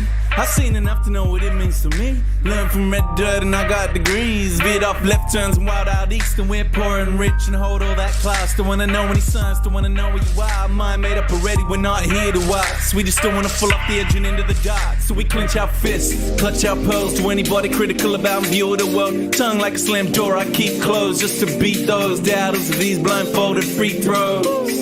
And the channels love a G-up, shoot the heat up, we'll beat up, need up, and I don't wanna have to read up. Just drop a grenade and put my feet up. I don't wanna fall off the edge of you.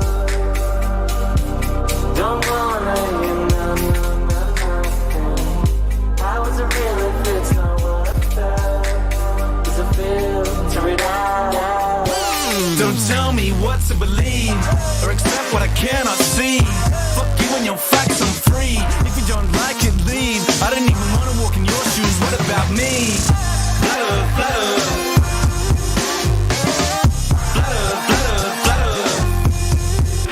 World gone mad and it's too PC, and they're trying to take away the freedom that I wanna speak. Click, click, click, cut them off, run them out of town, shut them off. Shh, I don't wanna hear another beat, but my gut got this, then my head take note, cause I know when this story's a slippery slope. So stay in your lane, son, stick to your songs. I don't care where you're coming from, just a simple answer to confirm a doubt, and then baseless opinions that come out of my mouth. In a nut, tell me I don't know what I'm talking about. When the so-called experts ever sorted this out, when we're swamped by Muslims, swamped by Asians, different time, same old station, crowd ovation. Whip up hatred, that old chest, that vocation. Do anything to truth, but face it. I don't wanna fall off the edge of you. Don't wanna hear nothing. How is it real if it's not what I felt? Is it filter it out? Don't tell me what to believe. Fuck you and your facts, I'm free. Tell me what to believe. Fuck you and your facts, I'm free. Don't tell me what to believe or accept what I cannot see. Fuck you and your facts, I'm free. If you don't like it, leave. I don't even wanna walk in your shoes. What about me? Flutter, flutter.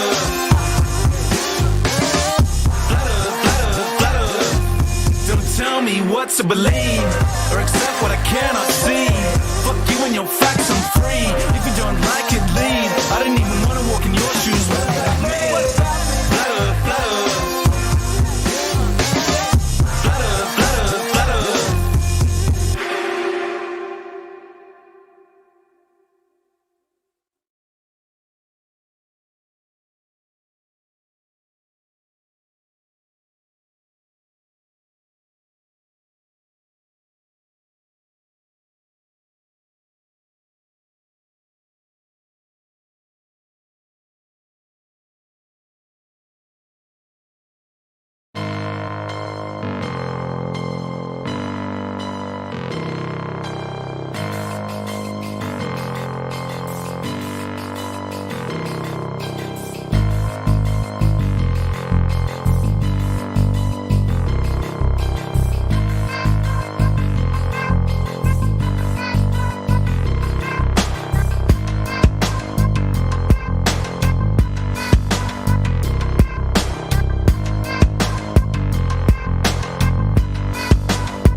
I'm in the position to be in your head for a minute.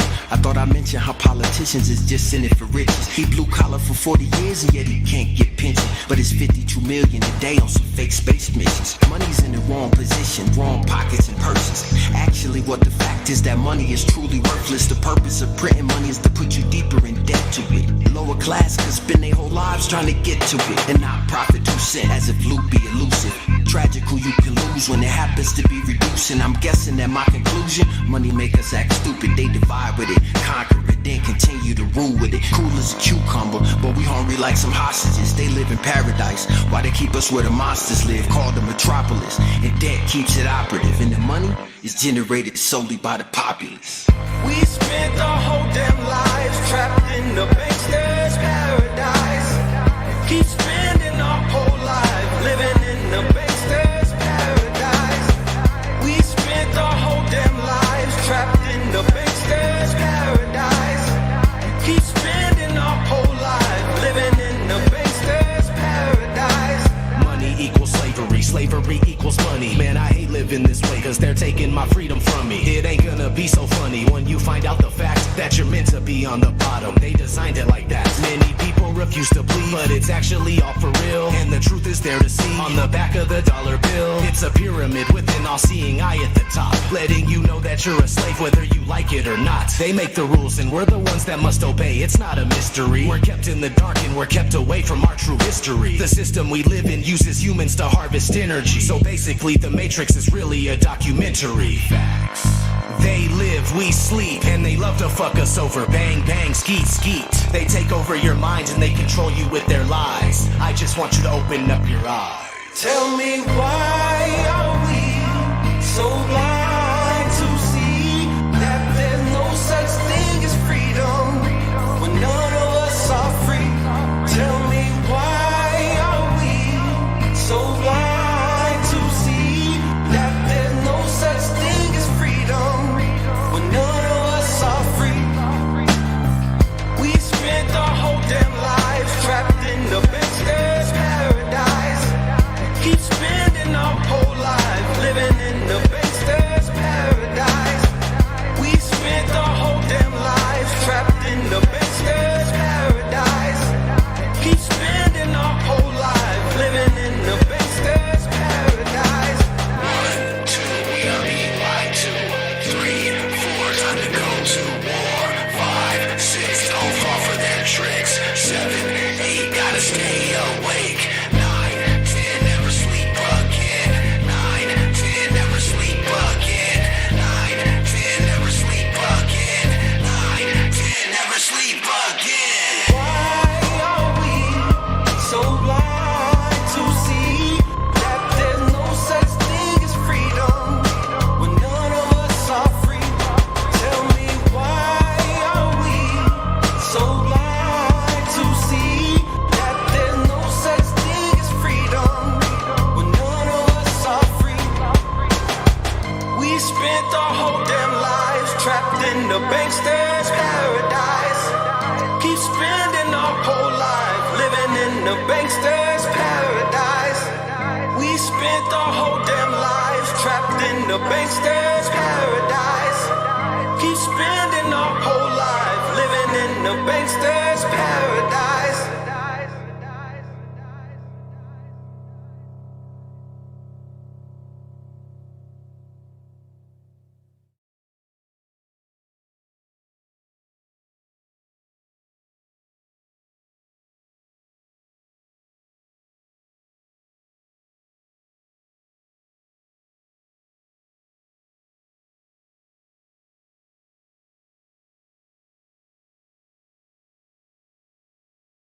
They fucked it up a little bit.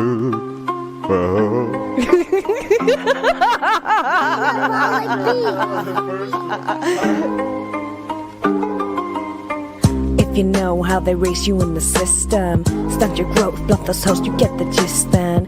On your own when you're grown, never learned at school or home, paying off the student loan, got you working to the bone. Do you know how they race you in the system? Tell you lies, hypnotize, tell you listen. Praise the thief, give you grief, feed you nothing but belief, till you're crying for relief, and you listen to the chief.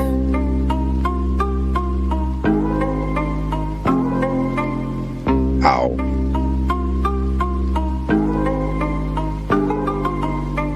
If you know how they raise you in the system, broken men, yo girls, you need to listen. Save your children, turn your boys into good men, and the future will be good then. If you know how they race you in the system, must conform to the norm, you don't resist them. Be a slave till you cave, cause they dangle what you crave. Make you think that you're unsafe, make you think that you're not brave. If you know how they race you in the system, got you stressed, never rest, you get the short end. Working hard, pay with God, becks I've gotten through our God. Young children being scarred, fat cats packing lard. Do you know how to even tell the difference? Live a lie till you die with indifference. Bound by chains, cannot see, still you miss them. Take the reins, it's your life or be their bitch, man. If you know how they keep you in the system, flashing pictures, glow past scriptures. Take your money, oh you're funny, it's a reset. Pay their debt, that's a threat, don't forget you're a pet.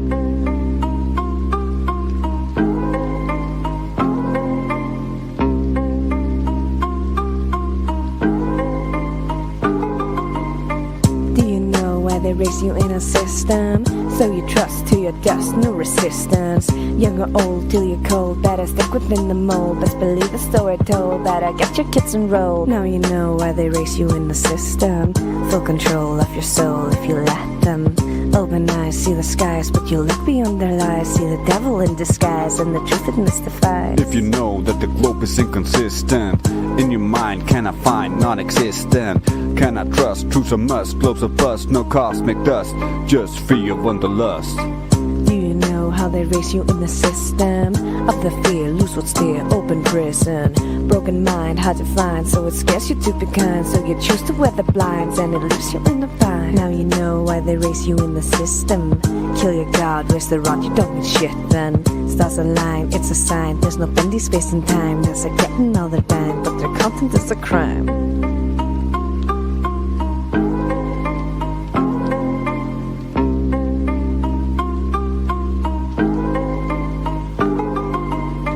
If you know the truths, you can list them. Draw the line, genuine, every baseline. Grow a spine, get online, and meet me and mine in the new paradigm. If you know about the rulers of the system, it's a bloodline, foul, clandestine. World decline, not divine. Makers of the storyline from long before Byzantine. Do you know how they keep you in the system? Kept in debt, under threat, so hard to leave them. Stand up strong, you belong, that's the purpose of the song. Doesn't hurt you to be wrong. Now you know why we should change the system. Free your mind, meet your kind, flat at disco. Ocha Choco, cracking crypto, Bambi, Lulu, QA, Mickey, Sonny, such a wig if you acting funny. Now you know why you should join the disco. Get informed, break the norm, it's time to let it go.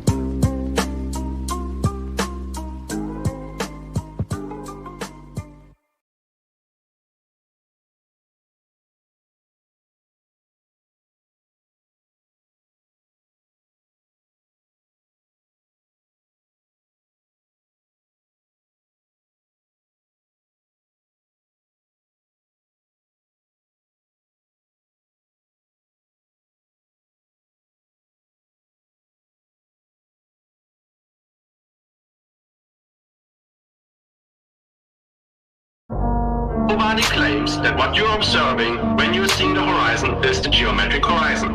That's fascinating, but to do geometry you must have one. It is an optic phenomenon. So to do geometry though, you must have one.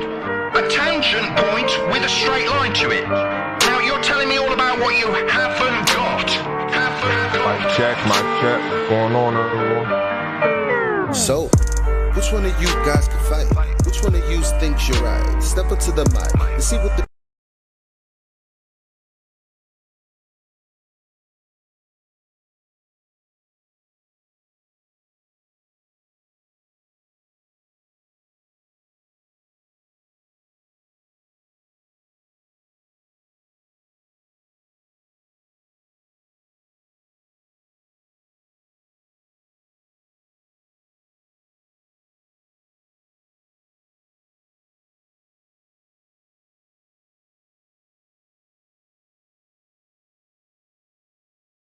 people them decide. Who will see his demise when the truth finally come to light? I've been on the globe for my whole life. Something in my nose don't smell right. Meditating, feel a slight breeze in the wind, but I know I ain't moving, this is no ride. How you gonna tell me that the air that I'm breathing, that the PSI I'm feeling, it contain, motherfucker? How you have gas pressure next to a place 10 to the negative 17 to a space, motherfucker? What did Nixon say? One small step for man is one giant leap for mankind. And at the same time, McKenna Tuna landed on the moon while the Vietnamese died at the same time. I ain't got time for the life MLM.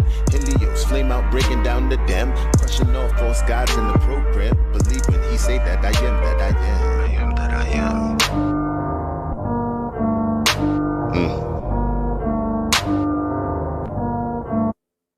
So, which one of you guys can fight? Which one of you dies tonight? Step up to the mic and see what the people them decide. Who will see his demise when the truth finally come to light? You should raise them to be free. If not, they might rebel. You went out and educated, you bringing me down like an elevator. Better yet, an escalator. You keep gumming my shoes so that I never make it. I'ma put you down like you a tire levitator. Speaking of the elevation, the black swan, why is the horizon 10 times further than the geometry you predicated? Probably cause you never did it. Never did, never will. Now Global, tell me how you really feel. This is not a globe, this is the appeal. This is not a globe, this is just for real. This is for your soul, something you can feel. Saying you won't change, but I know you will. Here's your Dr. Bill.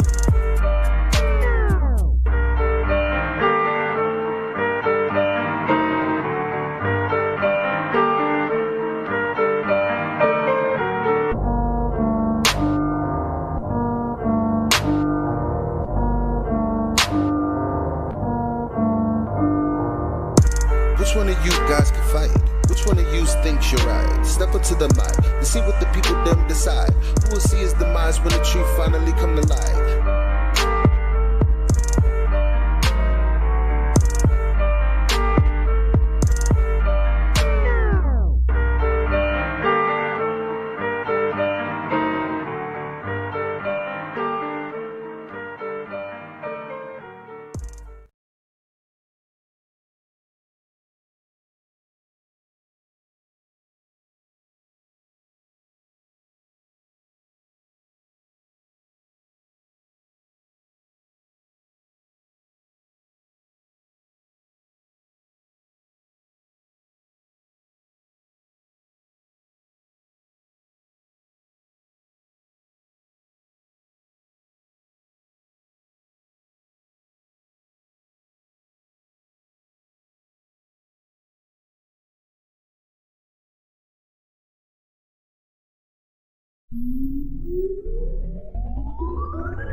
I'm sick of living in this world. This shit is driving me insane. All the hatred, all the bloodshed, all the anger and the pain. They try to pump us full of fear, but I will not let them frighten me. And I'ma keep on fighting till I ain't got no more fight. I'm sick of living in this world. This shit is driving me insane. All the hatred, all the bloodshed, all the anger and the pain. They try to pump us full of fear, but I will not let them frighten me. And I'ma keep on fighting till I ain't got no more fighting me. Rule number one, I'll never follow any rules. Cause if I wanna do something, I'll do it if I choose. And part of it is just principle. Hard to get cause I'm sensible. That's the reason I believe I'm a targeted individual. Our reality's fictional. This is all just a lie. We're all controlled by the pinnacle of the all-seeing eye. And if you ever wake up to this, you just live with the burden. You must unlearn what you have learned, but then there is no returning. You always feel something burning deep in the core of your mind. Because you know if you go looking that there's more you can find. So you research all the time and see things are not what you thought. But no matter what truth you discover, you're not gonna stop. You're on the ultimate quest to find what's real and what isn't. Sometimes it's hard to recognize the beast when living up in it. But hey, you did it, you made it. No longer stuck in the matrix, only to realize that it sucks and you hate it. I'm sick of living in this world. This shit is driving me insane. All the hatred, all the bloodshed, all the anger and the pain. They try to pump us full of fear, but I will not let them frighten me. And I'ma keep on fighting till I ain't got no more fight. I'm sick of living in this world. This shit is driving me insane. All the hatred, all the bloodshed, all the anger and the pain. They try to pump us full of fear, but I will not let them frighten me. And I'ma keep on fighting till I ain't got no more fighting me.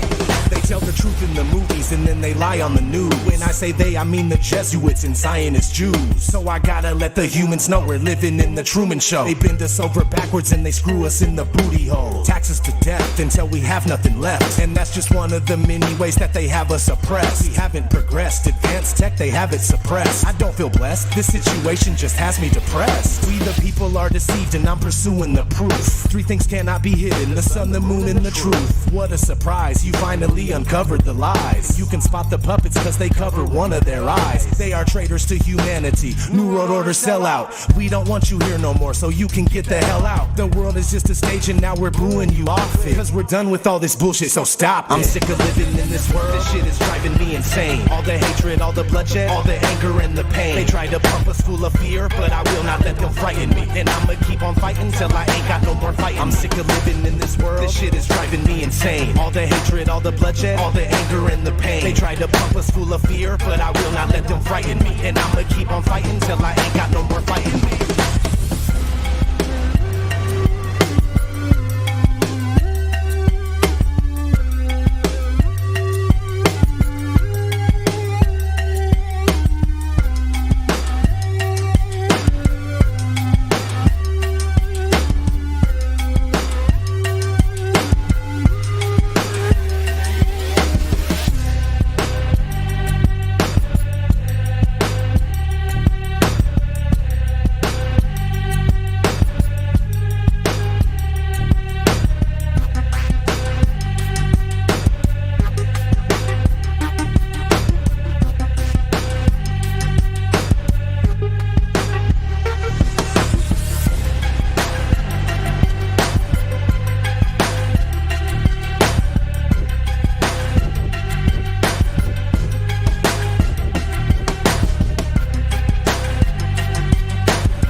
1, 2, 3, 4, 5, 6, 7, 8, 9. It's the 10 Black Commandments. Yeah. This Globy can't tell me about this curve. Can't tell me nothing about this curve, this speed. I'm a real truth is. Truth is on the beach. I ain't forget about you, brothers. My Nikon police shooters. Shout out to the lobby. I've been in this game for years. It made me an animal. It's rules to this. I wrote me a manual, a step-by-step booklet for you to get your game on track. Don't let your way get snatched. Rule number uno, speak on what you know. You shouldn't make claims unless you know for sure. Otherwise you're telling lies. And if that man catch on, then your ass is gone. Number 2, never let them think the earth move. Don't you know the pendulum tricks are not science? Yeah, take it from your highness. They need to be set up from high up and kicked or fired up. 3, never trust nobody. The science guys will set that ass up properly gassed up. Fallacy to store it up. Shit for the fast buck. They be lying in the comments, just confuse that ass up. Number 4, know you heard this before. Never get high on the CGI. Number 5, never speculate on the unknown. I don't care if they fight with an ounce, tell them bounce. Number 6, that goddamn citation, get it. You think a Globy backing up the claim and forget it. Number 7, this rule is so underrated. Keep ladder of society and servers separated. Shadows and sticks don't hit this bullshit. 2021, man, that shit's archaic. Number 8, DC checking 1 or 2. Stop typing and get a mic or something to speak through. Number 9, should have been number 1 to me. If you ain't trolling back, get your ass in BC. If the team must get you slipping, they ain't trying to listen. They be pitching your ass out, straight out to cog this. Number 10, a strong word called a measurement. Strictly for honest men. If not, just watch them spin. If you ain't got the globe proof, say hell no. Flat earthers want that proof, rain, sleet, hail, snow. All these rules, you'll smash globes until they break up. If not, 24 trolls who won't wake up. Truth hit your mental, watch your mind shake up. You were sleeping, now you about to wake up. Snacks in the back on your way up. Bathrooms on the left, urinal caked up. DJ on the way, about to play some. Chairs good, stogies lit, feet up. Anybody there? Discord.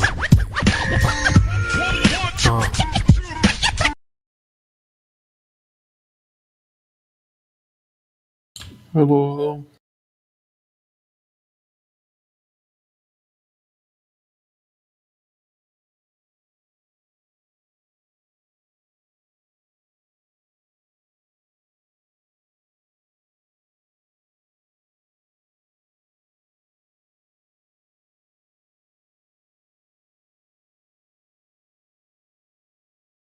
Yo, what's up? Going on?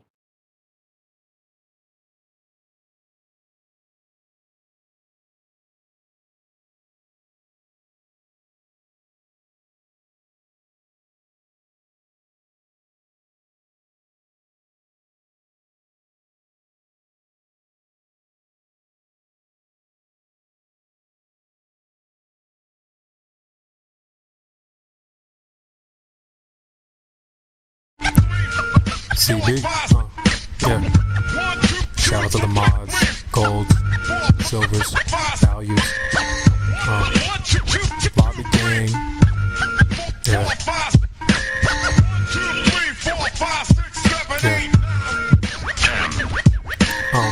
It's your boy CB. B in the lobby. Catch me in the live stream.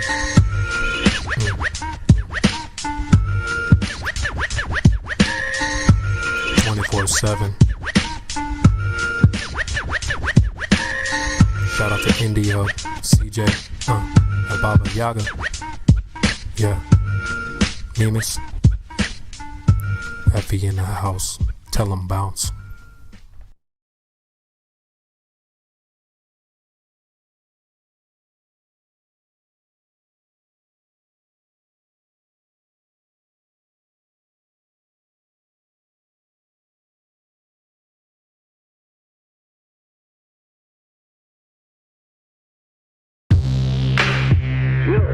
Really understand sometimes what a terrible burden it is to know some of the things that I know. And try to wake people up and impart this knowledge to them. find out that they just have walls built in front of them. They want to be slaves.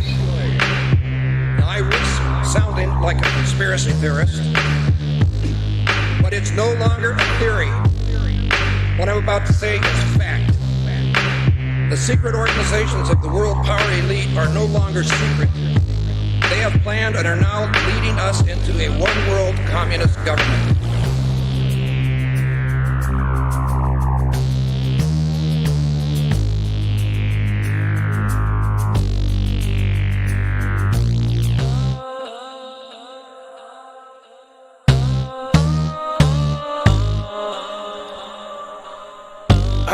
ODD TV. Take a journey with me deep inside the rabbit hole. Wake up, my friends, there's some things that you have to know. Everything you ever thought you knew, it has to go. For instance, NASA is the world's largest magic show. 9/11 was a planned demolition and Sandy Hook was a scam. Come on, man, are you tripping? Constant programming being crammed in your vision. Just take a step back and examine this prison. Turn on the news and they're trying to blind you. All they ever do is tell you lies and divide you. There's nowhere you can even hide, they'll find you. Illuminati all-seeing eye right behind you. It's about time you find out we're being lied to. They're attempting to control the mind that's inside you. Hide you from the power that designed you. Does anybody have a problem with this? Well, I do. I want the truth, the whole truth, and nothing but the truth. They say they got it, but they're never coming up with proof. If you're looking, then they got you jumping through these hoops. The lies always continuing to rise and busting through the roof. I want the truth, the whole truth, and nothing but the truth. They say they got it, but they're never coming up with proof. If you're looking, then they got you jumping through these hoops. The lies always continuing to rise and busting through the roof. They're lying to us about everything. How can this be? I know I'm not crazy, and yet I'm questioning my sanity. I see what the Illuminati's doing to humanity. The truth is stranger than fiction. We're living in a fantasy. What I'm witnessing is unreal. It's a one-way battle for us cattle going uphill. If we don't stand and fight now, then no one will. Our children will never know freedom. It's a done deal. The future's not looking so promising. It's the poor who go to war while the rich keep on profiting. It's us that they're slaughtering and money that they're honoring. And soon it's gonna be the new world order that they're offering. It's mind-boggling how so many don't seem aware. And if they are, it's like they really just don't even care. Our world is broken and I'm hoping it can be repaired. But we'll have to fight for it, so just be prepared. I want the truth, the whole truth, and nothing but the truth. They say they got it, but they're never coming up with proof. If you're looking, then they got you jumping through these hoops. The lies always continuing to rise and busting through the roof. I want the truth, the whole truth, and nothing but the truth. They say they got it, but they're never coming up with proof. If you're looking, then they got you jumping through these hoops. The lies always continuing to rise and busting through the roof. Forget the politicians. The politicians are put there to give you the idea that you have freedom of choice. You don't. You have no choice. You have owners, and they own all the big media companies, so they control just about all of the news and information you get to hear. They got you by the balls. They don't want a population of citizens capable of critical thinking.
Have you ever looked away from Earth into the black void? Because you can see the stars. Oh, yeah. You know, we were never able to see stars from the lunar surface or on the daylight side of the moon. It's not a black void. I mean, it's black, but there's all kinds of polka dots.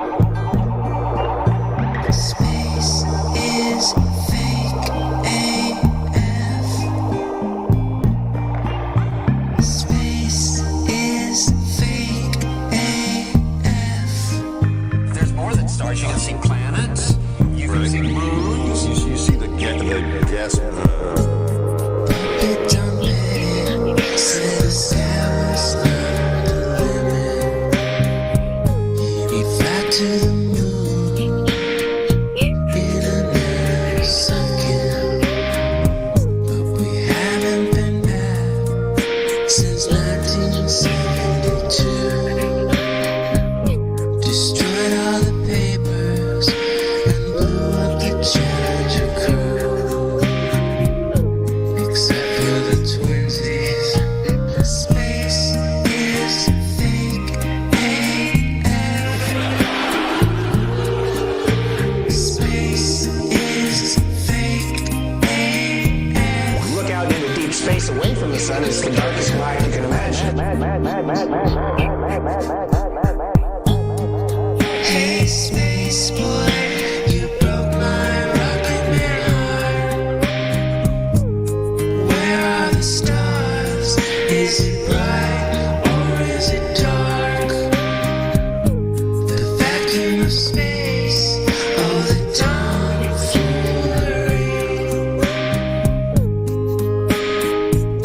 What happens if you get a leak on that? You have a leak.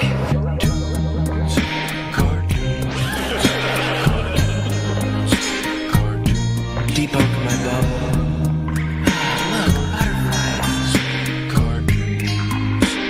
It's hard to comprehend. Space is fake AF. Two little bitty O-rings. Space is fake AF. It's not what you think, homeboy. Space is fake AF. It's all just start doing this. Space is fake AF. Research Eddie Bravo. You just have a leak, and what you would do is lose air.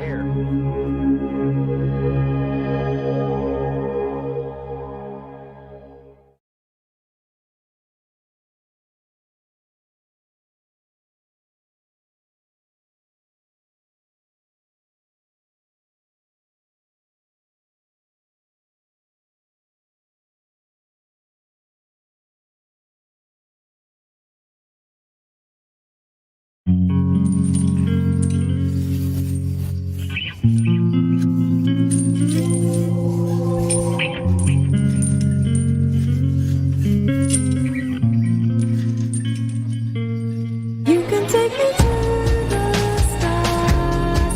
We can touch the stars tonight. You can take me to the stars. We can touch the stars tonight. You can take me to the stars. We can touch the stars tonight. You can take me to the stars. We can touch the stars tonight. Bill Nye, the science guy, once said that I am one giant fuckhead. Me and Neil deGrasse, straight shield for cash, and we are the evil that people want dead. You're just a product of the environment, but everything is fake. This entire shit, I don't know what to say, but I'm not buying it. I've been here every day and I've been trying it. Everything that we're taught is a scam, and all along it was part of the plan. Telling us they're gonna go to Mars with a man? That's why I call them out as hard as I can. We ain't been to the moon and we ain't going soon, and everybody at NASA is a soulless goon. Man, this is fact, this is so damn true. Everybody watch out, Orion's floating through. Man, space is fake, but you gotta admit this lie takes the cake. These people need to chill out and take a break, but I'll never sleep again, I gotta stay awake. They lie and we don't need that. It's one big hoax and I'm starting to see that. Space was a place that I wanted to be at. I used to believe that. You can take me to the stars. We can touch the stars tonight. You can take me to the stars. We can touch the stars tonight. You can take me to the stars. We can touch the stars tonight. You can take me to the stars. We can touch the stars tonight. used to think the earth was a ball just like you. Who knew? Everything that we learned in school is nothing but bullshit. None of it's true. Ha! And these people call it education. Just a clever way to say indoctrination. You don't seem to understand the plot we're facing. It's all about common sense and observation. But not for the mainstream, it isn't the case. They say you're spinning on a rock in the middle of space, but now's not the time, nor is it the place. I'm really sick of getting lied to, so get out my face. If you feel the way I feel, then come with me, get up. Flat earthers all across the plane, ripping it up. Truth seekers all up in this bitch, getting it crunk. And if you think we plan on stopping, then you're shit out of luck. That's why ODD is always on the grind, and I'm never ever scared to speak what's on my mind. Cause this day and age, everybody is afraid. It's an illness, realness is hard to find. They lie all the time, and we don't need that. It's one big hoax, and I'm starting to see that. Space was a place that I wanted to be at. I used to believe that.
What is the world that we're living in now that we know we're not spinning? What is the world? What is the world that we're living in now we know curvature's missing? What is the world? What is the world that we're living in now we know flat earth is winning? What is the world? What is the world that we're living? It's like a brand new beginning. We know that most of y'all sitting there wishing, probably just itching for us to go away, completely dismissing things that we say like our minds have gone missing. Meanwhile, you're really the only one shifting reality as if it was switching, like it was some type of fantasy pitching. Next up to bat, but you wind up just whiffing. Nothing but air, you just can't do no hitting. Running around saying that water's sticking to outside the balls, your logic is slipping. I understand that you might think I'm tripping. Pay attention to the words that I'm spitting. Only thing that really needs any fixing, your view of the world and the way that you're thinking. No need to go always screaming and kicking. No reason to think that Earth might be tricking. If it was spinning, then we would see drifting. If it was curving, the ships would be sinking. Logical fallacy, keep on insisting. Probably just listen. How about you try some form of consistence? Ships disappear due to angular distance. Makes a lot more sense that the curve's not existence. Why the persistence? Why the pursuit of unending resistance? Fighting a war like a soldier enlisted. Really seems as though you got it all twisted. Why not just be a bit more optimistic? Lies you've been told, the veil has been lifted. Now you've been gifted, given permission to take a position. Not in opposition to the world that we're living. Create ignition, start up the engine. Choose to accept it now, this is your mission. Tell us why the damn curvature's missing. Maybe just call up the mathematician. Give him a listen. Have him tell you about his presuppositions. Talking about how it's not superstition. A vacuum and air pressure juxtaposition. Make a decision. Tell us how this model came to fruition. You have the right to enact your volition right up to the day of mental acquisition. All I could do is provide ammunition. Can't take the heat, stay the fuck out the kitchen. Judgment day or to the last demolition.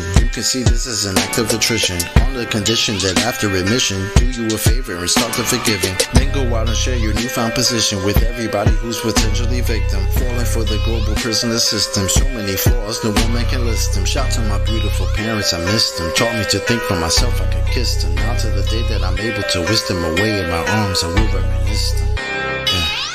Yeah.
can rap about the earth, producing epic content like Jeranism and Dearth. Well, he never saw crypto entering the fray.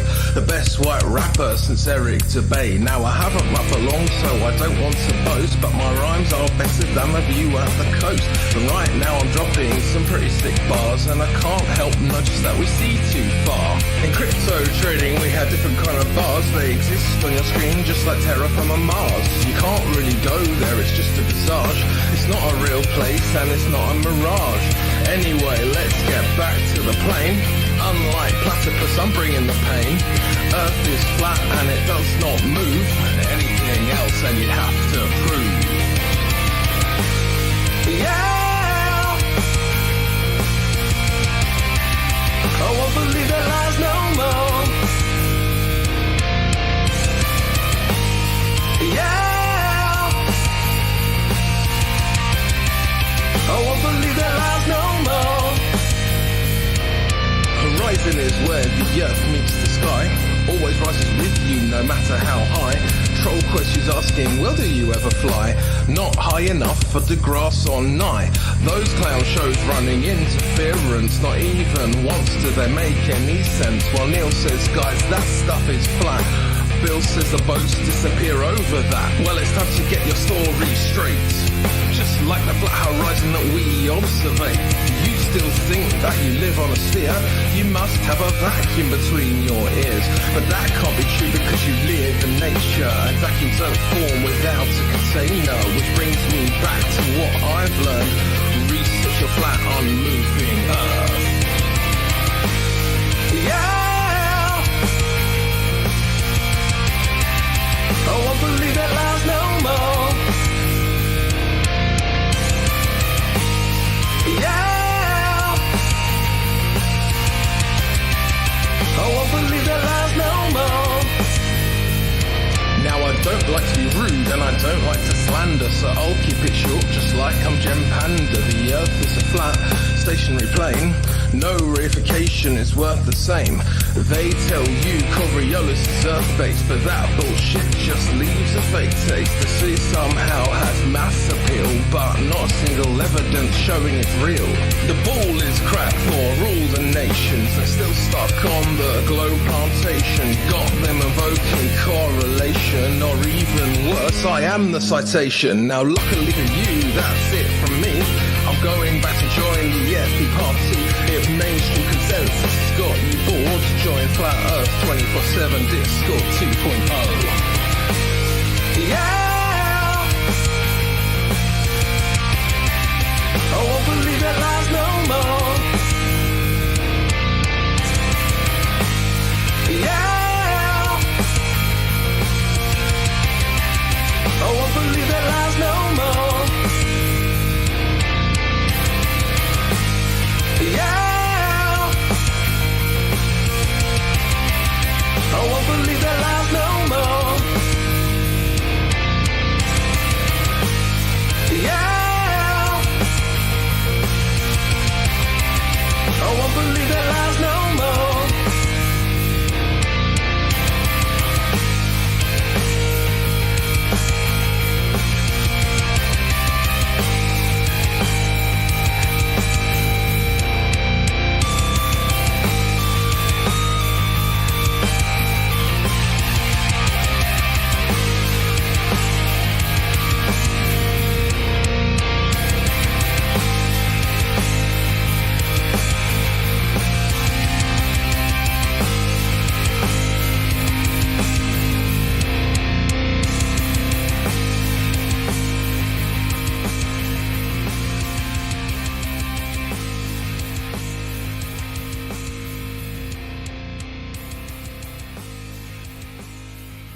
ODD TV. Payday Monsanto. Let's get it, homie. We sleep, the alarm's going off, beep, beep. Time to wake up to the deceit. Our whole reality's made up by the elite. They live, we sleep, the alarm's going off, beep, beep. Time to wake up to the deceit. Our whole reality's made up by the elite.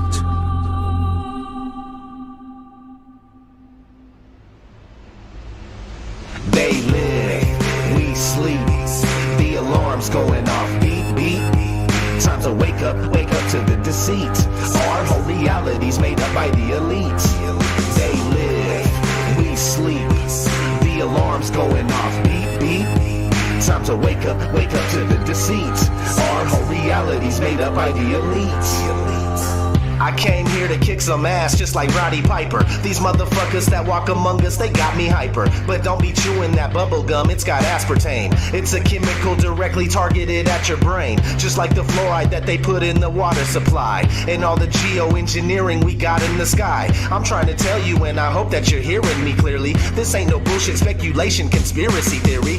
They live and they're controlling every move you make, from the apartment that you live in to the juice you drink. They give you television to help you ignore this prison while feeding you genetically modified organisms. They want us like the Walking Dead, just obey and consume. Don't worry about anything, keep awaiting your doom. To all my warriors out there, this is indeed my call. It's time to put a fucking end to this elite cabal. They live, we sleep, the alarm's going off, beep, beep.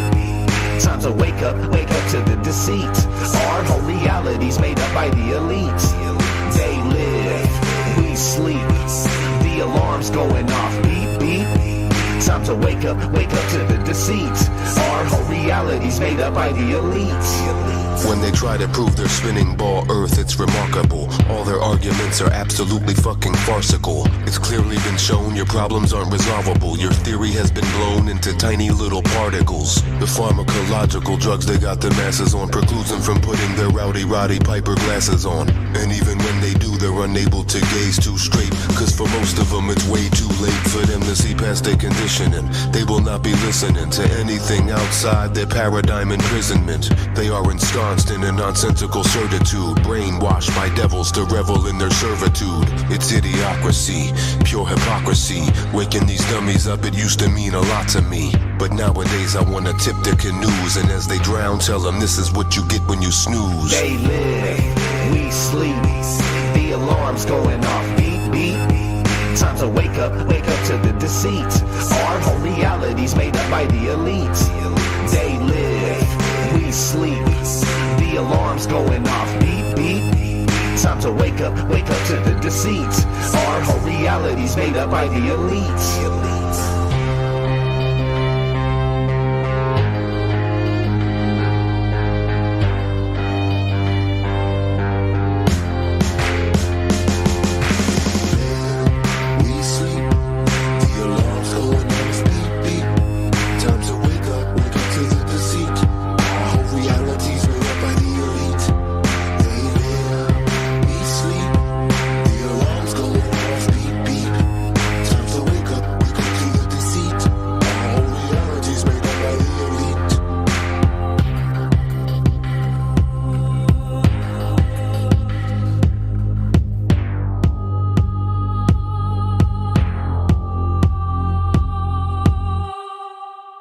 Either put on these glasses or start eating that trash can.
oceans are flat, no curve is displayed, and the globers go insane. I hear their voice on the line as their cogdice causes pain.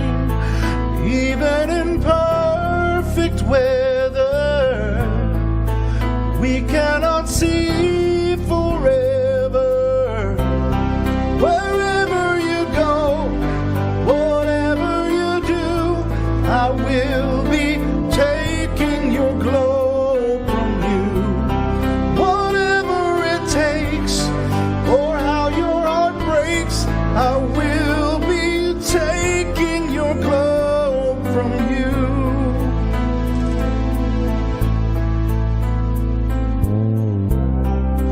Globe Earth was planted in your mind, and it must be removed somehow. I hear your laughter and I taste your tears, so let me through right now. Oh, can't you see it, Glober? I will flat smack you sober. Wherever you go, whatever you do, I will be taking your globe from you. Whatever it takes, or how your heart breaks, I will be taking your globe from you. I wonder how you can survive this globe dance, but in the end, if I reach you, I'll take the chance.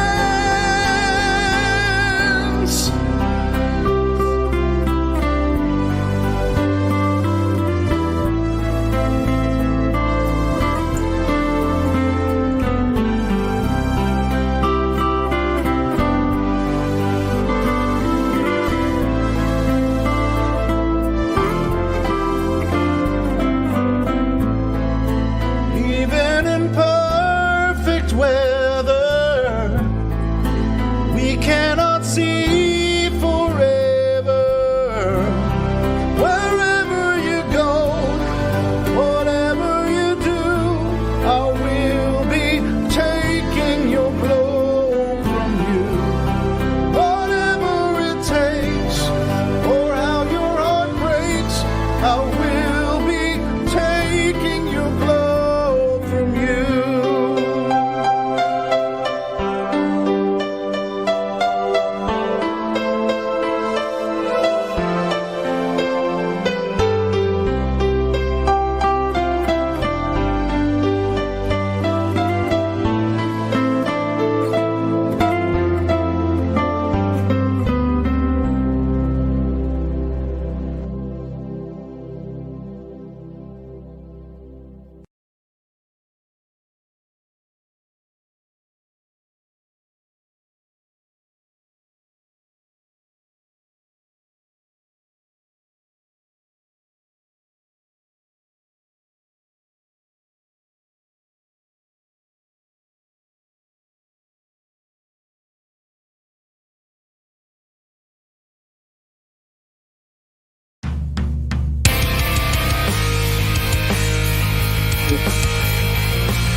looking for. They make sure to photograph you standing there with the really wide-angle lens, which curves horizontal lines. High and dry. Everywhere. I'm looking for.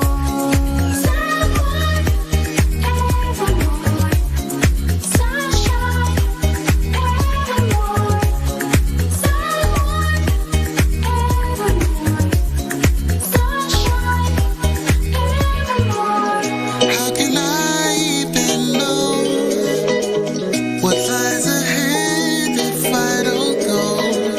I see a chance, I take it slow, and I know I just can't leave these things behind. Trying to feel satisfied in my I'm looking for.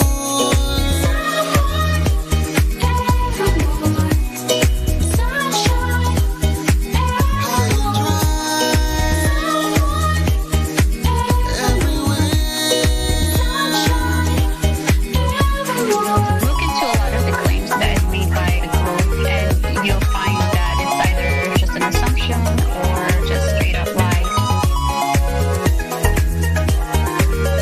Straight up. Lies.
They say that it's easier to fool people than to convince them that they have been fooled.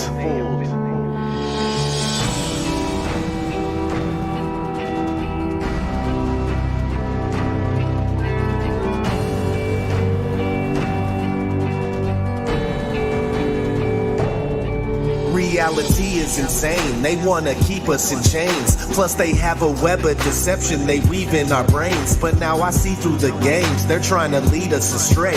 Gatekeeping information, they wanna keep it that way. But I'm researching all the time, every day of the week. So people claim that I'm crazy and I'm labeled a freak. But that's what happens when you're awake in a nation of sheep, where they try their best to keep the population asleep. They poison our food and water and they offer us war, but we're not falling for their parlor tricks, not anymore. We walked through the door and let our chains drop to the floor. There's many areas in this life that we got to explore, and the earth too, because they might be hiding more land, more seas, more trees, more snow, more sand. In school, everything that we're taught is a lie, and lately it's making me crazy. I gotta know why. Fire burning in my soul. Where do we go from here? I don't know. Gotta break free from this mind control. Before I go crazy, gotta let you know. There's a fire burning in my soul. Where do we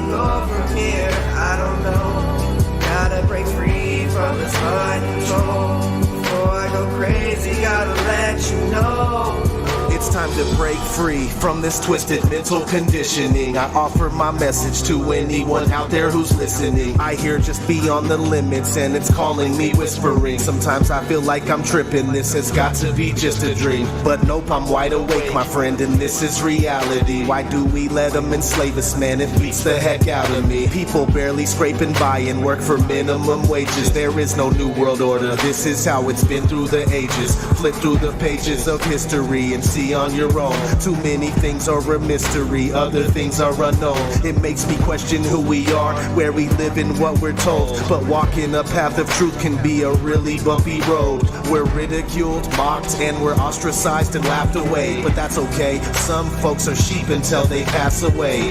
In school, everything that we're taught is a lie. And lately it's making me crazy, I gotta know why. Fire burning in my soul. Where do we go from here? I don't know. Gotta break free from this mind control.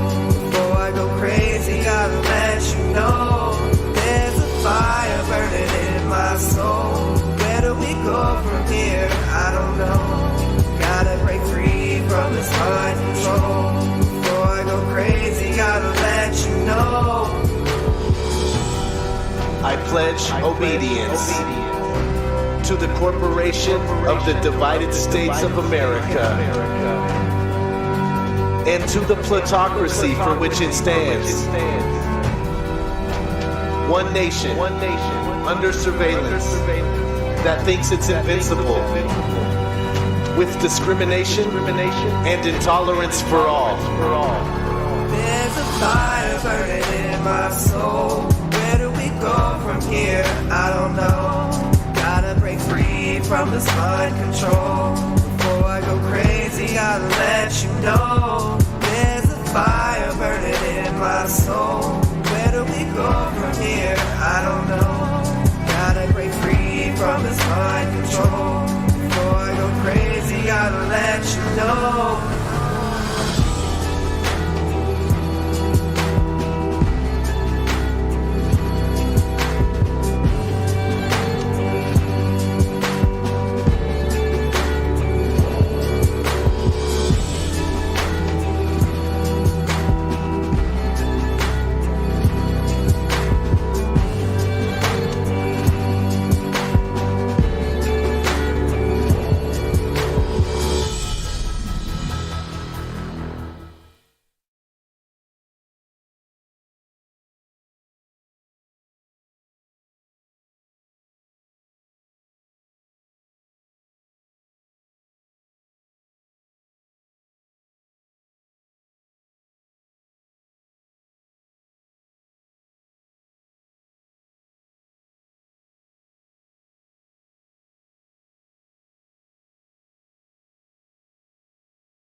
It's not okay to think that the Earth is flat. Is the Earth flat or round? It's round. Okay, now let's see. How do we go about proving that? Earth, throughout its life, even when it formed, it was spinning, and it got a little wider at the equator than it does at the poles. So it's not actually a sphere. It's oblate, and officially it's an oblate spheroid.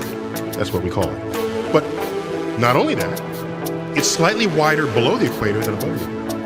A little chubbier. Chubby is a good way. It's like pear-shaped.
And what you're seeing here is a mirage.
It's not okay to say that the Earth is flat.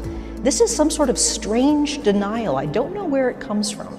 And it's something where I keep getting this question. We really need to put this question to bed because we've known the Earth is a sphere for a long time.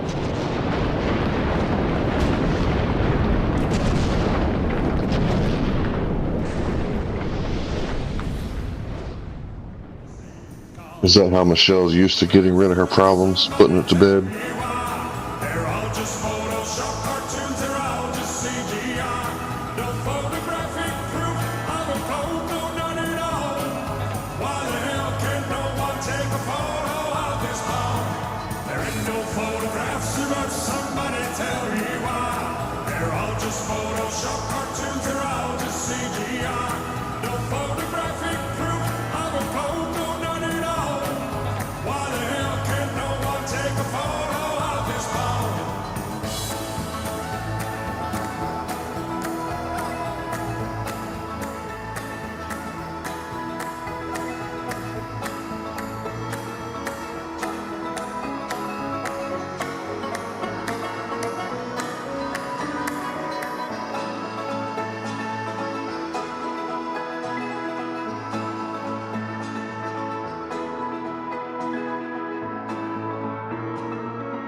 I just wanna live and dream, but nothing is as what it seems. And baby, it's making me crazy.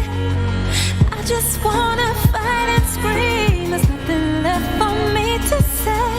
Fear shot to defeat the day. I know that I can control it, so it doesn't have to be this way. I'm really sick of living, stuck and trapped in the system. You're just a brick in the wall, and I got my back up against it. I represent the resistance, they want me back up in prison. But I'm the master of my path, and I won't slack on my mission. You're lacking the vision, so I'm just gonna cut to the chase. They hide the truth in plain view, right in front of your face. I used to think the world was normal, but that wasn't the case. We're just some goyim on a hamster wheel, running in place. Turn up the bass, I grab the microphone and all I do is rock it. This little light of mine, I let it shine and you can't stop it. But there's nothing these corporations just won't do for profit. This fake ass world that we live in is sick, it's truly toxic. If you don't see it that way, okay then keep talking. Don't bump into that wall while you're sleepwalking. The alarm is going off, I hear it beep often. I'm at the double doors of truth, I'm gonna keep knocking. I just want to live and dream, but nothing is as what it seems. And baby, it's making me crazy. I just want to fight and scream. There's nothing left for me to say. Fear shot to defeat the day. I know that I can control it, so it doesn't have to be this way.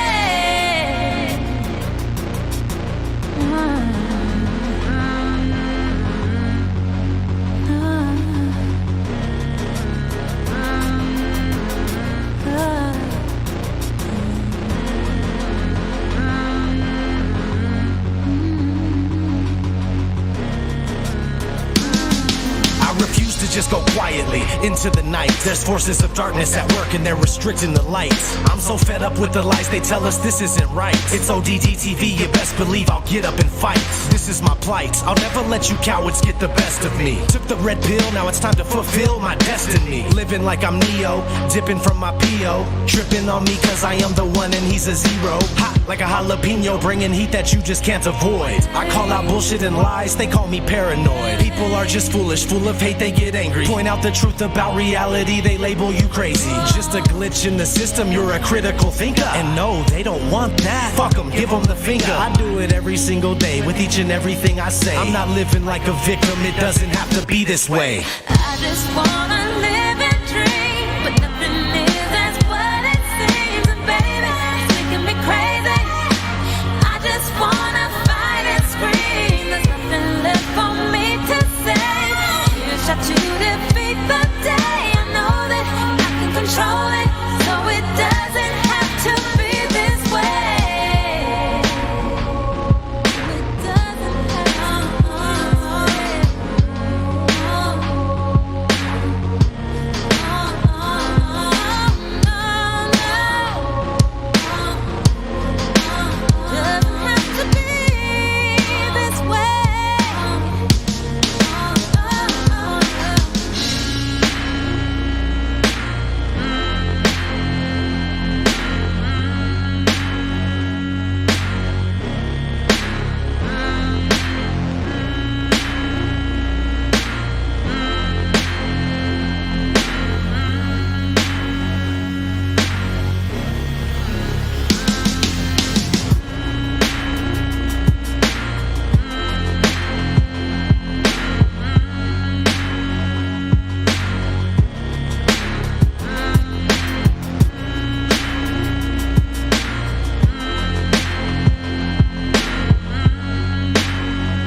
would they lie? Why would they lie? Why would they lie? Why would they lie? Why would they lie? Why would they lie? Why would they lie? Why would they lie? Why would they lie? Why would they lie? Why would they lie? Why would they lie? I know you've been hating this, but how about that radius, huh? What is he saying though? Broken geometry. Okay. I just pointed out, now you're at hominy. Went to your mommy be trucking and driving, Globers be wildin'. They win out of style. 8 inches per mile squared, never been measured out in the wild. Why would they lie? That's what they cry when it just can't be denied. Defending the government, slave till you die. You ain't got no reply. That stuff is flat. Who told you that? Like I can't trust my eyes? There ain't no curvature, and the swan is black. But nice try. Why would they lie? Why would they lie? Why would they lie? Why would they lie? Why would they lie? Why would they lie? Why would they lie? Why would they lie? Why would they lie? Why would they lie? Why would they lie? Why would they lie? Once you go flat, matter of fact, you never go back. You never go back. Why would they lie? Why would they lie? Why would you ask such a question? Coming here crying to ask why they're lying? Dude, may I make a suggestion? It seems to me in your mind that you could use some introspection. Instead of advancing your thinking, you're headed straight to a sad state of regression. People keep thinking it's our job to find them the model that they've been requesting. Meanwhile, they're walking around every day in the world never ever suspecting that the very own senses a human possesses have never attested. Something that's absolutely and completely reversed to the world manifested. How can you think that a person like me could take someone like you even serious? Why would they lie? Why would they lie? Bro, are you fucking delirious? How can we even engage in a true conversation if we can surpass this?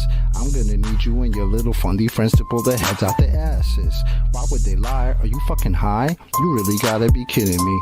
The world that you've known, all on its own, has been nice and flat since the beginning, see?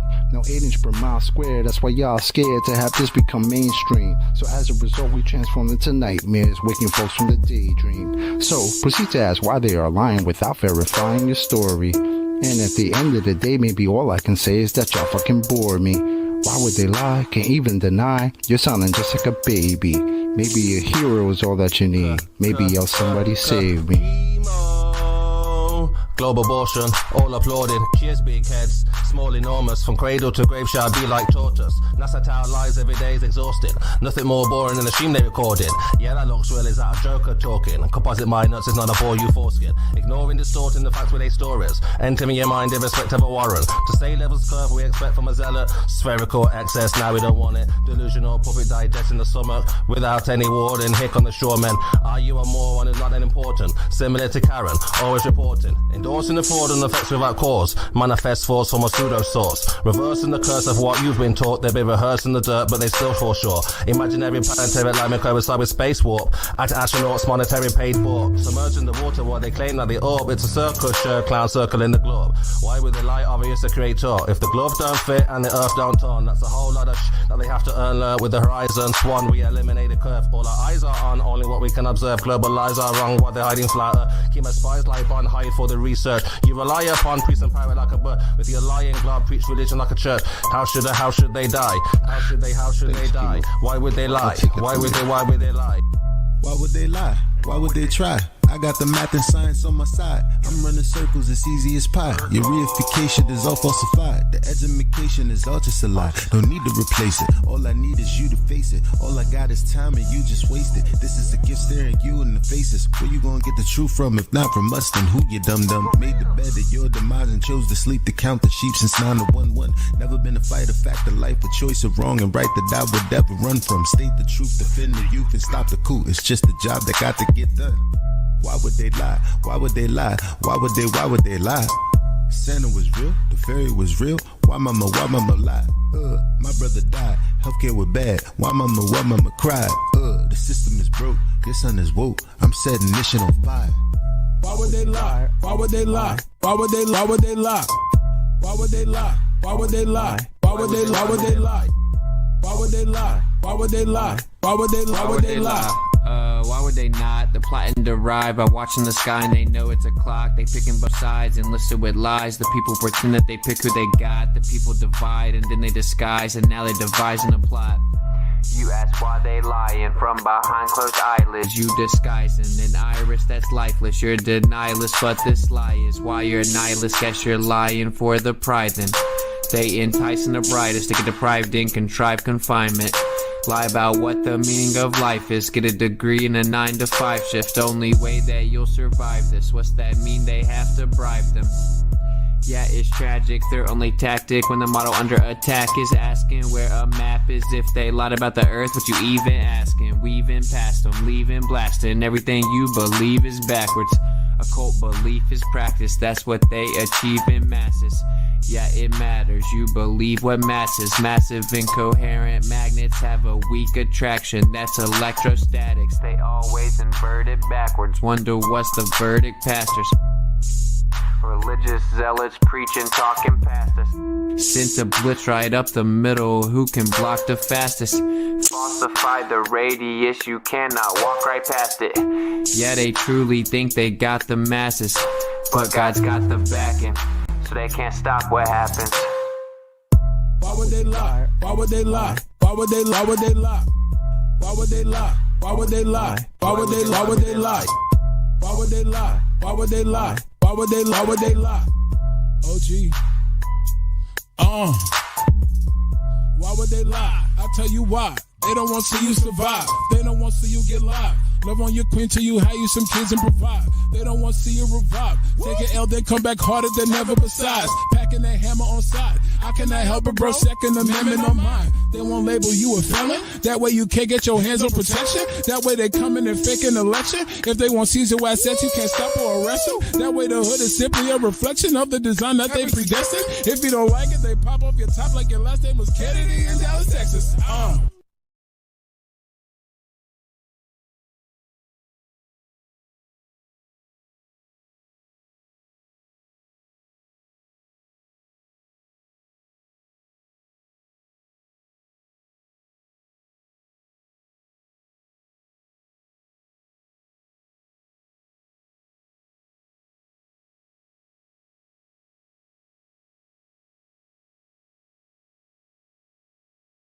Ladies and gentlemen, the very word secrecy is repugnant in a free and open society.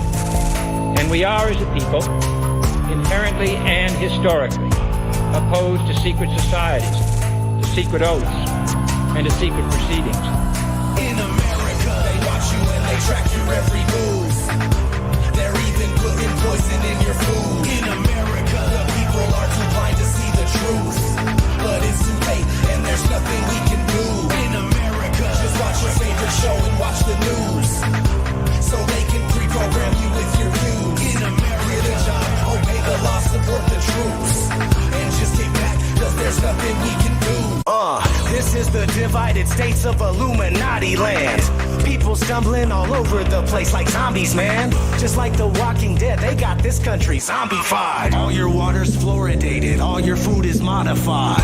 You are what you eat, so I guess that means that you're a GMO. And you don't even know, but you're too blind to see it though. You have to be asleep to have the American dream. Just how they need it, cause your freedom was never a thing. The best kind of slaves are the slaves that don't know that they're slaves. Stuck in a daze and they behave how they're told to behave. Good little sheeple people, always happy, always gleeful. No revolting, no rebelling, no uprising, no upheaval. The ones that rule us wanna keep us all clueless and weak.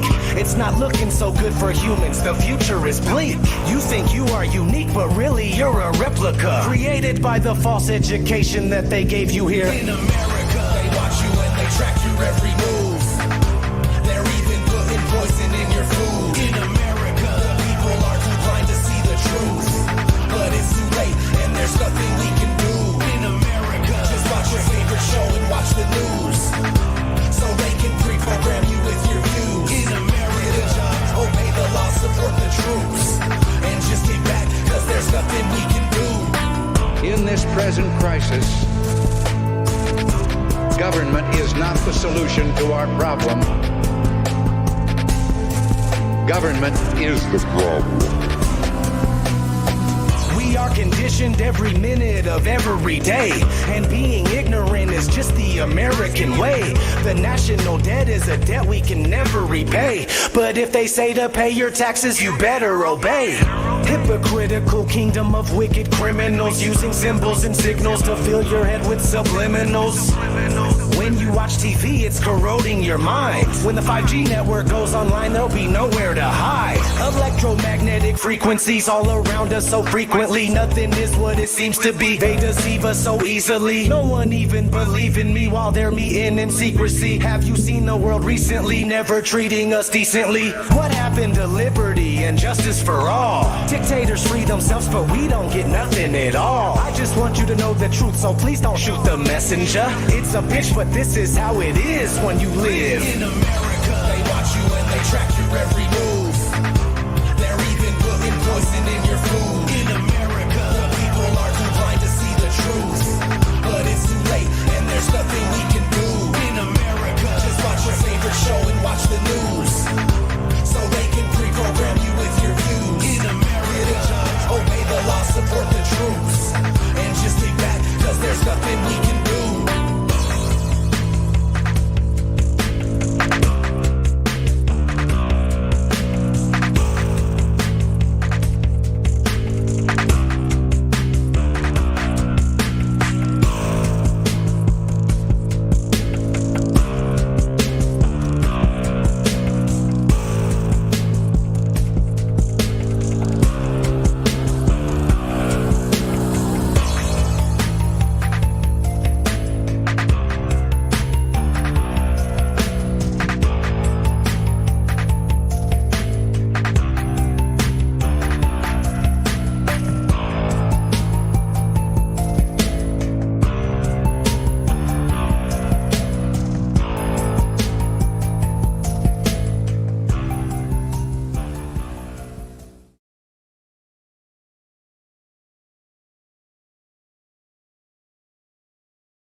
Capture the international flavor of the Seattle World's Fair in the skies. Here are scientific crossroads that symbolize the international spirit of space, age, tomorrow. Yeah, we're at a crossroads. I'm living in your tomorrow, and it's an international dystopia filled with man's sorrow. You can forget the delusional utopia.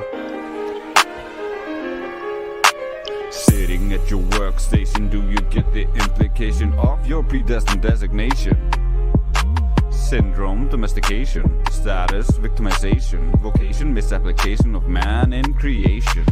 One step closer to automation or complete behavioral modification, a psychological operation on the entire population. Programmed emasculation and freedom eradication. Now it's truth by declaration and character assassination.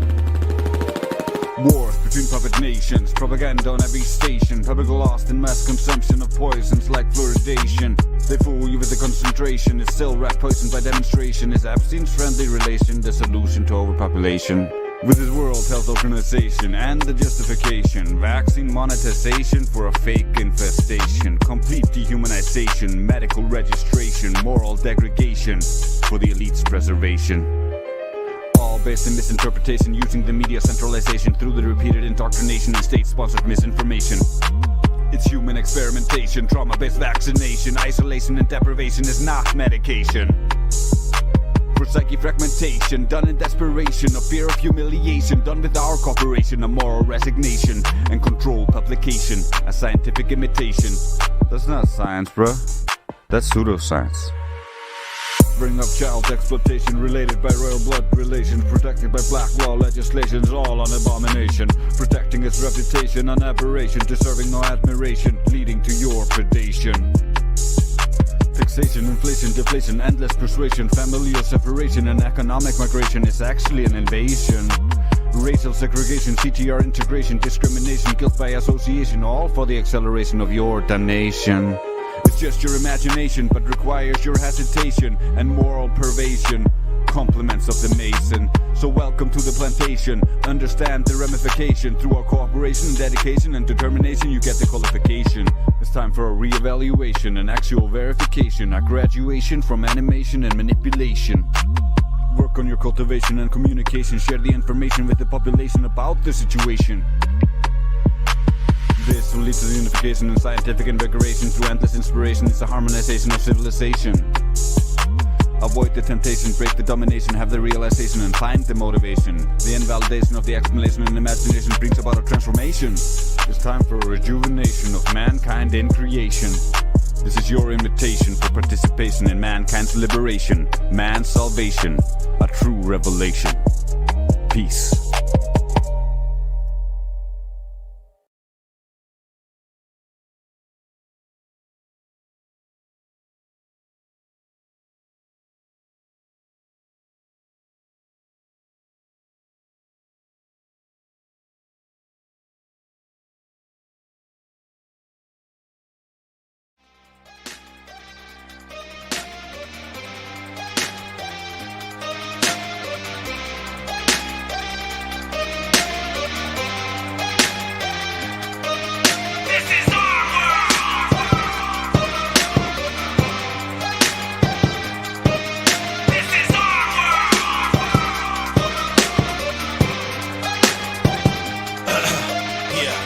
All my homies are asking what I'm so mad at. The human race is enslaved, I can't see past that.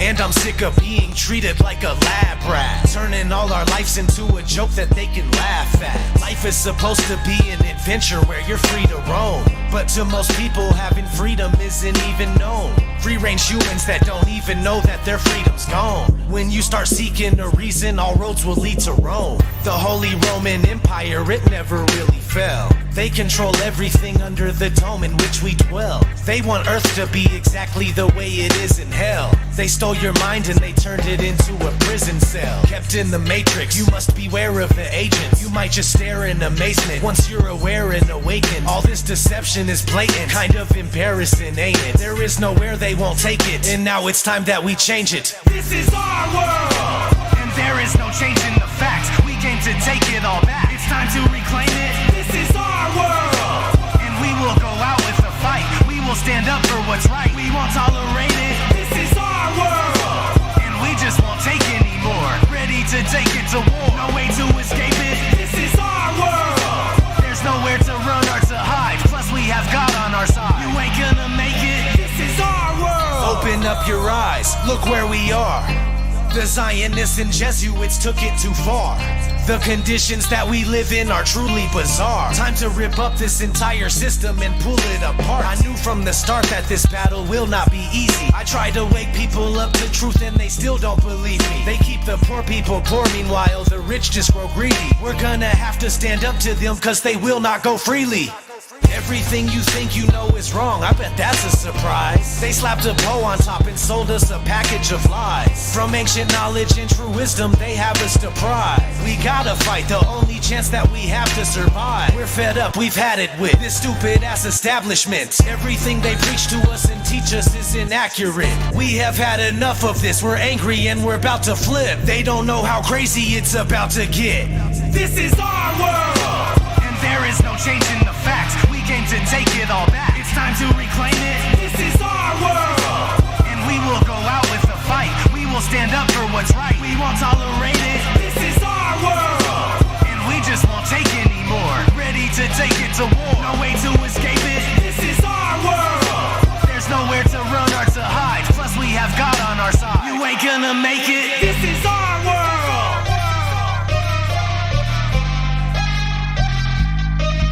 This is our world.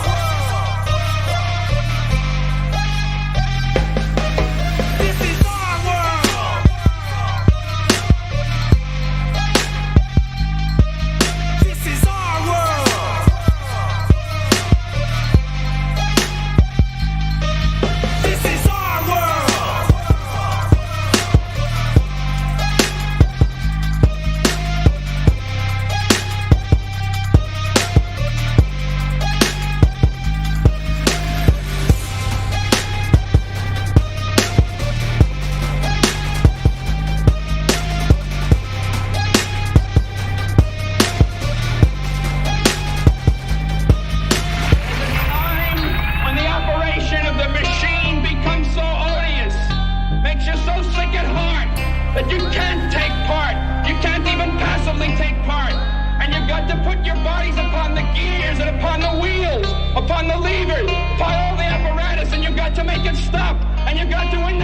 people who run it to the people who own it, that unless you're free, the machine will be prevented from working at all.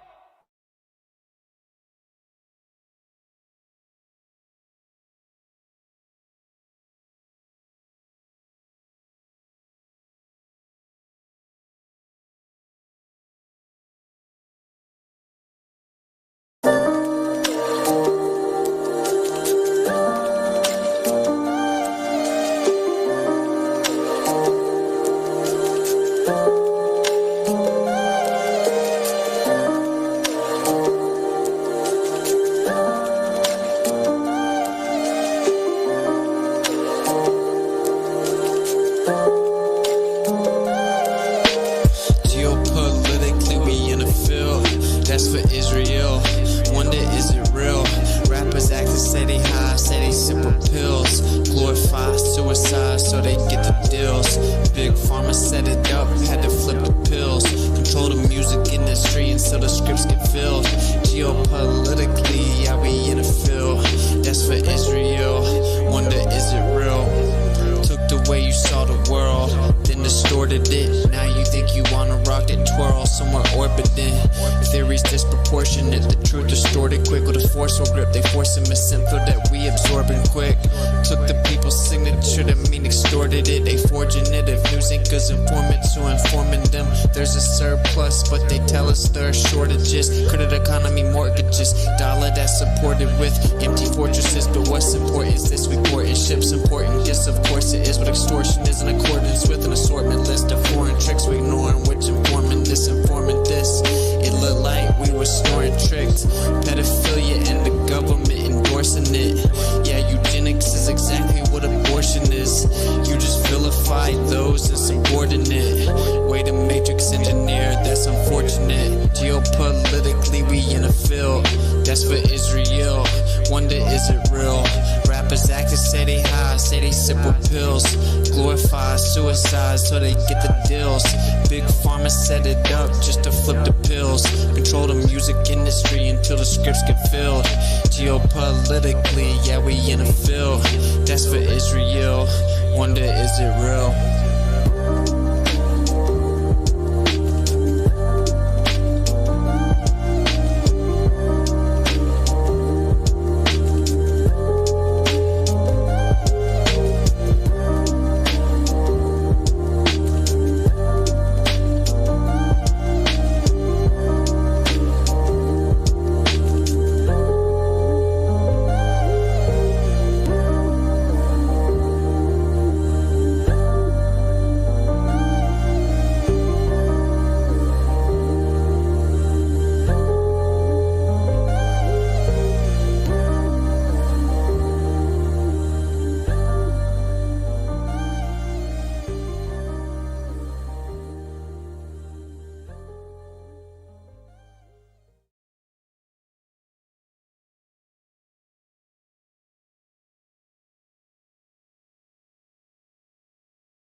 Has anyone come up with a measurement for R value?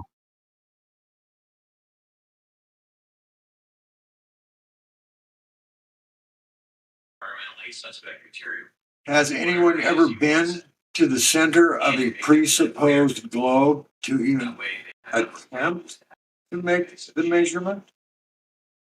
I think No, but see, they know it's like that because sound waves.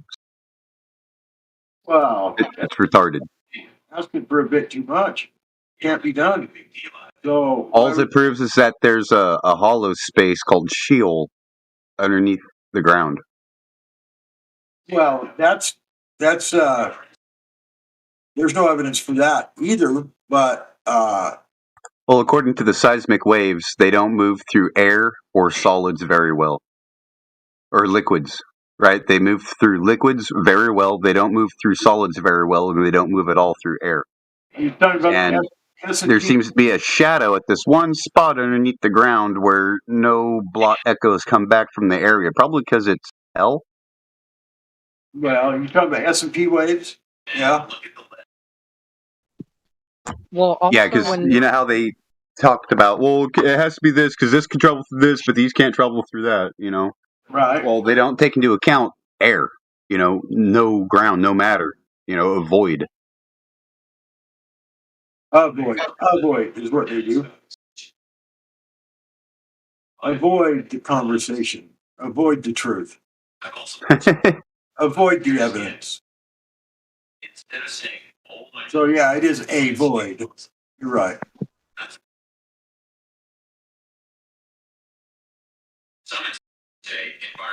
Dirty bastards. Anyway. God, it's a beautiful day today, man. A beautiful bed. You're not talking about Mr. Simmons, are you? Huh? No, I'm saying it's a beautiful day today, man. Oh, he said beautiful babe. I thought you were looking at Simmons, the bass player for Kiss. Thought you. There's no wind, clear blue sky, nice 70 degrees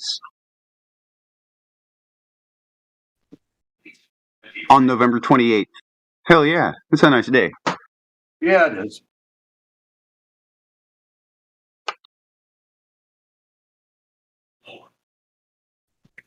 In some situations, the crawl space may contribute several gallons of moisture to the home environment every day.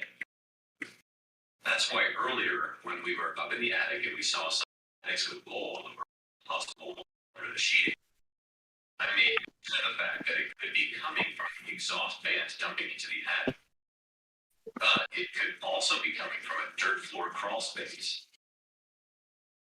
So you can see. That's how I feel right there. I'm ready to crack somebody. Anybody that tells me it's wrong. A vapor barrier is just a big plastic sheet. I don't know, I guess when I wear my bandana and my sunglasses, I tend to scare people. It's like, don't let the beard fool you. Yeah, well, I'm not trying to scare anybody. I just want to break your fucking face. Excuse my French. Yeah, no, I'm not trying to scare anybody either, but they get scared and I go, you ain't got to be afraid of the beard, man. I think I'm probably too old to scare anybody. But, I don't really care. Again, you don't have to measure anything. And actually, a lot of crawl spaces will have both a vapor barrier. I can't help youngsters are naive. Here is a typical. Wouldn't know what was coming at them if it was right in front of their face. Just like the globe, they deny everything. If you see this, all evidence. Avoid, like you were saying earlier a minute ago, avoid it at all costs. But it sure looks like this crawl space is flooded anyway, because you can see all the dirt on top of the vapor barrier. So water has come from somewhere. Maybe the flood was a one-time deal, and the vapor barrier still serves to reduce the moisture levels coming up. But mark this as being correct, because Yeah, That was a good little music session there. I was listening to most of it. I think that might have come in a little bit late, but I always enjoy that when you guys play the, especially the music that's made by the people on the server. I mean, ODD's all right, but I still am a little partial to the people that are actually people that we know here personally, have a personal relationship with these people, and they just try so hard to do their part. And it's so, my hat's off to them, all of them. Take the time to try and make a song and put themselves out there. And it takes some pretty good set of balls to, go that far and be that enthusiastic. And I don't know, I just think it's cool, if you entered this crawl space, all these people are just a cut above the way I see it. Going the extra mile. Really passionate about what they're doing, or they wouldn't be making this music. Putting themselves out there like that, So, especially if you're not wearing a respirator, feel free to leave this crawl space. So it's good stuff. And of course, if you decide not to inspect this crawl space any further, you want to make sure that you document it that way on your report. Make sure your client doesn't think you did, in fact, inspect the entire crawl space. And this crawl space, you're going to recommend a waterproofing contract. But think about what else you see. At this point, you should be getting towards the end of the inspection. So you should already be aware if you have bad grading or bad gutters or no gutters or lack of downspout extensions and so forth.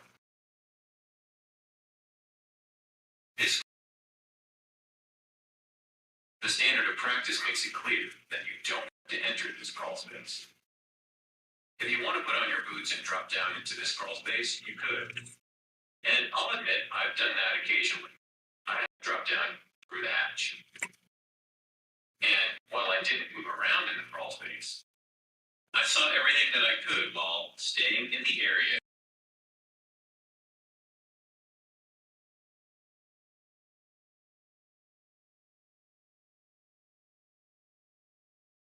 Interest to you. Forgot I had the iCloud in the background playing. There actually was a situation.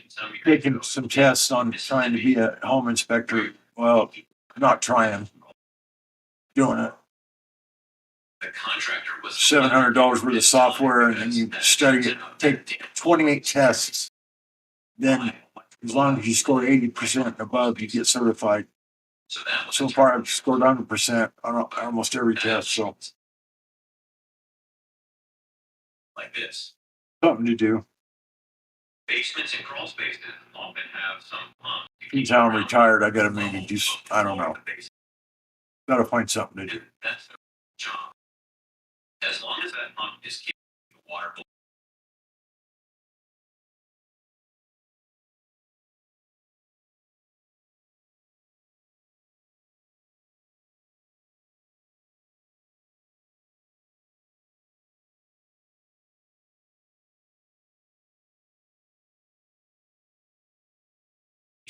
Pretty cool software. You buy it and it prepares you for the test. Then it gives you the test. Then when you're done with all that, the software, you take it in with your iPad or your iCloud. You aim it at the corner of the wall, and you aim it at the other corner of the wall.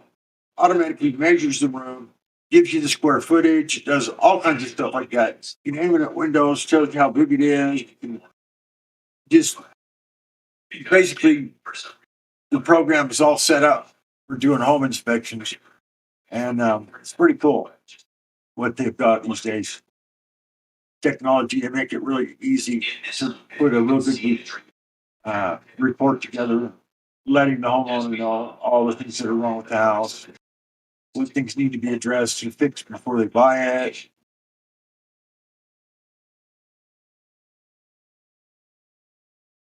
Now, I have this as being correct, but actually there should be a proper over this bid for safety.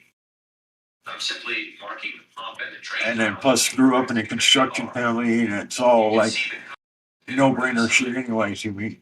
I know almost all of it without even having to listen to their shit. But if you don't listen to every section, then they know you didn't listen to it because it shows the software. They just look it up and see whether or not you watched that section or not. And then, so if you don't watch it, you take the test. It's like that doesn't work. Yeah. So I just let it play in the background, you know. So that's what you see. There you go. Yeah.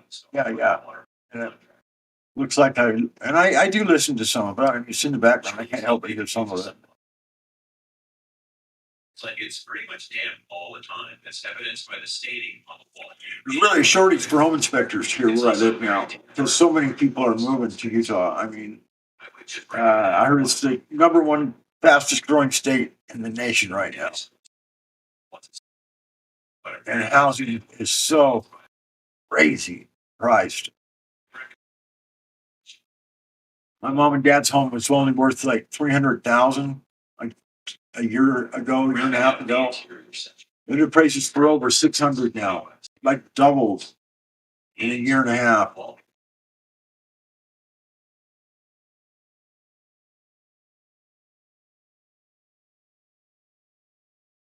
Yeah, that's like down here about 20 years ago. Yeah. You could get property on the lake for like $125,000.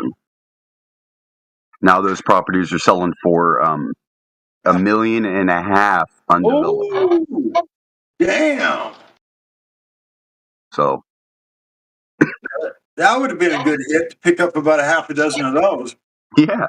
I mean, the city only got started in like 76, 74, something like that. 77, 76, I think. Wow. And then it was even featured in a movie. You know that movie Cannonball Run? Yeah. Where they have to go find Old Man McCulloch's millions that he buried. Yeah. Old Man McCulloch is the guy that made the McCulloch chainsaws and the two-stroke engines and all that. Yeah. And the dirt bikes and all that stuff. And he decided to buy a large section of Arizona after they had built a dam called Lake Havasu Dam. Yeah. So he purchased the area and called it Lake Havasu City. Then somebody south of him purchased a large area, called it Disneyland. But in the 80s, he ended up getting in trouble for selling cocaine with his business partner, and somebody ended up getting killed. So he's away. And the area is just undeveloped. I got two friends that live in Havasu, Lake Havasu City. Yeah. Retirement homes there like 10 years ago. Have you ever been there? No. Oh, it's a beautiful place, man. I've been invited to go by both friends. They come on down. I just tell them, I will someday, but I just haven't gotten around to it. I probably should. You'd love it, especially during the wintertime. Yeah, I've seen pictures. It is a beautiful place for sure. They got this one area. They have a racetrack at Sarah Park, and you could sit there, and it's a flat track, so you could sit there with funny cars. Everybody's sitting there with funny cars going around the track. Sometimes they use stock cars, but it's a flat track. There's no curve to it. No bank. Yeah. That's great. Plus, sometimes people will sit there. They have like an amateur Air Force type of thing, where people will sit there with their RC jets and then fly them over the lake. Pretty sick. Right. Some of them RC jets are getting big, man. I seen some the other day. I was looking on the internet. Holy shit! They got one. The guy was riding it, taxiing down the off. It was like it was like 15 feet long or something. Maybe longer. Maybe it was like at least 15 feet long. He's sitting on it, riding it like Wile E. Coyote riding a rocket.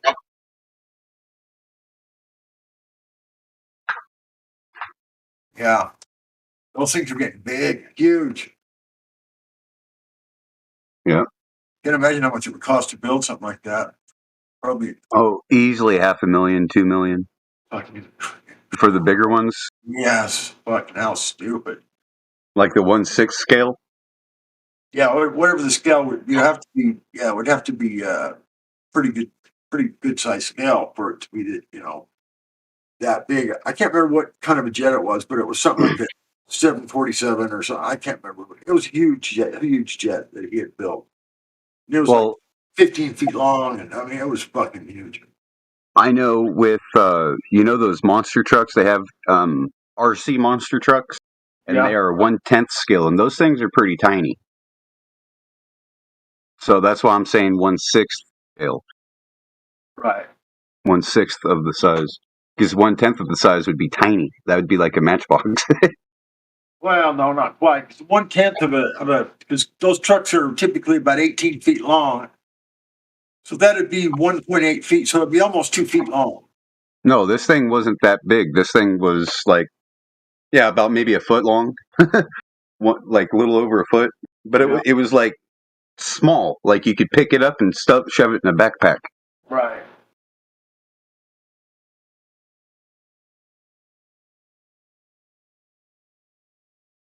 But those jets, they're large. And I know that one helicopter that Bell has that's got the jet turbine in it. Yeah. That's a 1/6 scale, and that's a pretty big size helicopter. If you watch those helicopter flying contests, they have those people that fly those RC helicopters, fly them upside down and do all these flips and up. Yeah. And around. Oh my God, those pilots are amazing. I think they have gyros in there. I don't know what they have, but man, those are to where if it's inverted, the controls will automatically flip. Yeah, I don't know about all that. You're probably right. It would make more sense to be able to control it. Some of those guys are amazing pilots on the ground. They can make those RC helicopters do anything, man. Flip upside down and roll and back and forth and cut the grass. It's like what? Yeah, exactly. Flip upside down, mow the grass. Yep. Amazing.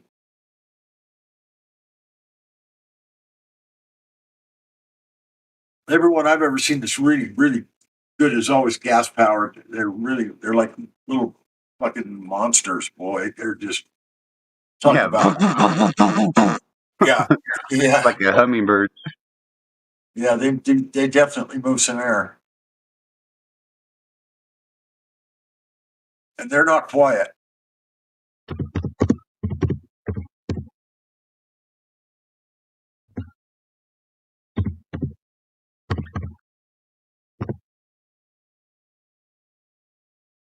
Yeah, one of my best friends, I built a 40 by 100 pole barn for him for his backyard, and half of it was for his storage for his RVs, motorhome and stuff, and the other half was for an inside rise horse in the winter inside. What do they call those? Not a stadium, but anyway, it was 40 by 100 pole barn I built for him. And then just watch how this pilot handles this little RC toy. Yeah. Is that even possible on a globe that's spinning? Yeah, this is the flight probably I was talking about. I'll play it, yeah. But is it even possible on a globe that's spinning, man? Hell no. Are you kidding me? No flight is. People just don't seem to understand that. The ground would be moving. You couldn't land on ground that's moving that fast. You would be an instant crash, instant death. I mean, you cannot land on a moving surface.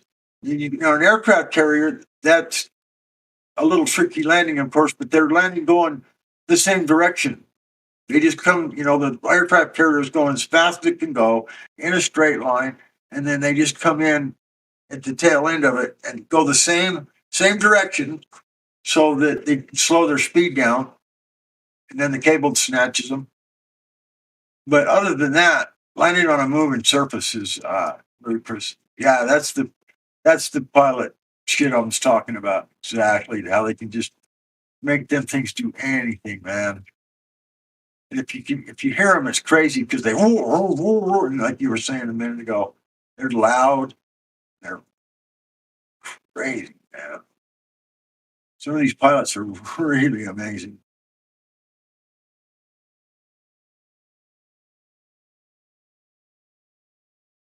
I've flown in a Bell helicopter probably 25 times, but it was because I was a wildland firefighter. They just pick us up, take us up, drop us off on the fire.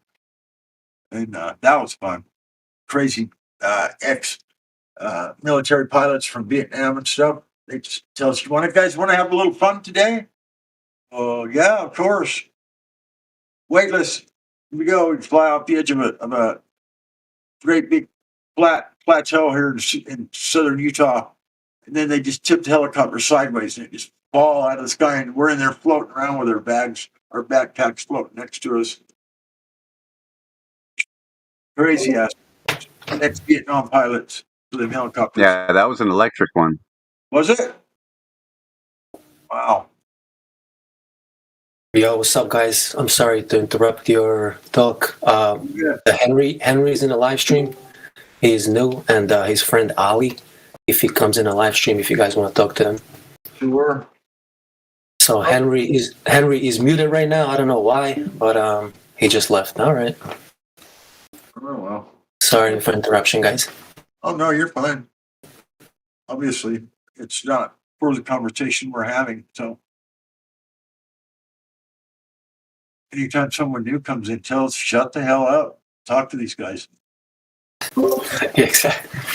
So I don't know where the hell they go. They were just in lobby. They just got VC verified. They said they wanted to talk, ask questions, learn, and now they're gone. I don't understand these people, man.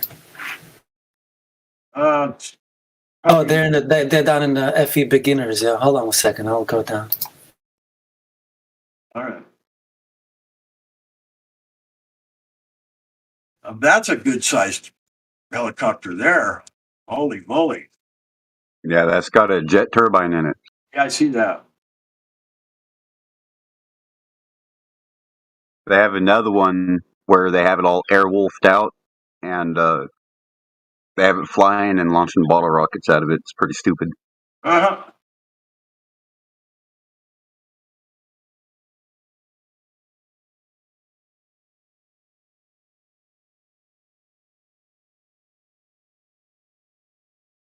Just listen to the fucking thing spool up, man. Well, I'm going to have to leave the channel to do it. It wants me to leave to another. I don't want to sign here. I'll watch it here in a minute.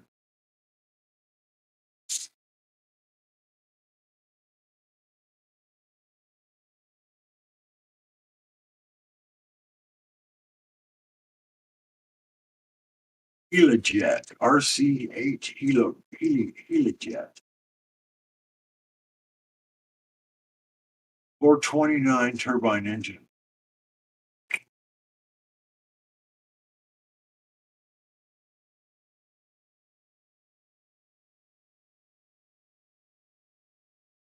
In fact, my ex-partner, my friend, the one that had the 3 airplanes we used to fly all the time, he was in the market for buying he was looking for a turboprop, which is a jet engine that runs a propeller. Obviously, you probably know that. But he never did find one. He was trying to find one that landed on water, he wanted an amphibious or whatever you call them airplane. We never did find one. They wanted way too much money for him. Anyway, but he could have come up with the money, but it's just that would have been fun to fly a turboprop now.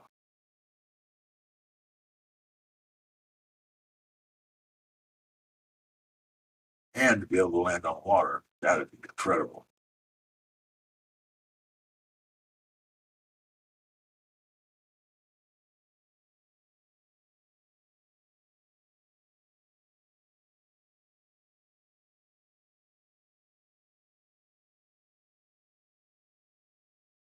Shit, all these drones, what is that? Guinness Book of World Record, just flying drones. That's crazy.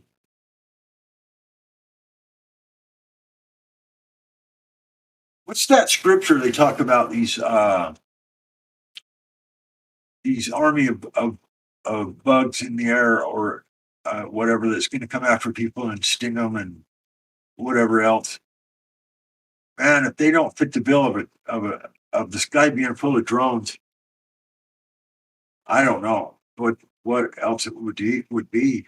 You know what I mean? It's so crazy when you think about what the scripture says, and then you think about the technology of drones, and if they were weaponized to come after people, big swarm of drones all over the place. Holy shit! Because we're really, they're probably capable of doing that right now.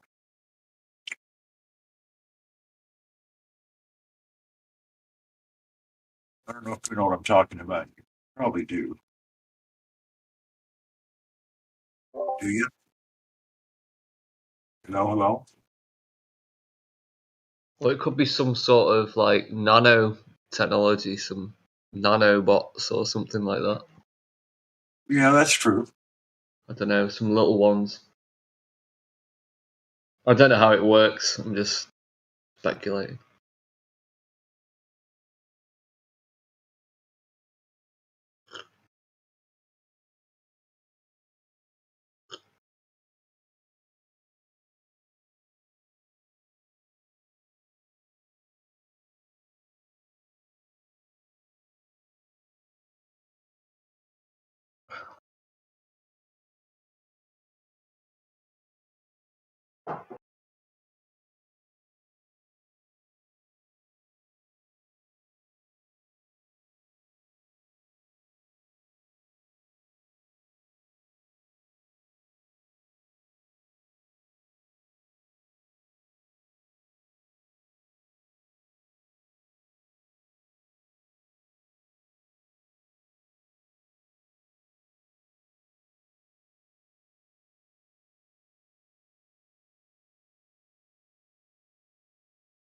Rock, are you still there? Yes, sir. So what you're talking about is from Revelation. It's of a swarm, or for lack of a better word, swarm of locusts from the pit, or they come out of the earth.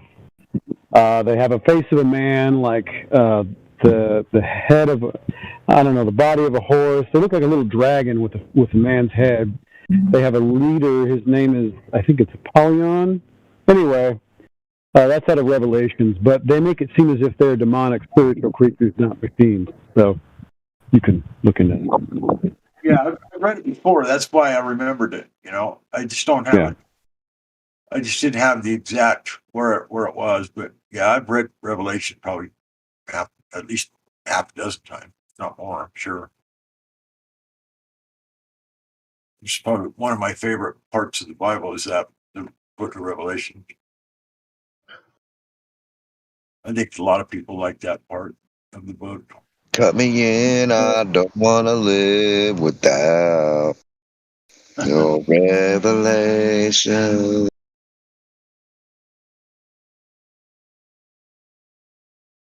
Chris Cornell. R.I.P. Rest in peace. That was beautiful.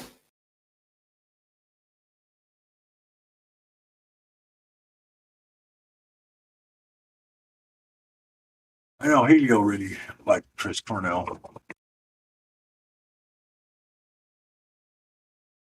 Yep, I got a lot of autographed stuff by him. A drumstick too, and I don't think he autographed anybody else's drumstick. And he started as a drummer, believe it or not.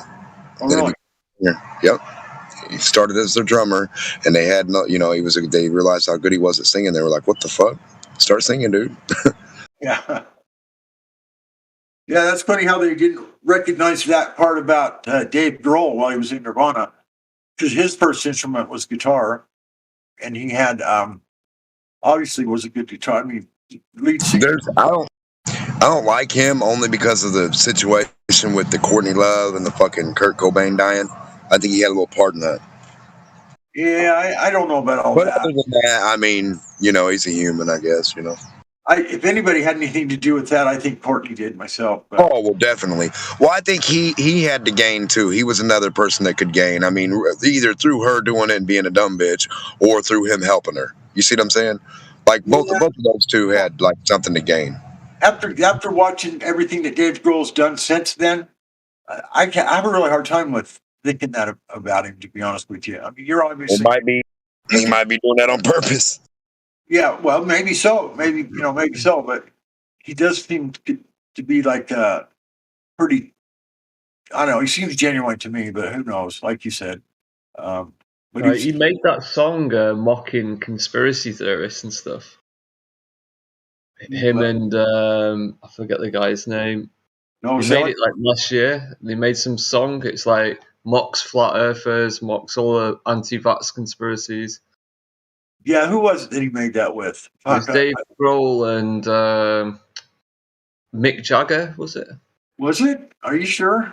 I think it's them two together. I'm going to check actually. Yeah, he also mocked Cobain with the song he came out with, "There Goes My Hero," and that's why I don't like his ass. I like the song, but you watch. Okay, I love the song too. Have you seen the who's the guy? He sang the song. He sang that song right after he wrote it on the.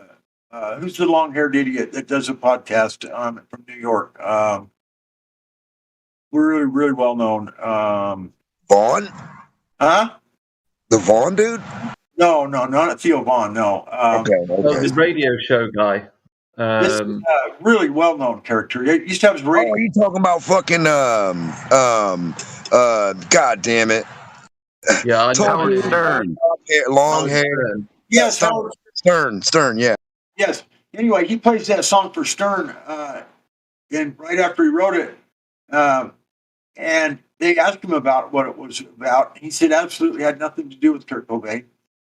Again, like you're probably going to say, well, he was probably lying to that. But well, watch the Howard Stern performance, and then tell me what you think. Because he was asked very, very. Everybody there said, "No, we think it is about Kurt Cobain. We think this and we think that." He's like, "Well, sorry, but you're wrong." And anyway, bullshit. There's no way that you choose that song that someone else wrote and then you sing it. No one else fucking sung it. No one else. No way. Grohl wrote the song. Dave Grohl wrote that song. Exactly. It's just weird. Yeah, I used to love Kurt Cobain too, bro. I mean, I thought he was amazing. All I'm saying is Grohl was. Well, he went against the grain, and he wouldn't play the 4-chord songs. Well, not that he wouldn't, but he played a lot of the 3-chord songs. Yeah, and everybody hated him for that, and so did the industry because he was setting a new tone. And then once you set that tone, and you get certain people to listen, and it gets played, then that becomes like a new norm. It becomes a new thing. Like you create that. Right. Yep. I agree with that. So they kind of erased the 3-chord shit with erasing him because everybody else follows fucking suit. Yeah. Everyone else follows suit. The 4 chords. There Goes My Hero, all of it. 4 chords. Wouldn't that be funny if There Goes My Hero was done in 3 chords like Kurt Cobain does? That would really piss me off. You're funny, dude. I mean, I'm not laughing at you, but I'm laughing with you. No, I know. But not that I love the shit out of anybody in general, but I mean, if you had a part in killing somebody, you're just a shitty dude. You're not a cool dude, I don't think. Absolutely. Look, if you had a part in doing that, but I just don't believe that about Grohl, not with Kurt Cobain. I just don't buy it. Well, no, I don't think he did it. Don't get me wrong. I just think he was like more for it than against it. Like, hell yeah, because if he goes, then I get the top run of shit. I get all kinds of money. I get endorsed. I'm the new leader of the band. And well, he didn't carry on with Nirvana. Obviously, he went. No. He got his own. He wanted his own. He always wanted his own. And then he got it. Yeah, but I don't think he killed Kurt Cobain just to get it. I don't. No, like I said, I don't think he killed him, but I just think he was like, yeah, if this motherfucker died right now, it wouldn't bother me none. Yeah, I think he tried to mess with. I think a lot of them dudes mess with Courtney Love. Well, she was a witch, Barl. In case you didn't know, she was an evil bitch, boy. She was always causing Kurt problems. Yeah, she was a runaway. And how does she get her hand in play with all that shit and all kinds of shit? Just through Cobain? I mean, clearly, because her mom and dad were fucking like supposedly insane farmers or some shit. I don't know. I don't know, but she was pretty good. I mean, I've watched it, played quite a few of her songs. Malibu's a pretty good song. I don't know if she wrote it. Maybe if she didn't write any of that shit, well, then all she is a performer to some degree. But I kind of like that song Malibu, and then a couple others that she did. I mean, reminded me of the chords they played. Reminded me of Kurt's stuff a little bit. No lead guitar stuff, just all open chords and bar chords and whatever. Real crunchy stuff.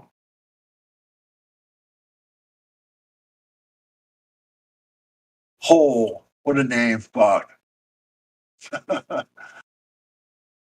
Just a big hole. I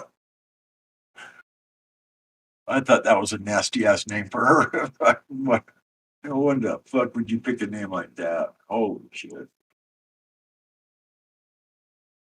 I never seen her quite the same after that once I realized that she named the band Hole. Fuck. Made me wonder just how big her hole really was. Not specifically anyone, but maybe the one in her head too. I don't know.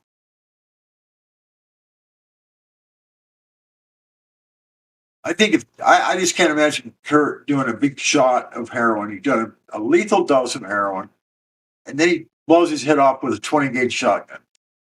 How the fuck are you even going to do that? You just done a lethal shot of heroin. You're going to be sleeping, bro. You're going to be asleep. I was just about to come in, God Rogan, and say, "What the fuck are you guys talking about?" But now you were talking about the people that were destined for Tupac Island. So Kurt, what kind of shotgun was that? I mean, he would have to use his toe. 20 gauge, what they say. Well, I mean, how long was it? I don't know, but the thing of it is, they said he'd done a lethal dose of heroin first. Now, if you're going to do a lethal dose of heroin, your fucking eyes aren't even going to be open, bro. Sorry. It's going to knock your ass smooth the fuck out. Then you're going to die from respiratory failure and then heart failure, because that's how it happens from an overdose. Well, I was a huge Soundgarden fan my whole life. Never saw them live. 2 weeks before I was going to see Soundgarden live, guess what happened? Heroin overdose. No. What? Chris Cornell. Oh, he hung himself. Yeah, well, somebody said so. Right. And there were preliminary things, in his, throughout their albums and stuff. There were pictures and stuff where he had a rope around his neck. Right. Yeah, so it's just like, did he? Did he? I don't know. Did he? Well, I mean, he's on Tupac Island. Well, the thing of it is, I don't think Kurt Cobain pulled the trigger on the 20 gauge. That's my opinion. Well, I mean, it had to do with his toe. I mean, we're going to have to see the gun. A dose of heroin in your bloodstream. Usually when people shoot up, they kind of just lay back. No, they're not gonna. If you're going to do a lethal dose, bro, you're not just going to lay back. You're going to go to sleep. Sure, and sleep forever. Right. I think you would die. Yeah.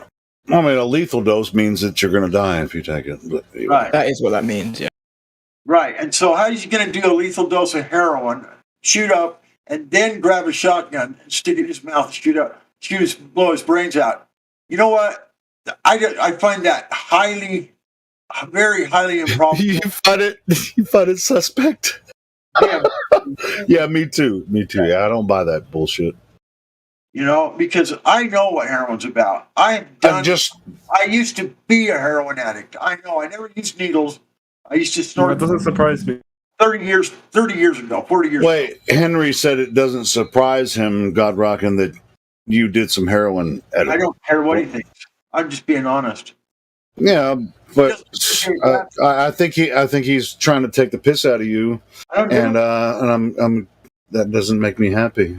Well, he can piss right down his own throat for all I care.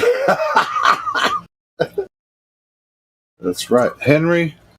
If you don't like what we're talking about here, fuck off. Besides that, I do have a college education on top of it all, my friend. I'm a journeyman in 7 different trades in construction.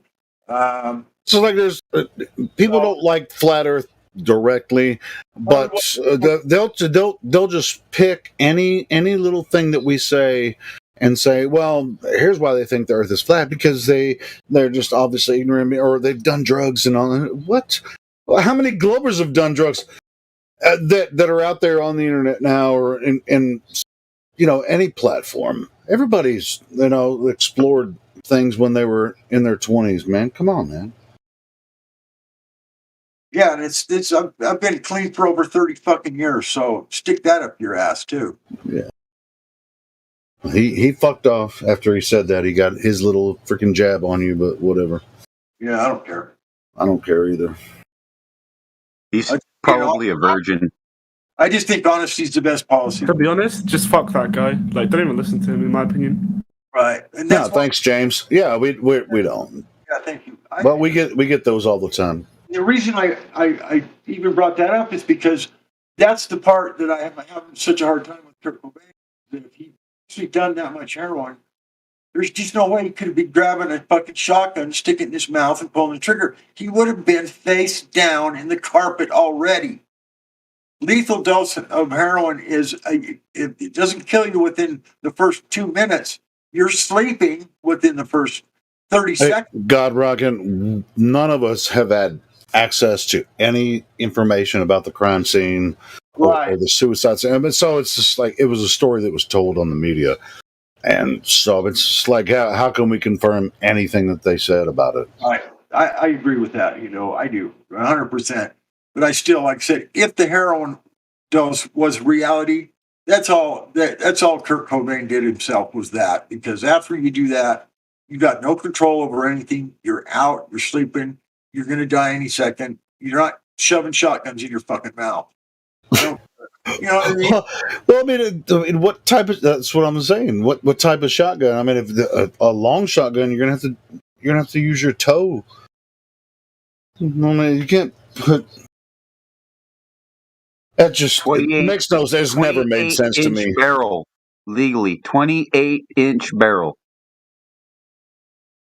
I'm not sure. I mean, he could have had an illegal sawed off. Who knows? Nobody has access to that information. So.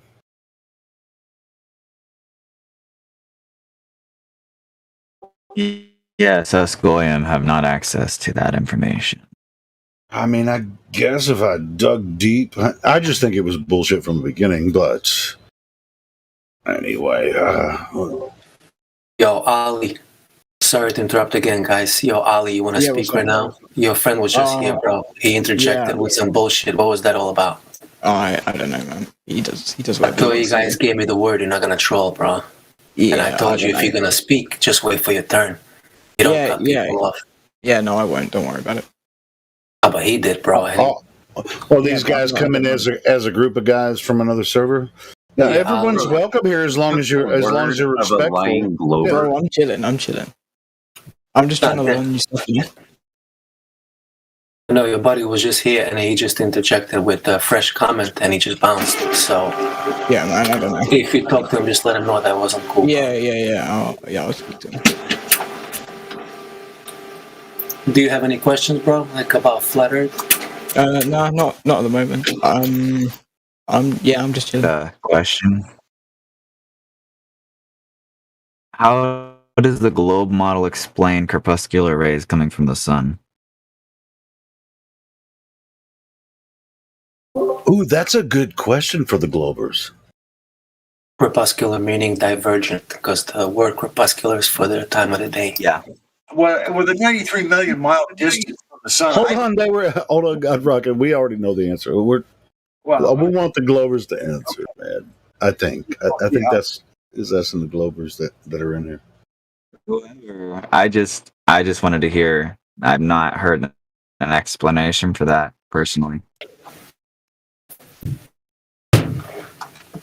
All right, so God Rocky, do you want to hear?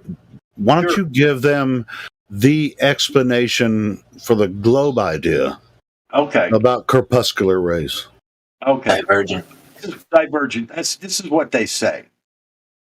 They say that it's refraction, of course, that the light is traveling straight, or totally Of course. straight rays all the way 93 million miles, and then it reaches the atmosphere, and then it suddenly diffracts. It's a totally different type of refraction that they're telling us that happens on the Earth over the water, because these divergent rays, they go in all directions. They spread out, and it makes it so if you follow the lines from all the divergent rays, it goes right back to the spot where the rays are produced from. And it's very local and very close, and it's exactly what we say is going on. But what the globers say is, oh no, the sun is 93 million miles away, and it reaches our atmosphere, hits the clouds or the moisture in the clouds or whatever, and then refracts the light and makes it divergent rays. Just all of a sudden, magically, right where they need to be again.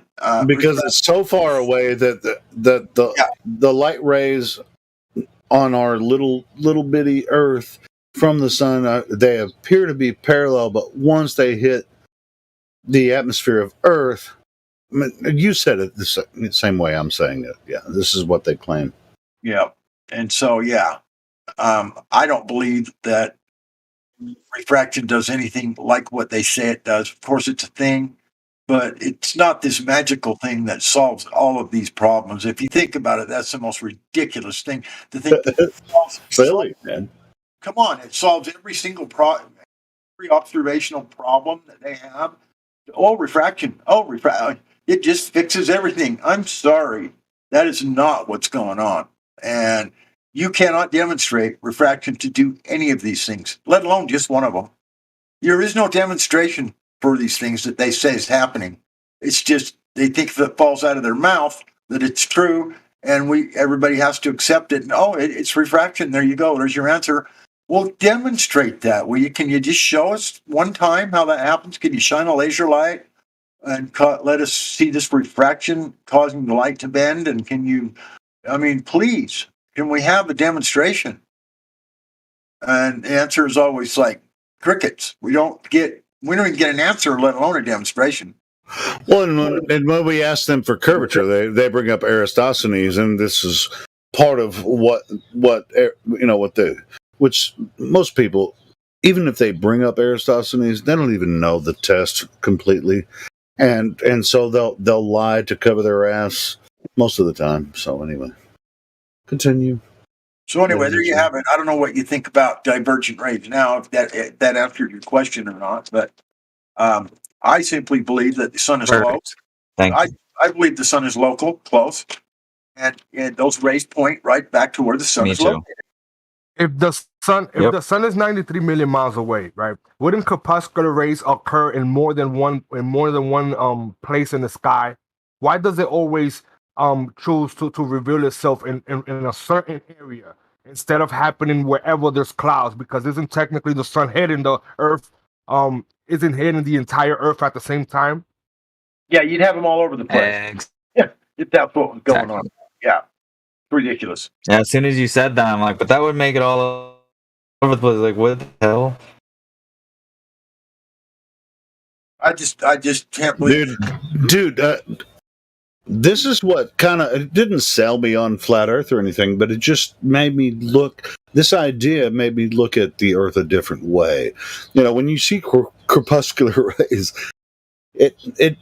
the light source is definitely local. It can't be 93 million miles away. That's an insane proposition. It's so not intuitive, right? Like you immediately realize that their explanations make no sense. Have you ever seen the demonstration where they take a piece of cardboard, drill a bunch of holes in it, they take a light bulb and hold it up on the ceiling, and the light rays come straight through blow some smoke underneath the cardboard, and you can see the lights, they come straight down through it. Bring the light bulb down to within about a foot of the cardboard, blow some smoke under the cardboard, and they're divergent rays. Yeah. Hell yeah. That's what's going on, dude. I mean, that's what's going on in our atmosphere. The sun is just barely above the clouds. I don't know how much barely means, but I don't know. Well, we've seen high altitude balloon footage of the sun right above the clouds, and then once you look at that, then you can picture yourself on the ground observing the crepuscular rays. Then you look at the sun right there, hot spot, boom. Picture yourself right there, boom. You know, everything. You know, that's when I really started taking a look at the sun, because I mean, it took me a while to really get my mind around flat Earth.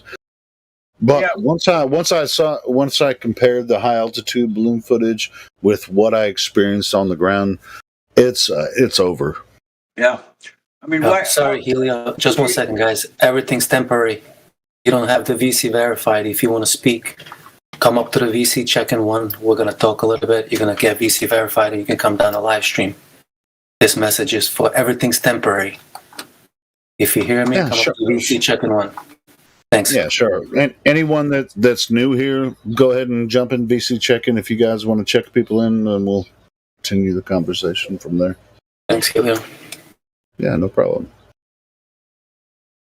Yeah, there's a hot spot. That's another thing. The hot spot on the clouds, the big bright spot right above them. I mean, that just tells you the sun is local. It's right there, or it wouldn't be making this hot spot. It wouldn't be, I mean, come on, man. There's too many things that just work out perfectly for it to be local and flat. I mean, and they have to come up with all this mental gymnastics to say that refraction does this and does that, Well, then where's the hotspot coming from? How do you get a hotspot from 93 million miles away?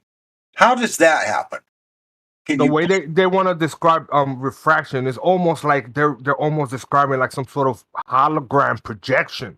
Like if the light could just bend around fucking 50% of the fucking globe and just give us an image like if it was a fucking hologram.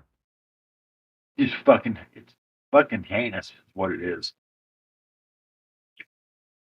I get, but we have to be, a lot of people that come in here are very new to the information, so we're trying to, there's like these flat earthers, but if they're really curious about why we think the Earth is flat, we're here 24 hours a day to actually present information that we're not trying to convince anyone. We're just showing you why they're wrong about the globe. Because the things we show them, definitely 24/7 flat Earth, here to present information and make you scratch your head. Yeah, you don't have to use mental gymnastics. You don't have to do anything. You just have to look at what we said, and it's like, oh my gosh, you're right. That is what's going on here. I mean, it's really simple. It really is. It's not rocket science. I mean, you don't have no feelings involved. Yeah. I mean, but even though people come in with feelings, and that's why they troll us a lot, but that's okay.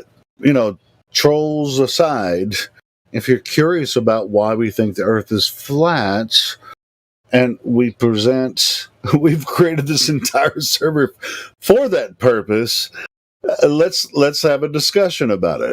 There's no feelings involved here. Yeah, is there actual evidence for the Earth being flat, or is there evidence that it just isn't a globe? Both. It's actually both. It's both. Yeah, you're right, God Rockin'. You're exactly right. Because it can't be a globe. Well, when you do a long distance observation and you look at a laser beam over the surface of water for 30 miles, how are you going to have a flat spot for 30 miles and then it just all of a sudden, what's the Earth made of? A million flat spots? Like a golf ball or some shit? I mean, like no, golf balls have dimples. You're describing like a disco ball kind of thing. That's funny though. You did understand what I meant. I do, and so did I. Yeah, the disco ball. Yeah, it's like there's a million flat spots on a disco ball reflecting light everywhere. That's fucking hilarious. I mean, it's flat spots just don't appear and then disappear, because you can take this observation. If you had a line of islands that were all 30 miles away from each other, you could go to the first flat spot and then do the next observation to the next island, it would be flat from there to the next one, then it would be flat from there to the next one, then it would be flat from there to the next one. And so what you've got now is you've got a 500-mile distance that just measured flat. It's like, since light exists, the way that they describe it, where is light in space? It only exists when it hits something? Yeah. That's fucking stupid.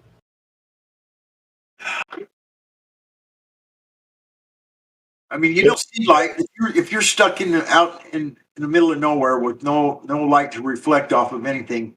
You don't really see it until you stick your hand out, and you see the light reflecting off your hand back into your eyes. And if you pull your hand back, it would appear to be dark. I mean, because the light of the world, the light on the earth, it says it's lit. The world is. Let's see, how's it worded? The light of the world that lights up, the light from the earth that lights up the world. And that is absolutely true, because what happens is the light hits the earth, reflects off into your eyes, and it's the light from the world that lights up, from the earth that lights up the world. And so that's an actual true statement. Because you don't see the light till it reflects off of something like the earth or your hand. Yeah, that's what I'm saying. In space, it's dark until it actually hits something, and then you get the reflection of light. Right. This is their narrative, and it's not mine. I don't think that's true. I think to some degree, I think it's holds some water. Well, it's really just energy. Yeah. Yeah. Anyway. So light doesn't exist in space until it's in. I mean, there's a lot of other things, but I'm talking about our observation of how we perceive Earth, what we see in the sky, and compared to what they claim about the solar system and galaxies and stuff like that. That's what I'm addressing. When I'm talking about light existing until it hits something. You can only see it because light is there, but you can only see it once it's contacted an object. And then the light comes back with the color of whatever the object is that it hit. It's a blue object, you see a blue light. Sure, and that's proof. We can actually prove that in physical reality, but as far as like outer space, that's not the way it works. I mean, I know that they've spent about 100 years on these radio telescopes, but that's not light. That's they're receiving and making conjecture about what the galaxy and the universe is. Anyway, frequencies. Yep, that's not light. Even though light is a frequency, does have a frequency. That's not what. Yeah, but it's not the same one. No, it's not. You're right. Let me ask you guys a question. When we talk about the Earth, do you guys include whatever's going on in the sky? Generally, no. If you want to try and correlate whatever's going on in the sky, what you see going on in the sky, the same patterns moving over and over, that is proof that the Earth cannot be a globe. Or at least the way they describe it. So, yeah, I mean, you should consider the sky. I mean, sure. Yeah, but why wouldn't you?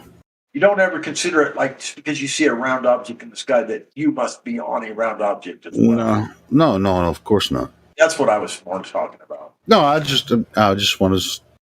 But you're right. You're right too. Also, as an addendum to what you were saying, I was saying, yes, of course. Just because what you observe in the sky doesn't make the Earth an object in the sky.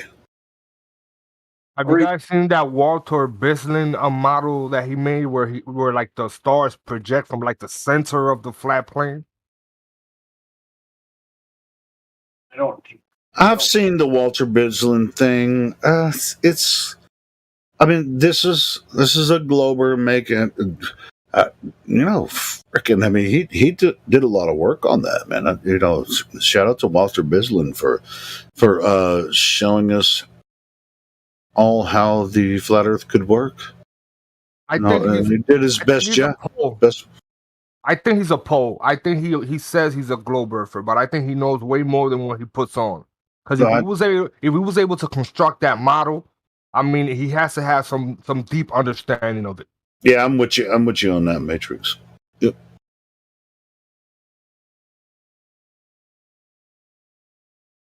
But there's a lot more to it than just Walter Bislin's idea.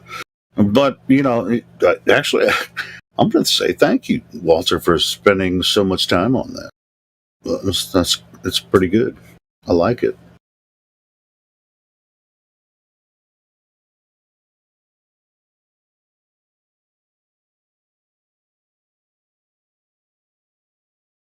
I guess I'm going to have to watch it, of course. Thanks for that. Like, I didn't have something else to do today. Hey, Matrix, do you have a link to Walter's website? I can't remember the name of it. Oh, nah, man, I don't have it, actually. If anybody else has it over there... I can't remember the name of the website right now. If you haven't seen this before, God Rockin', bro. Yeah, something like Flat Earth Simulator. I'll find it. And I'll post it. Yeah, if you haven't seen it, God Rockin', you got to check it out. Yeah, I will, obviously. I feel like I don't have a choice at this point. I mean, well, what the fuck else are we going to do? Right, why would I ignore it? And yeah, of course, I'll look at it, absolutely. This is a Glober that made a Flat Earth simulation. It's pretty cool. It's a pretty cool website.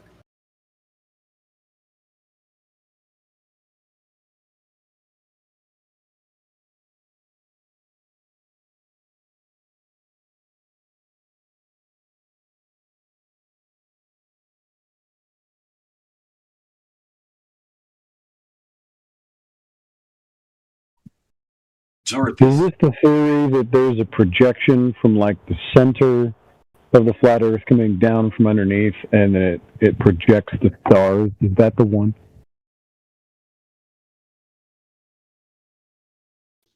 Yeah, I think that's the one. Yeah.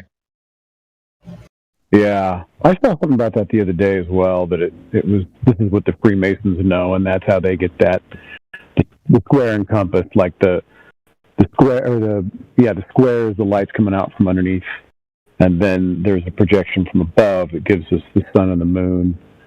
I don't know. They have all the secret knowledge, right? And they know this is how it all actually works. Who knows if you can verify any of that? It's an interesting idea, but when it comes from Freemasons, I instantly go, probably not. Either way, I mean, I just found it. There's the link. Take some time looking at it. What's really cool about his page is you can adjust a lot of things. He's got a model there, a virtual model that you can change settings and stuff in there. But whatever, something interesting to look at. You guys talking about what this guy reveals? The secret of 33 is 300 or 3,300 miles. That's the distance that the sun and the moon are from the Earth. Oh, sure. Everything adds up to 333 or 666. But that's infinity, basically. But that's just coincidence, too. It's because we're humans and we invented math. Well, whenever the number equates to 88, they're trying to talk about time travel or something that will exist throughout all the ages. Yeah, but eight is a different. Well, I guess 8 is infinity, but no mathematical calculation ends in 888. I mean, it's because we're using a Babylonian system of 3, 6, and 9. Everything's going to end up the same. Yeah, it's like you can't get out of it. So, I mean, it's not really, it doesn't relate to reality at all. It's just, it happens to be the number system we use. Yeah, but it's certainly related to how we exist, in my opinion. Well, I mean, we definitely use it. Well, I mean, it's the number. Well, according to the Bible, it's the number of a man. Yeah, but isn't it the number of the man because man invented it? Well, I mean, it certainly works. Well, I mean, it actually, I would say it doesn't work because you can't calculate it to zero. You know, pi, all this stuff. It's certainly not perfect. I think. I think what's happening is there's a lot of imperfection in it, and so it doesn't give you even numbers, so to speak. Are you talking about 666? Any of them? 333 999. All right. Yeah. You know what? My concept on this 666 thing. It's really simple. They say that 1/3 of the hosts of heaven got sent down they're cast down to earth, and so you take that from 100 and you end up with 666. So what you have is you have this number that's right in the middle, 666.6666 for all infinity. It's this number that falls in between the angels and the humans, and it's like this one being or this one entity. A lot of people want to call it the Antichrist, that exists right in the middle between humankind and the angels that were sent down, cast out of heaven. And for me, that makes sense that specific point in time, or that creation of that being that falls into that slot, is the Antichrist. That's just my opinion of what I think could be going on. Something along those lines. It's just that right in the middle. It's neither that nor this. It's something totally different, and it's that 666 number, and it just happens to be everything that divides. Well, it also makes 2/3. So Yeah. 33 is 1/3, 66 is 2/3. But isn't there 66 books in the Bible? Yeah. Well, geez, 33 fallen angels. I don't know. There's a lot of weird stuff with those numbers. The 66 book thing is only 200. That's like a English translation. There's 200. There's 200 angels that came down. Wasn't 1/3 of the hosts of heaven? That wasn't of the Watchers. There's different classes of angels. Right. Okay. Well. Right. And I mean, do we know that it was exactly 1/3? Maybe it's just roughly 1/3. Well, I'm just saying that it provides a very unique position, is what I'm thinking. Is all. I mean, maybe I'm off in the weeds. I mean, I've been there a few times. I'm comfortable there. I guess it's also connected to Freemasonry as well, the old 33-degree Freemason. But for what reason, I don't know. Well, Freemasons don't know either. Yeah, I think they inherited mysteries that they don't understand. And I mean, Freemasonry is what? It's 350 years old? So do you guys think that the Masons and Freemasons, these people are evil? No. I think generally they're just, for the most part, they're just dudes in a club. Well, I think there's levels to it, because I've got a Masonic book here, and it tells me how to conduct a Masonic ritual for low-level Freemasons.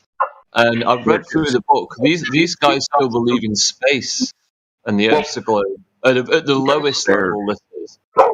They're custodians of information. They don't even know the information holds. They're just custodians of the keys. What? Yeah. They hold the key, but they don't understand what the key is for. So, what's older, Catholicism or Rabbinical Talmudic Judaism? Because Catholicism is straight from Babylon. It's why he wears the ichthyists and all that stuff.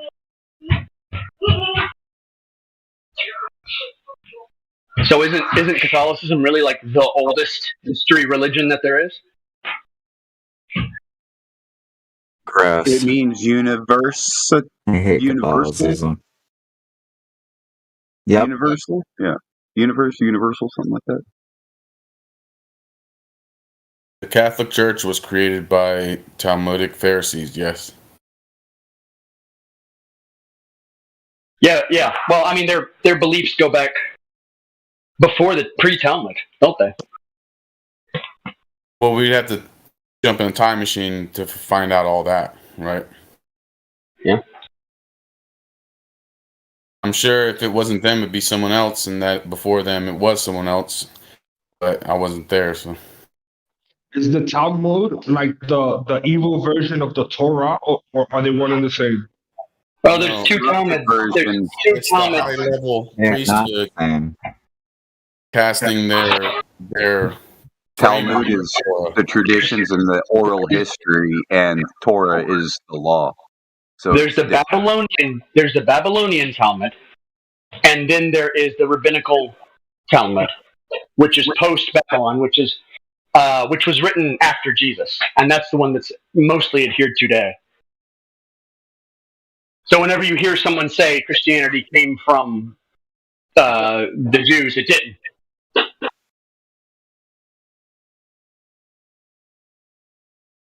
Well, the Kabbalah is just their version of it. It's their flavor of the mystery school philosophy. I don't disagree. Kab Allah, right? Kabbalah, Kab Allah, the cube god. Shiva.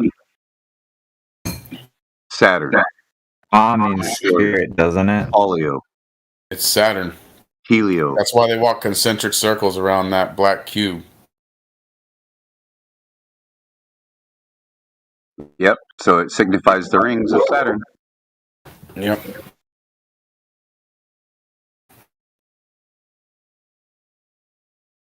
Who destroys Saturn? Who destroys? Do y'all know? Who destroys Saturn? What do you mean? Juno. Somebody got it, I think. Do you know who Juno is? Zeus and another archetype. Well, it's an archetype, but it actually comes from Jupiter. Yeah, it's the bride of Jupiter. Yeah. Well, Jupiter is who's supposed to crush Saturn. Isn't that the sun? No, the sun is the sun of Saturn. Saturn's the black sun. Yeah, Jupiter is not the sun. Jupiter is the creator god in mythology. Saturn's basically the lesser light that rules the night. It's not the moon. Right. The moon is the light source, right? So the lesser light is Saturn, the black sun that rules the night. Saturn comes from the word shaitan, which is where we get Titan from also. So shaitan, Satan, Saturn, Titan, they're all essentially, they really just mean rebel.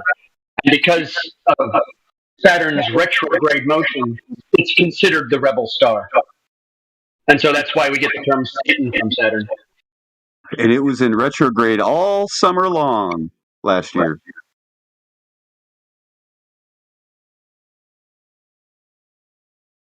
When Saturn comes back around, negativity. Justify what you will and will not tolerate. Desperate to control all and everything. Right, that's a Tool song. It's about Saturn coming back around. They predicted it. It's self-fulfilling. It's a self-fulfilling prophecy. What it is a bunch of yokels believe it, and so they start acting that way when it comes back around. It's because every Saturnian cycle, these cults of Saturnalia know exactly what's going on. Yep. And Whose mic Saturnalia is coming up. Everything everyone says. Somebody's mic. Whose mic? Here, let me look while I talk. Somebody's mic is echoing. I hear myself like 2 seconds after I talk.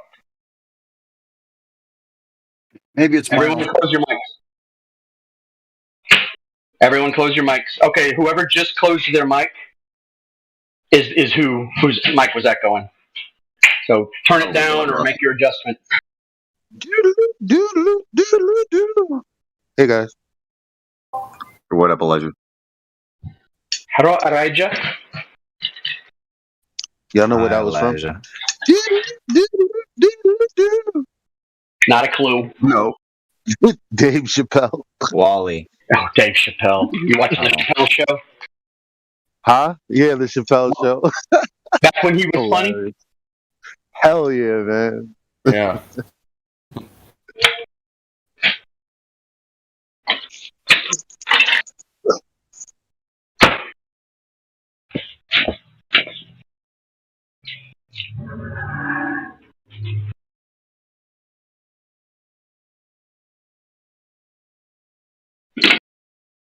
Yeah, that's the danger of the high dogma of these people, is that they can do the self-fulfilling prophecies, try to give credence to their stuff.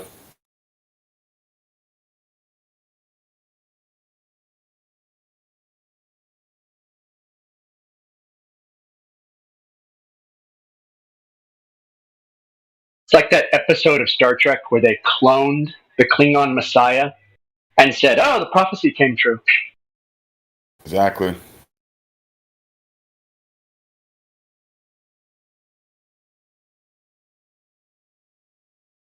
But Saturn's probably the most prevalent deity there is across the world. All the judges, all So the many different school, names. black robes, Yeah. the I mitre mean, cap. really though, it doesn't really matter. Isn't that what it's called, the mitre cap? Yeah, but I'm like, none of that is really going to matter in your life, right? Like dwelling on it.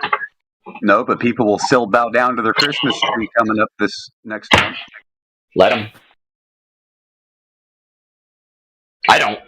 I mean, they can. Think about it. You bow down to put the gift under it, and then they bow down to get the gift out of it. I mean, think about it. Read Jeremiah 20. And Jeremiah Yeah, I 10. know. Dressing up the tree in silver and stuff. Yeah, I know. It's pagan. It's a pagan holiday. 100%. Goes back to Sol Invictus and Mithra, back to Tammuz. Because Tammuz was born from the Christmas tree. Tammuz is one of the deified names of Nimrod. Yep. And so, coincidentally, that's also the classified as Lucifer's son of the devil. Yeah, Lucifer is not the devil. Lucifer is Nimrod.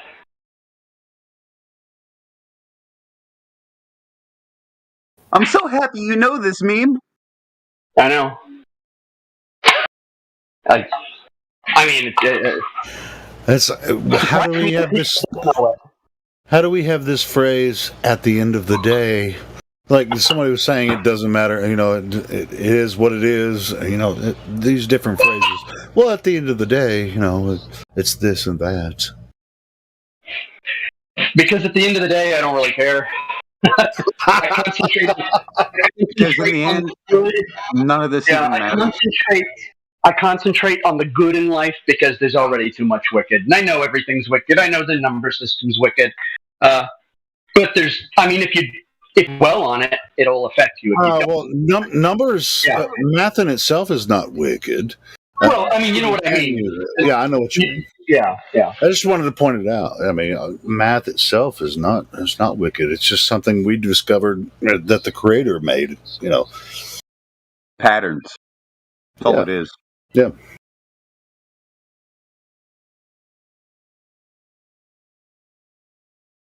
At the end of the day, I like that. It is what it is. All it ever will be.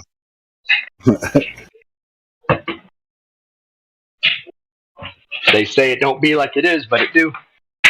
It do what it do. If you want to get ghetto about it, it do what it do. You know, my whole Dirty 30s freaking slogan was, "It is what it is. That's all it ever will be."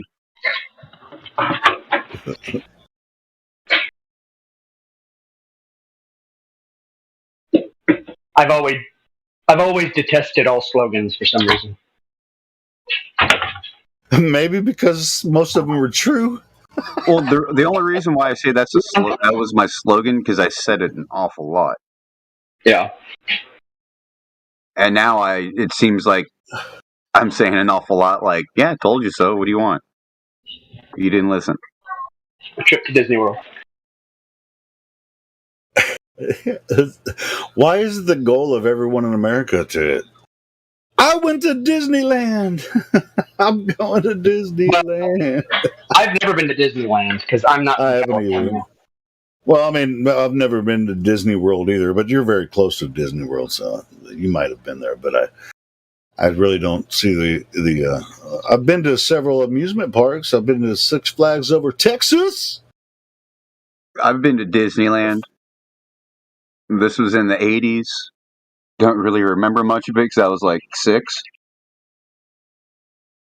So yeah, I don't recommend it. Disney World when I was a kid. Dude, I go to the amusement parks for the roller coasters, man. I want to experience that. It's fun.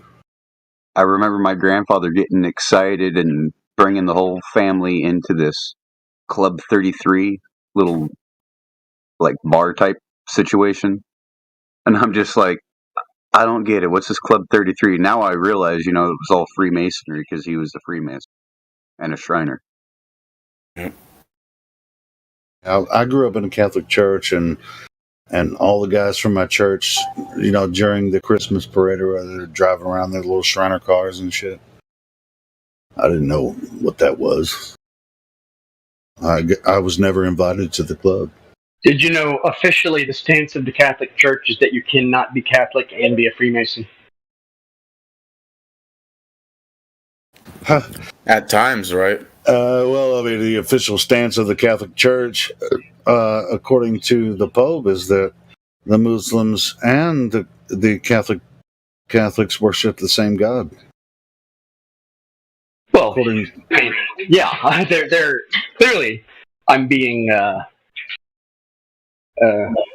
pointing out their hypocrisy. Well, if you're a Mormon, Yeah, in fact, if you're a God-fearing Christian, you should not join the Masons. well, if you're a Mormon, you're a Freemason as well. Yeah, Mormon's based off of Freemasonry. Yeah, they were founded by Freemasonry. It was a covert Freemasonic cult. Doesn't I never heard everybody have to believe in the same God by like default in a way? Unless you believe in like Christmas trees or something? I don't know. The idea that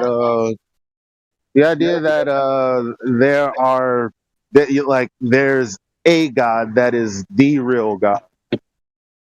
I mean, unless there is no unless. Like, there's creation, right? The fact is, we were all created. We were all put here. Like, right. I don't know how much. Why? What else is there to say? Why can't everyone be thankful for that? Yeah, I only pointed that out just kind of add a little trigger to whatever we were talking about. But yeah, that's a possibility of it.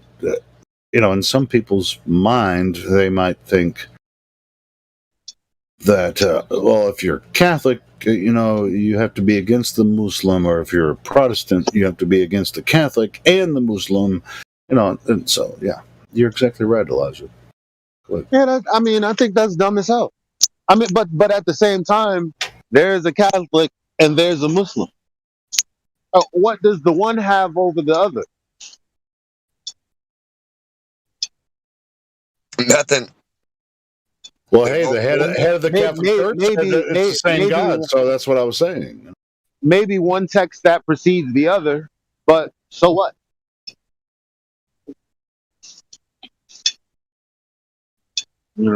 Why not just appreciate God by acknowledging His creation and taking care of it?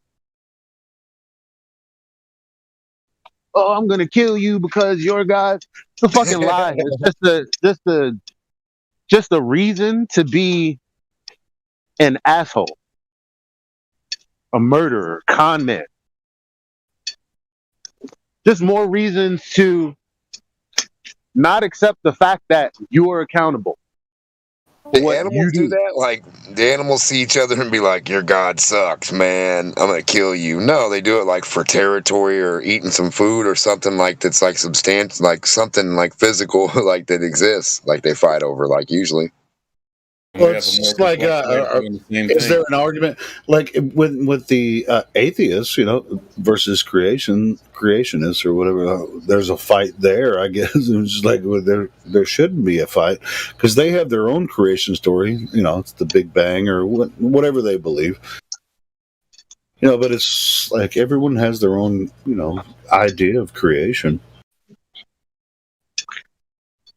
But whatever it is, it is. So, I mean, whatever it is, it made everything, right? So that's like it's like kind of by default, everything's fucking from that. It's here. It's there. It's here. We're here. And as far as this low blah story goes, we've been fed a lot of bullshit when it comes to that, and we're trying to figure out what their agenda is to why they would give us this. Obviously, they're trying to hide something because the Earth is obviously not a globe. Oh shit.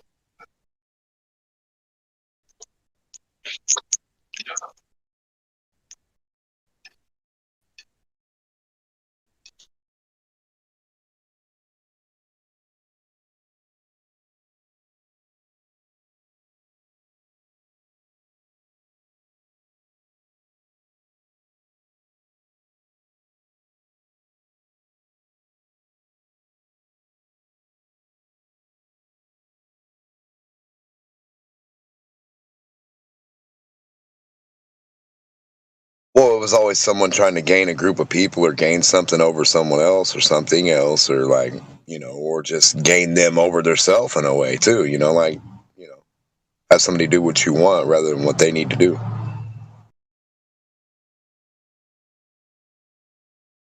Yep. Psychotic control freaks. Right. Don't be accountable for your actions. Something else. Like that. Like, no, like, I think everybody should be accountable for right now, too. Like, what the hell? What does that really say? I don't know. You shouldn't be able to willy-nilly just tell everybody fucking bullshit or say Dungeons and Dragons are in your basement or around the corner or the Mario Brothers are upstairs or just tell people just weird-ass shit that doesn't exist and just get away with it. You should not be able to do that for science or any kind of school, any of that. Like, that doesn't even make no sense to me.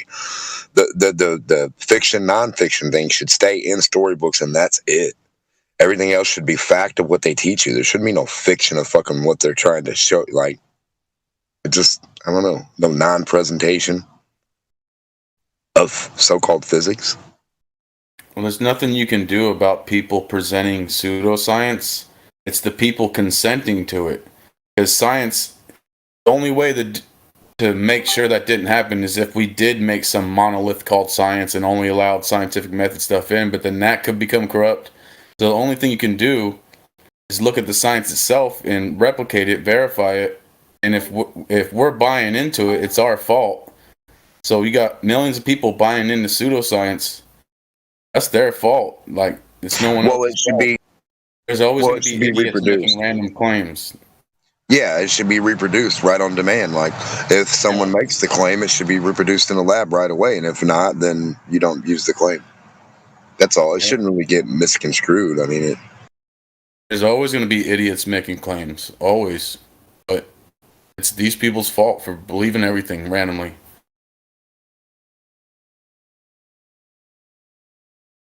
It's because it's a balance in life. Like, you can't master every topic under the sun. Like, you do have to some degree, you do have to trust certain people for certain things without spending 50,000 hours of research on it. You can't research everything like that. So when I go to fly on an airplane, I'm trusting that those airplane engineers know how to design an airplane because of the stats on how often planes crash and all that. I can't go research how to be an airplane mechanic just to go fly on a plane. I do need to trust people to a certain degree, but you can't just go blindly trusting everybody the way people do. You have to pick and choose your battles, but some of these people aren't even picking and choosing their battles. They're just laying down, believing everything.